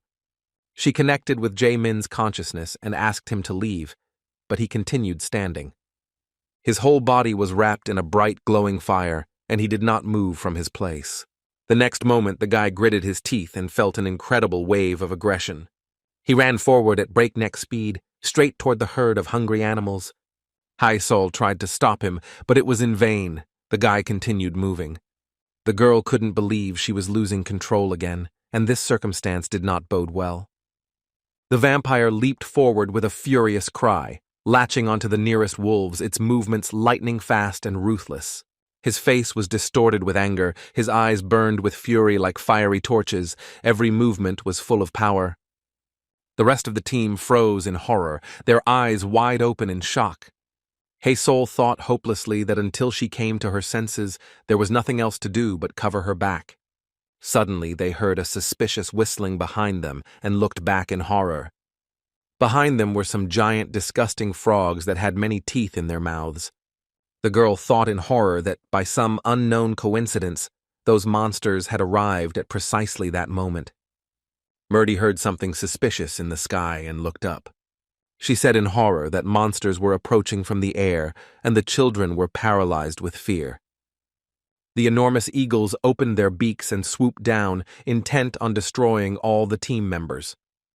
Staying still was risky. Haesol ordered Beck to grab the vampire and retreat. The man understood his order, quickly jumped towards the crazed guy and grabbed him by the neck. Jae-min looked at him angrily. He wanted to break free, but he couldn't. The guy bit his hand in rage, but nothing happened. Beck didn't feel the bite. He said her skin wasn't so weak that a common vampire couldn't bite her. The next moment, the boys began to flee from that place at breakneck speed. Meanwhile, the heated battle between Jae-min and his mentor continued. The boy decided that in any case he had speed in his legs, with which he could avoid the attack. However, the waves of fire constantly pursued him and overtook him. The skeleton smiled and said that the young man would probably run away and die without learning anything. Songgu thought angrily that it was impossible for him to learn at this pace. Janice himself said that she would make him the best fire mage, but he is just playing, but still can't kill. The guy grabbed a stick that was on the ground, had an idea, and decided to make it happen. Songgu summoned magic fire with which he intended to carry out an attack. The skeleton looked at the guy in surprise. He didn't expect him to do such a thing. The next moment he laughed and said that the young man had probably decided to fight after all. In that case, he wouldn't mind seeing all his skills and threw a lot of big fireballs at the guy. Song-gu accelerated and rushed forward at breakneck speed through the hot flames. He screamed and swung his stick, breaking the fireballs and moving forward uncontrollably. His attacks followed one another very quickly, and with each new blow the force increased more and more. He finally reached the skeleton and attacked it with a loud roar. However, at the last moment a strong hand grabbed the stick and the man could no longer move it. The next moment, Song-gu noticed that the flame was becoming very small and was gradually going out. I couldn't believe what I was seeing. The skeleton was completely absorbing his fire. And the master said strange words about how fire does not choose enemies, and then created a small magic sphere around his hand, which glowed with a bright flame. Song-gu looked at this miracle in amazement, following every movement the skeleton made. The next moment, this ball grew to incredible sizes and rose into the sky. Song-gu sat down and caught his breath, but now he felt like he had strength. Janice asked if the boy still didn't want to give up, but he just gritted his teeth and glared. A large ball appeared just above the magician's head, absorbing all space with its extraordinary light. Janice said the boy had to fight off the attack that was coming at him. The boy's eyes widened in horror. He saw lava coming straight towards him. The young man realized that he would not be able to dodge such a powerful attack. His body was at its limit, and he was unable to strengthen it. Song-gu remembered his training and thought that if he couldn't block and escape these attacks, then all would be lost. Janice waited tensely to see what the boy would do. He laughed thoughtfully. The boy pushed himself off the ground and decided to take advantage of his last chance. Song-gu used his magical powers. He thought he had no other choice. If you fail, you'll die the next second, but it was necessary to take that risk. His whole body tensed. A rocky ground formed around the boy, and hot stones rose up. Song-gu held afloat this incredible celestial flash that was rushing towards him. Janice watched this with a cold, weak smile. The next moment, the man felt that his hands were enveloped in that incredible fire. He felt a wild pain, but continued to contain the fireball above his head. The next moment, the ball broke into many small sparks that began to fall to the ground.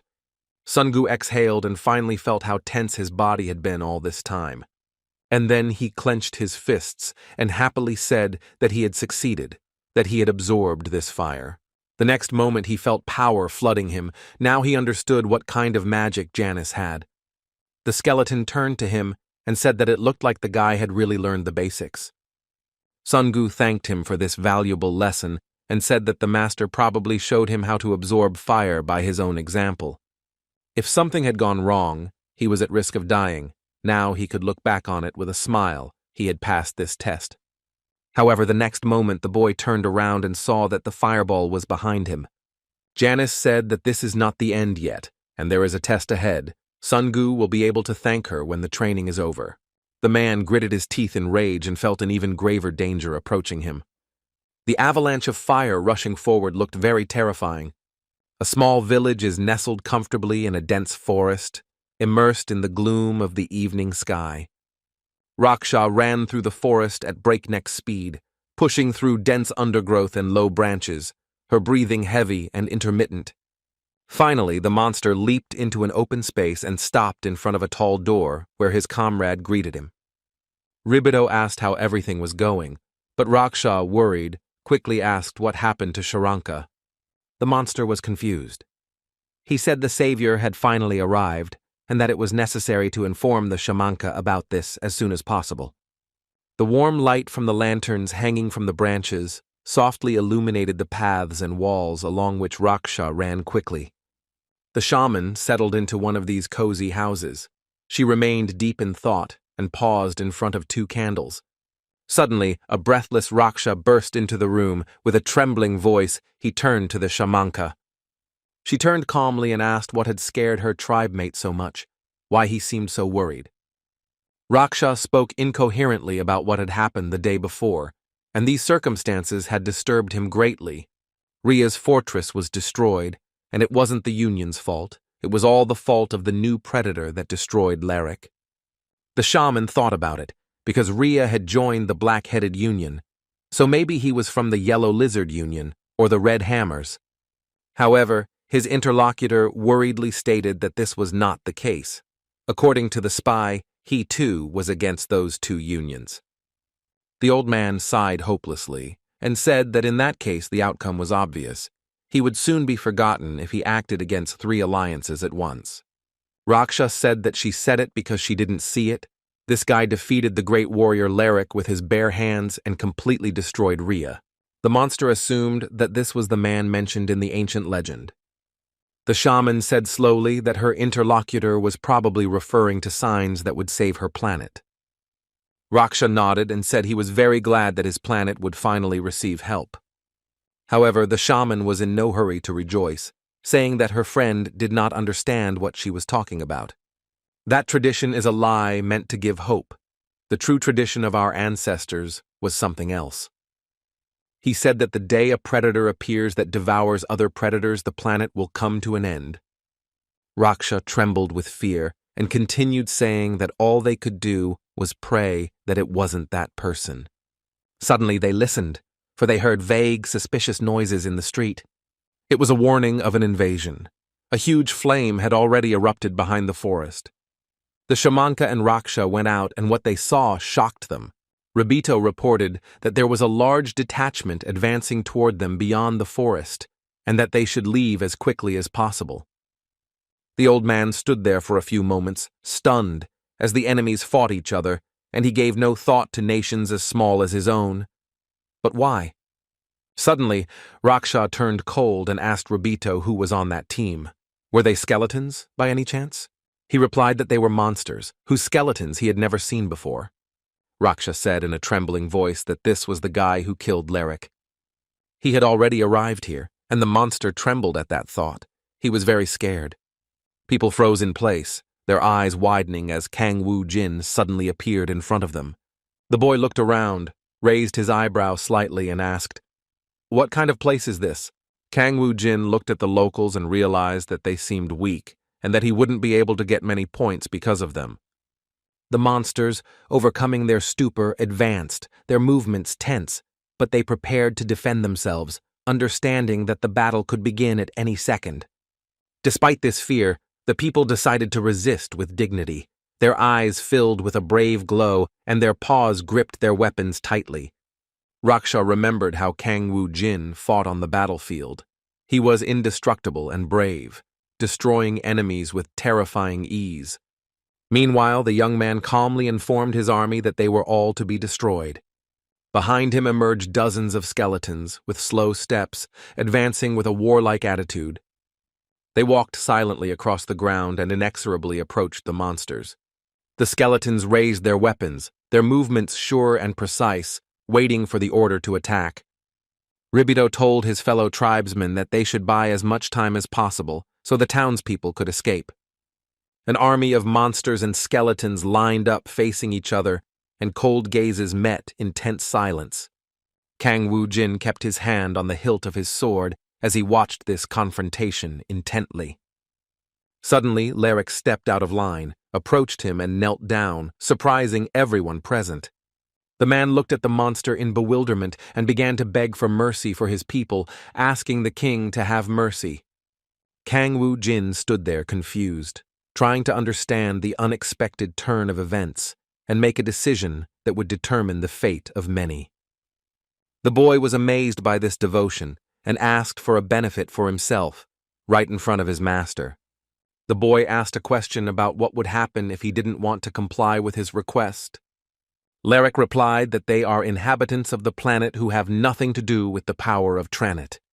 The man looked thoughtfully at these people, wondering which decision would be the right one, and felt the weight of responsibility for his choice. Kang Woo Jin thought it had been a long time since he had seen such devotion as this warrior demonstrated. I wonder how each member of the family resists. He could fix them all with extraordinary ease. The system reported that Black Knight Leric sincerely asks you to save his tribe mates.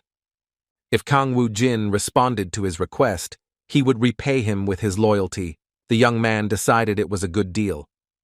The leader of the monsters sighed in relief and looked at the young man with gratitude. and then he said he would pay for his big heart with boundless devotion. The looming threat disappeared, and the monsters began to look at each other. They were glad that you were alive, and thanked Lyric for saving them. Kang Woo Jin was about to head back, but something caught his attention. The monsters froze in shock. They thought the guy had changed his mind and were very scared. However, the king's attention was drawn to something visible in the huge brick tower. It was something familiar, and there was no way Kang Woo Jin could ignore it. He said he couldn't go back because he had found the historic blanket of garbage. Kang Woo Jin turned to Lyric and asked him to bring him a cloak. The monster was a little puzzled by this request, but still did not dare to disobey. The man ordered him to kill anyone who dared to prevent him from approaching the cloak. The frightened shaman jumped at him and told him not to do it. This thing protected his village and couldn't just be handed over to a stranger. But the next moment the monster stopped his attempts to approach. And then he said if she doesn't value her life, then she should try to stop him. His people might have perished already, but this young man had mercy on them, so they should do as he says. The next moment, Lyric solemnly handed the robe to Kang Woo Jin.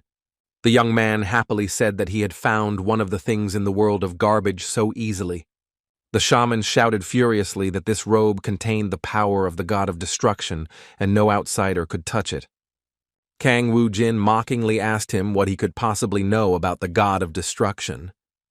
The shaman said that although there are people who boast of having been resurrected, they are not the true god, and the moment the man took this robe in his hands, he condemned his body to a curse. Kang Woo Jin thought this witch was telling interesting facts. If the Dimension Lord used the things, would he be cursed? The crowd of monsters began to talk amongst themselves, unsure of what to do.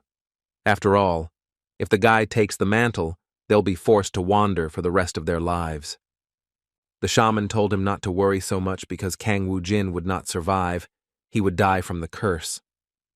However, the young man decided to clearly demonstrate that nothing would happen to him. He put on this robe with ease, and the witch looked at him in surprise. Kang Woo Jin said he looked terrible, but he sat up fine. The shaman couldn't believe what she was seeing. Her body trembled. She asked, what had happened to the curse? Was he really the man from the prophecy?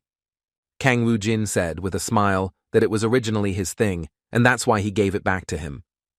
The shaman lowered her head, and the monster at her side looked at her in surprise. He said in a weakened voice that the predator who would eat another predator, the true god of destruction, had arrived. Watching the boy leave, she said that maybe the planets really will be destroyed soon. 3 days after Kang Woo Jin arrived on planet Jakku and his team was on a mission. Beck looked at his enemies angrily, saying they were too stubborn. Weren't they tired of chasing them? However, huge warriors in metal chainmail and holding clubs watched them closely. Suddenly, Beck felt an incredible flow of power coming towards him. She was a saint. He turned around and thanked her, adding that if it weren't for her, he would have died already. Murdy asked how the rest of the team was. Jae-min said he contacted them, but they were probably far away and said they would be there in a quarter of a day, and until then, they should hold out somehow. The young man blamed himself for being intoxicated with power, so he ignored his plan and leaped forward. Suddenly, he felt a strong hand pat him friendly on the shoulder. Hae-sol smiled kindly and told him not to blame himself. If it weren't for him, they wouldn't have lasted this long. Jae-min thanked him for his support and said he would try not to worry. Suddenly, the boys heard a loud roar and heavy footsteps approaching rapidly. An incredible flock of huge, evil monsters formed in front of them and relentlessly overtook them. Hae-sol thought in horror that they had nowhere else to run or hide. Beck said angrily that he would die without ever getting married. The girl looked at him bewildered. She would never have thought that this gentleman was not yet married. Suddenly, bright lights appeared in the sky, and with each passing second they grew closer. All the children's eyes were fixed on that incredible star in the sky, trying to guess what it could be. Suddenly, a bright beam of light fell right next to them. They closed their eyes tightly, and the monsters felt an incredible attack. They all sank into this burning lava. A powerful hand held this flame tightly and directed it only towards the monsters. Jae-min opened his eyes and looked at the source of this flame. He noticed a silhouette in the distance and began to ask who was in front of him. But the next minute, Jae-min recognized his comrade, who was smiling at them warmly. The vampire ran up to him and started asking how the boy refused to come here. Sun-gu said that it was Kang Woo-jin who sent him here. However, Hai-Sol was the most surprised of all. The girl was speechless for a few moments. Because it was an incredible magic, she doubted that in front of her was exactly the same Sun-gu that she recognized. It's scary to imagine what kind of training he had to get so strong in 3 days. As the squad continued to fight alongside Sun-gu, who had arrived to help, Kang Woo-jin fought a single-dimension lord. The boy asked which alliance his opponent was from and suggested it was the Yellow Lizard. The defeated monster said that he was from the Black Hat Union. The young man thoughtfully said that probably not all lizards were from the Yellow Lizard Union. But it wasn't really that important, because I still had some things to do. The young man decided to try something, and to do so, he put his cloak over the enemy. However, nothing happened, and Kang Woo-jin laughed in surprise. She turned to him and told him that her enemy probably wasn't dead. She needed to put the mantle on him. He replied that Kang Woo-jin was stupid, because without the code, you can't take those cursed things. The guy didn't understand what he was talking about or what year he was talking about. The monster replied that anyone who doesn't know the code will be fine, even if he has such a thing. However, he had no intention of telling Kang Woo-jin everything, and the boy was seething with anger. The next moment, the lizard began to dissolve into the space around it, and the glow froze. Kang Woo-jin looked at this phenomenon with wide eyes, but understood that there was no turning back. Suddenly, an incredible flash exploded near him, blinding everything around him. After that, in the place where the giant lizard was, nothing remained. Kang Woo-jin said that his enemy blew himself up. But the boy was very interested in what he meant when he talked about the code. The further he went, the more mysteries appeared. Kang Woo-jin turned to Janice, wanting to know the details about this. The man said the skeleton had told him earlier, when he became a member of his family, that he was special. Janice confirmed these words and said that Lord is truly a special person. Kang Woo-jin said that he didn't die even when he put on the cloak, and his interlocutor confirmed it, adding that it was because he was cursed with garbage. Before Kang Woo-jin could take it, 12 of Trannet's subordinates disappeared while trying to seize it. The young man thought they were dead, but he had met them in the war. Janice told him they weren't dead, but had simply disappeared completely. All junk items created in Alfen are protected, but even so, the moment you use them, you can disappear if you carry out the execution on such a unique weapon. In this way, all the inhabitants of the dimension can disappear forever, Kang Woo-jin said, seeming to be starting to understand. Janice approached him and told him she had a request. She wanted Kang Woo-jin to send that child back to her. After all, the mentor saw in him a talent for magic. Such a young man is capable of surpassing even the master. Kang Woo-jin thought doubtfully, is this the same Sun-gu they're talking about now? The young man thought he was even a little envious, a talent that even Janice recognized. He said that if the skeleton loved him so much, he could take him in and train him properly. Janice promised that she would make him her first living servant. Kang Woo-jin added that if he still dies, he will become the second Janice. The skeleton replied that that is also normal. Meanwhile, the boy felt a strange chill. Jae-min asked what was happening to his friend, as he had changed in some strange way. Sun-gu felt a very strange sensation that was difficult to convey in words. It was the 4th day since they arrived on the planet Jakku, during which time the boys had achieved much. Kang Woo-jin and Jae-min left Sun-gu and Hai-Sol's group and returned to Ardal. Kang Woo-jin said that the 4 days of territory protection have passed, and now the vampire has to apply and extend the territory protection period. The boy was about to leave, but Jae-min stopped him and said he had a small request. The vampire said he would like to put his things in order and asked to borrow some items. He said that some of them were too expensive, Kang Woo-jin asked. Wasn't what I gave him enough? Jae-min looked down and was silent for a few moments, then said he needed the vampire lord's heart. Kang Woo-jin looked at his interlocutor in surprise.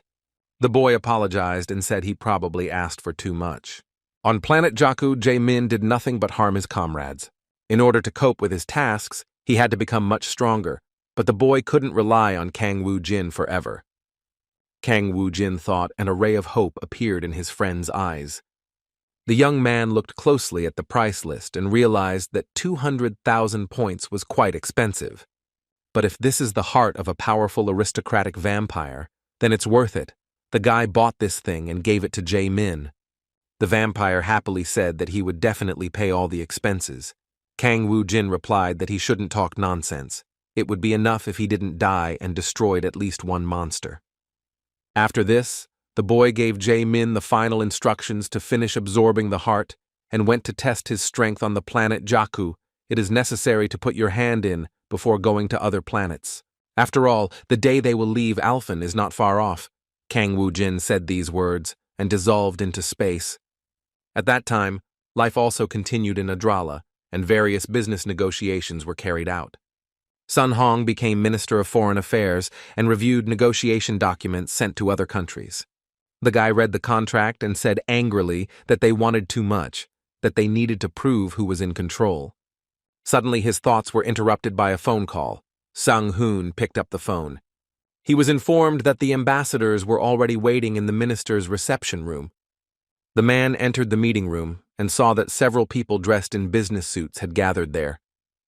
They were already waiting for him impatiently, and when he entered, all eyes turned to the young man, who greeted them with a friendly smile. A tense silence fell over the room. Sang-hoon approached his colleague. They were talking quietly about something. Junmin Chang tried to tell him about the essence of the upcoming negotiations. But his friend interrupted this speech with a gesture, telling the Prime Minister not to worry and to trust him in these negotiations. The boy looked at him in bewilderment, surprised that his friend was personally conducting the negotiations, although he had been in charge of signing the last agreement. Perhaps it made sense to trust him once more. The Kaneda Guild of Japan was talking to them. Sun Hong said they reviewed all the prepared documents and considered the requirements, and there were questions about joint operations and the notification system for the emergence of new dungeons. Junmin Chang looked at him and realized his friend knew how to negotiate. He carefully reviewed the documents and took the lead. The ambassadors who arrived from England looked at him attentively and waited their turn. Sang-hoon said they didn't send any documents, and he was interested in the reason for their visit. One of the ambassadors reported that the Ardal rulers said they should come and speak with the administration, which is why they were here. He then added that, frankly speaking, they would like to get a piece of the dimension. Sang-hoon said that he understood what it was about. They came to buy an item and how much they could offer. The man, with a serious expression on his face, began to talk about how the king of Ardal had said it would be an aircraft carrier. The kids were pretty discouraged.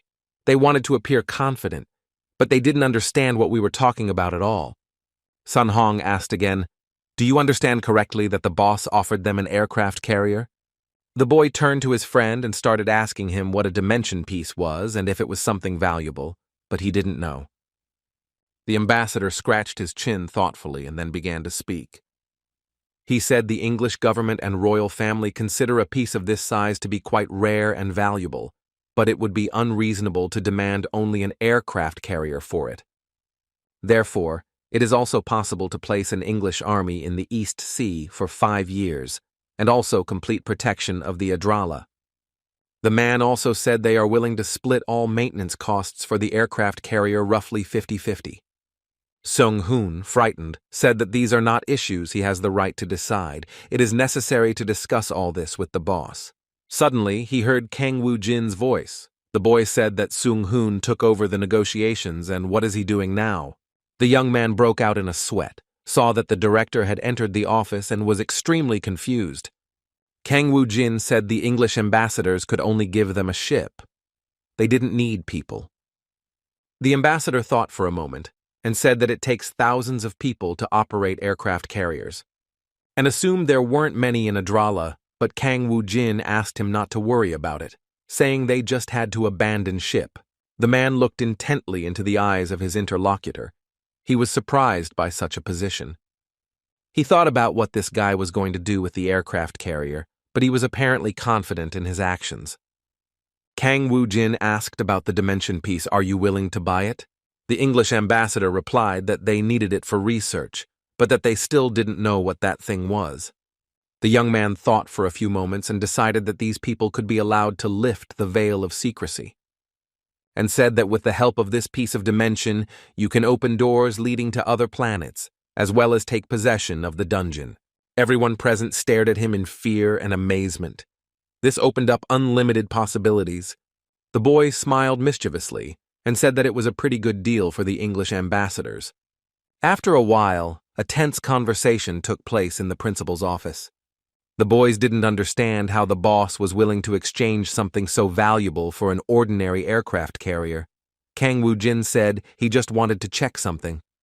Sun Hong assumed the boss wanted to create a golem, but he replied that the old hardware was sufficient for this, and there was no need to buy aircraft carriers.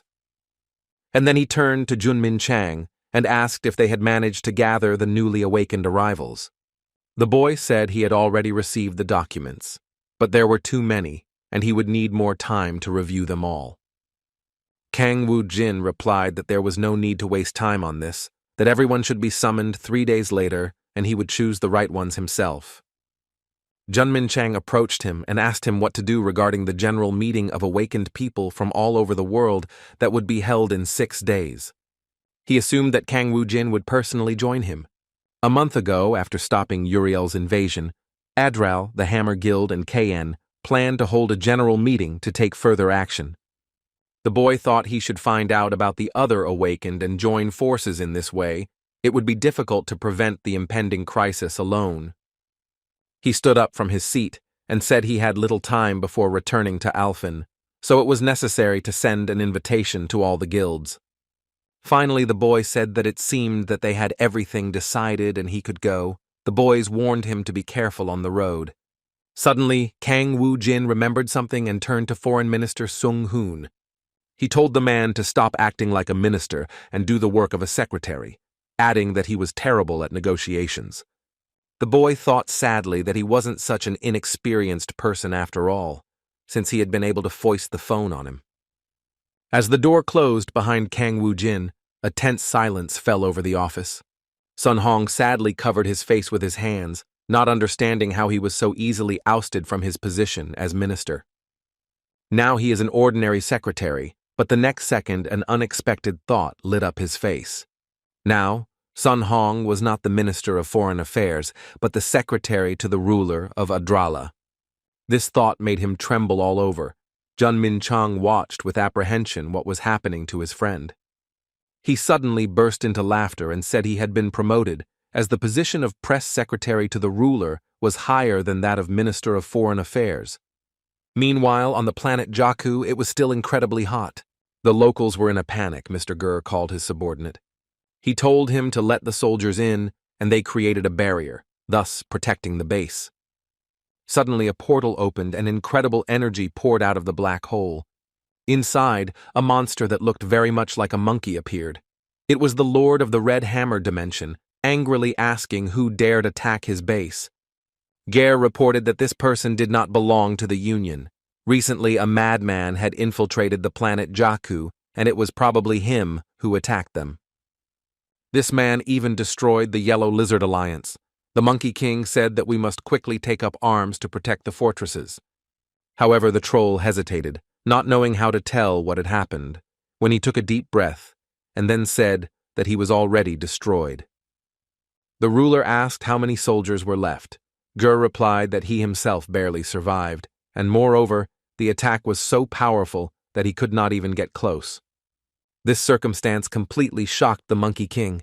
It turned out that his enemy destroyed the last weapon, and practically no soldiers remained. Not understanding who would fight and defend these lands in that case, Gur reported that the two who invaded were fighting each other. And all this was happening right on their land, literally outside their window, and a fun shootout was taking place. The Monkey King said that he would tear them to pieces himself, that they would not dare to act arbitrarily in his land. But the next moment he was enveloped by an incredible current of air, which was a burning flame. He noticed that the sky was filled with a bright stream of fiery air which, like a living element, moved forward with a roar. A deafening explosion occurred. scattering debris in all directions, flying rapidly, tearing through the air and creating chaos all around. After the deafening explosion, an ominous calm settled over the area, with only a faint wind whispering in the background. As the dust slowly settled, the monster's gazes fell on the boy sitting on the ground, his silhouette barely visible among the ruins. Song-gu slowly raised his head, and his eyes met the terrifying gaze of a monster whose enormous figure loomed over the destruction. The moment the unexpected happened, Ji froze in horror. The guy jumped at lightning speed and hit the Lord of the Dimension in the head. It happened literally in a minute. The monster was very scared, and began to lament that the Lord of the Dimension had died. Even Song-gu himself was stupefied. He did not expect to meet the main one in this space. Meanwhile, Janice's sinister laughter was heard in the sky. She asked what the man was hiding there. Song-gu waved his hands and asked the mentor to give him a break of at least 10 minutes, because Janice Sam promised that they would rest when the boy found the ruler of the dimensions. The skeleton said he was very sorry, but he really should give the guy a break. Song-gu took a deep breath, feeling a little tired but still feeling a surge of energy within himself. Suddenly he heard footsteps behind him and turned to see Kang Woo-jin. The boss praised him and said that now the boy does everything as he should. He even caught the ruler of the dimension. Song-gu embarrassedly said it was all thanks to a good mentor. Janice said he just taught him the basics. But now the real fight will begin. The boy looked at him confused. And was it just a warm-up? Kang Woo-jin looked at the hot city and said that in any case, it seemed like he could rest easy now. And yet I wonder how much Jae-min has grown during this time. Meanwhile, the guy stood in front of the dumbfounded opponent and told him who was in charge here. He, trembling and frozen with fear, begged for mercy and said he was not willing to say goodbye to life. Jae-min looked down thoughtfully, lost in thought, as if weighing the consequences of his next action. The knight looked at him fearfully, not knowing what to expect, his fear visible even in the slightest tremor. The man quietly but firmly ordered him to drink his blood and extended his bloody hand forward. A few drops of thick liquid rolled down and fell to the ground, leaving dark trails. Jae-min said calmly and confidently that if his opponent drank the blood, he would become his slave forever. Dusk fell over the abandoned wood and brick buildings, their cracked walls and broken windows seeming to whisper the story of times gone by. Meanwhile, the team wandered through the bushes of the abandoned jungle and decided they needed to get some rest. Suddenly, Kang Woo-jin silently emerged from the shadows, his appearance so unexpected that the boys were taken aback, stunned by his silent footsteps. The boy asked how the team was doing and if everything was okay with them. Beck admitted that this was a good incentive. He reached his limits and feels how his skills are growing little by little. The chief cordially offered to stay with them if the man so desired, but he replied that he was grateful but did not believe he belonged there. He had already gained a lot from this expedition and had to return to the guild to finish the business there. Hae-sol stepped forward and happily greeted the boss. She was glad to see him. The girl said that the other day Jae-min entered the camp alone. He went to do some reconnaissance, so everything is fine. However, Kang Woo-jin felt uneasy. He said he wasn't sure about that. His friend probably wasn't there for reconnaissance. Suddenly, the boys noticed that there was a strange noise in the air. It was something amazing. A huge flock of bats circled in the sky, their wings creating a mournful whisper and disturbing the silence of the night. With each passing moment, the flock drew closer and closer to the boys, and Jae-min kept an eye on them. He stood nearby and looked at his friends, but despite his sinister appearance, the guy's intentions were not evil. The team looked at each other in confusion, not understanding where such a large number of these mice could have come from. They watched in horror and surprise as the dark flock covered the sky, leaving only faint flashes of light. Jae-min slowly raised his hand like a conductor signaling the beginning of his new piece. The bats began to circle, forming complex shapes in the air like a living dance of darkness. From the thicket of the forest appeared creepy vampires. They looked very scary. The boy smiled and said that it was better to have many allies than to fight alone. Kang Woo-jin nodded approvingly. He couldn't help but agree with this, but the vague anxiety still didn't leave him. Jae-min took a step forward confidently, his figure merging with the surrounding darkness. The hero's unexpected servants rebelled, their faces distorted with anger, smelling blood.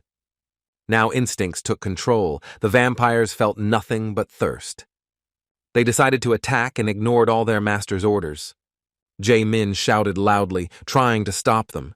He said that couldn't be done. But the enraged vampires no longer listened to him and rushed forward with fury in their eyes. The boy shouted angrily because they had disobeyed his master's order, his voice resonating with anger. However, the servants continued their attack, paying no attention to the master's words.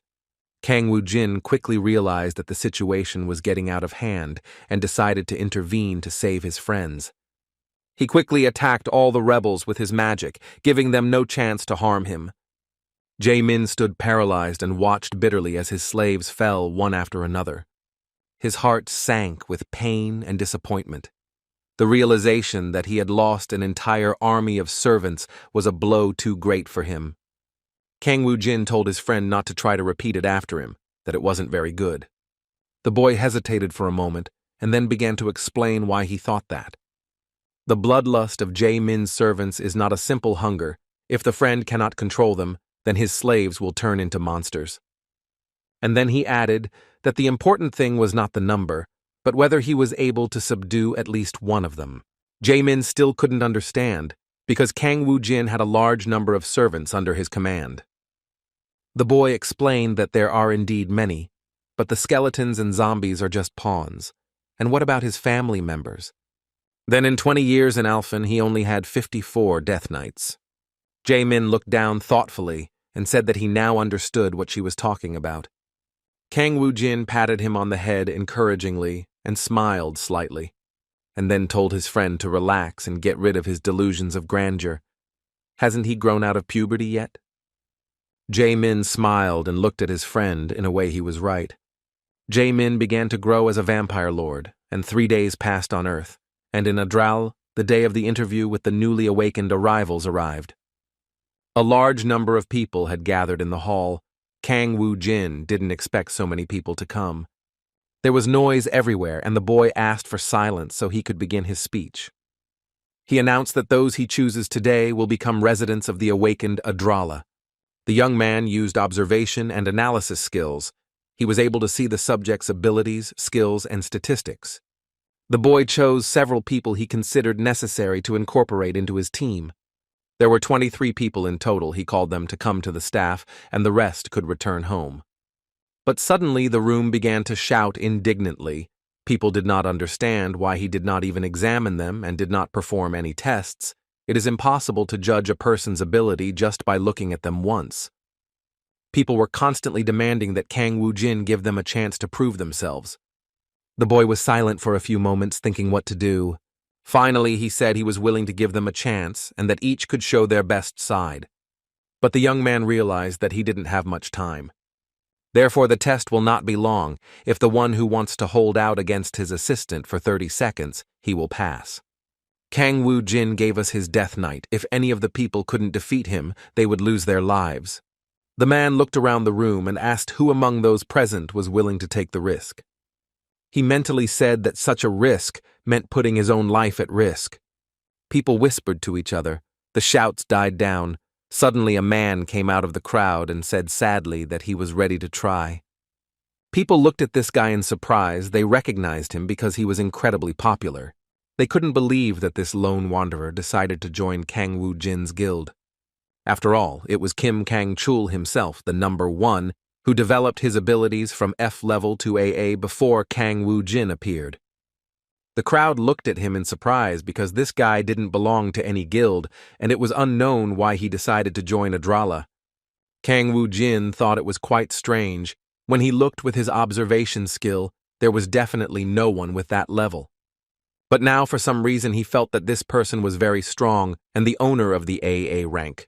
He said Kim Kang-chul was probably famous, so he decided to join Ardal. However, he replied that wasn't the case, and that he came to talk. Kang Woo-jin told him that in that case he could come later, that he was busy now. Kim Kang-chul assured that it wouldn't take long, just a few minutes. However, the director did not want to change his plans and ordered security to remove him from there. Several guards approached him and told the boy to leave on good terms, and that if he wanted to talk, he could send an official request for an audience with the director. However, Kim Kang-chul did not move from his place. A thought came to his mind.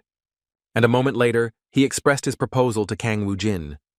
The guy said if he could last 30 seconds against that Death Knight, he'd like to have a conversation. Kang Woo-jin said that Al-Assad probably looks like an easy target. This guy doesn't understand what he's getting into. The Death Knight's eyes flashed, and he said he would bring the master everything this man had in 30 seconds. The two heroes stood face to face, red energy enveloping Kim Kang-chul and a blue glow flickering around the Death Knight. His gaze shone with a bright light. He seemed very strong. Kim Kang-chul's stern eyes looked at his opponent, and there was not a drop of fear in them. Suddenly, a bright flash blinded everything in the area. The tension reached its peak. The guy ran towards the enemy with incredible speed. The Death Knight accepted the challenge and approached to attack him. However, Kim Kang-chul dodged the blow and quickly blocked it. Kang Woo-jin watched from afar and was amazed by this guy's skills. After all, he blocked Al-Assad's attack with his body. Kang Woo-jin doubted he had a body as strong as Baek-hyun, but this red matter surrounding his body was probably an ability. It was the first time I saw this, but the Death Knight had been steadily improving, so now he was at C rank. No matter what skills his opponent used, he was still only AA rank. Due to the level difference, it would be difficult for him to match up. However, Kim Kang-chul guessed that he was fighting a C rank creature. He said, "Doctor, James Toppler should have seen this." Kang Woo-jin couldn't believe what he was hearing. Could this man be related to the doctor? Meanwhile, the boy said that if he destroys his opponent now, his reputation will also be ruined. With these words, he grabbed his opponent and began to squeeze his hand tightly. Kang Woo-jin constantly observed what was happening, but he noticed an extremely strange phenomenon. After all, Kim Kang-chul's level was constantly fluctuating and could change every few seconds. This discovery really surprised him. It was the first time he had met a person with such abilities.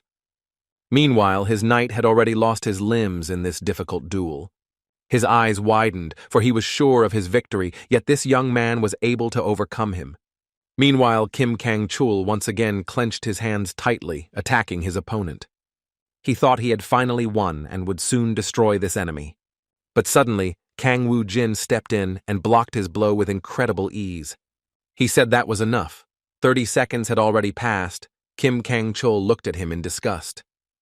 The fighter thought that this guy had so easily blocked his attack, for which he had gathered all his strength.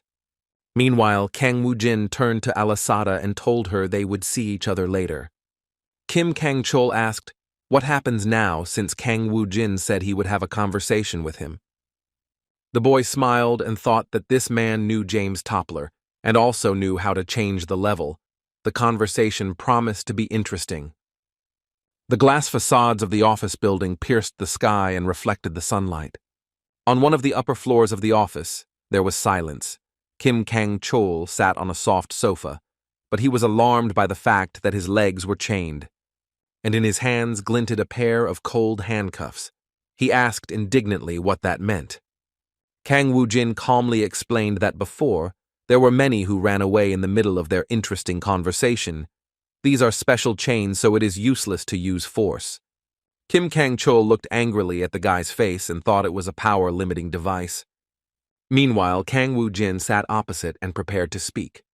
He asked him why the young man had come to him, and he replied that it was because of Dr. Toppler's words. He said that James Toppler believes Kang Woo-jin is a strong candidate who can save Earth, but to do so, he needs to collect the code. The young man thought for a moment, remembering how his opponent had mentioned this recently.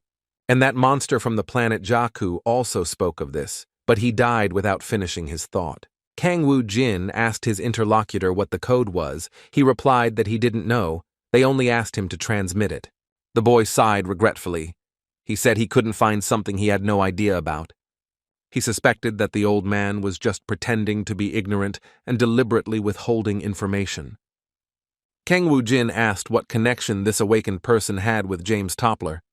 Kim Kang-chul arrogantly said that he is an ordinary awakened being who does not belong to anyone, but receives help from the lunar world. Kang Woo-jin was completely confused and asked, "What was this lunar world?" Kim Kang-chul explained that it was an organization belonging to James Toppler. The man asked what planet he was on. But suddenly a scared Sung-hoon burst into the office, looking very agitated. He said the director needed to leave urgently, and Kang Woo-jin asked him what was wrong. The boy stammered that there was a girl in trouble and that it was very urgent.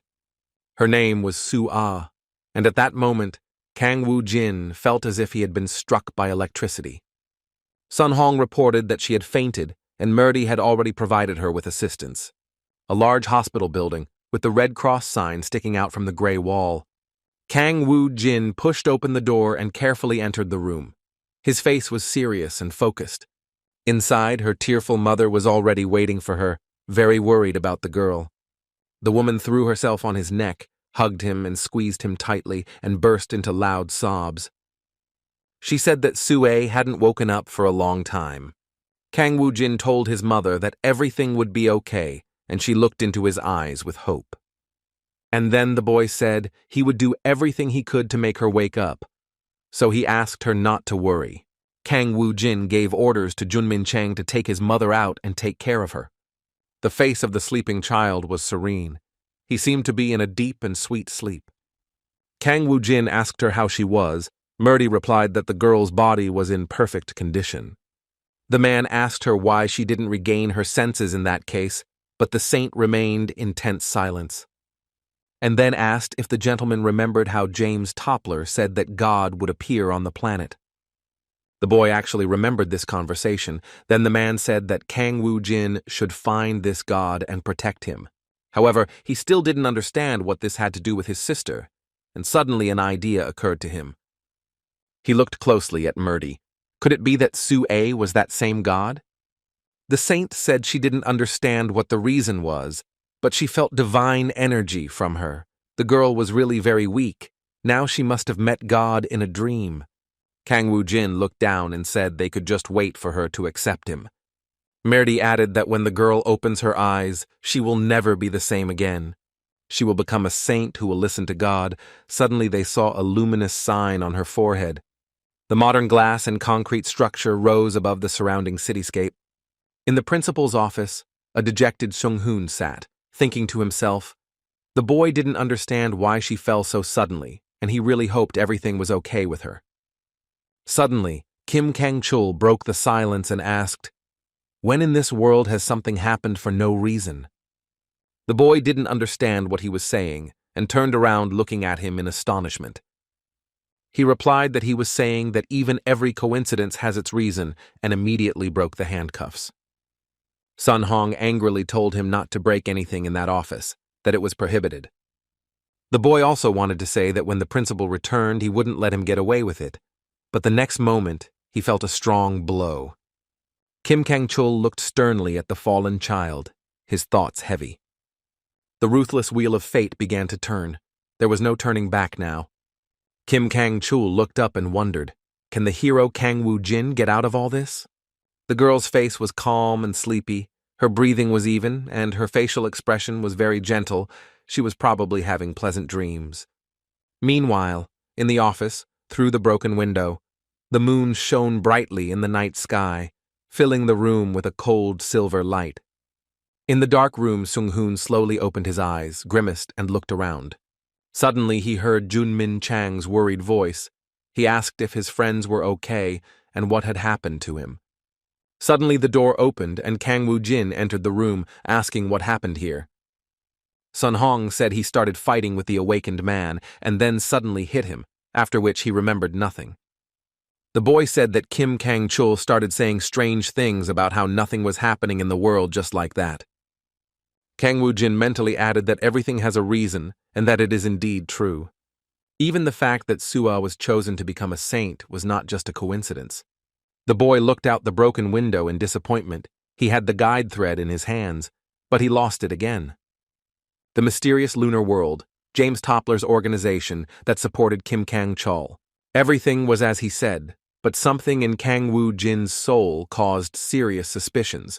They were hiding their true nature, and it was as if they were watching him. The boss told Sung-hoon to go see Murdy and ask her to fix it properly. And for Jun Min-chan, there was also a very important task. The boy wanted him to find the awakened one who had escaped. Kang Woo-jin said that for this purpose, it is possible to cooperate with Korea or use other methods. The main thing is to find it by any means. Meanwhile, there are 3 days left until the expedition to Alfen, and according to the dungeon time, there are 12 days left to prepare. Kang Woo-jin entrusted the training of 23 selected awakened to High Soul, and the girl happily took over their training.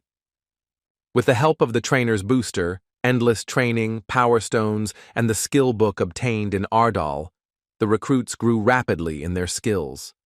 And after completing their training, they, under the leadership of High Soul, entered the fandom squad. On the other hand, Janice's hellish training also came to an end. Sun-gu fulfilled his dream of becoming the strongest fire mage. He put a lot of effort into it. With each new test, he became more proficient in controlling fire and learned to absorb this infernal flame. But even after these achievements, for some reason, the boy didn't feel happier. Jae-min also mastered new skills, now training animals. After Kang Woo-jin's instructions, the boy stopped using his power in vain and began to control it. The boys called him forward, while the vampire performed educational work with his prey. Jae-min promised that he would finish in just 1 more minute, and then he would meet up with his friends. Probably his aristocratic nobility was starting to fade away little by little. Kang Woo-jin, of consideration, stood on the great cliff and looked at the ruins of the city. The boy thought they could manage on their own now. The day before returning to the planet, the expedition to Alfen was to take place immediately after the General Guild meeting. The small brick building stood alone in the silent space, with strangely shaped metal antennas rising from the roof. The glowing sensors lit up, their light pulsing in time with the system as it powered up, and the room filled with the muffled hum of technology.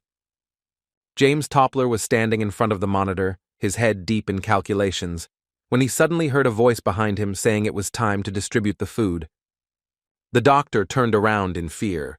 He was so busy working that he forgot it was lunchtime. He thanked the So-So girl and asked her to leave the food there. She wished him a good meal. He took a small plastic container, his lips trembling slightly from tiredness, and slowly opened the lid. Seeing the contents, James Toppler laughed thoughtfully and said that there was very little time left before they started eating something else. He thought that this time he would definitely complete his plan.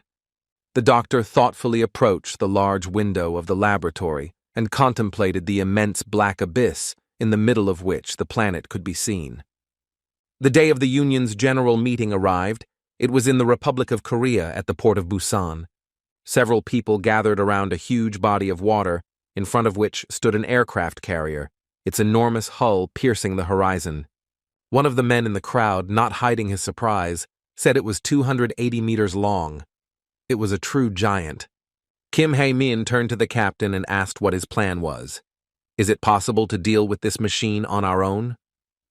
He responded that once the transfer of all matters was completed, there would be no problems with the aircraft carrier itself, but loading additional weapons, including aircraft, and deploying the pilot force would require enormous resources and time.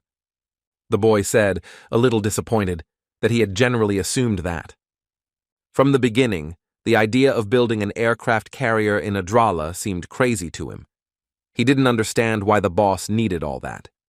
Suddenly, a loud whistling of the wind broke the silence, and all eyes turned to the sky. Kang Woo-jin was gently descending towards them through the clouds, sitting on the back of an extraordinary creature. The boy asked in surprise why the boss came here because he should be at the guild meeting. Kang Woo-jin replied that they would just plant a tree and then return immediately.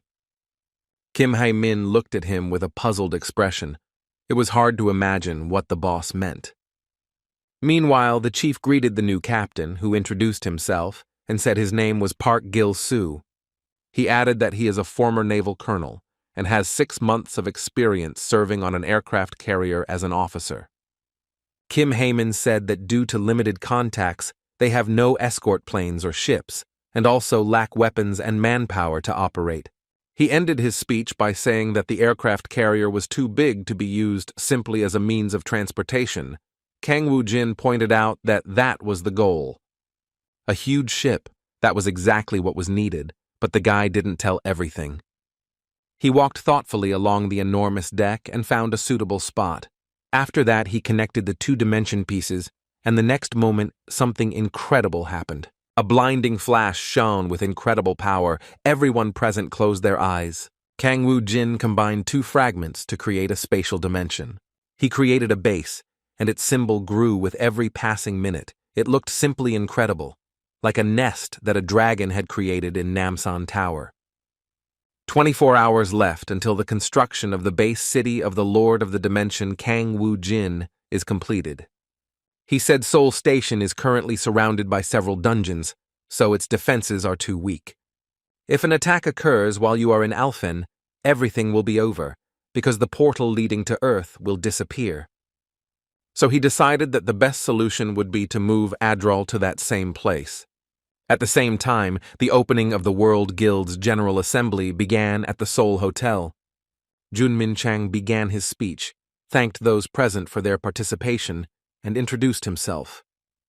Before the Lord arrived, they were preparing to present a brief information about the dungeon they had managed to learn about.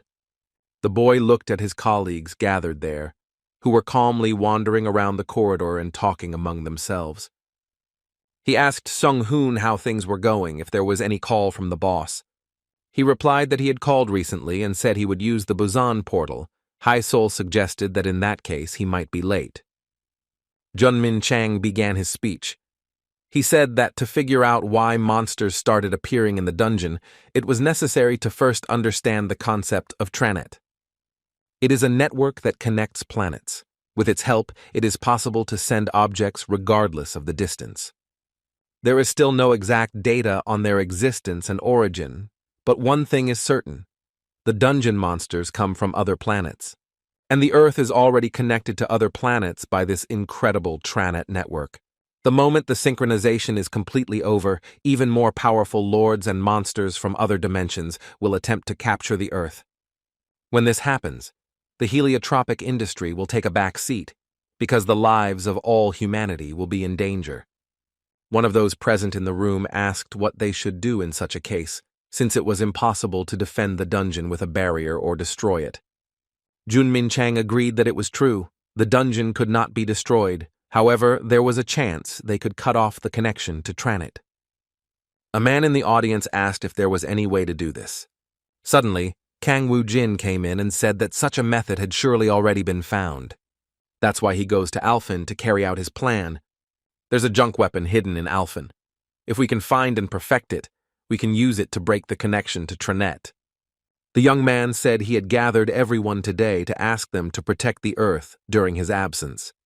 The fighters began to talk among themselves, not even assuming that there was a weapon on Alfen, and if it had a transcendental ability, this would arouse suspicion.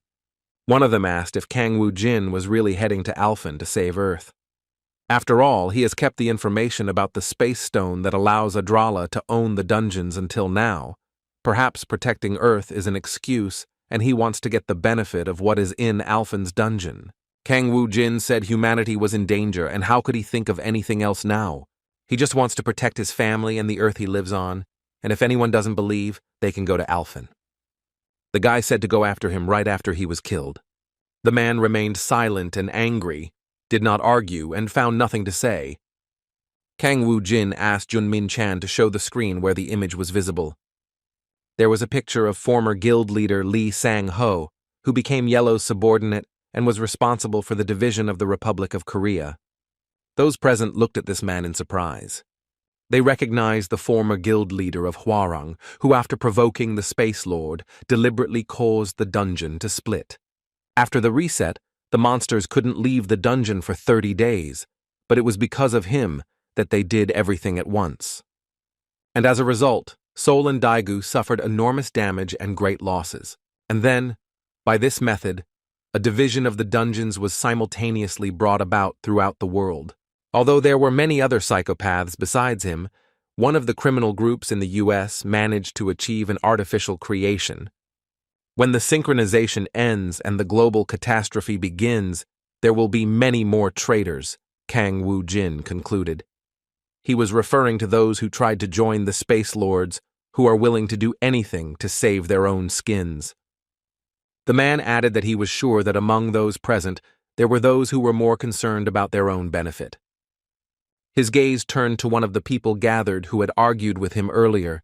Kang Woo-jin said that he hoped his answer was clear to everyone and that he would like to make one last request. Tomorrow morning he, along with his warriors from Ardal, will leave for Alfen. Surely they will find a way to save the Earth, no matter how difficult the trials.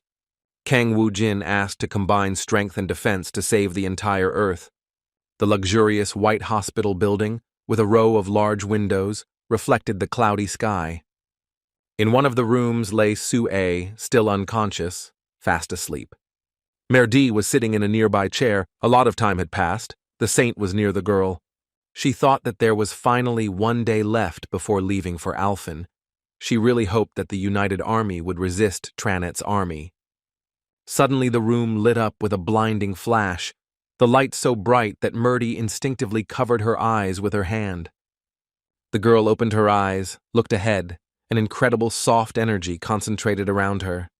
Merdi screamed and froze in shock. Sue got up from the bed. Her movements were gentle and unusually light.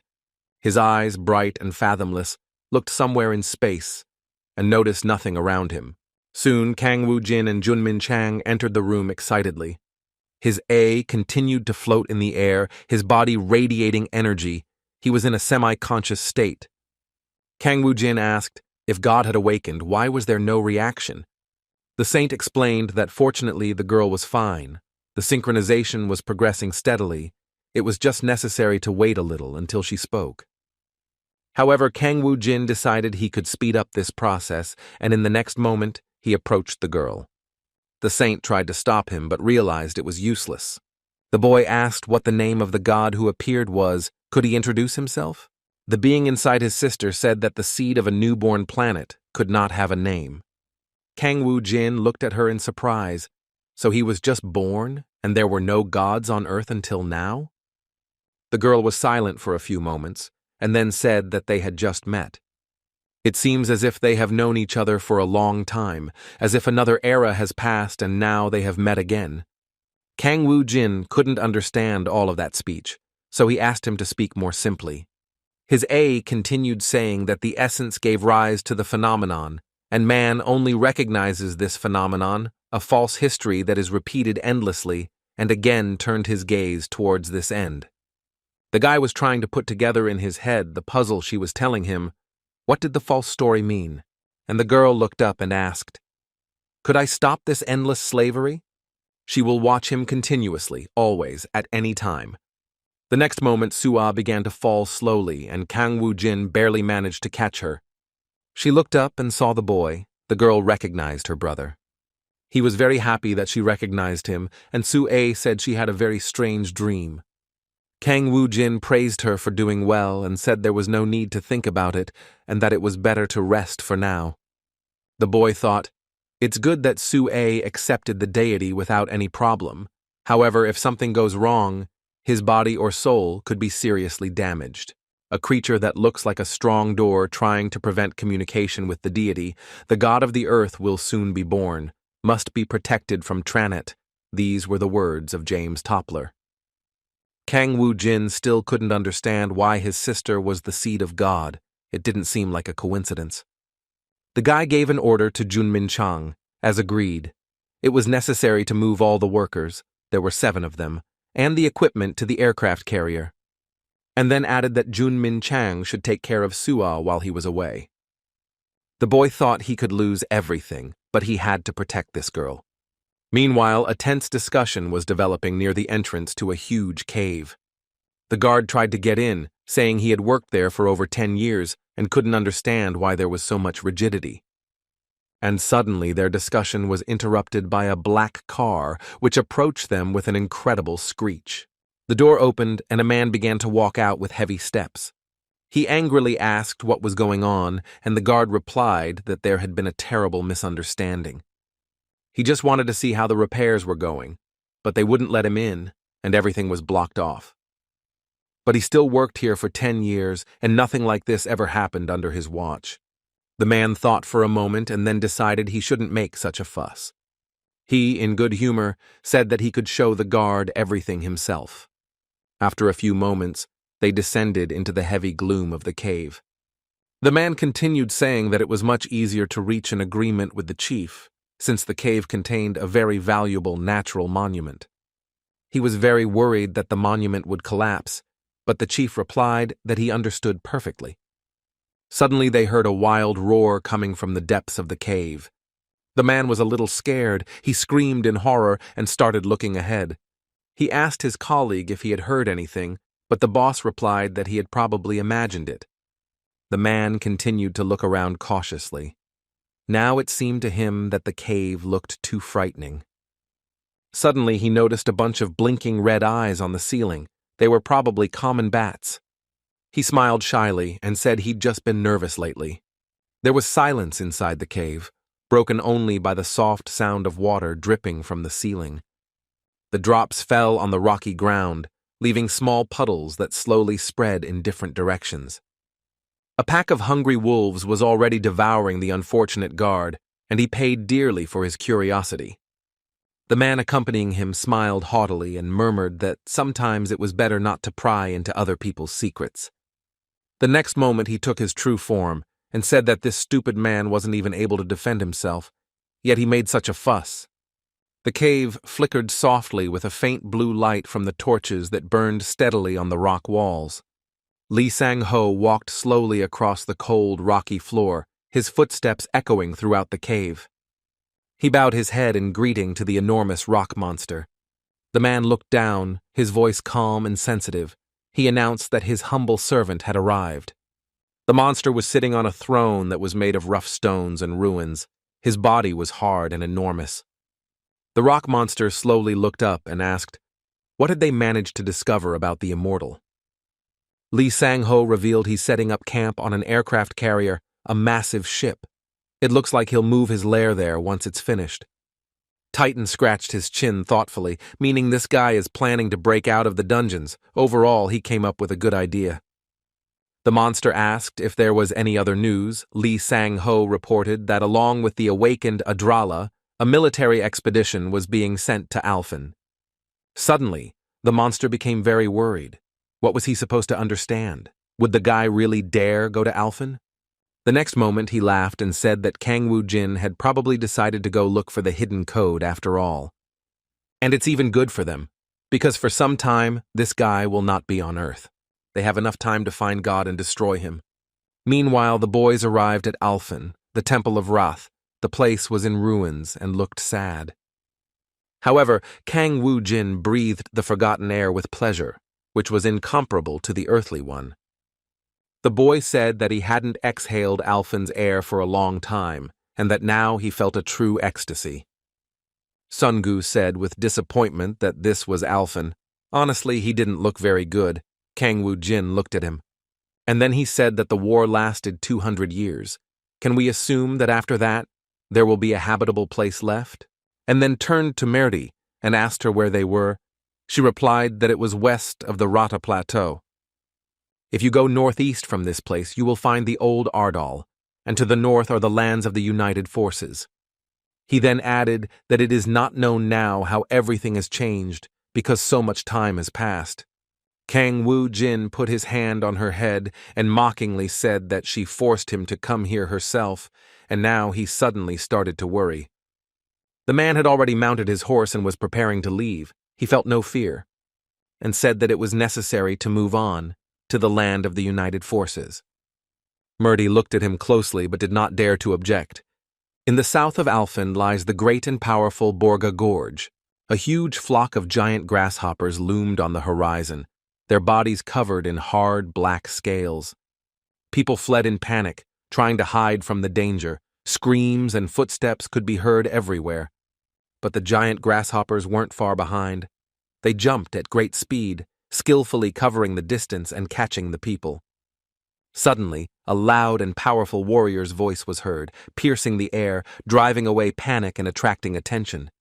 He was a man who fearlessly threw himself at the terrible insects, brandishing his weapon, his blows destroying the monsters. Far away, in a shelter, sat a woman carrying her son home, her body trembling with fear, her eyes full of horror. The hero's name was Tarek. He was a monk who worshipped Skia, the god of explorers. The man said they needed to run fast, they needed to get out of the gorge, and there they would meet the heroes. The boy looked up in horror, his eyes wide open and his breathing labored. Tarek felt the tension in the air and looked up to see one of the grasshoppers leap from a height again, its body heading straight for him. But the hero didn't lose his head. He quickly threw his weapon forward and confidently parried the blow, forcing the monster to jump back. Seizing the moment, Tarek counterattacked, directing his attack at the soft parts of the insect's body. The grasshopper fell to the ground with a thud, its giant body landing loudly.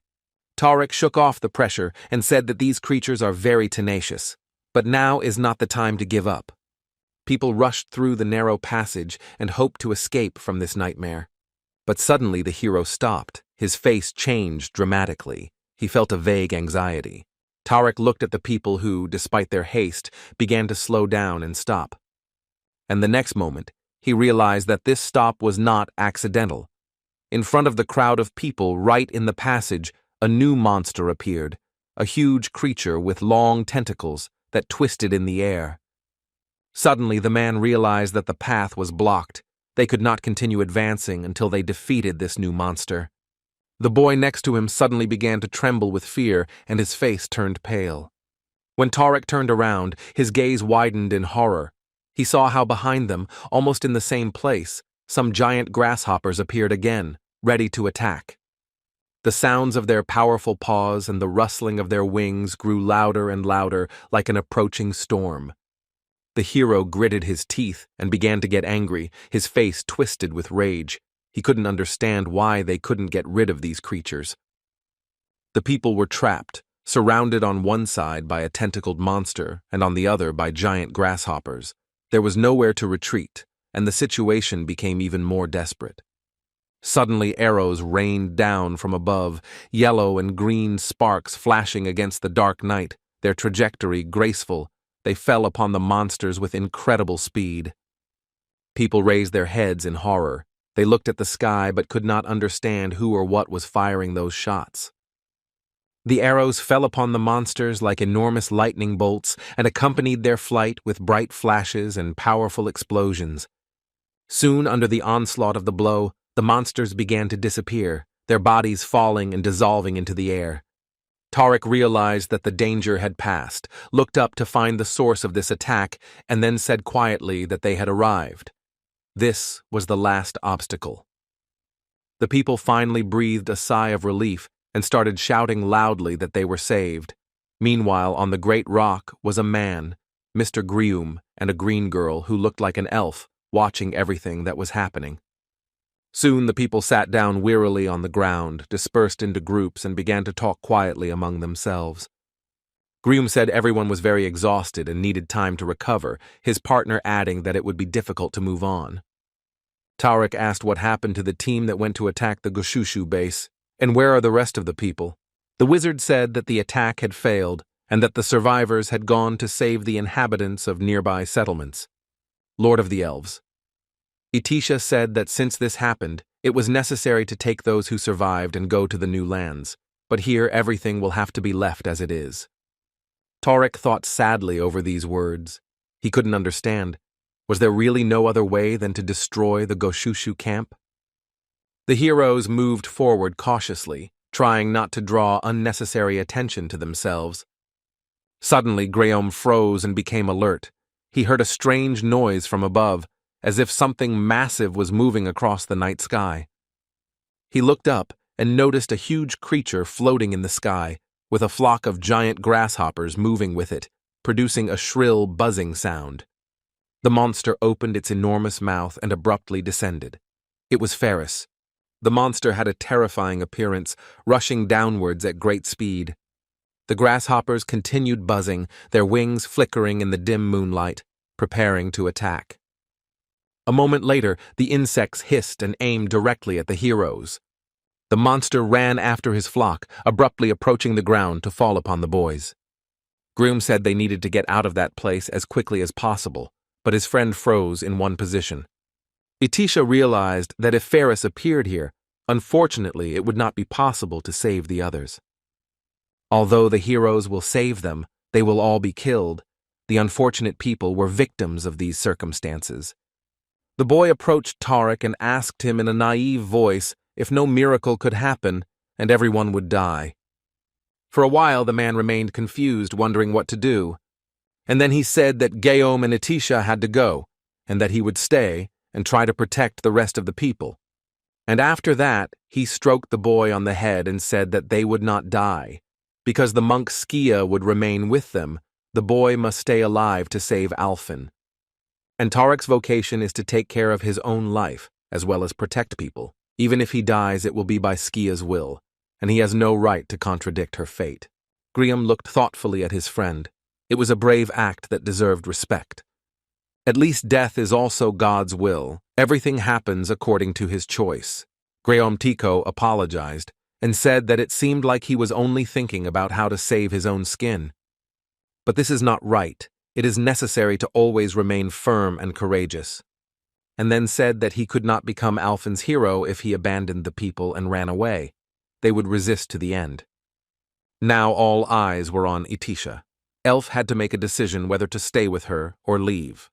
She thought for a few moments and then said that the moment she took the blood oath, the people became her people, so she would stay too. Guillaume looked around and said that the conversation had probably gone on too long and the attack should continue. It is necessary to prepare everything to fight against the terrible enemy that has fallen upon their heads. The huge and powerful monster continued to float above the surface of the earth. Kang Woo Jin watched it with interest and said it was the first time he'd seen such a big monster. He hadn't hunted in a long time. The next moment, the boy created a large red ball filled with fiery energy. This energy absorbed the insects as well as the enormous Ferris. She simply burned them alive. Surprised, Guillaume and Tarek noticed an incredible flash in the distance and heard a powerful explosion. The hero walked on the ground with heavy steps, approaching the people. Itisha asked in horror, "Is there really an earthquake?" Tarek asked her to check the area. Suddenly, a huge army of skeletons appeared in front of them, armed with their swords, and they followed them relentlessly forward. A knight with a long, bushy beard stepped forward and said they would turn Alfen into the land of death. And the next second, a huge army of skeletons engaged in a brutal duel with the insects. Itisha watched with wide eyes what was happening and couldn't believe it. Where did the undead army come from? They shouldn't be in places like this. Dusk fell over the gorge, and the girl went to her team to report the situation. Graham said with surprise that an army of death, which had not been heard of for a long time, had appeared, and they found themselves in a desperate situation. Tarek thought angrily that the miracle hadn't happened. Were they really doomed to perish? Itisha said they shouldn't despair. Perhaps this is their chance. While Goshushu fights the undead army, they'll be able to escape this place. However, she suddenly heard a voice behind her asking where they were going. The elf turned around in horror, frozen with fear, because she saw an immortal in front of her. The boy smiled peacefully and looked at them quite friendly. He said they hadn't seen each other for a long time and that he was happy to be reunited with the Alliance heroes. The heroes stood there stunned for a few moments as a threat approached from above. Tarek thought angrily, why did this immortal appear just now? And I wonder what the saint who disappeared is doing with it. Suddenly a thought struck him and he angrily asked if he had understood correctly that the guy had kidnapped the saint. Kang Woo Jin asked her what she was talking about, and Murdy apologized for being so late and said that she had brought an assistant from planet Earth to help save Alfen. Groom asked what this meant. He couldn't understand it. What other helper from planet Earth? The girl explained that she promised to help the planet Alfen and counterattack the enemies. And yet, Tarek found this phrase absurd. Would the Necromancer only help Alfen? How could the saint believe such an obvious lie? Suddenly, the thought struck him again. That young man had probably used his magical powers on her. He angrily said that it was unforgivable. Not only had he kidnapped the saint, but he had also turned her into an undead. She accused the guy of wanting to use her to capture Alfen. Murdy yelled that she had understood everything wrong. She was alive, and this man really wanted to help. Kang Woo-jin interrupted her speech and said that she shouldn't explain anything to him. The embarrassed girl said that Tariq really didn't understand him that way. But in the next moment, the fighter rushed straight towards Kang Woo-jin, grabbing his weapon in his hand. He shouted that his opponent was disgusting. This was his chance to defeat him while he was without his immortal army. Kang Woo-jin said thoughtfully that if words don't help, then you'll just have to act. Murdy tried to stop him, but it was useless. The next moment, he and Tariq were engaged in a fierce fight. They hit each other with all their might, and from these blows sparks flew in all directions. The rest of the boys saw this in horror. Guillaume and the elf were very worried about their friend. And Kang Woo-jin, squinting his eyes mischievously, said that now Tariq would understand everything, having paid with his body. Guillaume seethed with rage, grabbed his magic key in his hands and cast a spell. The magician used teleportation magic and attacked the guy from behind. Everything around began to glow with a bright flame, and the fire spread throughout the area. It was the magical flame of hell which could destroy the enemy in an instant. However, Kang Woo-jin remained unperturbed in his place and just smiled arrogantly. Suddenly, Guillaume realized something had gone wrong and looked at his driver in horror. And the guy pulled out a huge bow that glowed yellow and aimed. The next moment, the magician fell to the ground and groaned in pain. Itisha looked scared. She couldn't even imagine that was possible. No matter how strong he is, he's just a necromancer. Did the immortal take care of the hero so quickly? And the boy turned to her and asked, "Does she really want to try it too? Or has she already understood and no further explanation is needed?" The girl clutched a dagger in her hands, trembled, and did not respond. And then he dropped his dagger from his hands and it quickly fell to the ground. Kang Woo-jin smirked and looked around. Now he had proven his superiority. The man said to the saint, "In order for her to heal the victims, as soon as they regain consciousness, it is necessary to explain everything to them." And after that, Kang Woo-jin turned his gaze into the distance, toward the sky where the monsters were flying. These were probably the creatures of Goshushu, which means their Logan is nearby. He said he would help the bastard, so he wouldn't suffer anymore, and quickly saddled his horse. Lord Goshush's lair was located on the great mountain, with a grim castle visible in the distance.